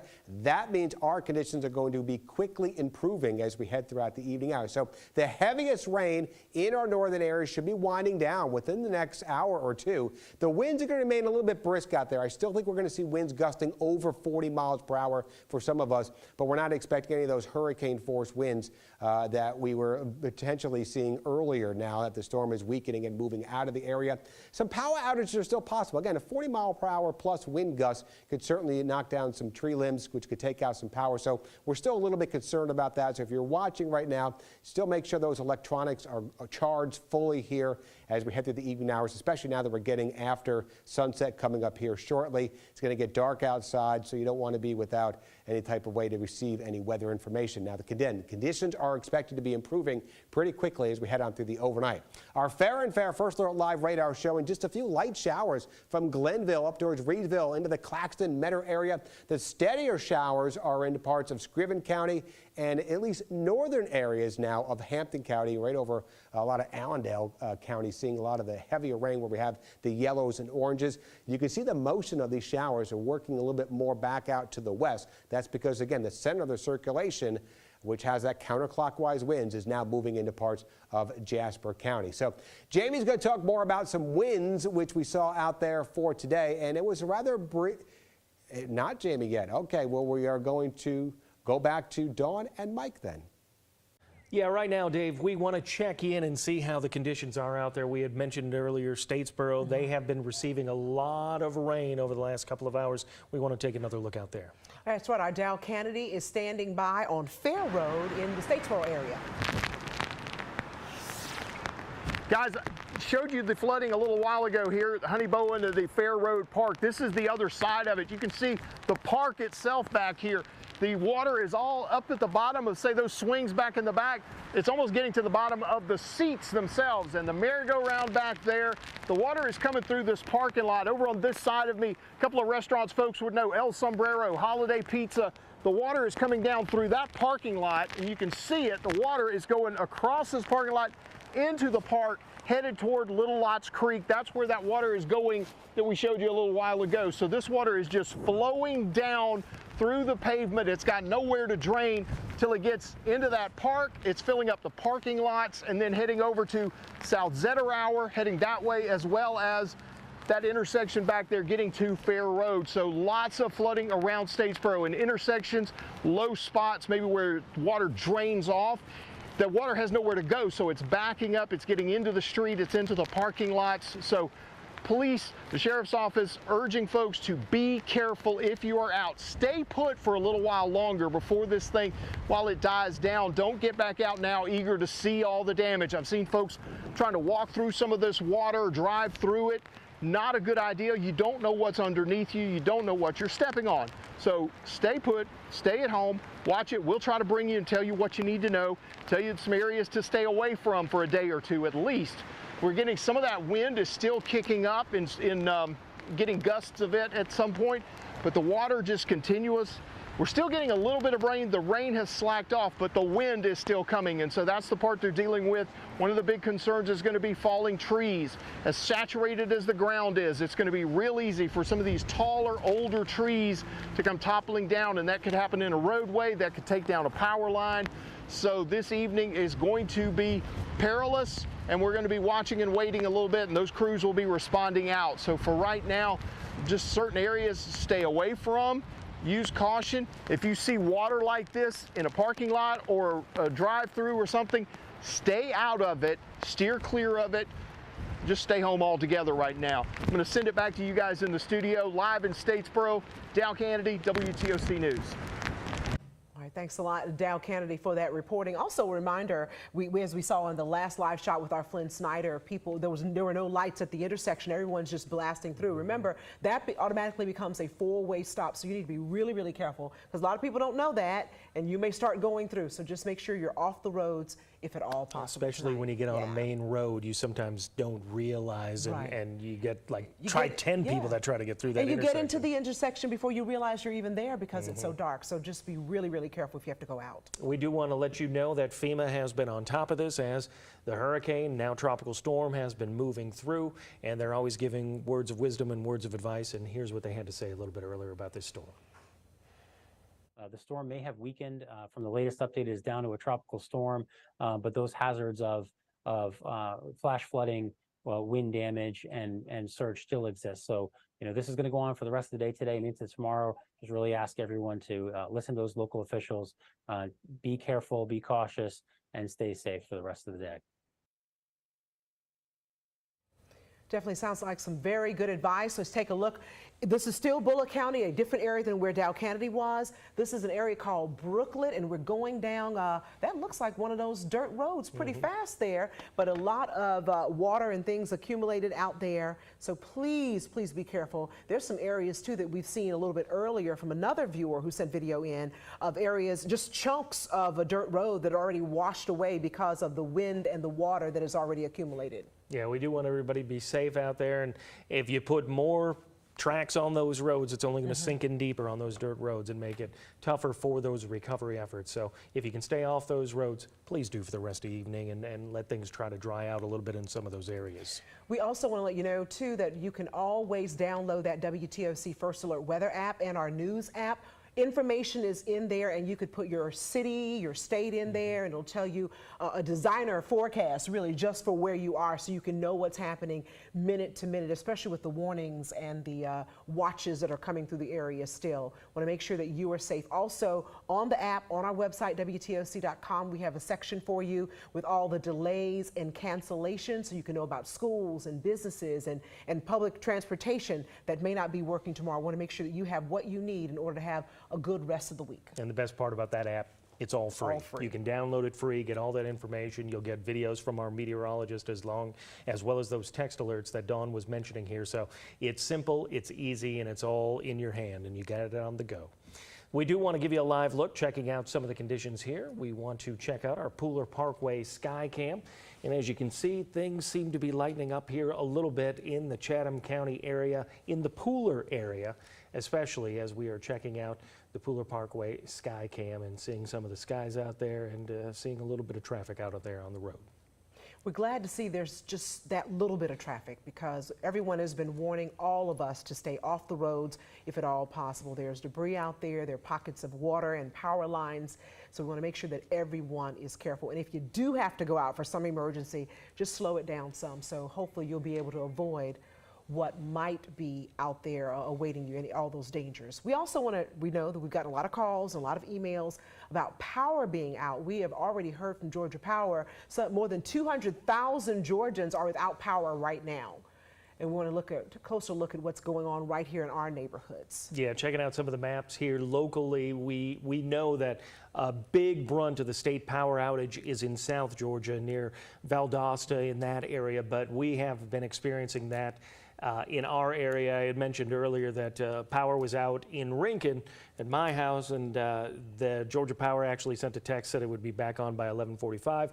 Well, they have been working around the clock and working very fast getting some of these things fixed, and they just got it back on. So that's good news for me, yes, and our area in the Rincon area. But they are going around and they are working hard, and they have been placed in specific locations around our area, so they're ready to go, ready to spring into action to get that power back on. But we know that there are still thousands of people without power in our area. Oh yeah, easily tens of thousands of people in our immediate area who don't have any power, and that's just through the Georgia Power outage map. We've got a Palmetto Electric and other services that overlap here. We've got a Coastal Electric cooperative.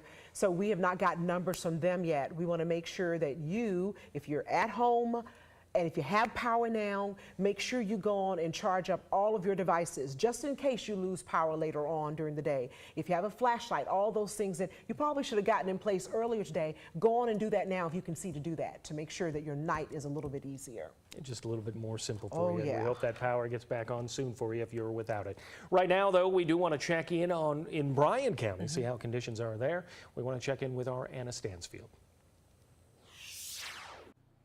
Yeah, Mike, Dawn, right now, honestly, conditions out here in Bryan County, we're on the southern end of that county in Richmond Hill.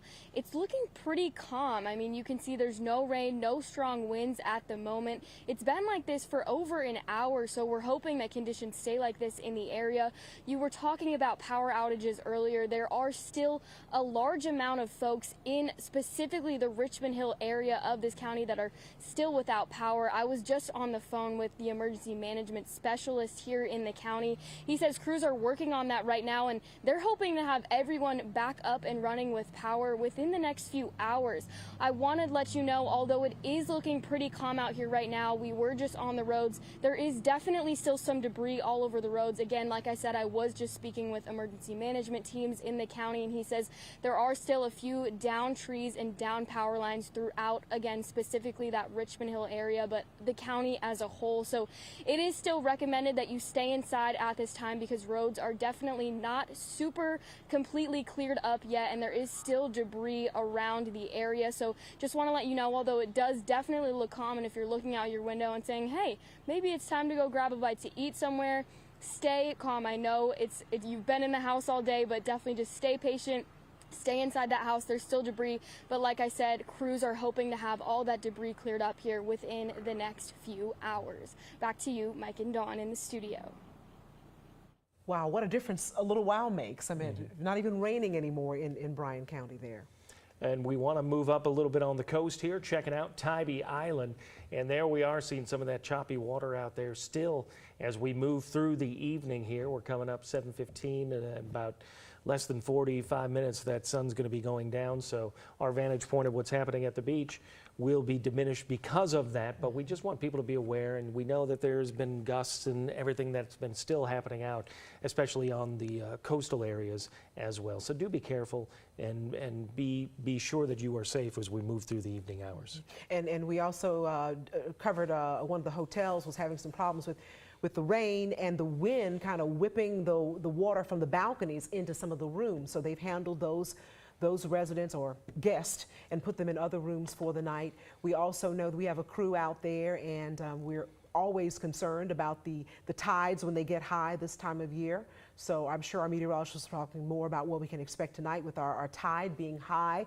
If you're out there near Tybee Island, you might want to go on and get on out of there now if you plan to, because I wouldn't be surprised if the road is closed over there near Fort Pulaski this evening. I want to also remind you, if you need a shelter, for some reason you just don't feel you can stay home or you need some assistance, there are several shelters around the Low Country as well as here in Chatham County. In the Low Country, Ridgeland School in Jasper County on a Jaguar Trail is open as a shelter. Bring everything that you need with you, but they have a safe place for you to be. In Chatham County, there are a number of those. Mike and I, we're just going to take turns reading some of these, I think. St. George's Episcopal Church on Willow Road is open until 8 o'clock in the morning. You can go there. St. Michael's All Angels, located on Waters Avenue, they're also open as a shelter.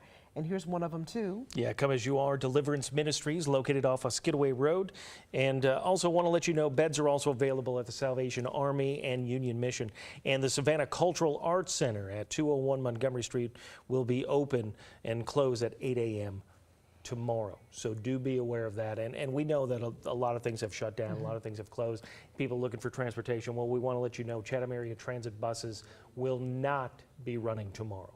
CAT says all operations impacted include fixed route buses, paratransit, the DOT shuttle, and the Savannah Bells Ferry. And of course, over on the Low Country, we also have the Palmetto Breeze. They will not run tomorrow as well, making sure, you know, everyone's going to be safe. The first responders have time to go through all the neighborhoods and check out damages.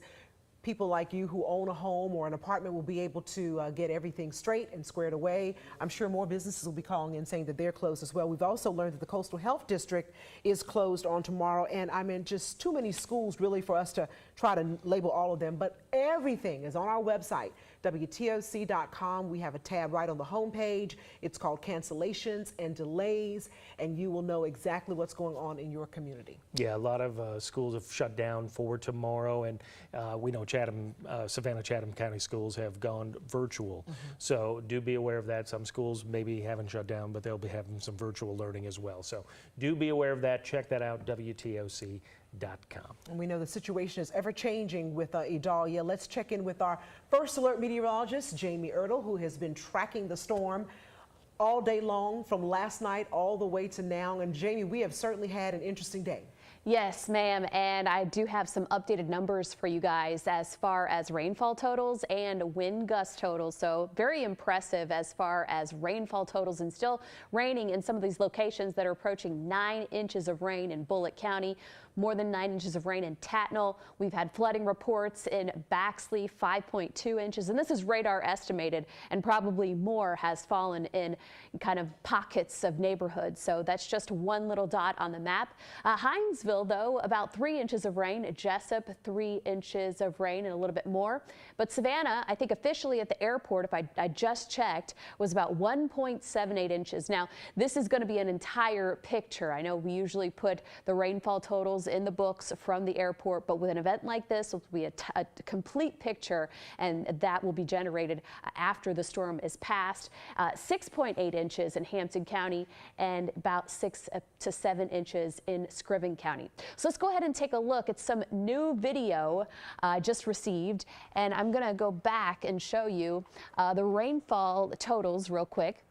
But also this incredible video, and hopefully everybody's okay over there, but with all the rain in Claxton, this is what Kennedy's Bridge Road looks like in Claxton. And so let me put this back into motion here. And yeah, so there is an emergency official, and that's the pond on Kennedy Bridge Road in Claxton, and that's going to loop, but the pond is overflowing its banks, and the road is closed at this time. So that's what all this flooding is doing. It's inundating the ponds around the coastal empire and low country. You know, you call it a pond, but when you go past these ponds, they're rather large. If there's rather large ponds across Bullitt County as well, and we've received some reports of breaching there. Let's go hour by hour for you on our future radar, because a lot of you in Bullitt County, in Screven County, in Hampton, Northern Jasper, and Beaufort are saying, all right, when is it going to be done? So as we head into that 8 o'clock hour, we're still going to be seeing some pretty heavy downpours, most likely in our northern tier of counties, and maybe some wraparound moisture south of Savannah. Then by 10 o'clock, a little bit of downpours here and there, very brief in nature, moving out of the area by at least midnight. But we will be dry and fantastic for our Thursday, and the winds will be subsiding as well. And that's setting up for a fantastic holiday weekend. And we're looking at a 0 chance of rain for the next several days, that 10% on Thursday, tomorrow morning, and then we're done. So that is an amazing stretch of dry weather after a very wet day, and so we'll have plenty of time to dry out and no need to worry about, oh my gosh, when's the next rainfall, because my yard can't handle it. And those temperatures, look at that, 83, 84, and we're looking at well below average temperatures through the complete 7-day. All right. Thank you, Jamie. That gives you a look at what the forecast is going to be. Things are going to be improving as we move through the week. And a lot of people already have Monday off because of Labor Day. And you know, one thing that we know when storms like this come about, there's so many first responders and experts who work together to assist our meteorologists to make sure that you get the most accurate information. And one of those agencies, of course, Federal Emergency Management Agency. Let's hear from them now. Our focus right now is on making sure that anyone who needs help, anyone who needs rescue or other type of assistance, that we do that. But we expect to see lots of downed trees, lots of flooded homes, particularly in the surge areas. Trees down on homes, and the potential wind damage. So these are all the hazards that come along with the hurricane. And as the storm moves through, we'll expect to see that across the area. Of course, they have been monitoring the situation, keep an eye on the storm as it's moving, as it made landfall earlier this morning in Florida, making its way into Georgia, where it was still hurricane strength, and it hit as a Cat 3 on the coast of Florida and moved into Georgia as a hurricane and moved through our area as a hurricane, just dropping down to a tropical storm about 5 p.m. tonight. That's right. We have certainly, we're hoping that everyone listened to all of the advice from all of the experts, because we were well informed, and we want to make sure that everybody is okay. If you have any damage, first, let's talk about Liberty County. They have a storm damage hotline.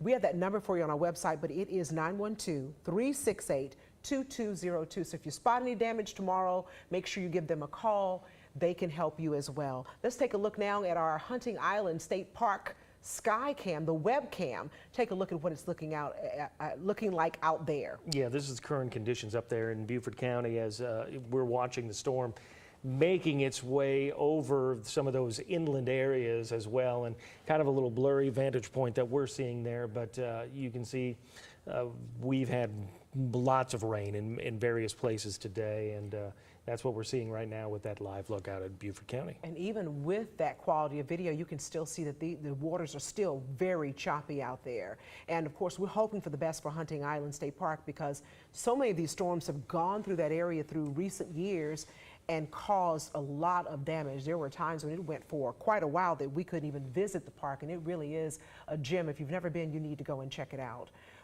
We also want to take a look now, coming back over here to Chatham County in Savannah. This is our Chatham Parkway sky cam, and you could see no rain at this point. It looks like it's all gone. It's kind of gray out there, gray skies, and we are getting ready for sunset to start that process. But we are just so thankful that we haven't had a lot of calls of damage. Yeah, which is a very good thing. And a few injuries out there with people as well, so that is good news. But we are taking a look, checking out the skies, seeing the gray skies, seeing a little bit of rain still coming down. So hopefully that's what we'll be dealing with. But we know some other areas are dealing with some of the higher winds as it starts to move through there, especially our South Carolina viewing areas. So we want you to be aware of that, and we want you to stick with us here on WTOC and with our First Alert Weather Team. And we know a lot of people plan to travel for this Labor Day weekend coming up. Make sure tomorrow, if you have a flight, you check with the airline before you go to the airport, because they did close today.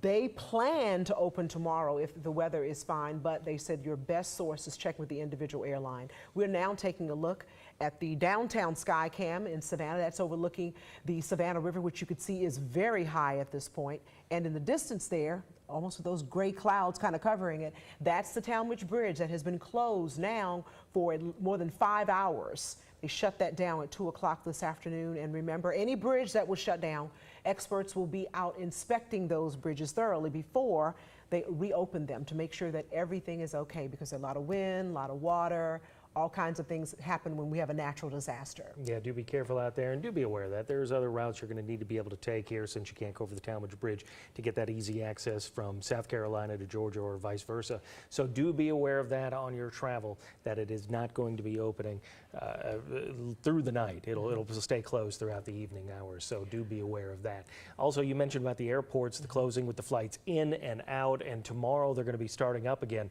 But you definitely call ahead, because of the backlog. Florida, all of their flights had shut down in Tampa Bay and other areas like that. So that's going to be creating a huge backup with flights, and especially as we move closer to the Labor Day weekend with a lot of travel, that could put a damper on your travel. So make sure you do call that airline ahead of time. So right now we're taking a look at Savannah, Chatham County. I want to remind you that the Savannah government buildings will be closed tomorrow as well. Also, the Bullitt County government buildings will be closed, and the Coastal Health District will be closed tomorrow. And if you can have safely taken pictures or video that you would like to share with us, we will certainly like to put them on the air and on our websites and all of our social media. This is how you can do it. All you have to do is scan that QR code with your smartphone, and it'll give you details on how you can submit your content for Idalia. Simple and easy, and we hope that you already have those pics and videos, because to be honest with you, we really don't want you going out in the evening hours to kind of scour and check things out, especially because you never know if you're taking pictures of tree down, there could be a power line down around that area too. So do be aware of that, and be aware of your surroundings, and if you can, just stay in for the night. We'll remind you too, many people in Liberty County, if you have any damage, your government has taken care of you. They have a Idalia information line, and it's also a place where you can not only get information but report that storm damage if you have any. Give them a call. The number on your screen, the number is also on our website. That number is 912-368-2202. And again, all that information on our website as well as on our app.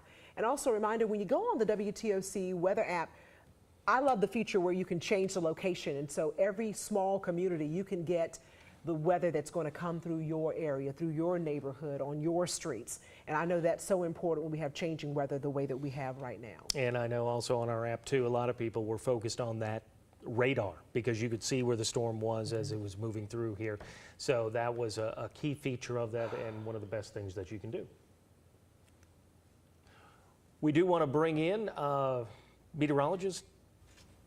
Well, we were going to check in with Jamie. She walked up to the desk and she wanted to tell us something. Yeah, well, I do want to show you some of the highest wind gusts, and the fact that, you know, the concern was potentially seeing some hurricane force wind gusts, especially along the coast. That threat is over. So that is a good thing for our coastal communities, especially on Tybee. And the brand new wind gusts accumulated now and compiled through our partners, the National Weather Service, and people who have their very own weather stations reporting through, and I've said this before, COCORAHS, COCORAHS. You can sign up through the National Weather Service if you have a little weather station at your house and send them information, and that's what helps us compile a complete picture of events like this. So, coming at the top, South Tybee, a 69-mile-per-hour wind gust, did not get up to hurricane strength force, but still almost there, and that was the highest wind gust recorded today so far, and we do think that the winds will be subsiding. as we head through the rest of the evening. St. Simons still stands at 67 earlier in the day, and that set a record that was set in, or that breaks a record that was set in 1944 when St. Simons started collecting their records. Montgomery, the south side, a 66-mile-per-hour wind recorded there. Alma 56, Savannah, not the airport, a 66-mile-per-hour wind.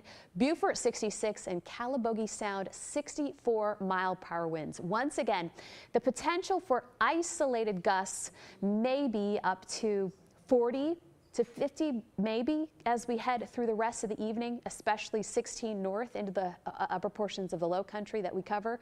Possible, but right now everything seems to be calming down as far as the winds, the rain. Our warnings keep getting tapered back. Our tropical storm watches and warnings will probably expire soon, and we're looking much better as we head through the rest of the evening. Of course, we'll have that full first alert forecast with Chief Meteorologist Dave Turley coming up in minutes.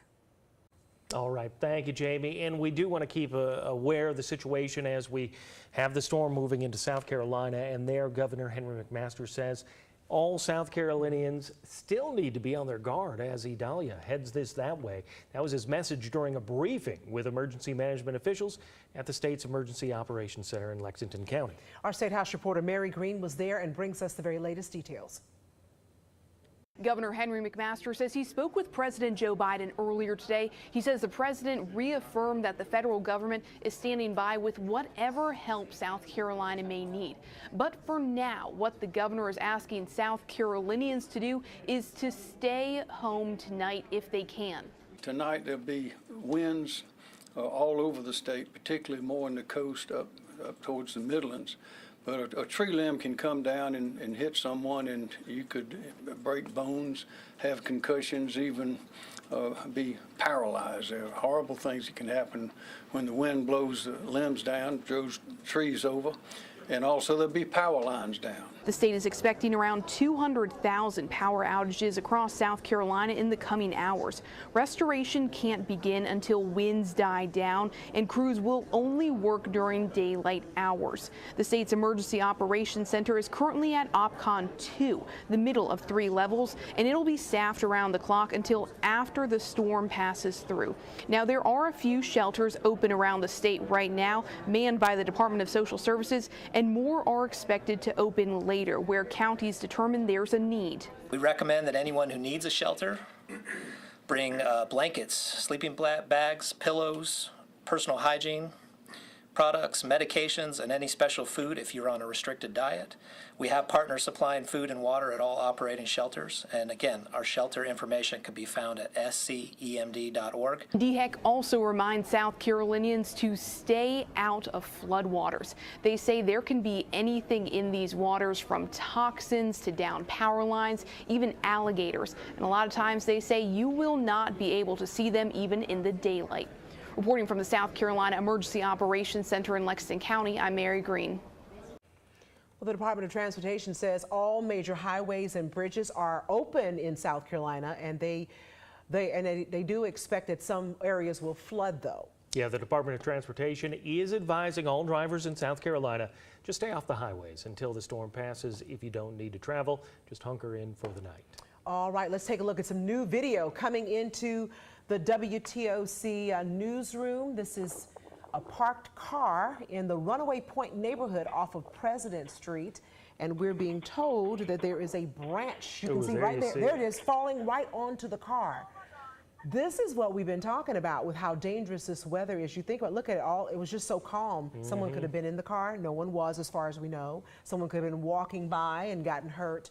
So we're just very happy. We have not heard about any reports of anyone getting injured as a result. But let's take a look at that branch falling again.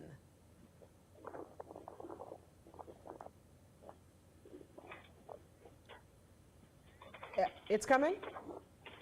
There it is. Wow. Yeah, this was Very captured fortunate. from obviously a Ring camera from someone's home. But yeah, do be careful out there. You do not know the condition of the trees or the branches even that could be coming down. So do be aware of that and what's happening here as we're making our way into the evening hours. So let's check in now with our Dow Kennedy. He has been in Bullock County where they've had a lot of action there. High winds, lots of rain, lots of flooding. Dow, what's going on there now? Well, it seems like the rain has stopped for at least a little while. There's a little bit of a mist, but it has stopped from the downpours that we have seen for hours this afternoon. The winds are still moderate. We're getting a little bit of gust, but certainly not what we showed you an hour ago. So things seem to have settled in a little bit. I'm here at the 911 center. They are collecting information now on all of the closed dirt roads, some of the flooded intersections in the city, but outside the city as well, trying to get that information. They're starting to get crews ready. We can see some heavy equipment that are leaving back out right now, headed towards some of those, and they'll work until probably into the dark. So they're trying to get on the road now and responding to some of the scenes that have developed throughout the county over these last few hours. But right now they're collecting information inside, getting calls, trying to process all of that and try to deal with the most pressing, urgent things that will impact the most people. There may be some roads where there are a fewer number of people that live here, and there are lots and lots of people over on one, so they may have to deal with that one first and work their way down. So they're trying to triage the county at this point to figure out where to start and how to help the most people at the quickest amount of time. But for right now, they're collecting that data. We're going to get some more information. Of course, some of it coming into us as well as coming in here at 911, but we're trying to get that information. We've shown you some of the flooding around Statesboro. Certainly issues like that out in the county, and especially dirt roads. Many dirt roads are unpassable at this point because of the flooding and erosion that have happened. We've seen some of the videos. We've seen some of the pictures of those, just the excessive amount of water that has come down and impacted so many of those dirt roads. They will be repairing those throughout tomorrow and into next week as well. But right now, things seem to have settled down a little bit. We may still get some final winds coming through, but hopefully we have seen the last of the rain, and that can start to soak into the ground, and the storm drains and everything else can do their work. And hopefully we start seeing some relief from this. Maybe the sun come out tomorrow as well. But for now, I'm going to send it back to you guys live in Statesboro. Dow Kennedy, WTOC News. All right, thanks, Dow. Yeah, we are definitely seeing improving conditions over there in Bullitt County, and for a lot of our viewing area as well. The steadiest, heaviest rain is now confined here to right along eastern areas of Scriven County and right along the border there of Allendale and Hampton County, and then moving away from most of the region. The center of the storm, Idalia, is now moving, it looks like almost out of now Jasper County, crossing over I-95, heading into northern areas of Beaufort County, and it's working quickly out to the northeast. So what we're left with, this is the 5 p.m. advisory, which still had a 70-mile-per-hour wind gust in there. Again, that is not what's happening out there now. We'll get the next advisory coming up at 8 o'clock. Should be coming out with here in the next 10 or 15 minutes or so. So we'll get an update on that as far as the strength and the position of where exactly the center is. But what we can see right now is some wraparound moisture. This is moisture which is fairly more on the light side, not seeing anything heavy, but it's still going to contain some gusty winds, and that's going to be the main threat, which we'll see in here for the next couple of hours, is those gusty winds, because the storm is going to continue to race out of the area tonight, heading up towards the north of Charleston, north of Myrtle Beach by 2 a.m.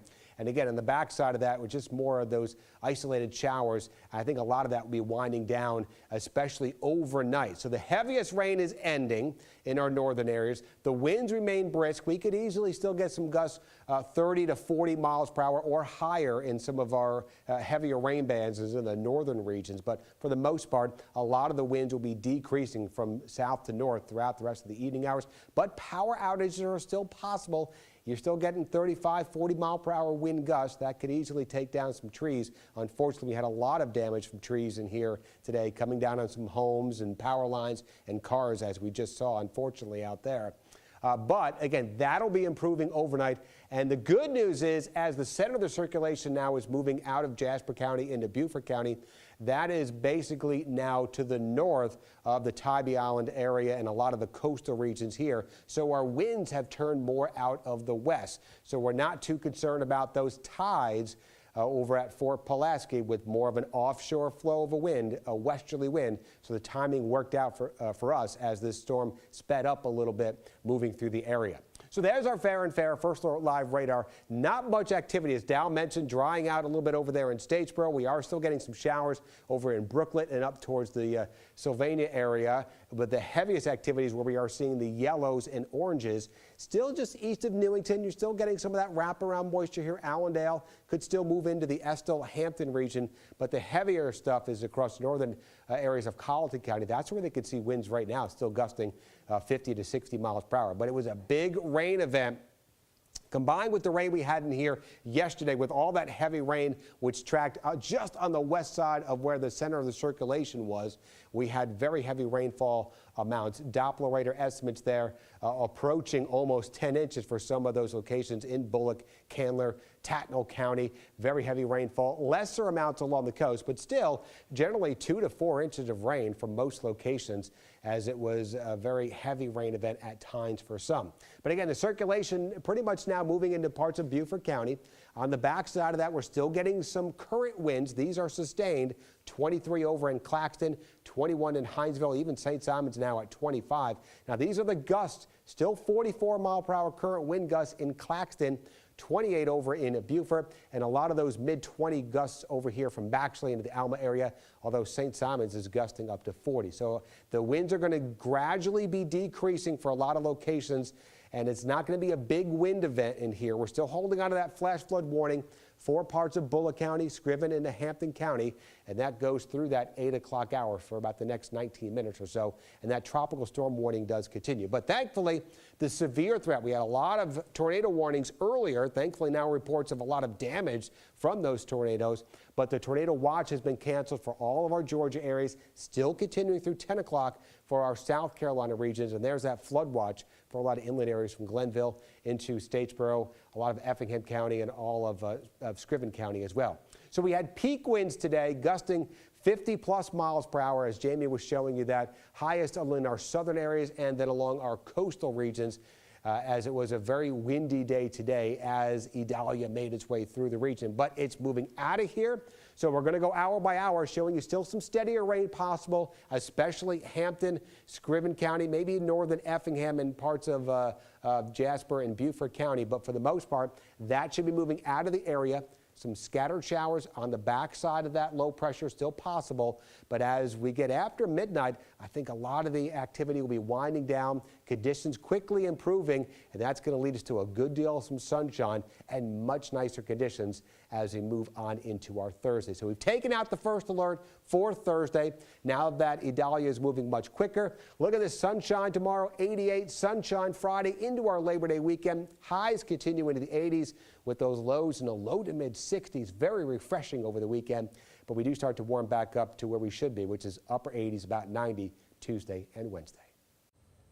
All right, thanks a lot, Dave. Of course, a lot of things changing, and one of those busy places, windy places, been the beach. Yeah, we've been talking expected. we've been talking about Tybee Island and the conditions out there, and a little bit earlier they were definitely feeling those wind gusts as we were moving through the afternoon hours with the hurricane, now tropical storm, moving through the area. We want to check in with our Camille Syed, who is live out on Tybee Island now with the latest. Hey, Mike, you talked about those wind gusts, and we're seeing the impacts from them right now. We got a down power line here on 2nd Street on the island. You can see Public Works walking around trying to get it fixed, trying to get it taken care of. They said just up the road there was some small tree down as well, so we're nothing big there, they're saying. Now, fire rescue was out here just a little bit ago. They actually just put this tape up, the danger do not enter tape. They say they'll be working out here for a little while. I can see some of them wrapping up here. There are about 2 Public Works trucks still out here trying to get it taken care of. We're not sure how long it will be, but I will say power outages haven't been a huge issue out here on Tybee as officials were expecting. I just got off the phone with the city manager, who was saying that they're grateful that they've just had a few instances like this, very little instances like this on the island, as just yesterday, you know, they were bracing for many more, as they were expecting some more impacts from Idalia, but we haven't seen much flooding at all. I mean, really little flooding. I would say I've seen some puddles on the road, but that's really been it. So let me tell you, the leaders here that I've talked to are grateful about what they've been seeing out here on Tybee. Very little impacts, lots of wind like we've been saying, but even that has slowed down now. So I'm going to send it back to you all. We'll keep you updated on everything happening out here on Tybee. For now, reporting live in Tybee Island, Camille Syed, WTOC News. All right, thanks a lot, Camille. And our Tyler Mannion has also been on Hilton Head Island most of the day with rough seas and high winds for quite some time. We do want to check in with him now. Things seem a little bit calmer out there, a lot calmer out on Hilton Head Island. Let's check in with Tyler.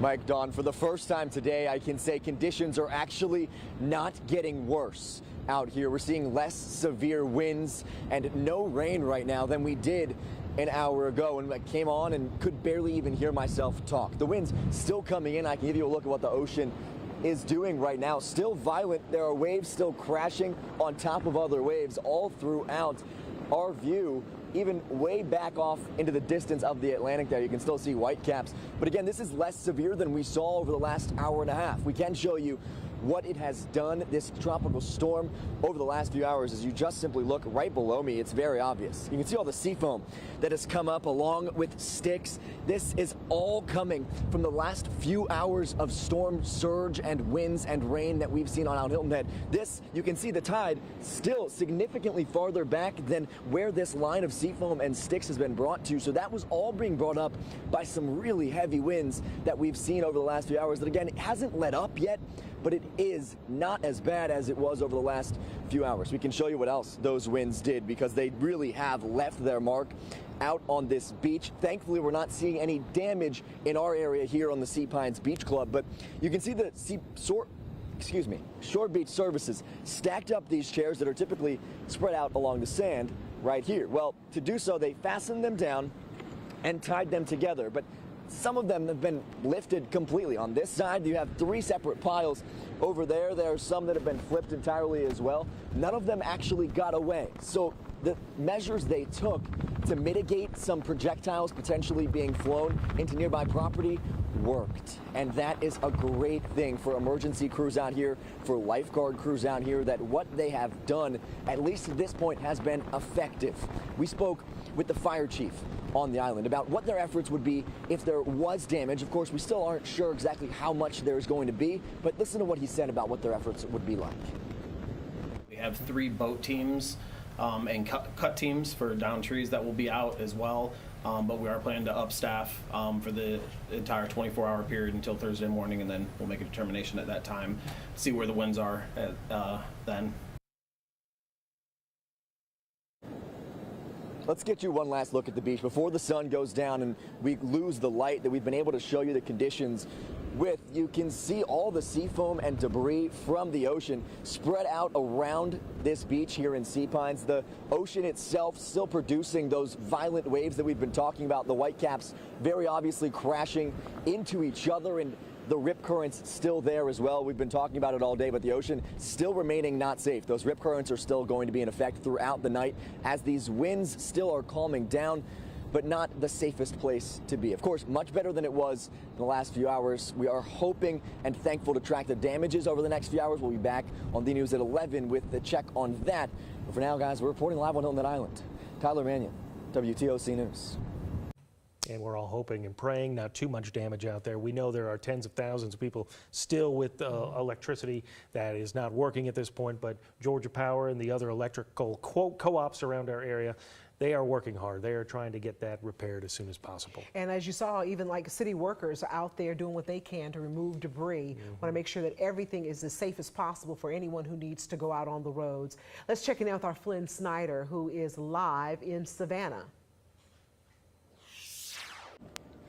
Yeah, Don, we are here joining you from the banks of the Savannah River, right on the riverfront here, just off of River Street. Things have drastically calmed down from when we came live to you here just about 6 hours ago.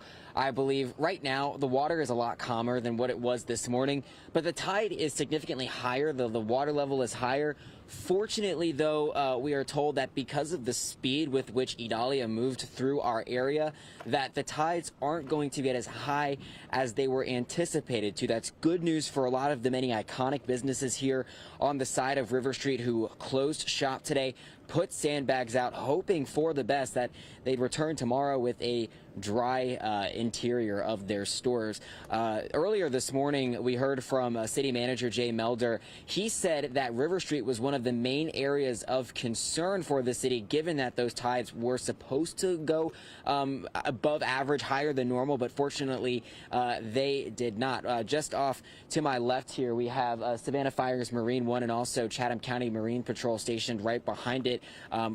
Doesn't look like they're getting much activity now, which is a good thing. That means things are calming down. And we heard from city officials today, too, that now that the storm is winding down, the focus shifts to recovery. The focus shifts to getting things back to normal, and that's going to take them a day or so to do because tomorrow City of Savannah offices, government offices are closed, as well as Chatham County government offices are closed as well, except for essential personnel. So we are still going to see the impacts of Idalia tomorrow, in terms of the damage left behind. I mean, all this afternoon we've shown you trees down, intersections that don't have electricity right now, and branches all over the roads. So just be cautious if you are going out tonight, because those hazards do remain, especially even more so now that the sun is set to go down. But thankfully, the story here on River Street is that things are starting to get back to normal. The wind significantly calmer than it was earlier this afternoon. The rain also subsiding as well, and the river seems to be cooperating. Good news for these businesses here on River Street. We'll send it back to you, Mike Dawn, in the studio. Definitely good news. Never want to see any of that flooding out there, especially, well, anywheres around our area. That is true, you know, and it wasn't that long ago when we remember with Hurricane Matthew, with the Savannah River just coming all the water coming all the way up to the businesses on River Street. So there was a lot that we were very concerned about. We do have some new video coming in. We want to share it with you from the South Carolina Low Country. This is from Calabogie Sound. If we could take a look at that video coming in. Yeah, if we can show it here, obviously you know the Calabogie Sound there off of Sea Pines Resort, basically off of Harbor Town. And you know on a nice day it can be a little bit breezy out there, but especially with the storm rolling through, this is high surf that had happened during the tropical storm as it was making its way off the coast of South Carolina. And as you can see, really whipping up there a little bit in those choppy surf as we were moving throughout the day. Very dangerous conditions. We're so glad that this has since passed in that area, and hopefully there's not too much damage out there as well. Also want to show you some other video as well. We have had teams throughout the coastal empire and low country, and this is some flooding video out in Claxton, out in Evans County. As you can see, that water just running off, and that's off of a road that you can see as the water had been in some of these areas. They really got a lot of rain over a short period of time, and as you can see, that is the damage that has been done by that water coming down, and it needs to go someplace, and there's where it flowed off those dirt roads. We're going to also show you what it looked like earlier today on the Isle of Palms in South Carolina.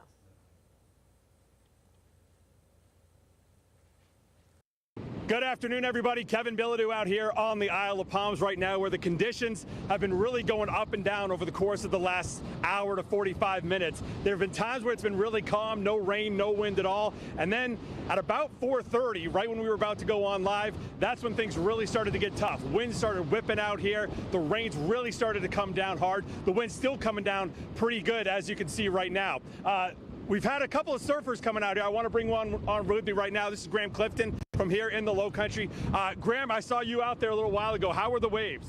Pretty powerful. They're not too big right now, but it's kind of hard to surf right now. It's just mushy. There's a lot of wind, a lot of water moving around. It's hard to stay in one spot, but it's still fun. It's nice to be out here. How dangerous can it be out there, especially if you're someone who doesn't know what they're doing?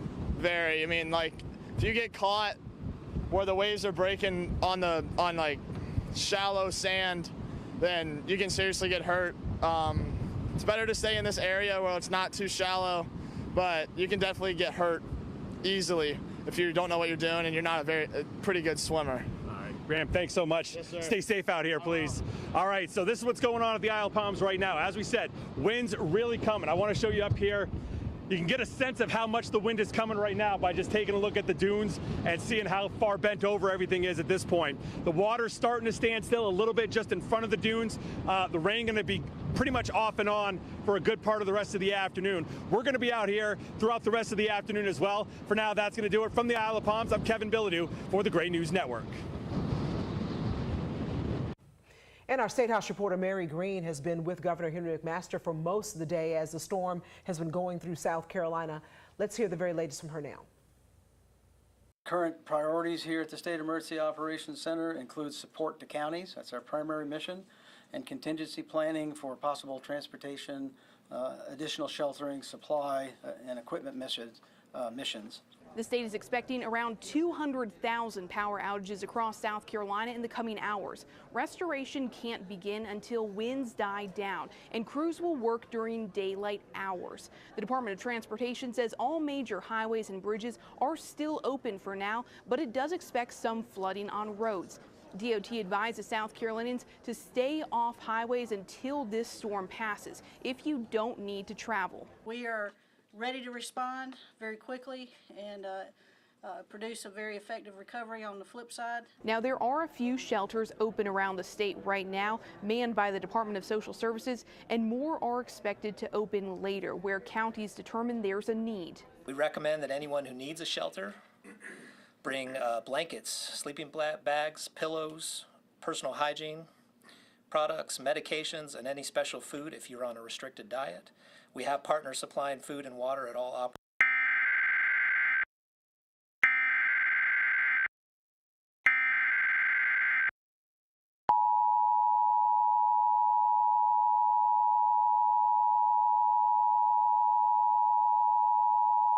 Flood warning in effect until 10:45 p.m. Eastern Daylight Time this evening. Replaces flash flood warning. What flooding caused by excessive rainfall is expected? Where portions of southeast Georgia, including the following counties: Bullock, Kendler, Effingham, Jenkins, and Screven. Portions of southeast South Carolina, including the following counties: Allendale, Hampton, and Jasper. When? Until 10:45 p.m. Eastern Daylight Time. Impacts: flooding of rivers, creeks, streams, and other low-lying and flood-prone locations is imminent or occurring. Streams continue to rise due to excess runoff from earlier rainfall. Expect many areas of slow-moving or standing water. It will take several hours for all the water from these storms to work through local drainage systems in urban areas. Additional details: at 7:51 p.m. Eastern Daylight Time, Doppler radar indicated heavy rain slowly diminishing across the area as the center of Tropical Storm Idalia moves into southern South Carolina. Many dirt roads have been washed out across the area and flooding is likely ongoing in many places. While additional flash flooding is unlikely, flooding will continue for several more hours. Additional rainfall amounts of 0.5 to 2 inches are possible in the Warren area. Some locations that will experience flooding include Statesboro, Metter, Sylvania, Hampton, Lake Warren State Park, Barnville, Estill, Fairfax, Brooklet, Portal, Brunson, Gifford, Newington, Oliver, Furman, Scotia, Rocky Ford, Lurie, Hunters, and Capitolo. Turn around. Don't drown when encountering flooded roads. Most flood deaths occur in vehicles.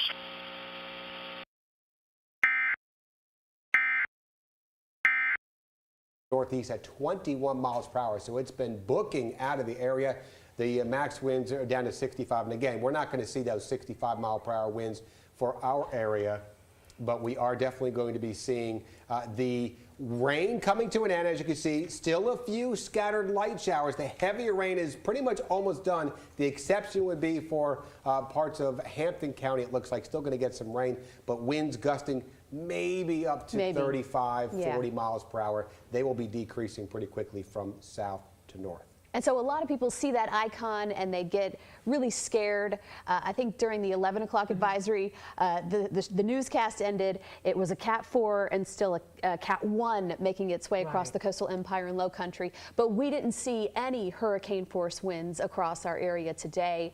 We saw it just to the south in Brantley County. But those were the highest wind gusts that we had anywhere near us. But certainly some 60 plus that we've been forecasting for the past several days. Yeah, we saw a lot of that, especially along the coast and in our southern areas. And thankfully, though, we talked about this moving out of here pretty quickly. That's exactly what we saw out there. Unfortunately, we were talking about this yesterday. This is going to be more of a power outage concern. And it's exactly what we happened with all these trees coming down on homes, on power lines, on cars. And we still have a lot of people without power this evening. But the threat for additional damage is going down because those winds are going to be decreasing. And as you can see, a lot of that rain is now moving out of the area. Well, we want to thank you guys both for keeping track of this storm and keeping our viewers alerted. And you can still keep alerted to it by going to WTOC.com or downloading the free WTOC weather app. We, of course, want to thank all of you all for trusting us to get you through this storm today, over the night, today, this evening. And come on back for the News at 11 with the very latest information. We'll wrap it up all for you. Have a good night.